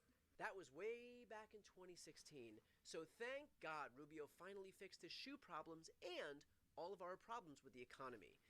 Now, it would be one thing to see these grown-ass men degrade themselves for another adult just because they want to be on the good side of the captain of a winning team, but they might want to kick off those loose-fitting shoes and check the scoreboard. I took a look at all the polling, averaged it all together, and we have now reached the year mark. We have now reached the year mark in which he has a negative net approval rating. So we have been talking about this for a long period of time. According to my average of polls, what we've been looking at is every day since March 12th, 2025, President Trump has been underwater, and we've been counting up the days. We've shown this slide a number of times, and we have now reached the point in which Trump has been swimming with the fishes for a year. If that's the case, Trump should buy his buddies some other footwear.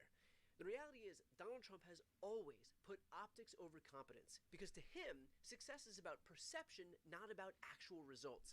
His primary focus as commander-in-chief has not been about hiring the best people, but about hiring the best-looking people. Washington, D.C. is a very safe city. We put our National Guard there. They're all central casting. You take a look at these guys, it's great. It's not just that we have the troops, and they are central casting. I love them. I think, to me, it looks much more beautiful. You walk down the street, you have three guys that are 6'6" and angry-looking people, but they actually are very nice. They are serious guns. We got more guys, and every one of them is like central casting, too. Holy shit. I'm looking. They look like Arnold Palmer. They look like Arnold. Can't look better than Arnold. one has to assume Trump was talking about Arnold Palmer in his younger era and not the more recent Arnold Palmer, who looks like he'd been soaking in an actual Arnold Palmer for the last 30 years. That's right, I said it. That young man foolishly had his looks ravaged by time, which will never happen to me. None of what we're witnessing right now is an accident. It is the result of electing a man who has spent his entire life fixated on projecting a reality that does not exist. For years, he hung fake covers of Time magazines at his golf clubs. He claimed that the square footage of his penthouse was 20,000 feet more than it was, and the size of his penthouse wasn't even the only thing he felt the need to inflate. Look at those hands. Are they small hands? And he referred to my hands. If they're small, something else must be small. I guarantee you there's no problem. I guarantee it. And to think, all of us could have been spared from Donald Trump's disastrous masculinity-affirming presidency if he'd simply been born with a regular-sized penis. But what's more startling than Donald Trump's need to project success is how willing his sycophants are to debase themselves to stay in his good favor, especially when they know exactly what's going on. I will never stop until we keep a con man from taking over the party of Reagan and the conservative movement.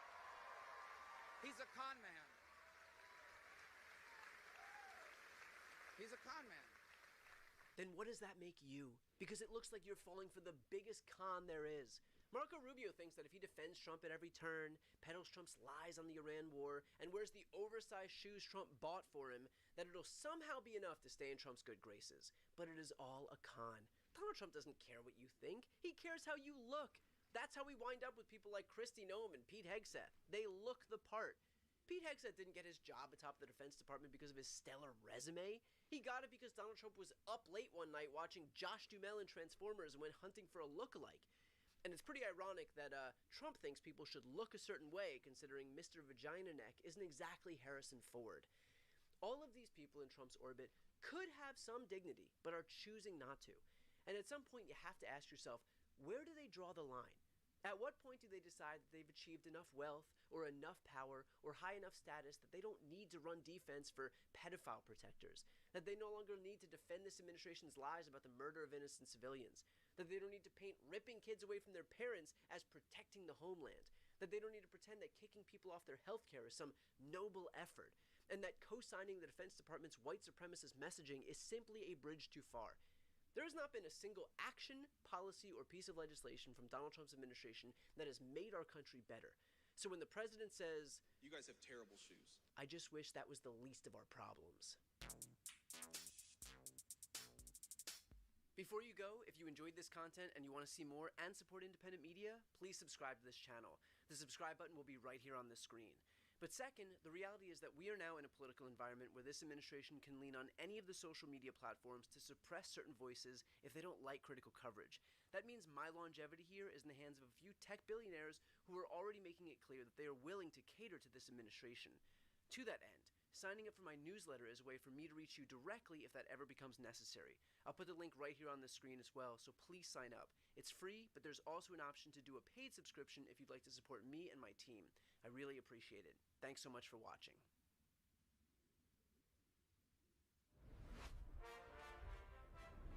Next news.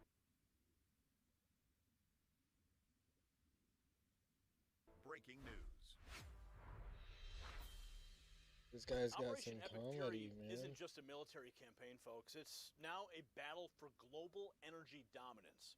I think this shoot American thing's cool. forces continue I think their it was systematic generous. dismantling of Iran's military capabilities.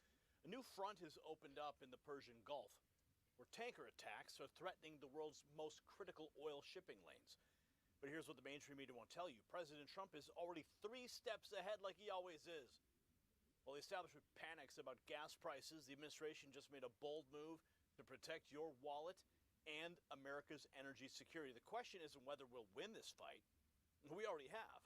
The question is, why are the globalists so desperate to hide Trump's success? You see, I'm going to tell you exactly what's at stake here and why every single American should be paying attention right now. The Strait of Hormuz handles roughly 20% of the world's daily oil consumption. When Iranian-backed forces attack tankers in these waters, they're not just targeting ships, they're targeting your family budget. Every gallon of gas, every heating bill, every grocery delivery that depends on fuel costs. The Biden administration left us vulnerable, dependent on hostile nations, begging OPEC for mercy. But President Trump, he's fighting back on every front simultaneously. The military is crushing Iran's capabilities so thoroughly that their air force was eliminated in 3 hours. 3 hours, folks. Meanwhile, Secretary Rubio has already evacuated tens of thousands of Americans from harm's way, at no cost to those families.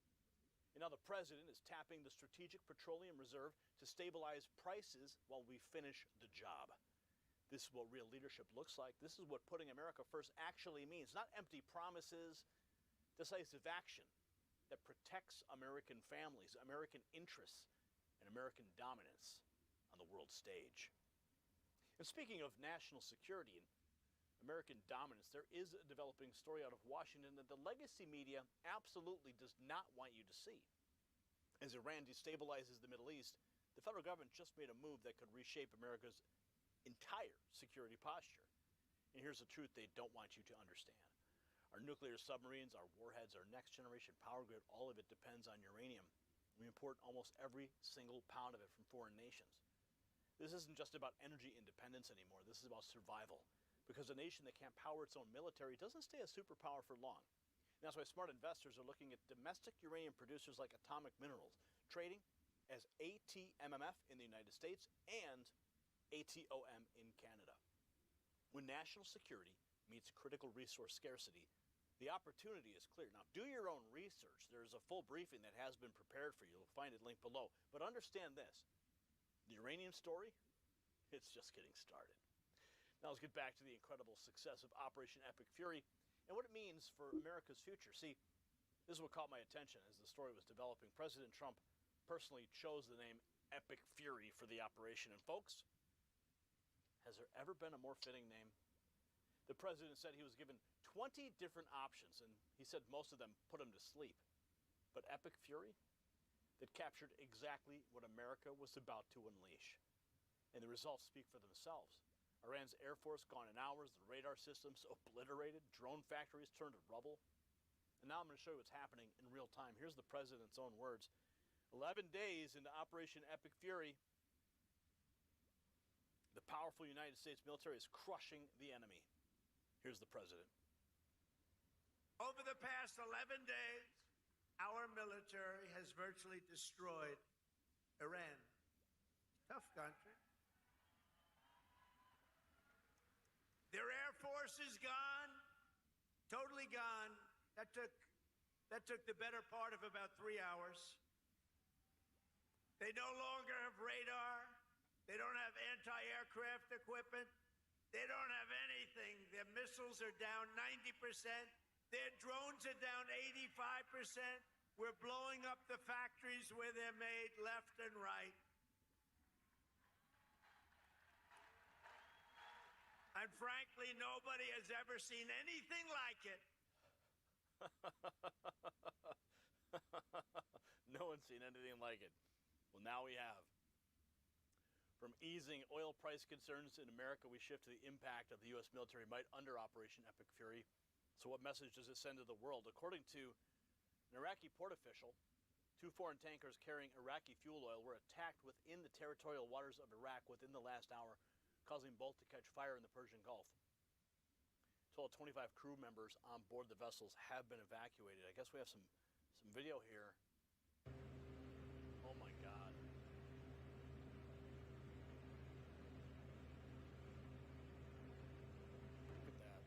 تحاصروا.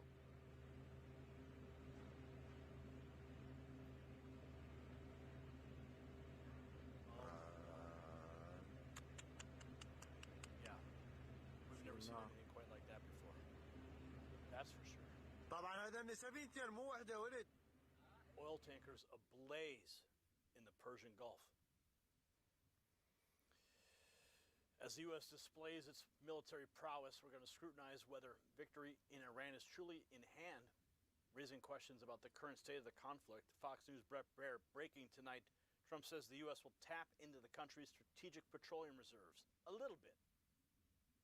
But first, breaking tonight, President Trump says the U.S. will tap into the country's strategic petroleum reserve a little bit, in his words, to ease concerns over rising oil prices. President Trump has just completed remarks to an audience in Hebron, Kentucky. It's the end to a busy day of campaign-like appearances amid his military action in Iran. Earlier, the president touted his prescription drug policy during a stop in Cincinnati. Senior White House correspondent Jackie Heinrich starts us off tonight live from the North Lawn. Good evening, Jackie. Good evening, Brett. The president spoke to a local news outlet during his stop in Ohio and made some big news, revealing that the U.S. will draw down the Strategic Petroleum Reserve by a little bit to bring down oil prices and then fill it back up later. It is one of the many ways the White House is trying to stabilize prices while it finishes the job in Iran. The market's holding up well. I figured we'd be hit a little bit, but we were hit probably less than I thought, and we'll be back on track in a pretty short while. President Trump making stops in Ohio and Kentucky, where Senate seats are up for grabs in November, making the case that his administration and Republicans in Congress are solving the affordability problem, even though Americans are feeling a spike in energy prices from the war in Iran. Today's average for a gallon of regular gas, $3.58, up from $3.20 last week and $3.08 last year. Reuters reports the U.S. Navy has denied near-daily requests from the shipping industry to escort tankers through the Strait of Hormuz. But Trump says companies should feel okay transiting through. I think they should.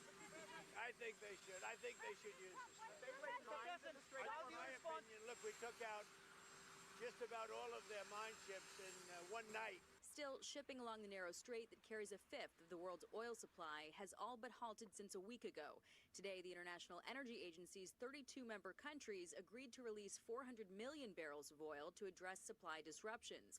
A nod of support from the Interior Secretary. These are the kinds of moments that these reserves are used for. Meantime, the U.S. offering tools to mitigate prices, like risk insurance for shipping companies.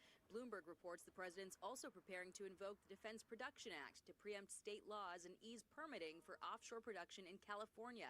But officials say the fastest resolution will come from military success. They had thousands of missiles, 8,000 missiles. We got many of them before they got to launch. They have drones all over the place. We got many now. We're knocking out the drone plants, as you know, going fast.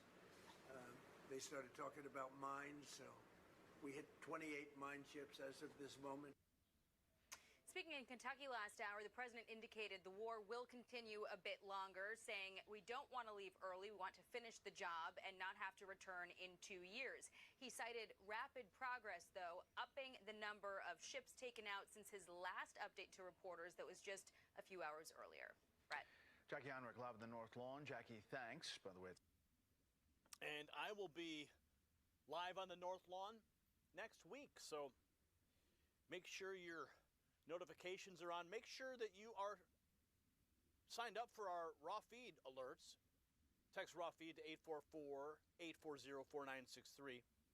You do not want to miss anything that we will be presenting to you from the White House next week. The fog of war thickens. Reported attacks on the oil tankers, but tens of thousands of Americans have been evacuated from the Middle East for free through the State Department.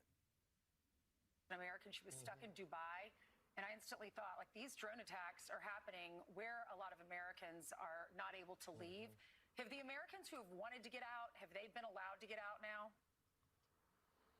Yeah, absolutely. Tens of thousands of Americans have been able to leave the Middle East as a result of efforts that were made by U.S. Secretary of State Marco Rubio, Assistant Secretary of State Dylan Johnson, and others who have been behind the scenes working with not only charter flights but also ground transportation and coordination to get Americans out of harm's way at no cost. And so that has been a very successful effort so far, and we've even seen some of the video of Americans returning, for example, to Dulles Airport outside of Washington after they've been able to get out of the Middle East. And so we understand these efforts will continue, but so far tens of thousands of Americans have been able to come home in the aftermath of this war beginning.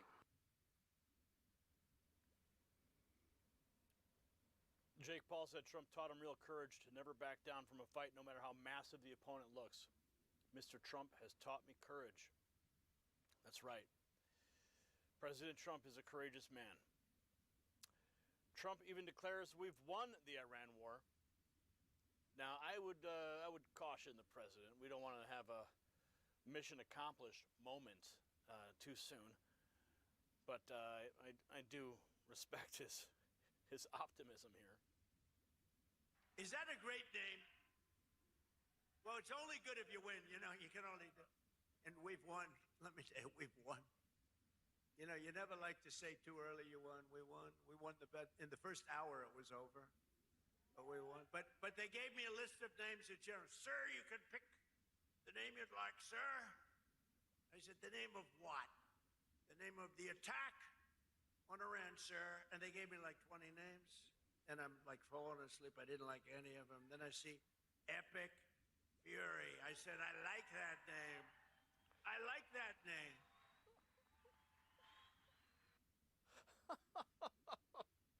Oh, man. There's never going to be one like him again. Massive tanker fire in the northern Persian Gulf after an alleged Iranian attack. Here's some footage from that moment. Look at that. More footage from that. Tanker fire. Holy cow. Look at the fireballs. You see, I'm going to tell you now what the establishment media refuses to acknowledge. President Trump has fundamentally changed the calculus of American power projection. In just 11 days, the United States military has virtually destroyed Iran's offensive capabilities. Their Air Force is completely eliminated. Their air defense systems are down 90%. Their drone production facilities are being systematically demolished. This isn't just a military victory. It sends a message to every adversary that's watching. China watching, Russia watching, North Korea, they're watching. And they're seeing what happens when you threaten American interests under a president who actually believes in American strength. The era of weakness, of leading from behind, of apologizing for American power, those days are over. This is peace through strength in action, and the world will never, ever forget it. And what we're witnessing is historic. See, President Trump did promise to restore American strength, to protect American families, and to put America first. And everything that he does in Operation Epic Fury is that promise delivered on the battlefield, in the global energy markets, and in the safe return of tens of thousands of Americans from the danger zone. This is the leadership that we voted for. This is the America that we believe in. Now, I want to hear from you in the comments. Do you support President Trump's decisive action to protect American interests and stabilize energy prices? Simple yes or no. Let me know down below. Don't forget to share this.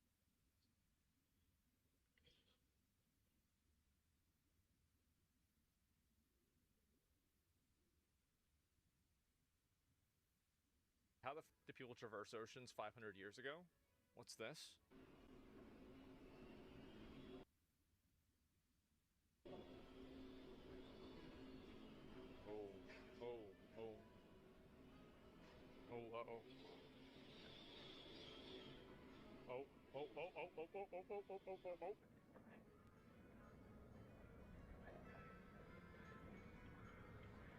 That's a big one. Oh, that's a big one. Oh. Bro, if this sinks, there's going to be a Happy Meal shortage for like 3 weeks. It's okay though, guys. These boats are really solid. Remember that that cutting board from Temu that you ordered that's actually made out of cardboard? Yeah, it's not going to make it, guys. The overnight delivery, they're not coming through. Sorry about that. These waves look like mountains. Again, nature is insane. Like, bro, look at this. Oh my God. Look at this.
5 Disneyland workers have been rushed to the hospital with difficulty breathing. First responders are treating this as a hazardous materials investigation.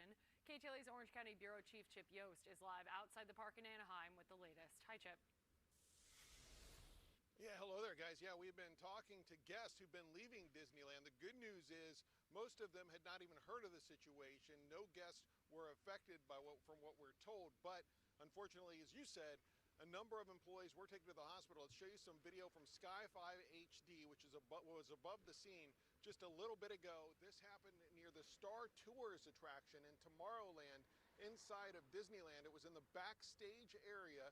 We're told at around 12:30 the fire department was called because some employees in that area reported getting dizzy and having shortness of breath. While some employees were treated and released on scene, we were told that at least 5 employees were taken to the hospital because of their symptoms. Like I said, the symptoms seeming to be shortness of breath and dizziness. Also, out of an abundance of caution, we understand from the folks at Disneyland, they also closed some adjacent attractions, but expected some of those attractions to reopen soon. Now, as far as the condition, those folks who are taken to the hospital don't know, but 5 employees, at least 5 employees at Disneyland, taken to the hospital. What we're told was going on, they said there were some contractors doing some work back in that area, and they believe something the contractors were using, something got in the air, and that's what may have caused this, but that's still under investigation as far as exactly what happened. For now, reporting here outside of Disneyland, I'm Chip Yost, KTLA 5 News.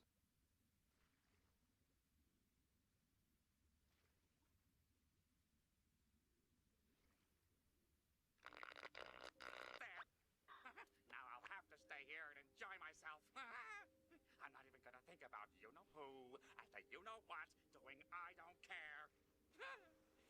Just gonna relax. What is this? Why, it's the complete history, and I'm going to memorize it tonight. Chapter 1. In the beginning of the future, the end.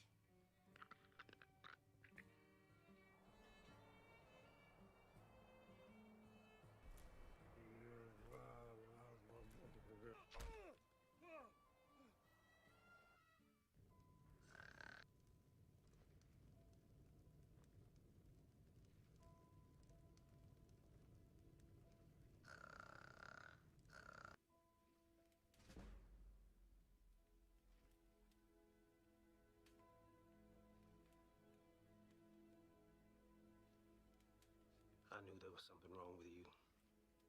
The secrets, they're sneaking around. Now it all makes sense.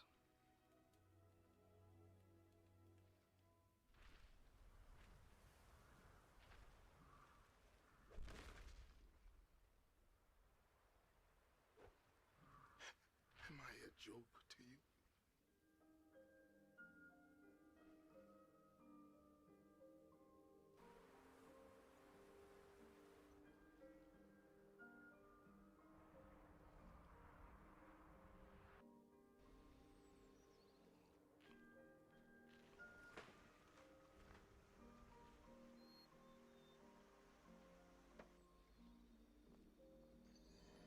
Oh, man.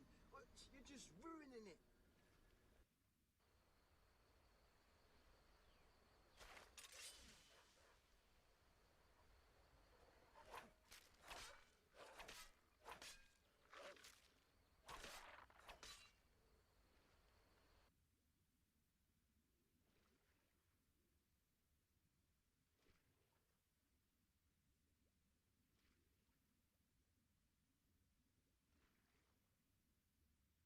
The family of a beloved California lab tech is suing the city of Downey, California for $40 million after 68-year-old Reynaldo Lafont was stabbed to death by a homeless career criminal outside the city library while simply charging his Tesla.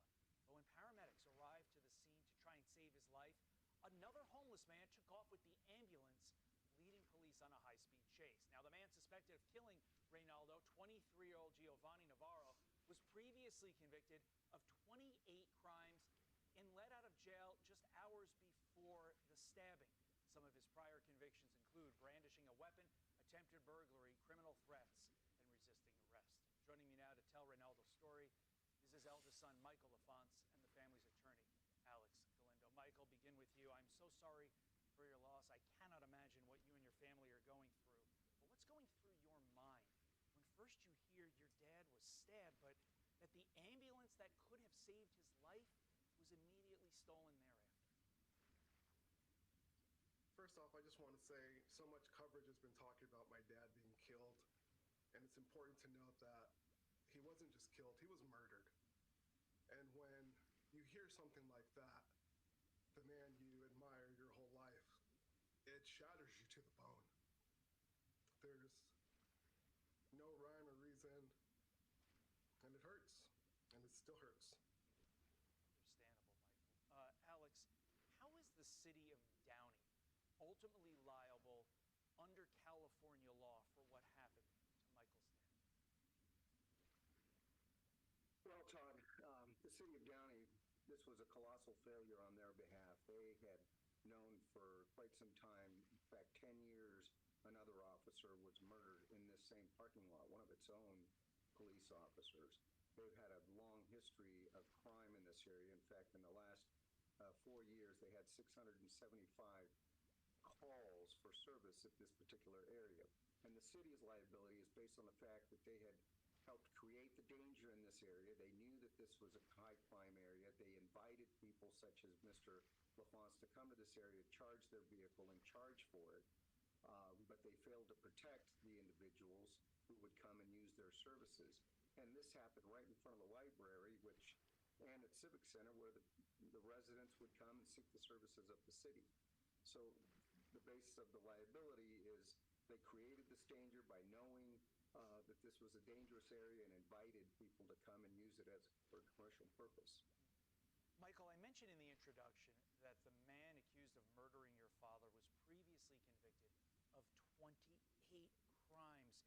Do you find yourself asking why? Why was this guy ever out on the streets in the first place and not behind bars where he should have been? I think that's a question a lot of Americans across the country ask themselves. I mean, this hits home for me because it's my father, but you see this happen everywhere. And this is how you make change. You stand up and you fight for the people you love. And unfortunately, this is the course we have to take. And this is what we have to do as a family to get justice for my dad and make sure no other family suffers the pain that we do. You certainly hope that at least the city of Downey cleans up this area and makes changes there so that something like this doesn't ever happen again in that city. But to your point, Michael, we live in a country that seems to prioritize the criminal and make sure the criminal gets another chance. But your dad, sadly, will not get another chance.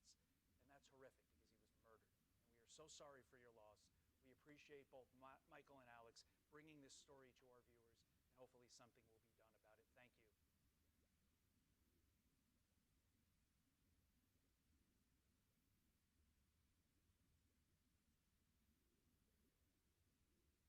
Spicing things up today, just because I want to, the teardown is happening first.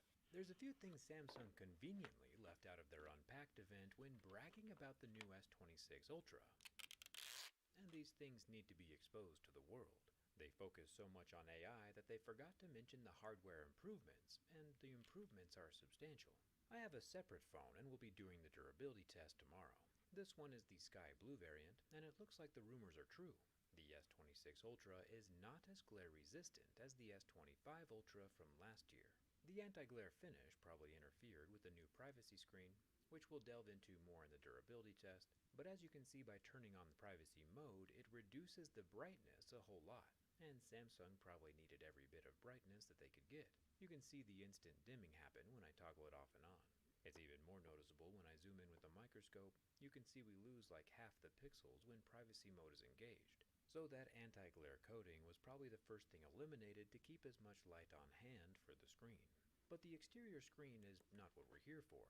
Checking the S Pen compatibility between the S25 and S26, we can see that last year's pen is a tad more girthy and doesn't quite fit in the new hole, which is good to know. But the pen is also not what we're here for.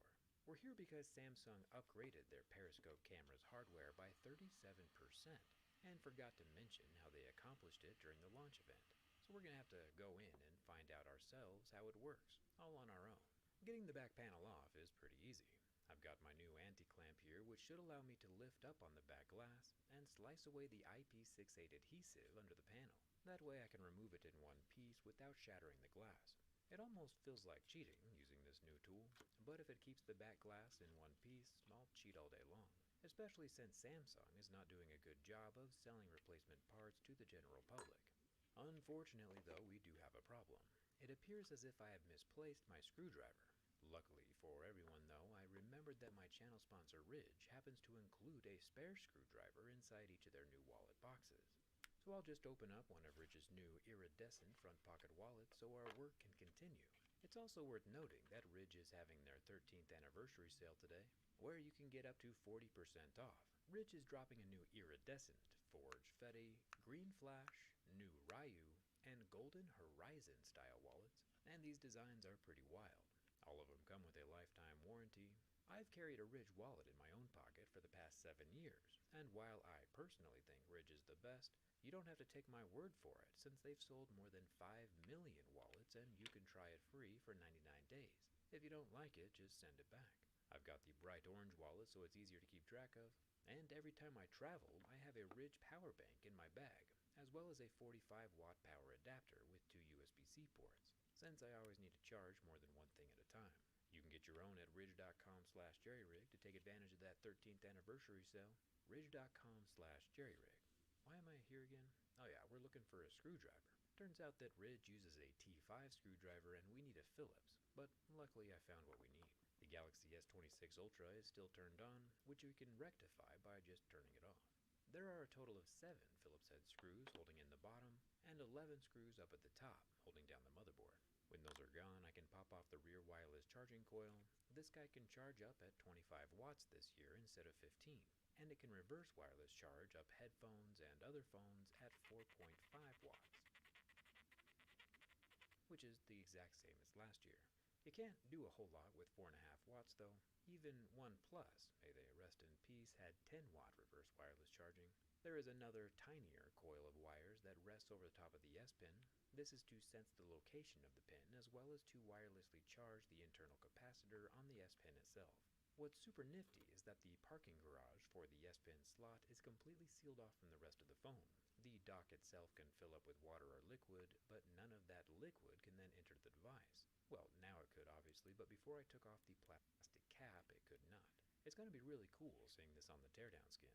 With the S Pen back in its home, I'll disconnect the battery, and I will disconnect the battery. Samsung has finally increased the charging speed to 60 watts this year, and added dual power plugs to help handle that increased load and power transfer. I'll unplug the extension ribbon and the display ribbon, just like little Legos, and pop out the lower loudspeaker plastics. We can see the red rubber ring and waterproofing mesh over the loudspeaker opening, but at first glance there does not appear to be any balls inside. No fear, if we crack the speaker open a bit, all of the balls are still there piled up inside. The balls help the speaker sound less tinny and more full, since the foam balls decrease the echo of the tiny box. It's a good thing. Removing the rest of the extension ribbons help us get a better look at the internal battery, all 5,000 milliamp hours of it. The good news is that the battery itself is extremely easy to take out. Huge thumbs up for that. And apparently, dogs are in fact allowed. If you understand that reference, you're one of the OGs for sure. Setting the battery off to the side, we get a glimpse of Samsung's new vapor chamber. This year it's 15% larger and has a 21% increase in thermal performance. And I believe it. This vapor chamber takes up quite a lot of real estate inside of the phone. Down near the charging port board, this is the USB-C 3.2 port that can handle 60 watts worth of fast charging. It has the SIM card tray and green emotional support bracket. Kinda cool. Samsung still has a water damage indicator sticker near the SIM card tray. This will turn pink and tattle on you if steam or water gets inside of your phone. The microphone hole has its own waterproofing mesh, and the rectangular haptic vibrator motor is placed in the center of the phone right below the battery. Heading up to the main board so we can get access to those camera modules, we pop out the upper stereo speaker first. This doubles as the earpiece and clearly has blue balls inside. We don't need to break this one open. I'll unplug the front-facing camera. This guy is glued in, so don't remove it unless you absolutely have to. Then the motherboard comes free.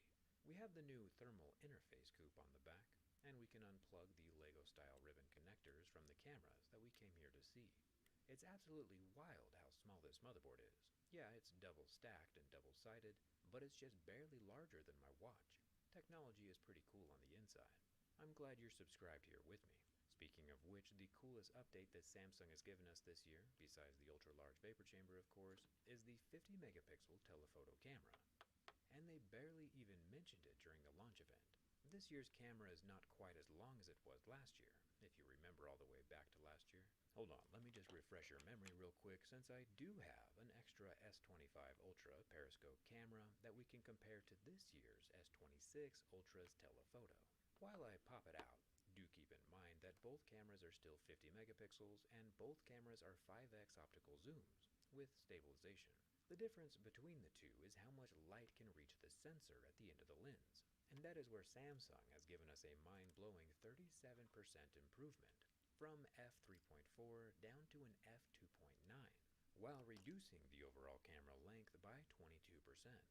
Samsung accomplished this new lens design with what they call an ALOP.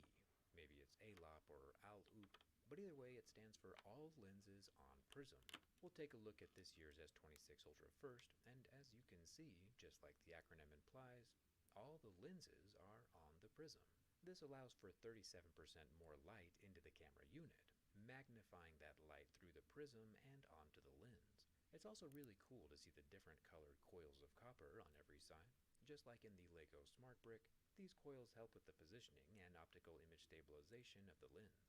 I can remove the camera lenses to see the prism underneath, and we still find the camera sensor is off to the side, perpendicular to the prism and lens modules. Apple uses a tetraprism telephoto design that keeps the sensor parallel with the lenses. I do have a teardown on that camera as well if you want to watch it later. You know, normal activities. Making our way to the outdated 37% less light receiving telephoto camera on last year's S25 Ultra, we see that the prism actually came first, blocking a good chunk of the light. Then the much smaller lens elements appear later in the food chain, right before the camera sensor at the end of the row. More light directly correlates with better pictures, especially when there isn't much light to work with, or while using Samsung's new night mode they call nightography. And for reference, Apple didn't even improve their aperture at all between the iPhone 16 Pro Max and the iPhone 17 Pro Max. I mean, to be fair, Apple's aperture is still larger than Samsung's, even with this new upgraded hardware. It's an f2.8. But we don't need to worry ourselves about these minor details. What matters most is that Samsung almost caught up, and this new all lenses on prism design is pretty cool. And normally at this point we might rip off the screen to see the rest of the vapor chamber, but I think we've seen enough destruction for one day, and the vapor chamber is kind of just a vapor chamber. The S26 Ultra is a decent upgrade over last year, but I still wouldn't rush out to buy a new one if you have a phone that was made in the last 2 or 3 years. The changes happen slowly. I'm curious though, do you think these upgrades are worth $1,300 bucks? Let me know down in the comments. And as always, I'll keep you updated on when true hardware innovation happens, so make sure you're subscribed. And look at that, everything still works, except for the cameras. The discount code for Ridge's 13th anniversary sale is down in the description, right next to my teardown skin, since it's always fun to see the insides of your phone from the outsides without ever taking it apart. Thanks a ton for watching. I'll see you around.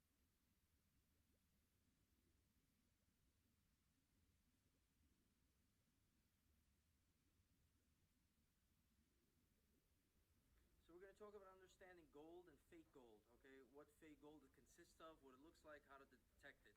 I usually do an acid test to see if gold is real, okay? That's on the fly, that you could do that very, very quickly, and in one of my videos we could understand exactly how that works. But here we're going to have a different type of example. Take a look at this ring. It's somebody that somebody brought to me that said, is this real? Kind of looked real when I saw it, all right? Initially. It even got a stamp on the back. Take a look if you can see it. Alright, it has a stamp on the back. What is this ring actually made of? Well, these are the metals right here when we took it to the metal refinery. Alright? So you take a look and read the page, you know, there's a note from one of my employees here that mentioned exactly what's going on. This ring is made out of 79% copper and 10% zinc. Okay, when you mix copper and zinc, you get a yellowish metal. All right. So gold in 14 karat, usually in yellow gold, has copper and zinc in it because it still maintains the yellow, but then of course it has that 57% pure gold. This particular case, these are all the metals found in this this piece. It even has lead, 4.9%. That makes this to me toxic. I don't want to be around lead. I don't want it. It's a toxic metal. So this is a piece of garbage, as it turns out. Okay, you could even consider it poison. All right, it's got 1.48% iron and it's got 0.45% actinium. I don't even know what that is, but it has a pretty high atomic number. All right, that's what this is. So I don't know. I'm not a physicist, but I think it's however many protons or electrons something has. I don't know what the atomic number actually is. But the reality is that this is not real gold, and this is the best way to understand this type of metal. Okay. So we want to understand this is pure gold. This is what it looks like. This is a 1 ounce bar and a frame that we made. But you got to remember something right? This ring is very, very light. That's why it kind of tells a story that it's not gold for the volume. All right, but maybe it could have been real gold with a hollow space inside. It's hard to tell with a solid back. So you can't always tell by weight. Well, this I could tell is real gold by the ounce, but guess what? They make these ounces with gold covering and still fake because the metal tungsten is about the same weight as gold. So the fakers, they make these beautiful PAMP bars, the Swiss PAMP bars, filled with tungsten. And by the time it's time to melt it and cash it in, you drill in and you got fake gold inside. That's why I only work with the proper dealers. It's a very dangerous market. I would never want anybody to buy an ounce of gold and then find out, leave it in their safe for 10 years and find out there's tungsten inside. That would be devastating to them. So be careful who you do business with.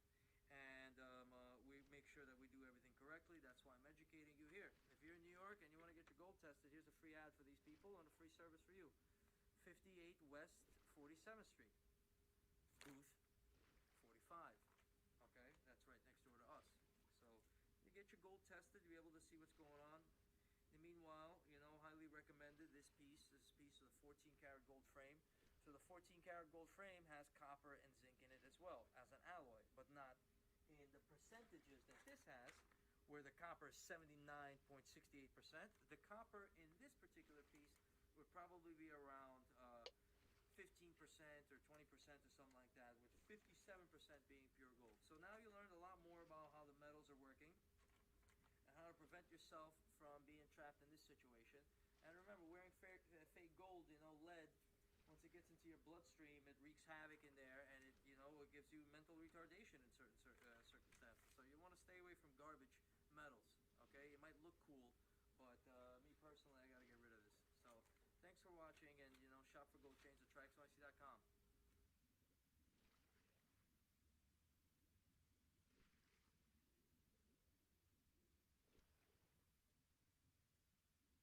The war between the United States and Iran has drawn global attention. Many observers have been watching how the Middle East situation might affect a possible meeting between the leaders of China and the United States. But after two of Chinese leader Xi Jinping's closest allies were eliminated by the U.S. military, Beijing quickly softened its stance. On March 8th, during a Chinese government press conference on foreign affairs, China's Foreign Minister Wang Yi avoided directly provoking the United States. He described this year as a big year for China-U.S. relations, and indirectly confirmed that a summit between the two countries' leaders is being planned.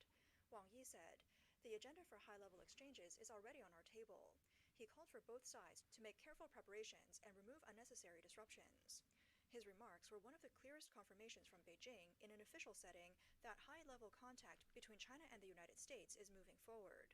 According to an earlier statement from the White House, President Trump plans to visit China from March 31st to April 2nd to meet with Xi Jinping. If the visit takes place, it will be the first time in 9 years that a U.S. president has visited China since Trump's trip in 2017. However, when asked about it on March 2nd, Chinese Foreign Ministry spokesperson Mao Ning only said that China and the United States were maintaining communication regarding interactions between the two heads of state. Mao added that there is no information to share at the moment. Beijing usually announces the schedule for visiting foreign leaders only a few days before the trip. Ding Shufang, honorary professor at the Graduate Institute of East Asian Studies at National Chengchi University in Taiwan, said Wang Yi's latest remarks suggest that Trump's visit to China will likely take place. Earlier reports from Bloomberg said that U.S. Treasury Secretary Scott Bessent and Chinese Vice Premier He Lifeng were planning to meet in Paris in mid-March to prepare for the Trump-Xi summit at the end of the month. Chen Shiming, a political science professor at National Taiwan University, said the meeting between He Lifeng and U.S. negotiators was probably arranged before the U.S. military attack on Iran, and they are simply following the original plan. He believes that for President Trump, the focus will mainly be on economic and trade issues, rather than reaching any major political agreement with Beijing. There are also reports that Xi Jinping has prepared a very large gift package for the Trump-Xi meeting. According to people familiar with the matter, American plane manufacturer Boeing is close to finalizing its first major aircraft order with China in nearly 10 years. The deal could involve about 500 Boeing 737 MAX planes. The order is expected to be announced during Trump's visit to China, although negotiations could still stall. Bloomberg reported that if the order for 500 planes is finalized, it could conclude years of negotiations between Boeing and Chinese airlines. It would also end the long period during which China, the world's second-largest aviation market, has not placed a large Boeing order. The report added that the two sides are also discussing another order for wide-body aircraft, involving about 100 Boeing 787 Dreamliners and Boeing 777X jets. However, this deal is expected to be announced after the Trump-Xi meeting.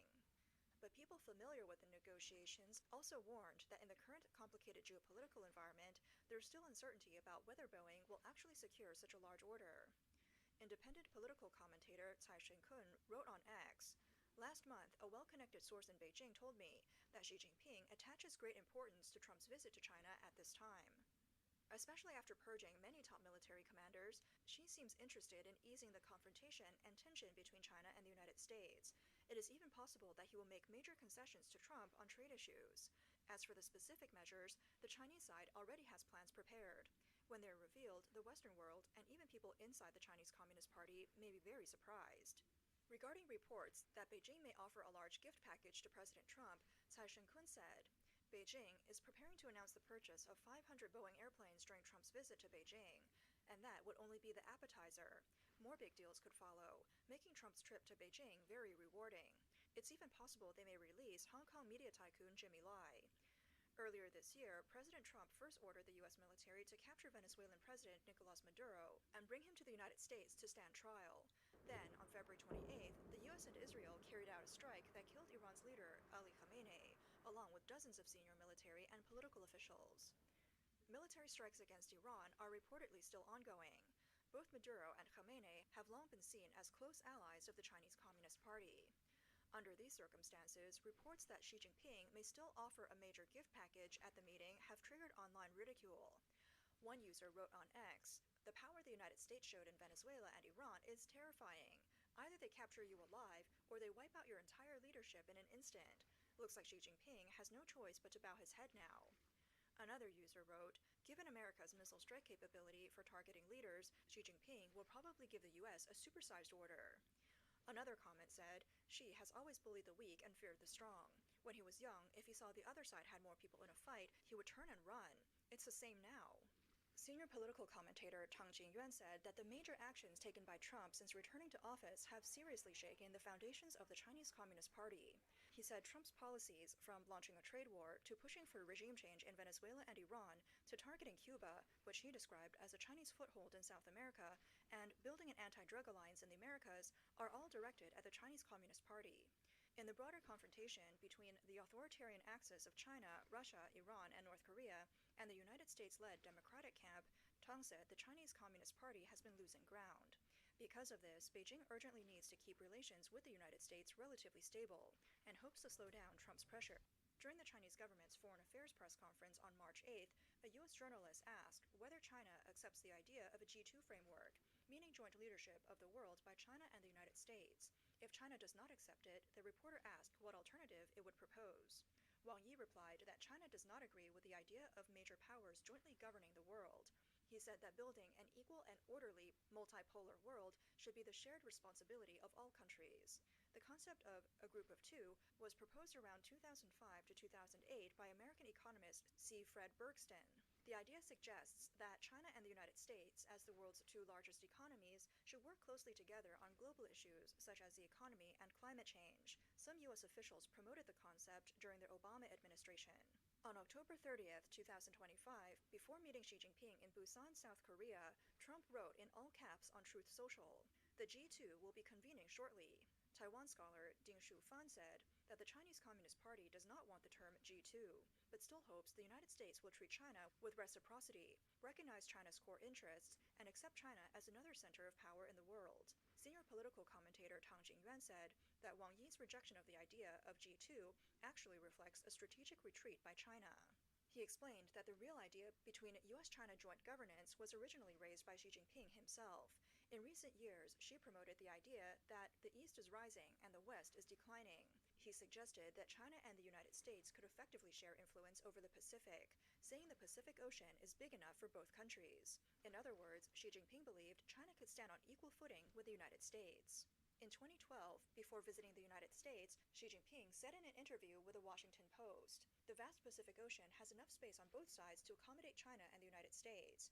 He repeated similar remarks on several occasions afterwards. In 2017, during talks with President Trump, Xi stated clearly, "The Pacific Ocean is big enough to hold both China and the United States." Yuan said that since Xi himself once promoted the idea of China and the United States jointly shaping global affairs, the question now is why he no longer acknowledges it. Tang believes the reason is that Trump has implemented a firm and powerful strategy that forced the Chinese Communist Party into a strategic retreat and defensive position.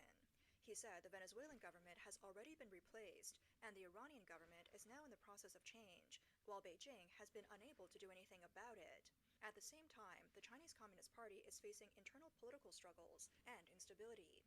Under pressure both domestically and internationally, Beijing hopes to ease tensions with the United States. However, Tang said Xi has only temporarily set aside his earlier strategy and claimed the East is rising and the West is declining. He argued that the political system of the Chinese Communist Party ultimately views the United States as its main rival, and that its long-term goal remains to surpass or defeat the United States. Chen Pokong, a political commentator based in the United States, also said that the idea of China and the U.S. jointly governing the world is outdated. In the past, Beijing talked about standing on equal footing with the United States. But now, Trump has made the United States stronger, while Xi Jinping has focused mainly on protecting his own power, which has weakened China and widened the gap between the two countries. Chen said the balance in China-U.S. relations has now tilted heavily. In the past, there was at least some balance, and Beijing still had certain resources to challenge the United States with. But many of these positions and allies have now been weakened by U.S. actions. At the same time, internal struggles within the CCP and military have created chaos, leaving Beijing with less ability to challenge Washington. Chen said that if Trump visits China, the United States will be in a stronger position, while Xi Jinping and the CCP will be in the weaker one. It means Trump could demand more concessions on trade or bilateral relations. Under such circumstances, talking about joint governance would not make much sense. Iran and Venezuela have long maintained close relations with Beijing and are important suppliers of crude oil to China. Stability in the Strait of Hormuz is also crucial for China's energy supply system. When asked to comment on the situation in Iran, Wang Yi said, "In one sentence, the key is to stop the fighting and achieve a ceasefire." However, throughout this process, he did not mention either the United States or Israel by name. The BBC noted that questions asked at the Chinese Foreign Minister's press conference are usually not completely random. Media organizations often have to submit their questions in advance, and the selection and order of questions are carefully arranged. As a result, Wang Yi's responses are often highly scripted and prepared beforehand. Chen Pokong said that after some of Beijing's close partners were taken down, the Chinese government would normally be expected to protest to the United States or cancel the planned Xi-Trump meeting. Instead, Beijing has done neither. Rather than protesting, it has signaled goodwill towards Trump. He pointed out that China reassigned Geng Shuang, its outspoken wolf warrior ambassador at the United Nations, to become vice president of the Chinese People's Institute of Foreign Affairs. After the U.S. launched military action against Iran, China also temporarily reduced its military aircraft harassment of Taiwan. Chen said these moves appear to be signals of restraint toward the United States. So right now, Xi Jinping is the one seeking something from Trump and the U.S. Chen said, "The few tough words spoken by Wang Yi are mainly intended for a domestic audience inside China." Ding Shufan said Beijing is currently trying to avoid creating the impression of a formal alliance between China and Iran. In fact, after the United States attacked Iran, some media outlets said that China had abandoned its ally. However, he expects that China will still show diplomatic support for Iran. Some analysts believe Beijing's original plan was to act as a mediator in the Middle East. By doing so, it could gain more leverage while negotiating with the United States. Taiwan's Liberty Times cited analysts who believe that the U.S. military operation against Iran is not only about the Middle East, it has also disrupted Beijing's original strategic calculations. Feng Chongyi, an associate professor at the University of Technology, Sydney, said the Chinese Communist Party has long bought oil from Venezuela and Iran on the black market. By supporting Venezuela, Cuba, and Iran, Beijing tried to cultivate them as proxies to create trouble in America's backyard and distract the United States from its global strategy. Now that President Trump has taken action against these countries, Feng said it deals a major blow to Beijing. He also noted that Russia relies heavily on Iranian drones in its war against Ukraine. If the United States cuts off that supply, it would weaken Russia. Since China and Russia are partners, this would indirectly hurt Beijing as well. He believes the Trump-Xi meeting could be affected, saying, "This war casts a deep shadow over U.S.-China relations." Not long ago, Peking University professor Wang Zisi and American scholar David M. Lampton published an article in Foreign Affairs. They suggested that since Trump likes making deals, perhaps the Taiwan issue would be used as part of a grand bargain. In this idea, China and the United States would each make concessions, China on economic and trade issues, and both sides on geopolitical matters. Zhong Ji, former dean of the Political Warfare College at Taiwan's National Defense University, says Xi Jinping will certainly raise the Taiwan issue, which he cares most about. Xi may hope the United States would first consult with Beijing about arms sales to Taiwan. Yu said this is also part of Beijing's attempt to undermine the United States' 6 assurances to Taiwan. Beijing wants to pressure Washington into making changes or concessions, while at the same time working from within Taiwan, especially in its legislature, to block Taiwan's arms purchases. He described this as a coordinated two-pronged strategy. Chen Shiming, a political science professor at National Taiwan University, said that on geopolitical issues, including Iran, Venezuela, and Taiwan, he believes Trump would give little room for compromise. Chen said he does not believe Trump would sacrifice Taiwan's interests in order to gain economic benefits in a meeting with Xi. In his view, the Trump-Xi meeting may largely be a political show. Taiwanese political and economic commentator Wu Jialong said that no matter what they discuss, the United States will not use Taiwan as a bargaining chip. He said Taiwan is not for sale and remains something the United States is firmly committing to protecting. Wu added that people should not be overly nervous about the meeting. Even a recent Supreme Court ruling that went against Trump's tariff should not cause concern, he said, because Trump still has other legal tools and authorities he can use to continue applying strong pressure. Wu also said that many current international developments are increasingly connected to Taiwan. Overall, he believes the current trends in global politics and U.S.-Taiwan relations are favorable for Taiwan. Professor Chen Shiming added that Xi Jinping is currently facing many domestic problems, including issues in the military and the economy, as well as the challenge of securing another term at the 21st Party Congress next year. Because of this, Xi is unlikely to want relations with the United States to worsen right now. After consolidating control over top military commander Zhang Youxia, it appears to hold strong power. However, some details seen during China's recent annual political meetings led observers to believe that Xi's power could still face sudden challenges. As a result, the political system remains under extremely tight control. During the 2 sessions, security in Beijing reached an unusually high level. On the morning of March 5th, video from the scene showed delegates arriving by bus and walking into the meeting hall. The surrounding area was filled with men dressed in black who were closely watching every movement around them. Hong Kong's Ming Bao reported on March 10th that the National People's Congress session on March 9th began at 9 a.m. Preparations had already started around 7 a.m., with staff working intensely to get everything ready. Every report placed in front of Xi Jinping was carefully checked page by designated staff members. After confirming that everything was correct, the documents were neatly aligned and placed on the desk. The documents for other Chinese leaders were also sorted and arranged one by staff members, then checked again by another person. Political commentator Li Lingyi said that this practice before the meeting unintentionally reveals the strict internal controls within the Chinese Communist Party. He explained that these documents had already been inspected before placing on the desks. Checking them again before the meeting was meant to ensure that the leaders sitting on the main stage would see nothing except for the official meeting documents. Lee said this reminds people of the incident at the CCP's 20th National Congress, when former leader Hu Jintao looked through the documents in his hands and then was escorted out of the meeting at Xi Jinping's request. At the time, some observers speculated that Hu may have seen something in the documents that he was not supposed to see and raised objections. Lee pointed out that such strict controls also reflect the weakness of Xi's rule. If the leadership feels the need to guard so carefully even against people within the party, it suggests that the regime's support base inside the party is actually quite fragile. After Khamenei was killed in a targeted strike, the Chinese military newspaper posted a message on its official Weibo account. It urged people to remain vigilant, saying that the strongest fortress is often broken from within. Commentator Xu Ke said this statement suggests a warning about the possibility that someone within the CCP could betray Xi Jinping. He believes the remark sounds almost like a prophetic statement that later comes true.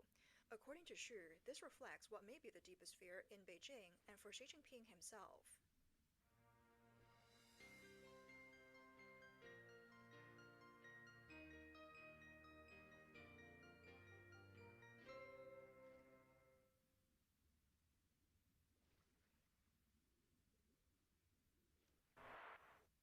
America has always been a country where we see innovations coming out of garages.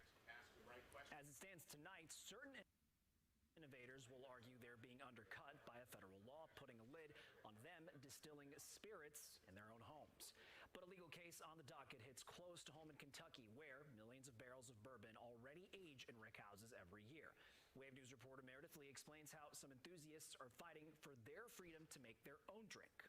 Yeah, one man's fight to make a small batch of spirits in his garage just for himself is now before a federal appeals court. And the outcome could change what Washington is allowed to control in your home. You don't have to go far in Louisville before you find a bourbon distillery or two. But for those inspired to try their hand at home, If you distill even an ounce of whiskey or distilled spirit at home, it's actually a federal felony. that rule doesn't apply to other home hobbies, even small batch wine or beer. But that could change depending on the outcome of a federal case now before the Sixth Circuit Court of Appeals, one that could decide how far Washington's reach goes into your home.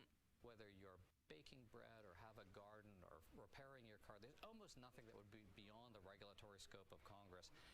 That just can't be correct under the Constitution. Robert Alt is president of the Buckeye Institute and lead counsel in Ream versus U.S. Department of Treasury. His client, John Ream, an aerospace engineer from Ohio, wants the legal right to distill spirits at home for personal use. The case has the power to overturn a 1942 Supreme Court ruling, Wickard v. Filburn, which gave Congress broad authority to regulate even personal, non-commercial activity. So many ideas come out of people tinkering in their garages. Why should we be stifling that? The Bluegrass Institute brought this conversation to Louisville, where a favorable ruling could open the door to home distilling licenses and new innovation in Kentucky's signature spirit. Kentucky is the best place in the world to produce bourbon, and I would like to see that market innovate. I would like to see it grow. Oral arguments were heard in December. A decision could come any time, and the stakes here go well beyond what's in the glass. In a place like Kentucky, I'm sure you all agree, bourbon is freedom. The Sixth Circuit's decision could also be appealed to the United States Supreme Court. The Bluegrass Institute says it's watching this case closely for what it could mean for Kentucky's economy and individual liberty. Meredith Lee, Wave News.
Fresno looked to the sky Sunday afternoon to see a large, unmarked airplane flying unusually low, circling the area.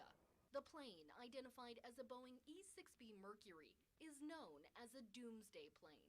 These planes were designed during the Cold War, and just to give you a little perspective, this is how big I am, and this is how big the doomsday planes are.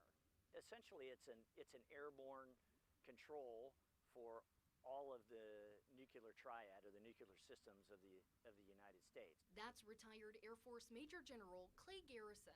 He told us what these planes are used for. Manages the nuclear forces from an airborne command post in the event that the command post on the ground at Offutt was taken out in a surprise attack, if you will, or if it's just out of service. The planes are built to withstand electromagnetic pulses, like what would come from a nuclear reaction. They can stay in the air for long periods of time, even refuel up there, and operate as a nuclear command center from the sky. So they can control the bombers if the bombers are on alert. They can control the missiles because the missiles are always on alert. And obviously they can control our ballistic missile submarines. It's all combined into one. The reason for the flight over Fresno is still unknown. Major General Garrison said mission or not, these planes require constant training. Hey, we've got a lot of people back there who are professionals who need training, and we're going to go out and we're going to train. And there's a reason why we're as good as we are as a military, and it's not because we sit in a house and play Xbox. You know, you get out and you train to do the mission, and these guys have a mission and they'll go out and train.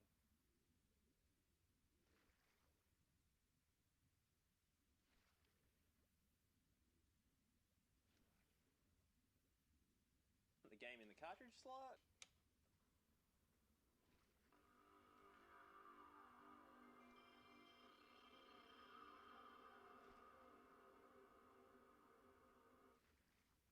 The Nintendo PlayStation is a real thing. It really exists. It was showcased at the 1991 Consumer Electronics Show right before Nintendo very publicly kicked Sony to the curb. As a result, there's only one working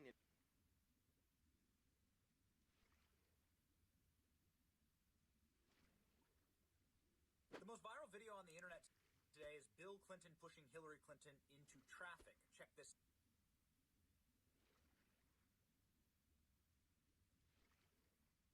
So imagine this. The biggest show right now, technically in the world, is coming from a liberal by the name of Jon Stewart, very legendary comedian. Whether you like him or not, he is big in the space. And on his show, he has realized something that his base cannot fathom. And they are going after him for saying this about the Ayatollah, who again was killed on day one of this Iranian operation by the United States of America. And I just want to read a little bit of context here. And by the way, when I say biggest, this dude is getting millions and millions of views. He just is. He is mainstream media right now. A lot of people want him to run for president. So people on the left are very mad about his opinion on this, but you'll be the judge here. He says this. By the way, he was martyred at 86, then says something funny, and now people are saying he is making a sexual joke, invoking Islamophobia about the murder of the Ayatollah. And like, bro, Jon Stewart, just like a lot of people, are very happy that a guy who is a murderous tyrant who killed his own people for protesting is dead, and he's making fun of it. And he might have made an Islam joke. Well, you'll be the judge. Take a listen. That guy, by the way, there he was, martyred at 86. Man, are the virgins going to be disappointed.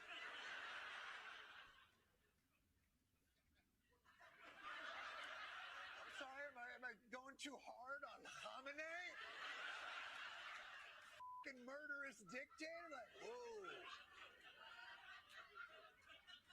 Don't make fun of his erectile dysfunction.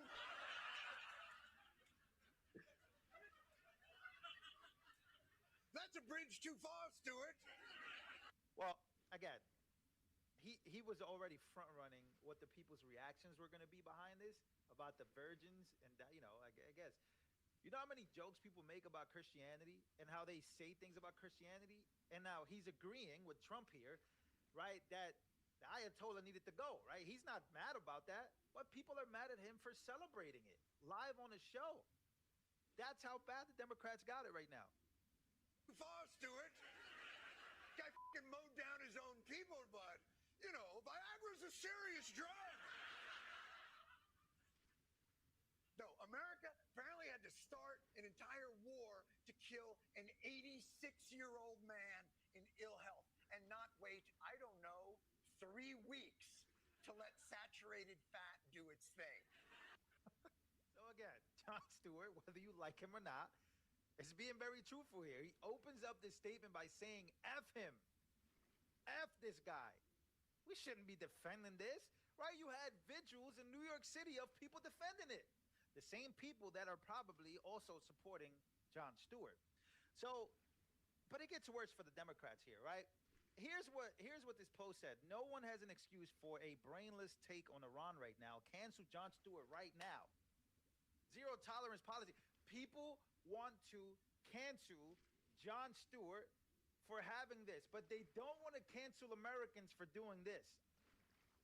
This is a live look from New York City of Americans, again, these leftists crazy, having a vigil for Khamenei, having a real-life vigil for Khamenei while holding up Islamic Republic flags, while having pictures of him. I mean, this is just crazy. So, yeah, I think he's right on this. But here we go. So people are also mad at him for saying the truth about Iran's reaction to the strikes. Take a listen to this. So wait a minute, let me get this straight. America and Israel attack Iran. And Iran's answer is to just attack everybody. You know, having been in a bar fight or two in my life, I'm pretty sure the worst thing you can do during a 2-on-1 beatdown is slap everyone else. Hey, not every part of me is getting punched. What are you doing? What are you doing? Hey, you! So again, people got really mad at him for this, right? And the best part about this explanation is, let's go to Ilhan Omar, right? Congresswoman Ilhan Omar from Minnesota. She says Iraq was attacked by the U.S. during Ramadan, and it is sickening now to know that the U.S. is again going to attack Iran during Ramadan. Now, what's crazy about this, first of all, she got debunked, right? Because when you go to the first Gulf War, Persian Gulf War in 1990, it did not happen during Ramadan. And the second Persian Gulf War, which is in 2003, which is 16 of the Muharram 1424 Islamic lunar calendar, that did not happen during Ramadan. So she got debunked here. But the craziest part about this is, guess who's debunking this? If you look at the map that Jon Stewart is showing here, it basically goes against what Ilhan is saying. Because think about what he said. Iran began attacking its neighbors who are Muslim during Ramadan. During Ramadan, that is. Right? So this excuse that, people like Ilhan Omar, that the United States of America is only doing this because of Islam or Ramadan, that is a crazy, crazy false statement. Because when you look at it, you're also not going to say, hey, Iran is wrong. Listen, I've gone through her whole page. She has not condemned the Ayatollah. She has not condemned the new one, which is his son, the Khamenei Jr. or whatever. He's probably out of here too. No one's seen him. And so everybody's getting mad, but why is nobody calling out Iran for attacking the UAE, or attacking Qatar, for attacking Kuwait, for attacking Saudi Arabia, for attacking Dubai during Ramadan? Nobody blinks an eye. Which brings me back to Jon Stewart here. Friend of the show, George, made a video about an Iranian woman who was basically, again, because these are the only people I want to hear from. I don't want to hear from these stuck-up Americans that hate America. By the way, I am also one of those people that understands why a lot of people have the anti-war outlook on life. I have it, right? When we invaded Iraq, they had no weapons of mass destruction, forever wars. We know. I know. I'm not stupid. I understand that there has been a lot of things that we have done. So I understand that. But hating the United States of America and rooting for the Ayatollah Khamenei to win, that to me is just something much different. Something that you really can't fix. So let's actually go to George here, where he's showing this clip of this Iranian woman basically lecturing Jon Stewart on on what is really going on in Iran. Let's take a listen here.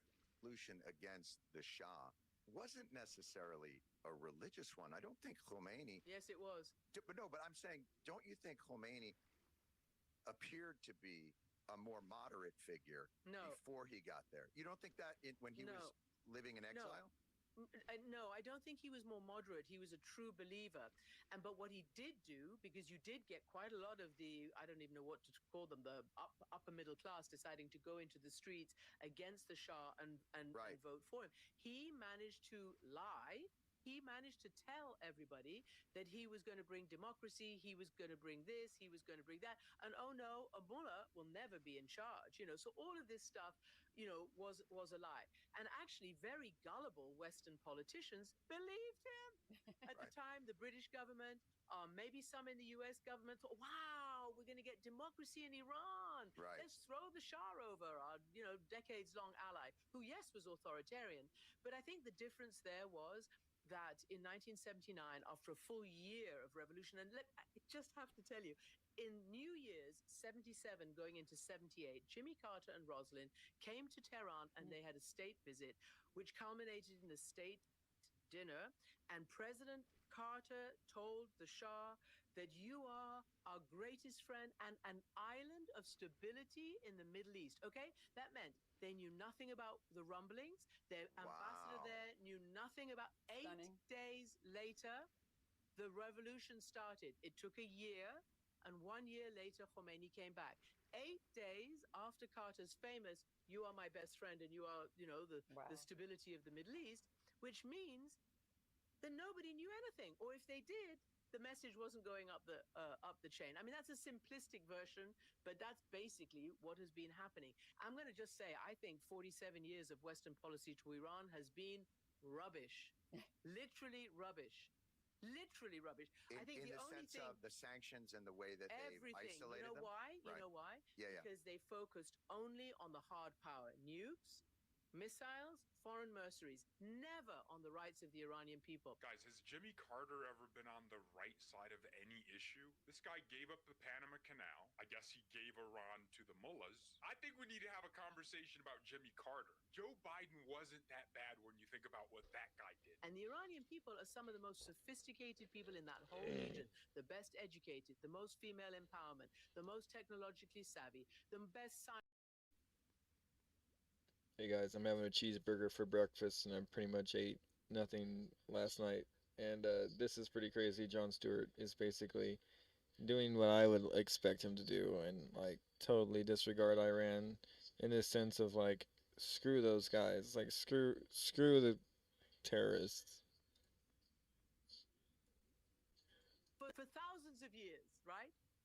And we just lump them all as quasi-terrorists. All the It's just people in nuts. Iran never put their human rights or their democratic The rights, whole war in not Iran just is at just the top nuts. of an agenda, but anywhere on the agenda. That's what I meant, Christian. Even with Khomeini, it felt like a bait and switch, not to the world, but to the Iranian people. That he Yeah, and said, to the "We're world. going to give you democracy and to the world," And to the then world, he who gets backed there, and they start massacring everybody and imposing these religious customs, which. Because I agree. That's a very critical moment right there. I can just put myself in there. Oh, I'm a Karen. My name is Wendy Sherman. I worked under the Biden regime. Well, that's where my face is. I'm not Wendy Sherman. It's true. We in the United States lump Iranians in with all the shenanigans in the Middle East without realizing that not everyone is an Al-Qaeda and ISIS. Yeah, you have a regime in Iran that's truly destructive, but Iranian society is vastly different from that regime. And the only way that regime remains in power is through force. The other thing we say in the West is they're all Muslims and therefore they have the same goals, the same ambitions. That's so vain. It's just not true. Does a Southern Baptist in Mississippi share that much in common with a Pentecostal in Brazil? Of course they have Jesus, and if they both believe Jesus died on the cross for them, they will be saved. But I can assure you, they are different. Culturally, they're different, and it's the same thing in Iran. Persians aren't Arabs. Persians are technically closer to a European than they are to a Gulf Arab. What they share is Islam, but even still, Same Iran is dog. Shia Islam. Saudi Arabia is Sunni. They have medals. Disagree on many big things. I mean, I say both of them are wrong because Christ is king, but everyone in the West says they're all the same. Iranians have a society that they have developed over thousands of years. This is a civilization that dates back to biblical times. One of the most interesting figures in the Bible, Cyrus the Great, was a Persian. That's how old and unique their society is. Once you accept that the people in Iran are different from the people in Iraq and Afghanistan, you really have to look at what Trump is doing in a different way. And that leads me to this moment where Wendy Sherman, the Biden appointee, admits that Trump's operation is working. Also buried in the briefings is this has been planned for months. They and the Israelis have planned the attack meticulously. And so they may not have been prepared in any way for the aftermath or the collateral effects of all this, but they've clearly put more effort into this than they did to any kind of negotiation for a nuclear deal. Is that fair or unfair? I think that's absolutely fair, John. I think that, our military is extraordinary. I'm just using this and the they glove plan because I haven't. for plans for plans. So it's there is good. nothing they do not plan for and do it meticulously. And that's what we're seeing. And Christian Amanpour gives Trump I credit can't hate it. for actually doing something different. The other thing is that what's really, I think you're right, the president has decided that might makes right. And this is what has been playing out since last January. Since his inauguration, I was at the Munich Security Conference of last year, when J.D. Vance read the riot act to his allies, not his adversaries, his allies, and basically said, we're going to do what we want. You're a bunch of pussies. I love you, babe. You don't even enable your far right and all the rest of it. I mean, it was mad. And then sort of cozied up a little bit, as you saw play out in the White House, to Putin and dissed Zelensky and all the rest of it. So yes, I think they think that they can decapitate whoever. So Amanpour poses another critical question here, and I think it's a conversation to be had. Okay, one question. Could it be a Berlin Wall thing? Because I'm Could very it be a nervous. Berlin We've Wall explained thing? all the possible downsides and the possible cynical deals that might be made around the back of the Iranian people to end this. But could it be, Wendy, John, I didn't cover the fall of the Berlin Wall. I wasn't a foreign correspondent yet. But it was like, no, until one day it happened. Now, it did have Gorbachev sign off, and the soldiers didn't shoot. And that was crucial, which will be crucial in Iran. But I wonder if you think there might be the space, Wendy, created by this war to allow that there. Christian, you should be a journalist because I think there's always that possibility. Sure. Anybody who lived through the Berlin Wall falling and the fall of the USSR and all those things, these guys could collapse and there could be a sort of different renaissance. Look, I think we would all find that a wonderful outcome. This lady worked for Biden and Obama, and I think every Democrat president since she's been in professional politics. So she's going to spew BS, and I don't want to hear it. I did want that question to be posed. Could this be a Berlin Wall situation? I think it's possible. A lot of good points were made there. Thank you all very much for watching. God bless, and good. By the way, again, make sure to go check out friend of the show. Very, very important that you guys check out George. So back to Jon Stewart. That's why they're mad. He is having people with the open dialogue that, hey, this can be successful. This can be something that does benefit and unlocks something about the world that has been missing for over 40-something years. But also, the reason why they're mad at Jon Stewart is because he is not praising Khomeini, and he is not praising Israel. But he is a criticizer of Israel. I think he's Jewish himself, Ashkenazi Jew. But he is not folding to the left here. He is having these open dialogues, even on his show viewed by millions of people, which is The Daily Show. So this is something big, in my opinion, that it's where I'm at. It's where I'm hoping for the best, praying for the best, while also knowing how much of a chance and how much of a risk this really does pose to a lot of human beings. And I think we've already seen some things that could go wrong.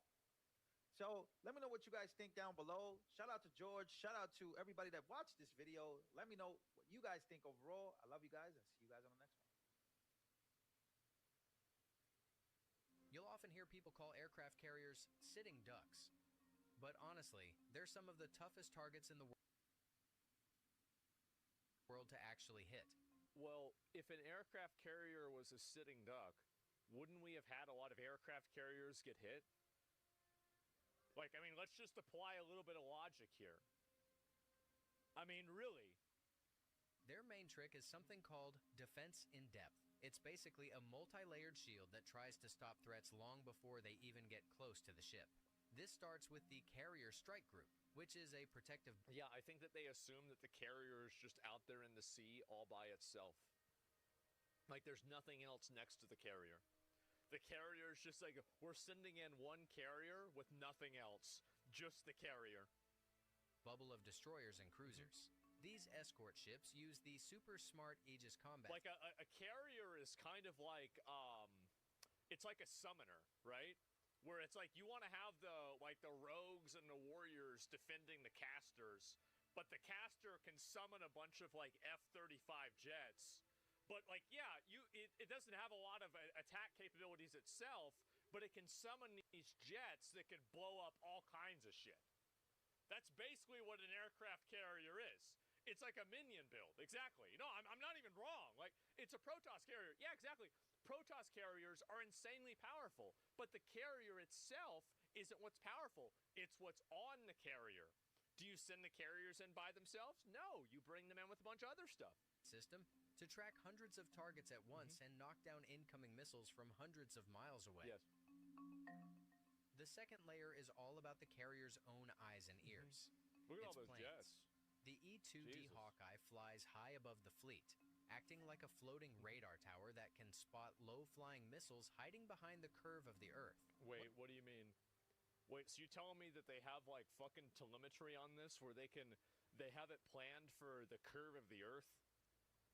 But there's, like, a Twitter user who thinks that, oh, I know, you just shoot a missile at the aircraft carrier. It's easy. Once they see something Yeah, what curve? What are you talking about? fishy, the carrier can send out FA-18s or F-35s to take out the enemy bombers or ships before they even get a chance Those are to the fire. minions. By pushing the fight further away, the carrier keeps things a lot safer for... Exactly. That's like in PoE, right? It's like you don't want to be fighting right up there next to your minions. You want to have your minions, like, over there, like, and you're, like, behind a wall. everyone on board. If a missile actually makes it through those first two layers, the carrier starts playing mind games with electronic warfare. The ship's tech can jam a missile's brain, making it go blind or feeding it the wrong directions. Plus, they can toss out chaff, which is basically clouds of tiny metal fibers, and bright It's like flares phase to run. create huge fake Run away. targets.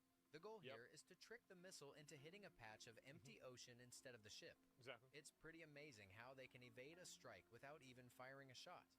Well, and it's like also like, do you think that the guys that made the aircraft carrier didn't think about the concept of what happens if somebody shoots a missile at the aircraft carrier?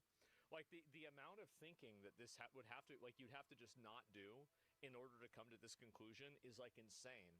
Like, they just never even considered the idea of what happens if somebody tries to shoot the aircraft carrier. Like, let's build a $10 million ship or a $10 billion ship. Okay. Well, what's the plan if it gets attacked? I don't know. Make another one?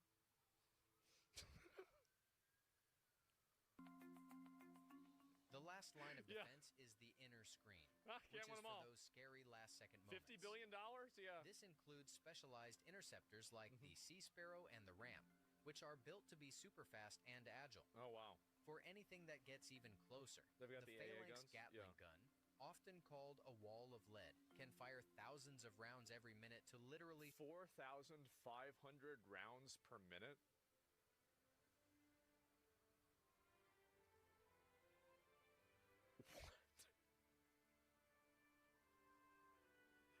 What? Oh my god! shred a missile into pieces right before it hits. Finally, we can't forget that carriers Like, how does that even work? Are actually really fast. Even though they're massive, they can zip along at over 35 miles per hour. Since it takes a few minutes for a long-range missile to reach its target, the carrier can be miles away from where it started by the time the missile shows up. So wait a minute, there's the other strategy that could be employed that's called move the carrier. Holy shit. This is next level naval warfare. Oh my god.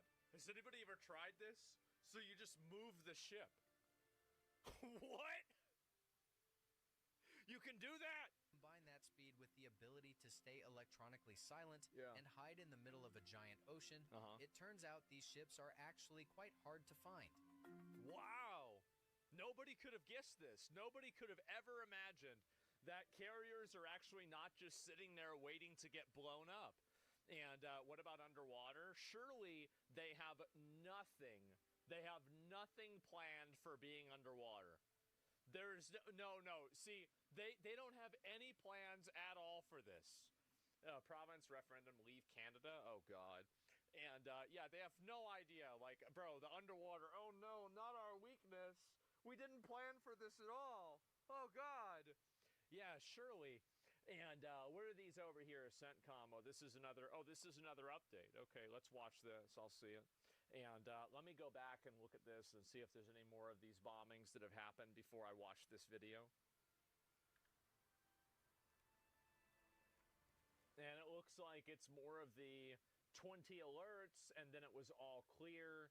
And this is, again, holds the global economy hostage. I will talk about them attacking the ships after this. I've kind of wasted time not talking about that, but, you know, we'll get to that in just a few minutes. American military thinks of everything, apparently. I mean, it's not really everything. It's like, well, what happens if they try to shoot a missile? Okay, well, what happens if they try to shoot, like, 2 missiles? Okay, what happens if they try to shoot a missile and they're close? Okay, what happens if they try to shoot a missile from underwater? Okay, anything else? That's about it? Okay, all right, well, looks like we're good. I mean, come on. I'm Admiral Brad Cooper here at United States Central Command, where I'm leading the forces executing Operation Epic Fury. First, I want you to know that we continue to keep the families of our fallen heroes and our wounded teammates in our thoughts and prayers. Spend $1 trillion a year. I'd also like to acknowledge and thank the families of the 50,000 American servicemen and women deployed in and around the Middle East. I'm grateful for your selfless sacrifice, and I know that Americans across the country hold you in their hearts. Let me start by offering my overall assessment of Operation Epic Fury.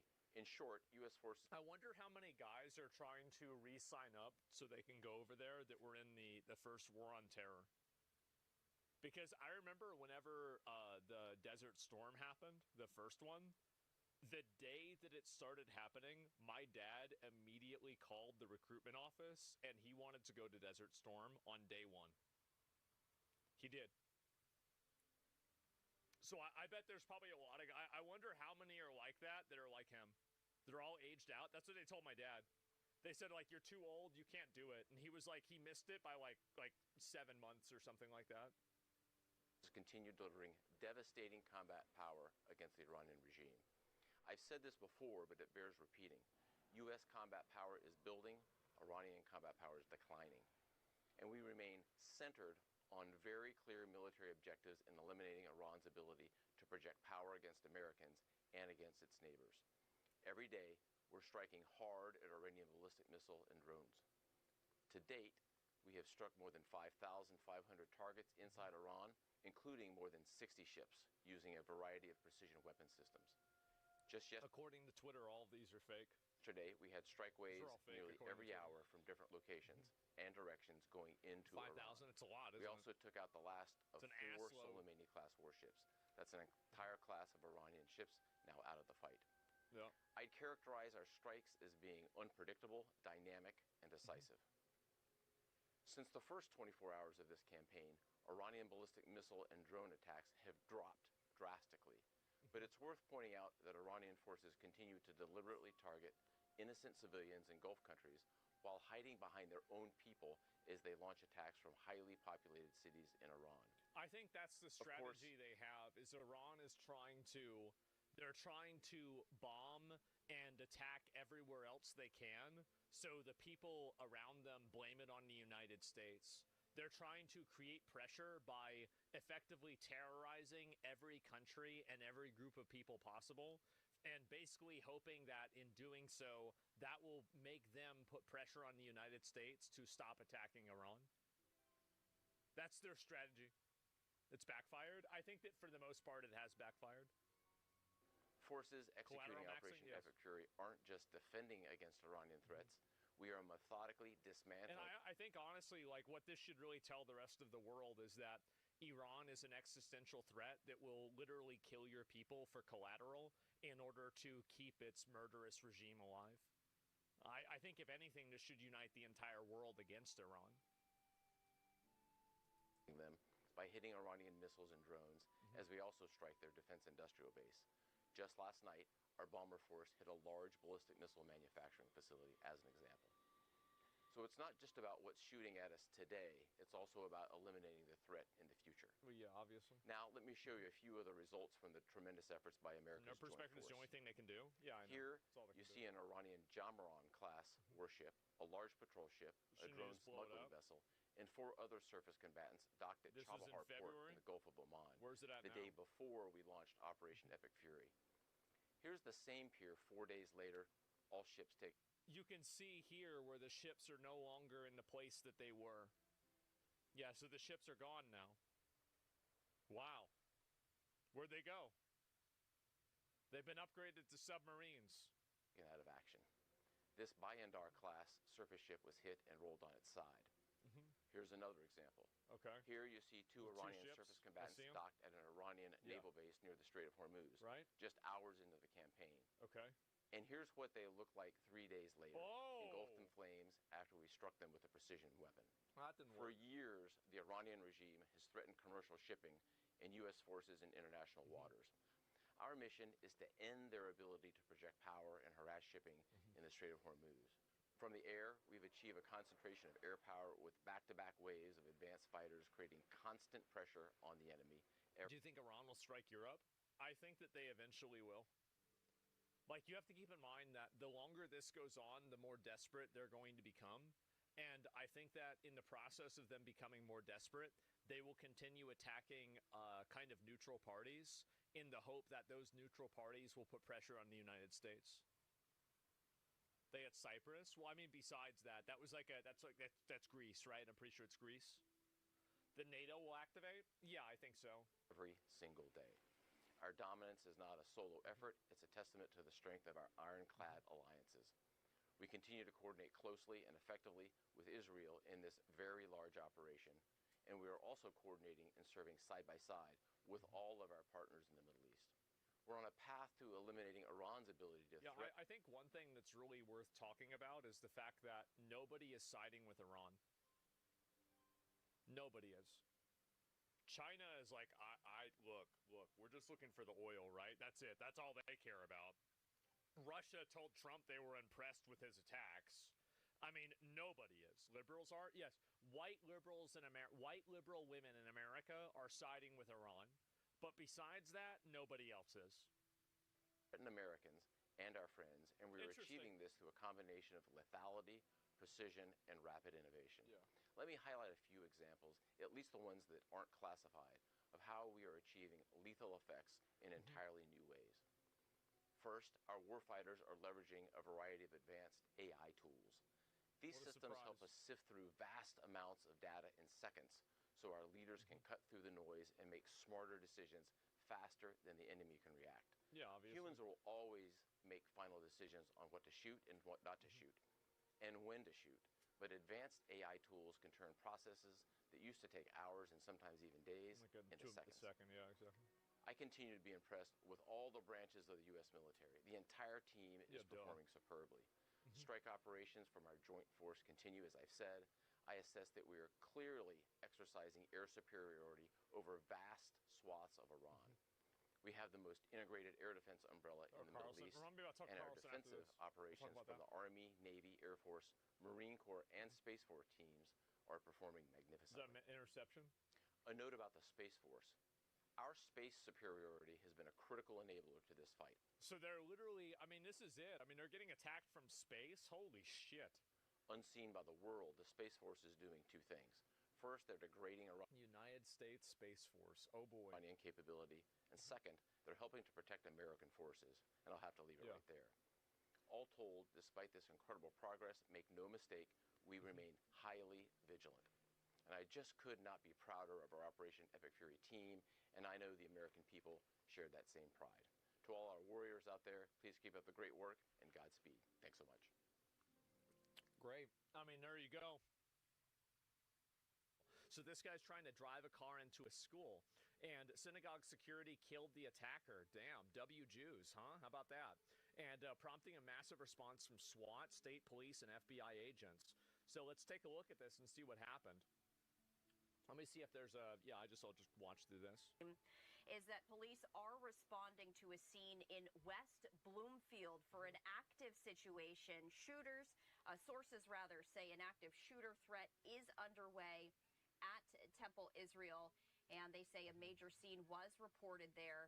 If you're familiar with the area, this is located on Walnut Lake Road. So a live look there thanks to our Fox 2 Detroit helicopter, as we see that there is some smoke there from a building, and that seems to be where the helicopter is concentrating this live look. It's a little hard to tell, but we do see that emergency responders are surrounding this building. According to Fox 2 Detroit, there is a threat underway at Temple, Israel. I'm curious if there's going to be another one or if this is just one individual. And so this is it. We're told it's an active shooter. We can or could see, this is earlier video of smoke coming from the synagogue. Look at this. And there's a fire, appears to be a fire. Smoke coming from the synagogue. What appears to be a fire is all we can see. Any sort of attack for a synagogue in Norway? Well, it's very obvious that, there's very obvious that a lot of the hostility towards Israel has manifested, or there's also blatant, actual Jew hate, anti-Semitism that has manifested recently. I think it's because primarily of, just more heightened attention on Israel, and just in general, I think it's become more socially acceptable. You've got to remember that anti-Semitism is like the OG. So, what is this here? Somebody's saying sleeper cells. I don't agree with the sleeper cells argument. For example, ISIS even, I don't think ISIS had a lot to do with Iran. It was a long time ago. I wasn't really paying attention to politics a lot at the time. So, I don't remember, where their allegiance was. But, ISIS, as far as I know, wasn't really, super involved with them, right? I don't remember if they were a proxy or not. So, Jews control everything. They didn't? Yeah, Iran hates ISIS too. Yeah, Iran fought ISIS. Okay, yeah, it was a long time ago. I don't really remember that well.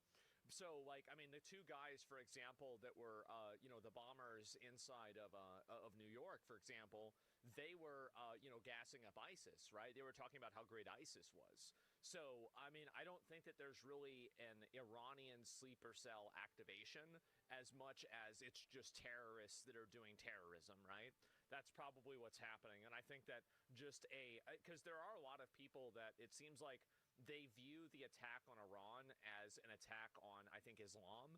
And because of that, I think that's the reason why you see a lot of these terrorists that turn out to be Islamic, right? I think that's the big reason. And I think that if it continues, it's probably going to be that case too. They're radicals, yeah. Coming into Fox 2 here of Oakland County Sheriff's members with assault rifles that appear to be approaching the area. So this does look like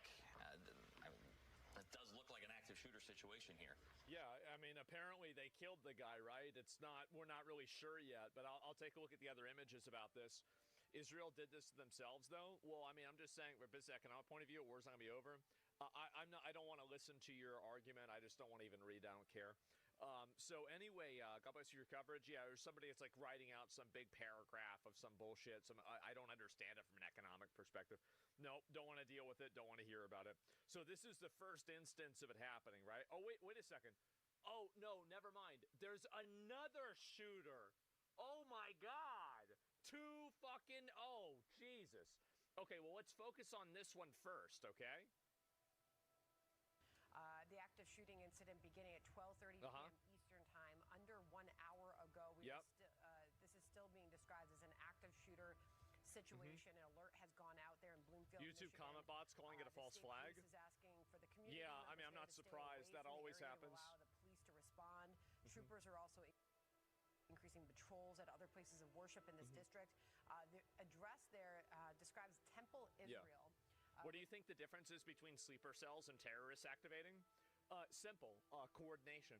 So basically, you have, like, it's very obvious that, you know, especially in the UK and in Europe, Islamic terrorism is a huge problem. Like, it's obviously a huge problem.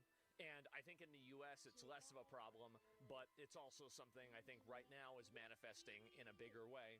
So whenever, and the difference is that, so between a sleeper cell and a terrorist agent is acting independently versus a sleeper cell is activating at the whims of a larger force, right?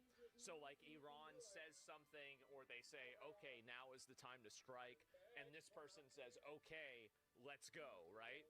And so that's the difference in my mind of what the two words are. According to their website, describes themselves as the nation's largest sleeper cells are organized. Synagogue. Sleeper cells are terrorists or opportunistic. But again, the police are on the scene. You're looking live West Bloomfield Township, Michigan. We've got Bill Daly on the phone. Bill, so until collusion's confirmed, it's just random radicals? Yeah, of course. I think that's what, I mean, logically you can assume that to be the case. And I think also here's another component is that when, like, for example, one of these guys, you know, like the guy that threw the bomb in New York, whenever he gets his face plastered all over mainstream media everywhere, it really helps the mystique of terrorism for that to happen. And it's like, it's one of the unfortunate realities where, you know, like, it's very hard to say that nobody should show the faces or you shouldn't be legally allowed to. And I think people will always want to know who that person is. But the moment that, you know, a person who, because I think a lot of the, like, in general, I think that a lot of the people that do these bombings and do these shootings, and this is true with gang shootings, it's true with, you know, like, it's true in prisons, it's true everywhere. Like, the overwhelming majority are guys without, like, really any sort of, like, hope for the future. Like, that's really the reality. It doesn't matter whether you're in the Bloods, the Crips, the Muslim Brotherhood, or the Aryan Brotherhood. It's all the same people. It's the same demographic. It's young men with no sense of hope to the future and seemingly nothing to lose, right? So I think that really, as soon as one of them sees that they can achieve notoriety whenever they do something crazy like this, then it activates other ones into doing it. So it creates like a domino effect. Young white men? Well, I mean, young white men are one example, right? But, like, I mean, the majority of shooters, I mean, I don't even know. I mean, per capita, it's probably not white people, but, like, I mean, maybe overall it is. I'm not really sure. But it's not exclusive to any one race, is what my point is. Every group is like this, whether it's Mexicans, Asians, whites, or blacks, right? It's the same thing. To get some early details here, but it appears like, and I think that the biggest thing that I would say is that I have never seen one of these mass shooters go out and do this and then seen an interview with their hot, crying ex-girlfriend. Never. Not a single fucking one. Not a single one of these guys has a hot girlfriend. Never. And I think there's a reason for that. No, really. Like, and no, think about it. Actually think about it. Go all the way back to Columbine. Look at every single one. As far as I know, not a single one breaks the mold. I think that's substantial. I do. The shooter situation. Yeah. Sadly, at a synagogue. So what I'm saying is it's women's fault that these shootings happen. There in Obviously. Michigan. That's what I was trying to say. And certainly by the looks of it, a massive police response. Yes, I blame women. You went to show whether that shooter is still. The active shooting incident beginning at 12. So let's go back. I'll see how this evolved. And where are we here? This is some other bullshit. Thick black smoke. A vehicle has caught fire. Reportedly, the Early Childhood Center. So this person's trying. So wait a minute. So they drove it into the kids center? Oh God, bro. Like that's how sick. Jesus Christ. Okay, and there's also more of the police here too. Like, look at all that. Oh my God, look at them all. I mean, it makes sense, right, with something like this. Holy fuck.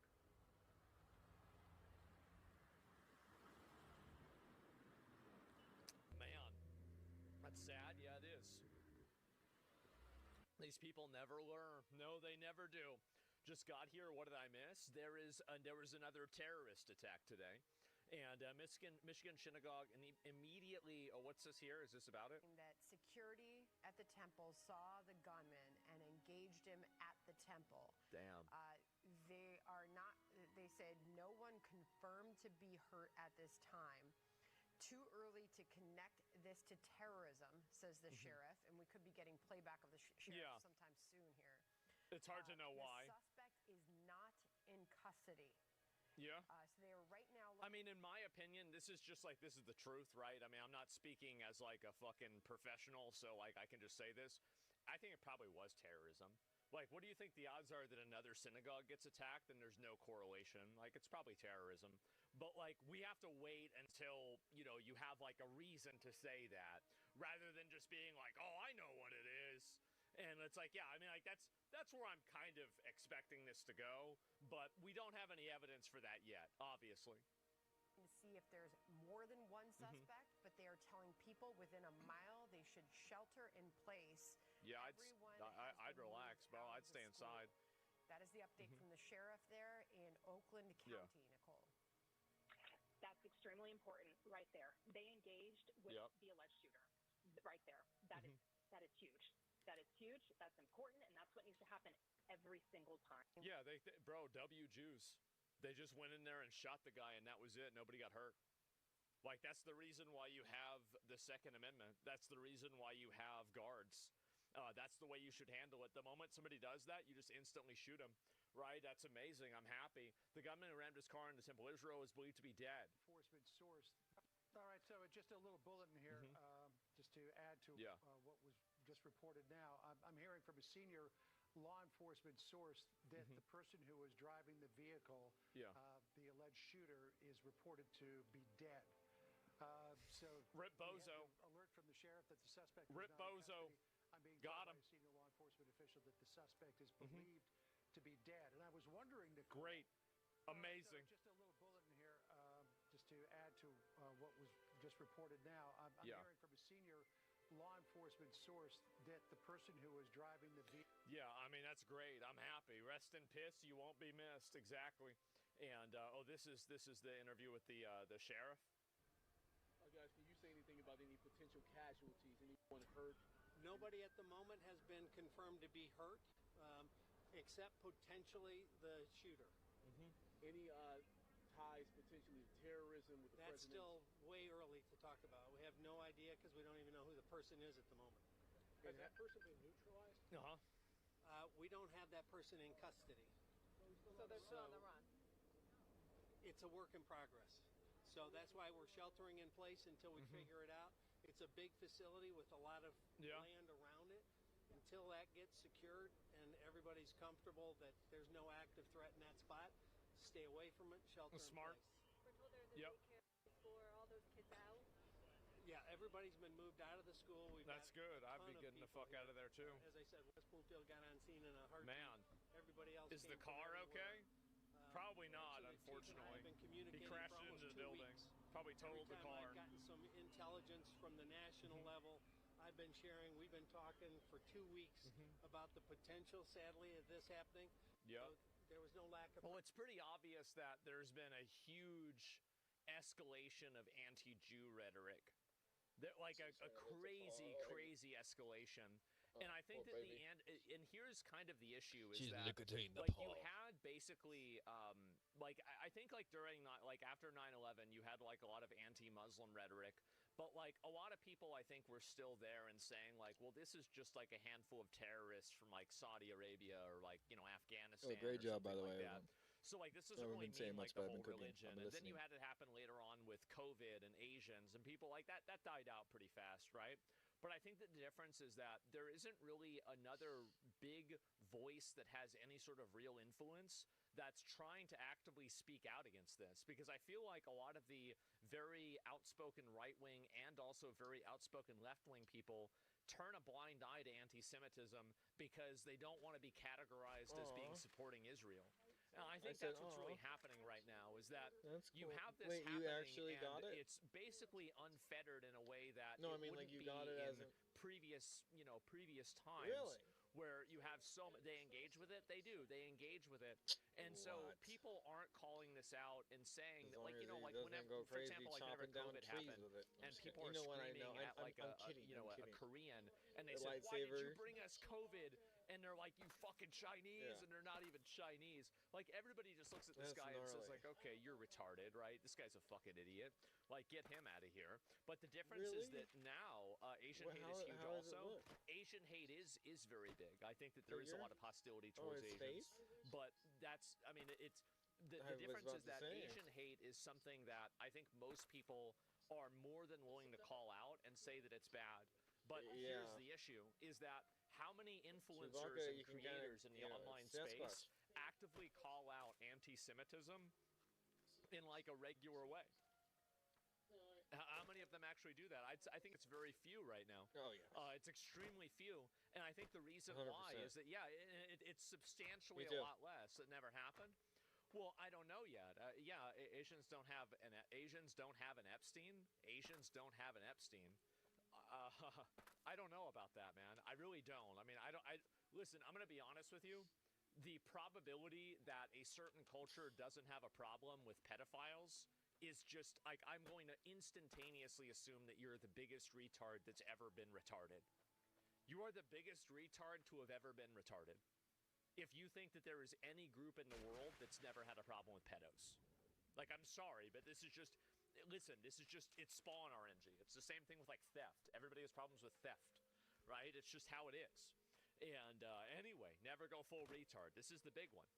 And anyway, let's go back here. You're so popular right now, the probability of your feed being curated by those who can is not zero. Well, what do you... So you think that they're trying to show me... What do you think they're trying to show me? Yeah, let me understand this. So, like, how does that work? Anyway, let me go back. Let me finish the video. Sorry. Preparation. In addition, all Jewish facilities in the area are going to have a lot of extra presence around it until we figure this out.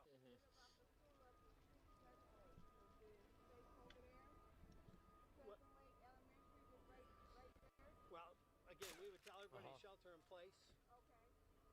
Yep. Was there any security at this temple, as you mentioned? Yes, it was. And they the security was crazy. One person that approached Good for the them. security guard, and that's still a work in progress. Okay, and then shots were fired. Shots were fired. There were reports that somebody crashed with a vehicle into the shots fired. A vehicle was involved. Did it breach the building? We're going to get into more details when there's time for that, and the chief will. Yeah, we'll see what happens. Specifically, what happened, but we just want everybody to kind of know what's happening as we get it. More will come to you.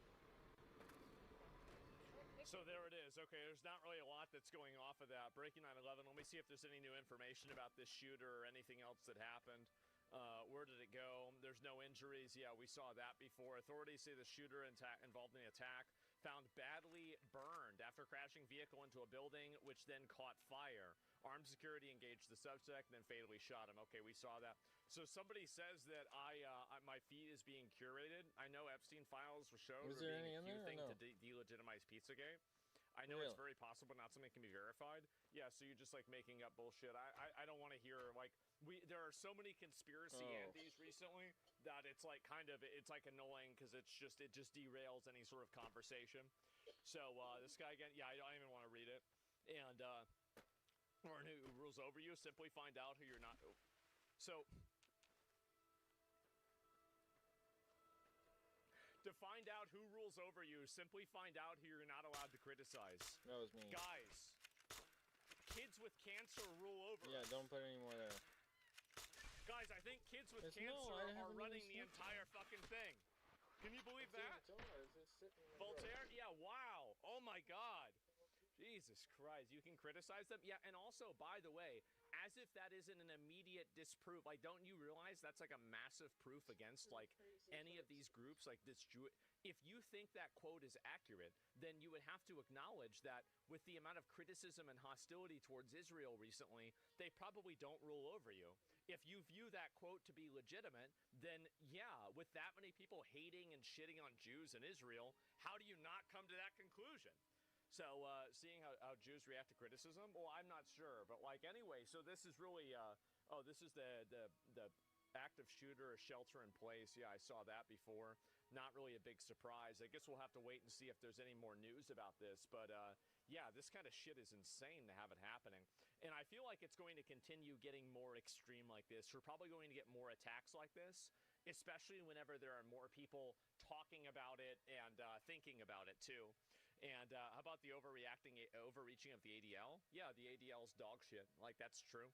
I mean, I think everybody kind of agrees with that, right? The K-12 school was not in session today. Oh, wait, so he drove his car into a school that wasn't even in session? What the fuck was he doing? I always wonder, like, what the strategy is of these retards. I do. I really wonder, like, what are they thinking? Like, why would you even do that? Why would you drive your car into an area like this and just get yourself killed over nothing? I mean, really, like, I mean, you would assume that, like, if somebody's a terrorist, I mean, you know, I don't mean to be, insensitive, but that they would at least try to be effective, right? But a lot of these terrorists, it's kind of like a serendipitous luck thing where, like, every one of these terrorists seems to be so brain-dead retarded that they just end up getting themselves killed within, like, moments of engaging with the police. So, yeah, the damage to the building, I know that. Yeah, it's awful. And we used to play Spy-O-Waiter today? No, I didn't plan about that. I specifically said, yes, and this is the thing. I did say this. I tried to say it. I tried to let people know, here we go. And I specifically remember, I remember you specifically said that whenever the Jewish couple got murdered in D.C., that you said this will only get worse and everyone was giving you shit. I did. And I called this out because it was very obvious that the level of anti-Semitism and, like, genuine Jew hate was, like, escalating at, like, a very, very fast pace. I think that's what was happening. So because extreme ideology attracts low IQ people, it also attracts high IQ people, to be fair, too. Like, I mean, a lot of the Nazi leadership were, like, genius-level IQ. But, like, that's not really the point. Yeah, respectfully, yeah, I'm sure. There's no going back. I think that there is, and I think that really I think this issue will reach a fever pitch, and I think that it's approaching that fever pitch right now, where the amount of hostility and anger and aggression that's being leveraged at average Jews, where they're either being expected to, like, condemn Israel or they're being condemned for being Jewish. I think that inside of the American public, there is a growing fatigue with this that I don't think has really been discussed a lot, because a lot of these people, you've got to keep in mind, like, they have nothing to do with Israel. They have nothing to do with, Palestine bombing or anything like that. So really, absolutely, yeah, I think people are beginning to get fed up with this. And, yeah, what is this? I love Jews. I don't really love or hate people based off of what group they're in, right? I mean, I think it really just depends on who they are. But overall, it seems like this is obviously something that's bad, and everybody should be looking at this as if it's something bad. But, yeah, that's really how I feel about it. Anti-Semitism has ruined credible arguments against Israel. I think that's what's happened, too, is that you've had so many people that have been so brazen and so extreme in their criticisms of Israel, like saying that we should blow up Israel, saying that we should, kill everybody in Israel or every Israeli is guilty or stuff like that. And I see this very regularly on Twitter. I see people like Dan Bilzerian saying to, like, bomb Israel and, like, blow up Israel. Like, this kind of stuff is... I think that it does delegitimize actual criticisms of Israel's involvement with American politics. I think it does, because that type of language and that type of extremism, I think that whenever an average person sees that, it's probably extremely alienating to them. So they're right. I mean, I don't think that they are right that you should blow up an entire country. And I think that also, like, it's pretty obvious that most people don't think that. And it focuses the criticism. Yeah, it does. And it gives you, what it does really is that it gives people that are pro-Israel a very easy target to attack whenever somebody is advocating for mass genocide for the entire country, right? I mean, that's a very easy point that you can say, wow, this guy's crazy. Like, why would anybody listen to this idiot, right? And so that's the issue I think that they're having, is that I actually am expecting, this is where I think things are going, and like, let's clip this and let's see where we're at in 6 months or a year from now. I think that criticism of Israel is escalating, and it's becoming radicalized so fast that it's actually going to end up delegitimizing itself. And as soon as people start advocating for, things that are even more extreme, etc., I think that people are going to just stop taking it seriously because of the people that are doing it are just so rabid and aggressive about it. So, yeah, we can't support a regime like Iran. We already killed 40K of their own. I mean, in my opinion, I don't think Israel or Iran It's like the boy who should be cried something wolf. that, the U.S. is 100% case, focused on, gaining plenty favor of with, other right? things. I mean, the United States should be focused on the United States, and neither of those countries should have any involvement in, what we do with our political process. I mean, if if Iran gets a new government and we can work with them and, we can, have common economic goals, then I think that's great, right? Same as common cultural goals. But you shouldn't look at it as them trying to influence our politics or something like that. So that's true. That's why people have to be precise and refine the argument. Yeah, and I don't think that they're doing that. I think that's the problem, is that they're not doing that. And in the process of not doing that, I think they're alienating a lot of people because they hear that, oh, yeah, this is, everything that's bad is Israel's fault. And it just makes them stop paying attention because it's become so commonplace and it's been such a universal thing that's being applied that I don't think that anybody's paying attention to it anymore. So, yeah. It's so much deeper on the surface. Remember when people were complaining about synagogues having armed guards? Yeah, I guess so, right? And I wonder why they have that now. And let's see if there's any information now about the shooter or not, and then we'll look at some other stuff too, because there's obviously been a lot of other stuff going on too. And what is this here? Expands healthcare to undocumented migrants. Oh my God! And this is just so fucking retarded. I'll see if there's any information about who the shooter is yet, but it looks like there probably won't be.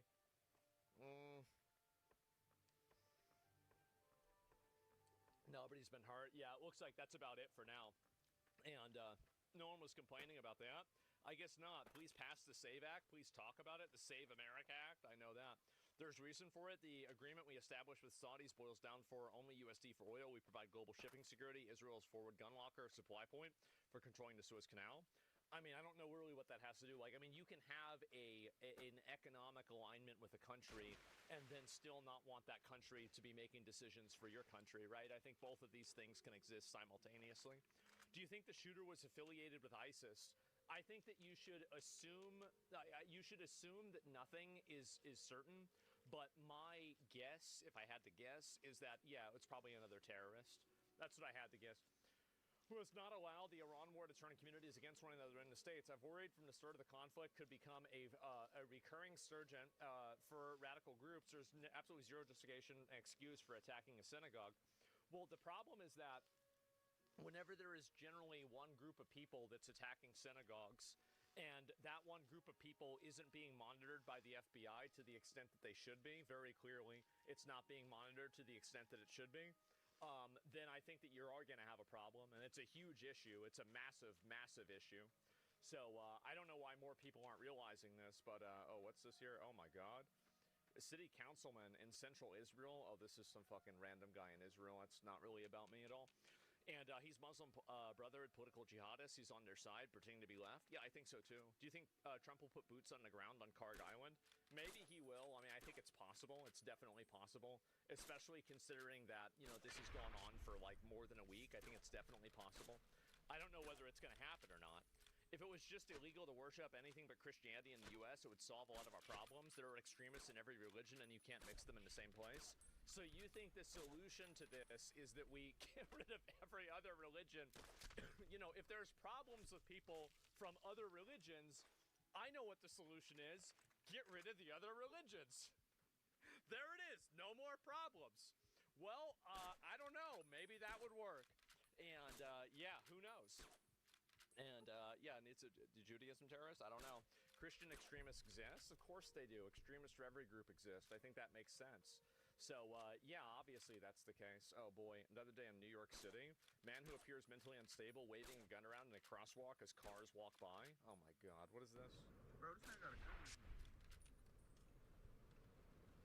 What the fuck? Gun in his hand, gang. What the fuck? What is he just off his shift? And he just crashed out? Oh my God. He got a gun in his hand.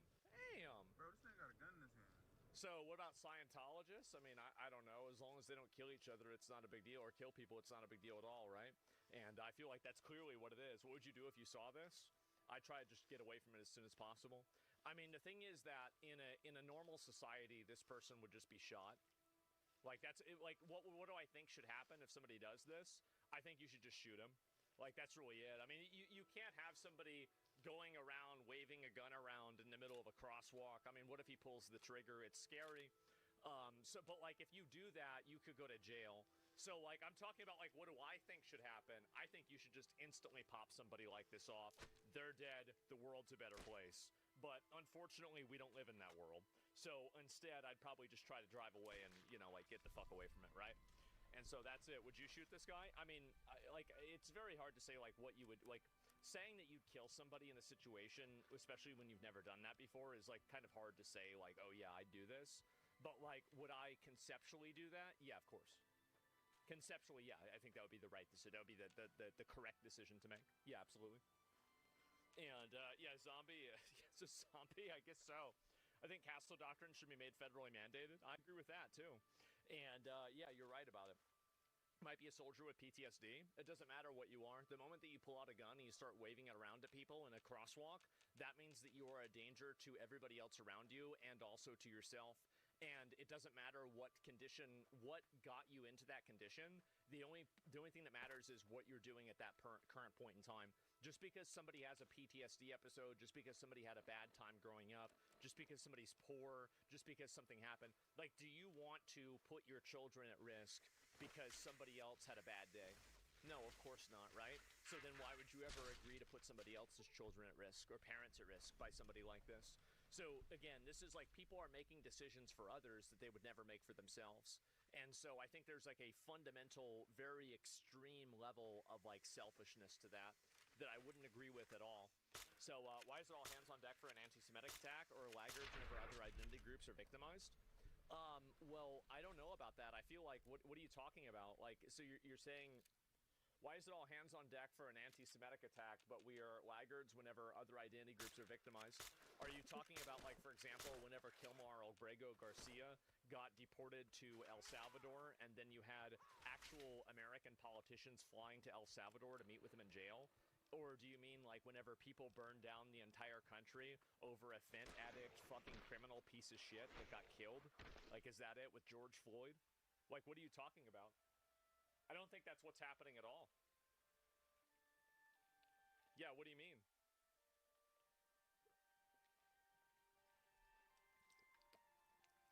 Legit facts? Yeah, I mean, I don't... I feel like this is just very obviously not true. So yeah, replace the I with a what is this here? Let's say there's an exclusion of specific identity group to make it simpler. Yeah, I think that when white people are victimized, they don't take it seriously. I think you're right about that. But I don't think that that's exclusive to Jewish people. I think that it's exclusive against white people.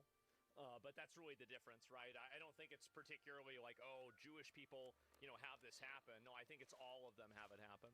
But anyway, let me go back and look at these other ones too, because there's been a lot of these, you know, other crazy things that have happened. That's no surprise. Here we go. Saw this coming. Expect more of this. Prayers to the victims and sentenced violence. He's right. And, oh my God, there's just so many of these that are happening. A North Carolina teenager holding an AK-40. What happened tomorrow, bitch? Watch what happened tomorrow, bitch. On my Watch what happened tomorrow. Why would you say this? Just go to, like, never mind. Never mind. Keep saying it. Keep saying it. Keep saying it. This is the right, you're doing the right thing. You should keep saying it. I'm gonna be posted up at E. Smith School tomorrow, waiting for a motherfucker to come out. I'm gonna face your dumb ass, bitch. Niggas like going behind niggas back and shit. I'm gonna watch what happened, bitch. They watch what happened. So we got a place for somebody like this. It's called the box. This guy, you know, this is a prime battery candidate. This guy would make a great battery. Look at how much energy he's got. Look how enthusiastic he is. Can't you just imagine him out there turning big rocks into little rocks? I mean, I think he would just fit right in. It would be a perfect world for him turning those big rocks into little rocks, you know? Like, perfect 2%er example, exactly. And the thing is that, this is what y'all gotta understand, is that you gotta put people like this, you gotta get rid of people like this, you do. And, again, like, I hope that, like, I don't know why we don't have anybody in the country that doesn't want to do this. Like, Trump is okay about it, but, like, in my opinion, like, you gotta, like, you got to go after these people way harder than we do now. The problem is that we got pussies that are going after these people, and what we really need is that somebody that has this level of aggression that is willing to use it against these people. If we had that, this problem would go away. I'll give you an example. Saddam Hussein. Crazy example, but that dude killed terrorists. If you cause problems in Iraq, whenever Saddam Hussein was in charge, he would blow up your house with your family in it. And you know what stopped happening? Terrorism, for the most part, shut down. There wasn't even nearly as much terrorism. You know why? Because people don't want to have their house blown up. Is that true? It sure is. Absolutely it is. Look it up. Yeah, he killed terrorists. He did. And we got to get somebody like that here. We do. Not like Saddam Hussein exactly, but we got to have that same energy. We do. And funny how that works. We should just blow up people? Well, the people that have the guns, yeah, for sure, 100%. 100%, absolutely. Without even a second. That's the way I see it, 100%. Yeah, what do you mean? Duh. Of course, we still took him out. I know. And well, he was also an asshole. You got to keep it in mind. He's an asshole. And so it makes sense why they had to get rid of him. But anyway, where's this here? Oh, no. What is this? There's another one. The shooter at Old Dominion University. Oh, my God. There's another shooter today. Holy shit. Thank you. Okay, all right, let's pull up another one.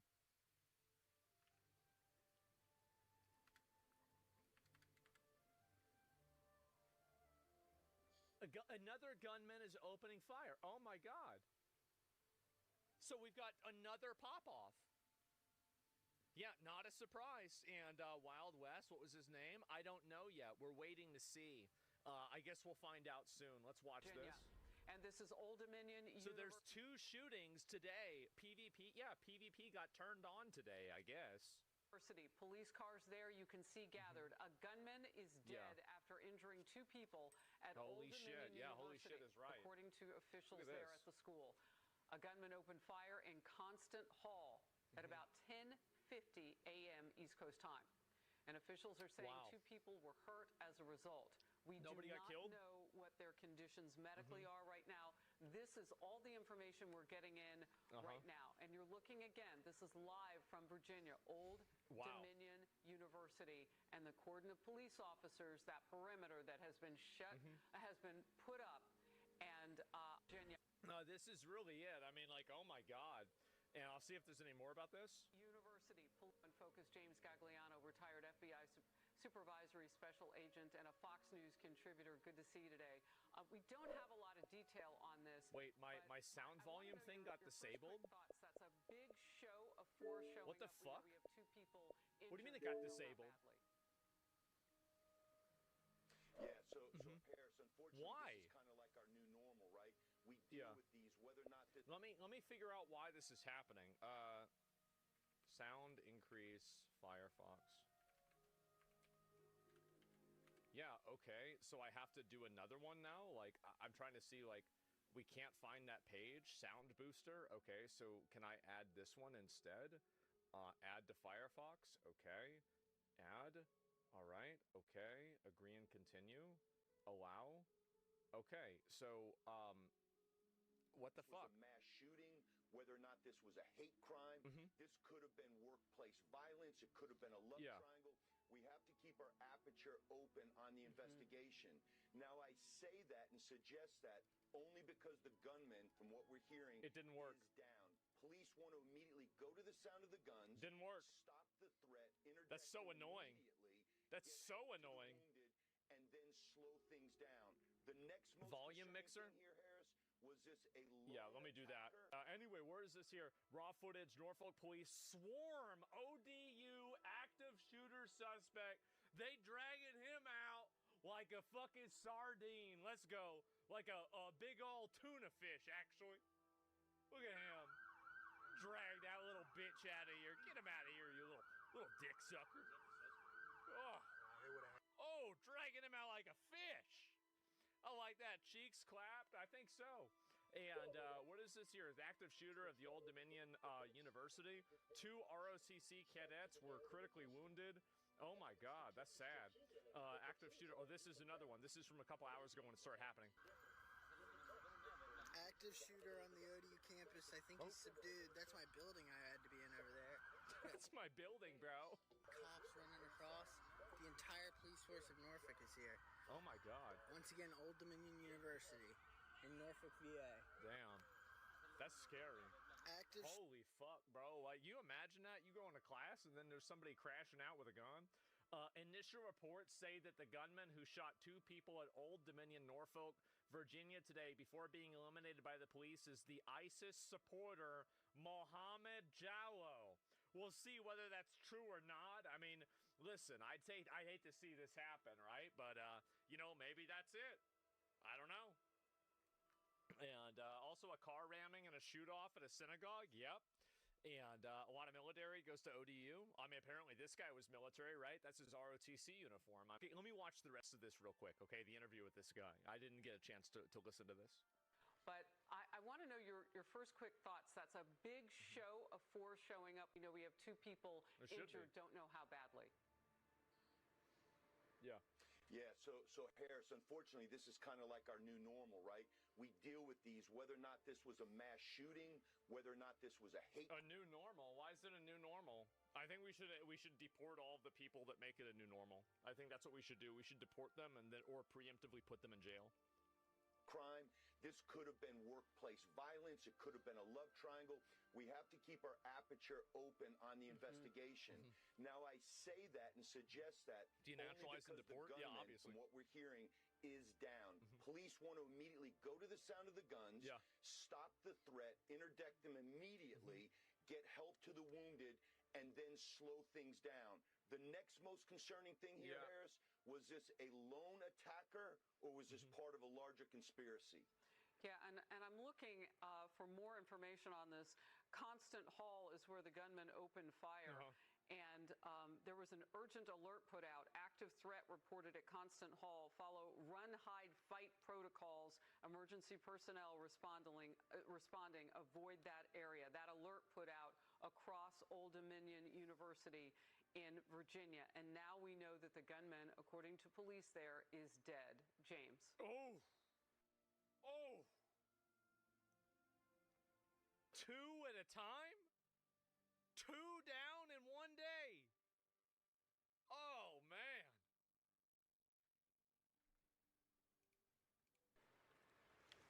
Yeah, so rest in piss, you won't be missed. The FBI for a long time now has been putting out run, hide, fight. You know what they should do on the White House Twitter? Is they should make meme videos about these shooters and make them look like losers. They can make them look like they're Squidward and like SpongeBob or something like that. Like, they really should just make fun of them. That's what we really need to do, right? Is like, we got to kill these people and then make jokes about them. That way there's not people that are thinking that, like, you're going to get any sort of, like you're going to be like feared, or people are going to be like, oh, wow, this is like some crazy, scary thing. That'd be fire? Yeah, bro. Like, yeah, that's what they should do. Marco Rubio just announced the end of U.S. aid for Somalia. And then remind me about that after this. People that saw or came in contact in this incident to immediately report that to law enforcement. Yeah. And Harris, this isn't anything new. This mass shooter paradigm that we're dealing with, this scourge that we have in this country. It's not a scourge. It's not, listen, the reason why you have mass shooters is actually really simple. It's really, really simple. It's vulnerable, stupid young men with nothing to lose that go out there with no hope, that want to go and kill somebody because they're unhappy and angry. That's the reason why you have mass shooters.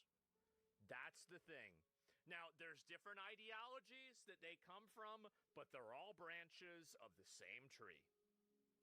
Began back in 1966 with the clock tower Vietnam veteran who had climbed up the clock tower at the University of Texas and shot a number of co-eds. And we have been dealing with this. Again, too early to say anything. There's a guy at, we went to high school with him, and he did this. I guess it's so long ago, I guess I could just say this. So there's a guy that we went to high school with that went on a shooting rampage. And, it was a big thing. And it was like a year or 2 after we graduated. And, yeah, right.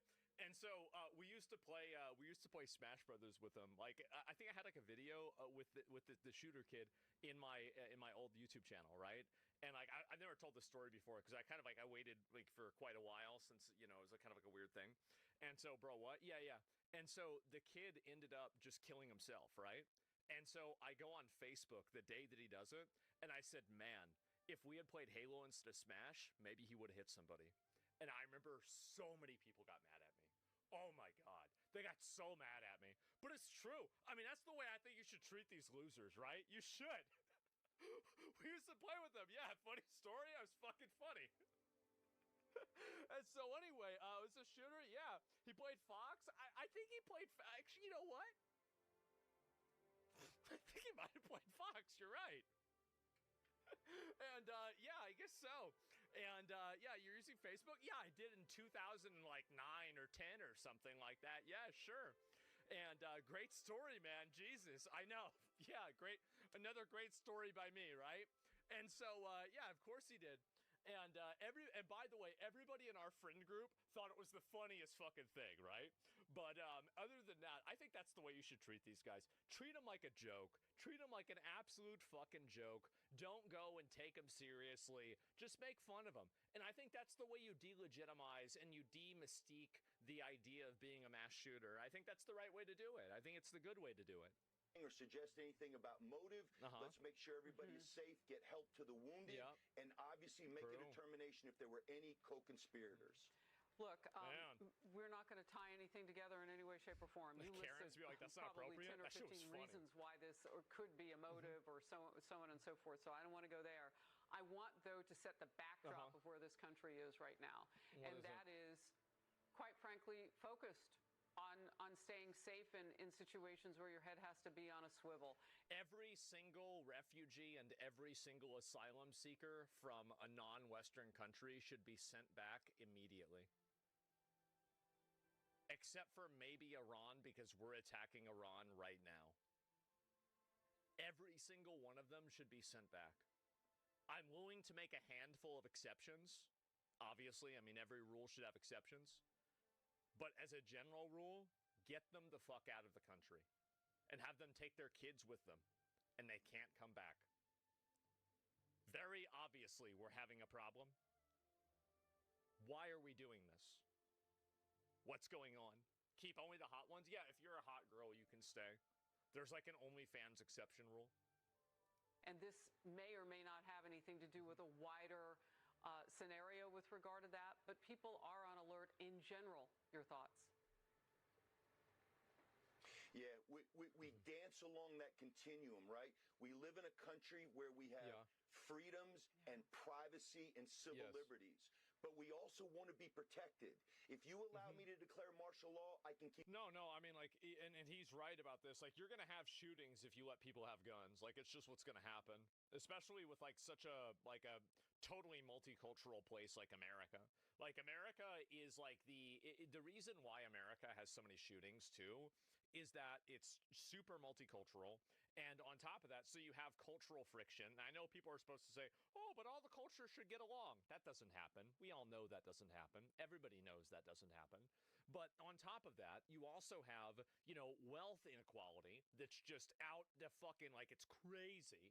Wealth inequality is insane. So you have people that have no hope, and they have guns, and they're mad, and they're getting fucking brainwashed on social media, and then they do that. So multiculturalism is bad. I don't think that it's necessarily a good or a bad thing. I think that you can do it in a way that's positive, and there also can be ways that are negative. I think that putting together, for example, like a bunch of hardline, fundamentalist, people that are like Islamic next to people that are, a gay pride parade, I think that you're asking for trouble. That's a negative example of multiculturalism. That's not going to work. But having people that are, from Argentina come to America, I don't think you're going to have that same type of problem. Same as like fucking, Americans consuming anime from, Japan. Obviously, there's a gradient of there, right? It's obvious. Everybody knows this. Safe. But if you enjoy the benefits of freedom and living in a safe country like this, unfortunately, we have what are called soft targets. And places like this where a lot of people gather and meet and schools are in session, this just becomes tempting to criminals and or terrorists. Yep. Yeah, and I'm glad you put it that way. Widen it out. Could be anybody. We don't know yet. James Gagliano, thank you. If we can take... Yeah, so, I mean, there it is. Let me go back. I'll refresh this and see if there's any more. So, like, 3 shootings have happened today so far. Oh, my God. And leaves... Okay, so one person did end up dying from this. It literally just came out. And FBI personnel providing assistance. Police are responding to an active threat on the campus. Oh, my God. And shooter neutralized. I mean, again, I'm not seeing the image of the shooter anymore, so it seems like that could have eventually or, originally been bullshit. So we're going to have to find out what happened. Wealth inequality is from a matter of perspective. When you have more billionaires, you have a higher standard of living, even for the bottom. Wealth is not a zero sum. We can talk about that as much as you want, but at the end of the day, I think that wealth inequality is a driver, or it's a aggravator for like people being angry. I think that's it.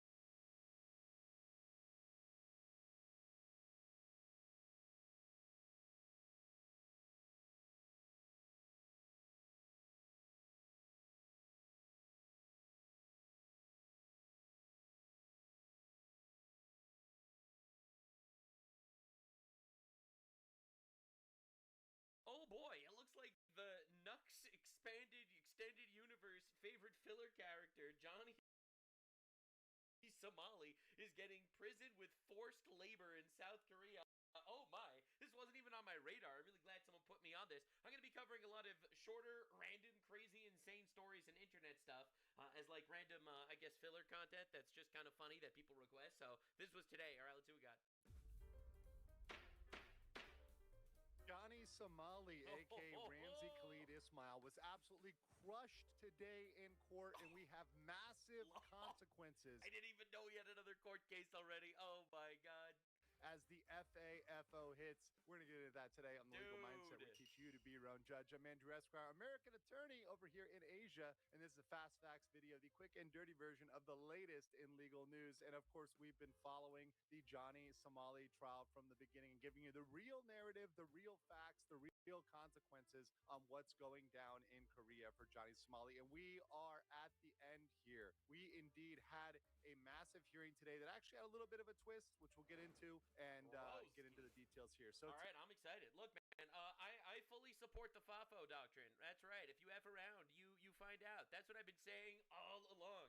That includes if you are a terrorist in Iran, if you are a dictator in Venezuela, if you're a Somali Leering Center, or if you're a Somali Johnny in South Korea fucking around. You're going to find out.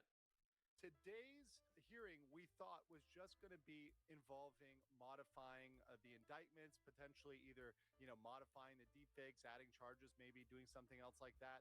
But what they threw in was they added in closing arguments. Typically, that is done on a different day, but they allowed those closing arguments to Bro, even the judge doesn't want Johnny Somali to come back. The judge is like, please, let's put all the things together. I want to put that motherfucker in jail.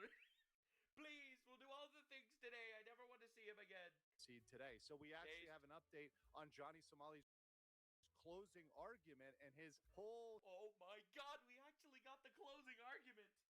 Oh, it's over then. It's like over. Spiel, his his last attempt to make his defense, which failed miserably. We had the Somali conviction team present there, taking notes, taking transcripts, so we have very good details there. There was no Hank in the courtroom. This is the second time that Hank has not been there. Even his buddies betrayed him. Dog, I haven't been keeping up with the Johnny Somali stuff in like a couple of months. I was like, wake me when he's going to jail, and I was woken. Apparently he's going to jail. Courtroom with Ramzi Khalid Ismail. Johnny Somali, a.k.a. Ramzi Khalid Ismail, RKI, made a very bad argument in terms of his closing argument. That was poorly received. Everybody in the court was shocked by the fact... Bro should have hit them with, I am actually transgender. I need to go to a women's prison. All right, let's see if that works in South Korea.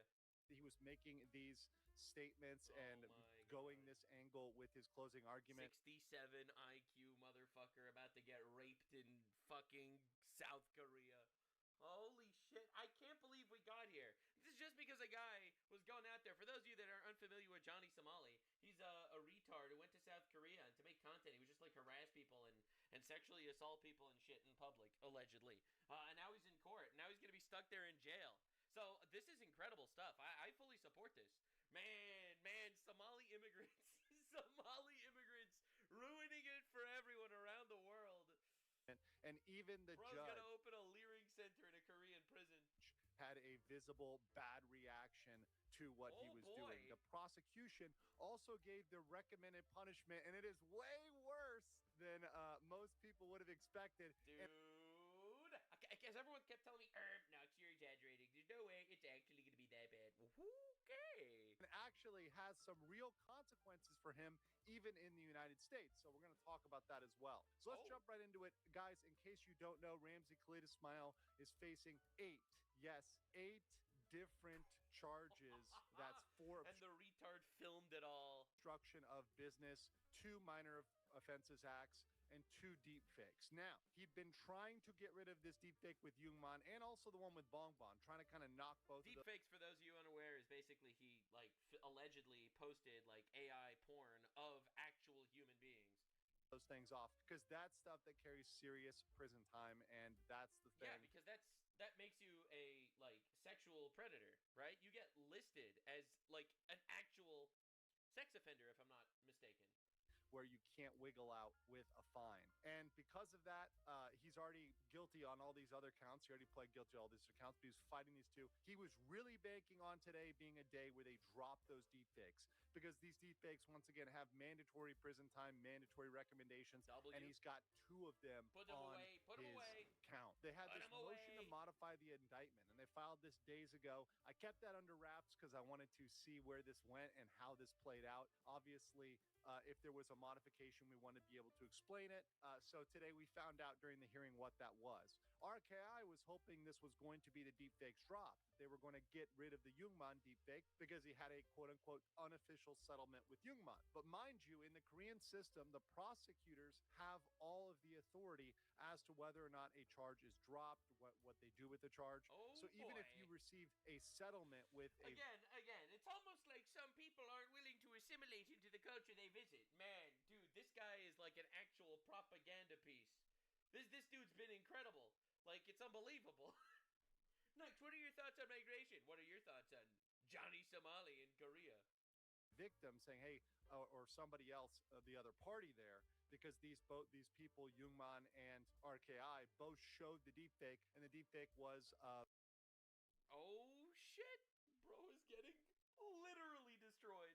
Making out naked, very definitely fits the deepfake statute. Yeah, that sounds like a deepfake. Yep. Just to a T. Yep, but the prosecution did not drop the charges. In fact, they did not even mitigate the charge. All they did was update a table of contents and update dates and times of some of the crimes, including some of the deepfakes. They updated those to be correct. So all they did was issue corrections to dates and times. So this is a massive, massive loss for RKI, as his whole case was banking on getting rid of these deepfakes. So let's jump into his closing argument. What did he say? All right, this is the words of Johnny Somali, a.k.a. Ramsey Khalid Ismail. I'm going to break it down, and then we're going to do some analysis. So Ramsey said, I sincerely apologize for my actions in Korea. Humbled. It's over. All that tough guy talk, all that, puffing his chest out, over. It's done.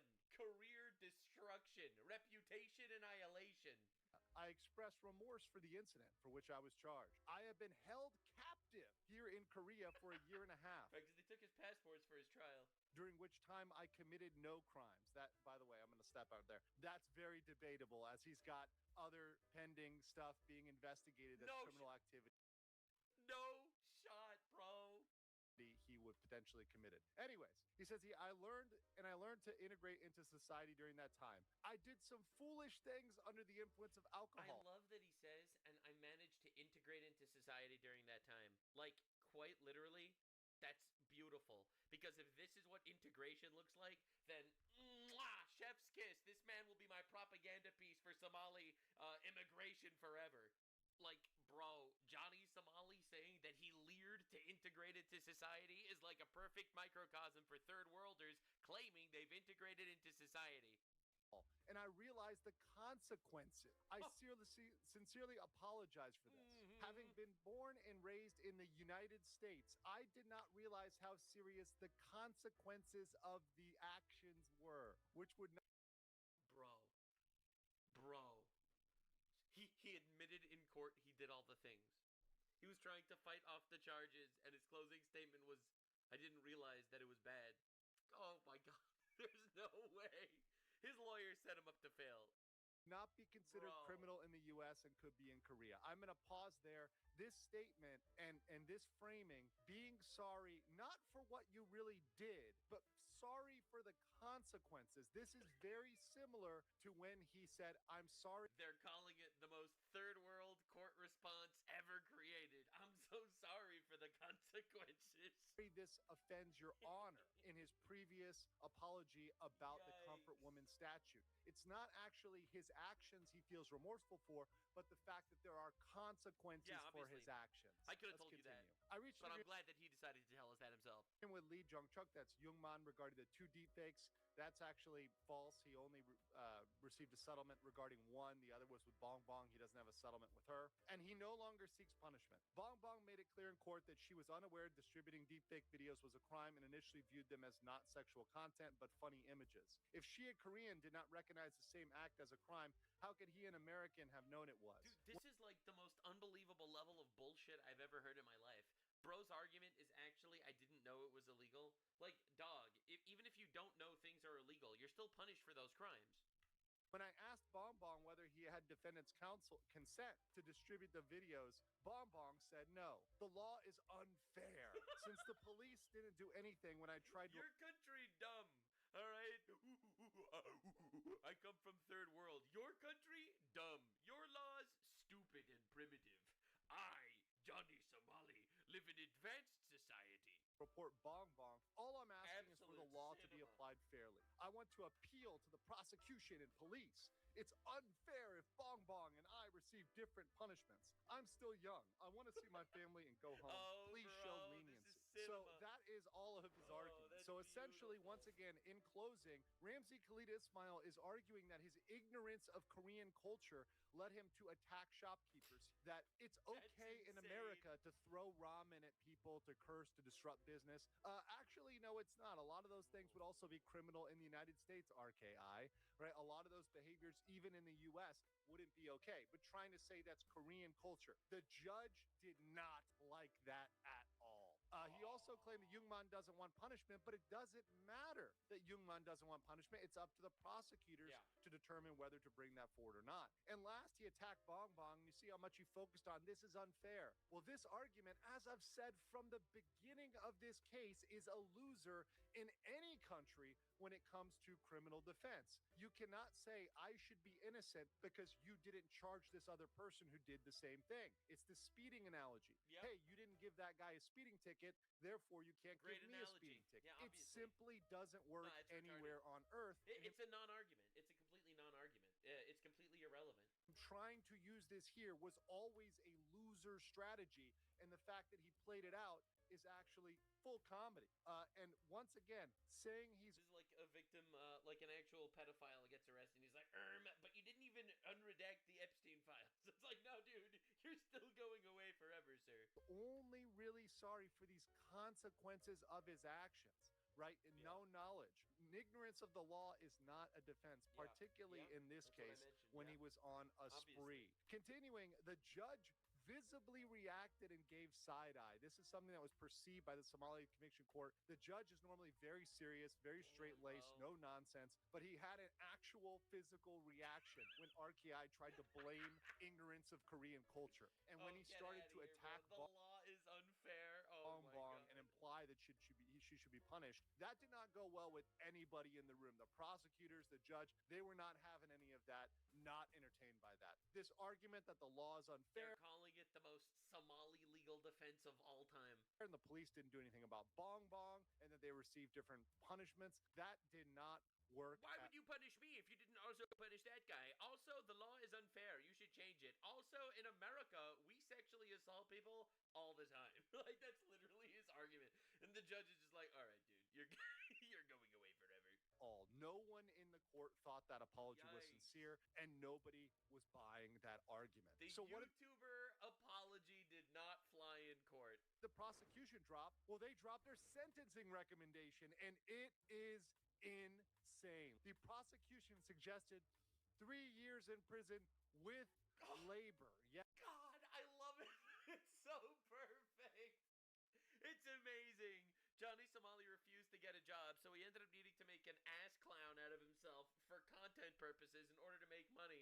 And now he's going to jail where he's going to have to work, I don't know, making license plate or whatever. Yes, ladies and gentlemen. He's getting on the sex offender registration? There's no way. I mean, that's what I said, why he really wanted to fight off those charges with the deep fakes. But dude, oh my God. This is way better than I could have even imagined. Labor. A fine of 150,000 Korean won, which is the maximum. If they could give more, they probably would give more. And sex offender registration. That is a bombshell. One of the biggest bombshells today is sex offender registration. The court is very likely to adopt the prosecution's recommendation or only give a little bit below. So 2 to 3 years, very reasonable to say. You know, they recommended 3, maybe they give 2. Very reasonable to predict that. The fine, registration, that's the very, very likely ruling that's going to come up during sentencing, which will be the next hearing. His 2 smartphones are also forfeited. He is not going to get those back. And as part of being a registered... Dude, this is crazy levels of FAFO, dude. I've been waiting for so long to listen to this. Dude, the sentencing is going to be insane. I'm going to cover that for sure. Oh my God. Sex offender, forced labor, 3 years in prison, and a fine, and he's broke. Dude, it doesn't get any better than this. This is absolute cinema. Sex offender, his labor will only be with other prisoners, right? So, likely... I didn't even consider that. They can't even give him normal labor jobs because he's literally going to be a sex offender. Dude, I can't believe this. This is actually, this is insane. This is all of the pieces of the puzzle coming together in the most diabolically entertaining way. He is going to get factory labor job or prison toilets because he is not going to be allowed as a sex offender in Korea to interact with normal people. And that is probably the best for normal human beings in Korea to not have to interact with normal human W. Ramsey Clit Ismail, Johnny Somali. So cabbage picking, unfortunately, I know we have our lovely cabbage plushie here coming soon. But cabbage picking may be too good for him because that would actually involve him working with other people. They're also required to toilet cleaning, that sounds good. Make a public disclosure, let everybody know about his sex offender status, and also put him on a mandatory sex offender treatment. So that's all part of the recommendation there. Damn, bro. So also, as a registered Korean sex offender, RKI, and this is the U.S. law where I come in, may be required to register as a U.S. sex offender under federal law. Lord, please let this happen. It would be so funny. Now, this is interesting because convictions under the laws of any foreign country require you to register as long as that conviction was fair and had due process. South Korea meets this standard. Damn, he went through a lot of due process. Oh my God, we're gonna have this guy needing to literally self-describe himself as a sex offender wherever he goes now for the rest of his life because he decided to be a retard in Korea. Oh my God, the consequences of your actions. Considered fair by U.S. law, so South Korea is considered a fair country. It's not North Korea. This is the most it's not some sort of thing I've ever seen. Other country like Cuba or something like that that's going to have unfair political laws, etc. Because South Korea would meet that standard. So he's required to register upon 3 days of entering the U.S. So he must register in any U.S. jurisdiction where he resides, works, or attends school. Failure to register in the U.S. can carry a 10-year jail sentence. So that is waiting for him after he gets out of jail in South Korea. Massive W. The next trial date and sentencing is set for April 15, 2026. And now this... Dude, I remember this dude made videos calling me out for being mean to him and for saying he's going to get punished and he's going to get away with it. And he called me out that I was being too harsh. Oh my God, dude. This is just cinema. This is very funny. The judge asked him, hey, do you want to be sentenced quickly? And Johnny Somali said, yes, I would like to be sentenced quickly. And essentially ignored his wish in a little FU to Somali, ignored that and normal procedure, which is setting the sentencing 2 weeks after closing arguments. These were closing arguments. 2 weeks after would still be would be early March or mid-March. No, we're going to put it in April 15th. So they set it for 2 months instead. Like a last fuck you. They make him wait 2 more months until he actually gets a sentence. And remember, 2 months for Johnny Somali is brutal, all right? Because he has no money, he has no passport, he can't get a job there. They confiscated his phones, all right? Bro's cooked. Even on the way out, it looks bad for Johnny Somali. This is a total loss for Cabbage Boy. I want to know what you guys think in the comments below, and I'll catch you on the next. That was insane, man. Oh my god, the actual Fafo, it caught up to him. Yeah, that was amazing. Dude, I'm gonna definitely follow up for the trial. Dude, Johnny Somali's my favorite filler character on the channel. Like, we go on side quests every once in a while, and this dude's honestly just a fantastic side quest. All right, let me know other shit you want me to cover. There's a lot of crazy stuff going on. It's been fun doing the shorter videos. See you in the next one. Bye.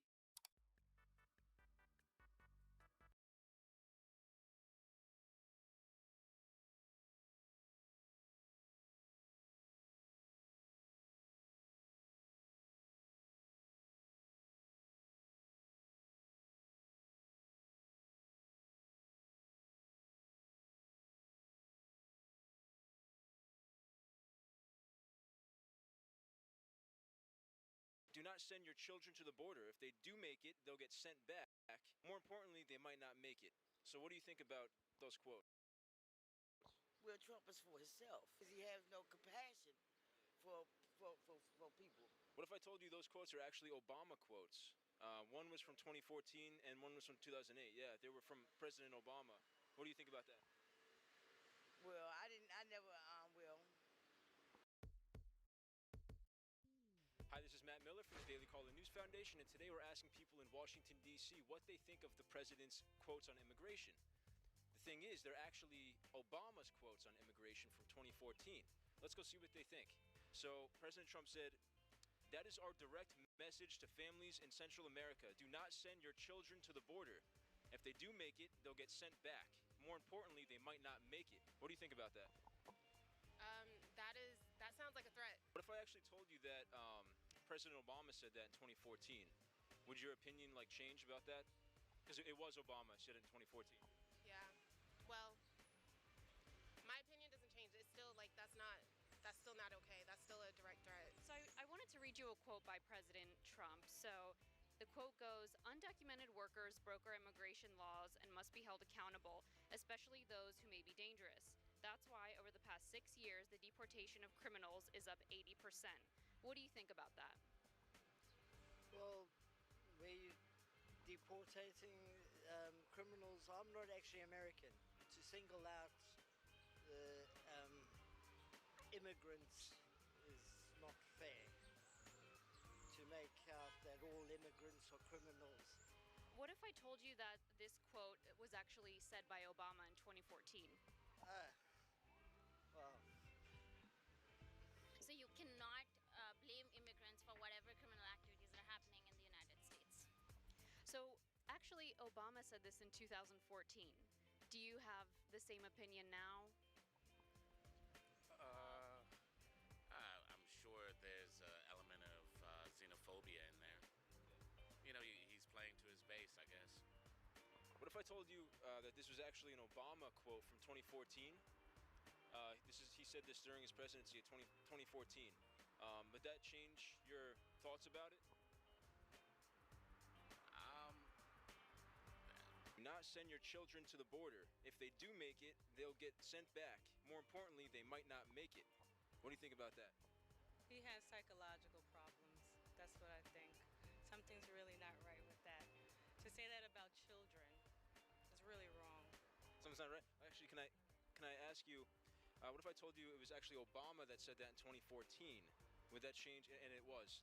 Does that change your opinion about, or your thoughts on the quote? No. It's still not right. Still not right. Yeah. Were you not a fan of Obama's immigration policy? I actually wasn't too clear on Obama's immigration policy.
heroes, I think they stand a chance against me in a fight. All right, state your name for the camera, please. I'm not doing that. Understood. All right, fine. I'm Superman, and I believe I'd win in a fight. All right, you want to explain that? What is there to explain? I'm practically a god. I'm compared to biblical figures when I so much as scratch my balls. What is there to compare between the two of Well, us? I'll give you that, Superman. You're quite strong, but why? Kryptonite. You're going to say kryptonite. Kryptonite. How do you always have kryptonite? You should know I have it on me. I've beaten you with it so many times in the past. Just so we're on the same page, you never actually full out defeated me before? I mean, in Elseworld, Bizarro Worlds, maybe, but not in the real one. Right, but I could. On account of the kryptonite. Okay, you have kryptonite. What if I came in with a suit that deflected kryptonite? What then? What are you going to do? Well, you don't have that. Who knows? Maybe I will. So what are you going to do then? Well, I would plan for that during my prep time. Oh, shut the fuck Oh, up. reliable. I love you some prep Every time time. we have this debate, it always comes down to prep time. They don't even have an actual solution in mind. You just say prep time, and for some reason, that's enough. I always prepare. What can I say? And, no one else uses that but you. Not true. When someone asks who would win in a fight between Superman and Goku, they're not implying there'd be a year in between. Superman and who? Hey, it's me, Goku. Yes, you've said that 3 times now. Hey, it's me. Do you want a debate or not? Debate? What is that? Some kind of food? Oh, no. I refuse to believe you're that stupid. No, I'm just fucking with you, man. Come on, let's do it. All right, well, it's my stance. If we were to fight, then I would win. What do you say to that? Apparently you're a really good fighter and all, but I am, very, very strong. I would worry about hurting you, Hurting really. me? All right, well, I'll have you know that I fight people plenty stronger than me all the time and still come out on top. Well, I can fly. Learned a lot of techniques like the Kamehameha wave and the Spirit Bomb, and also I'm from space and I have a cool... You fly, you're super strong, and you're from space. All right, you even know where you are? You're in my neighborhood. You're in Batman's neighborhood. This is my element. This is my backyard right now. This doesn't look like a backyard. This looks more like a room. I mean, come on. You're just Superman. Thanks. No, Superman is a guy. Oh, he's like a guy? Like, is he strong? Can I fight him? Yeah, he's pretty strong, but we were focusing on Why don't me we get him over here and we all fight together? No, I didn't agree to actually fight. I was going to talk about it if Here, we were to. I'll start charging up. Ready? Don't do that. How are you doing it? Oh, you're not doing it. Why aren't you doing it? What did you want me to do? Was I not doing the pose? I do like a pose. Yeah, you weren't doing that. Yeah, usually I do like a pose thing. Probably wasn't in the budget. Yeah, I don't do that. I mean, I don't really have any powers to begin with. Wait. You don't have any powers? Nope. Like none at all? Not one. Wow. You must be really strong. And I don't just mean physically. I mean the mental fortitude it must take to fight all this time without any powers, just your own will. Somebody clip this? You're just like my friend, Mr. Satan. Sorry, what? You're just like Satan. Hey, fuck you, You're pal. just like Satan. I'm a great You're guy. just like him. So your parents are also dead. Hell of a conversation opener, but okay. All right, so explain to me why you think you could beat me in a fight. Beat you in a fight? I don't care if I could beat you in a fight. Well, then what are you doing here? I was kind of hoping for a job. What? Yeah, isn't this one of those Justice League tryout things? No, this is a whole different thing. Shit. You were sitting right there for like 3 of these. You didn't catch on? Yeah, I don't really have it in me to talk about hypothetically getting my ass kicked. I get to experience that every day on multiple levels. All right, just say that I'd win and you can get out of here. Yeah, I can say that. For $50. I'll pay your bus fare. I surrender. So, how does this go again? Honestly, I don't even think we need to do this. I don't even know what to argue about. You're led by my ex-sidekick. You're a Teen Titan. Right. Look, I'm doing it with the big leagues here, kid. I don't know Why would you win? No, that's not how this works. You plead your case, and then I poke holes in it and explain how... No. What do you mean, no? Just no. All right, if we were to fight, then, well, I'd start in the shadows. I am the shadows. Okay, then I'd just use a smoke bomb. I can see your soul. Well, what you wouldn't see is the batarang I'd use to knock you off your feet. I can fly. Yeah, through a wall when I lunge I at can you. go intangible. All of which I would have planned for with my prep time. Ha! Yeah, that's right. I wouldn't let you. Wouldn't let me what? I can manipulate time. I would just stop your prep time. No.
What's up? That's total bullshit. Your son said the same thing. Well, that's a fallacy. Strawberry.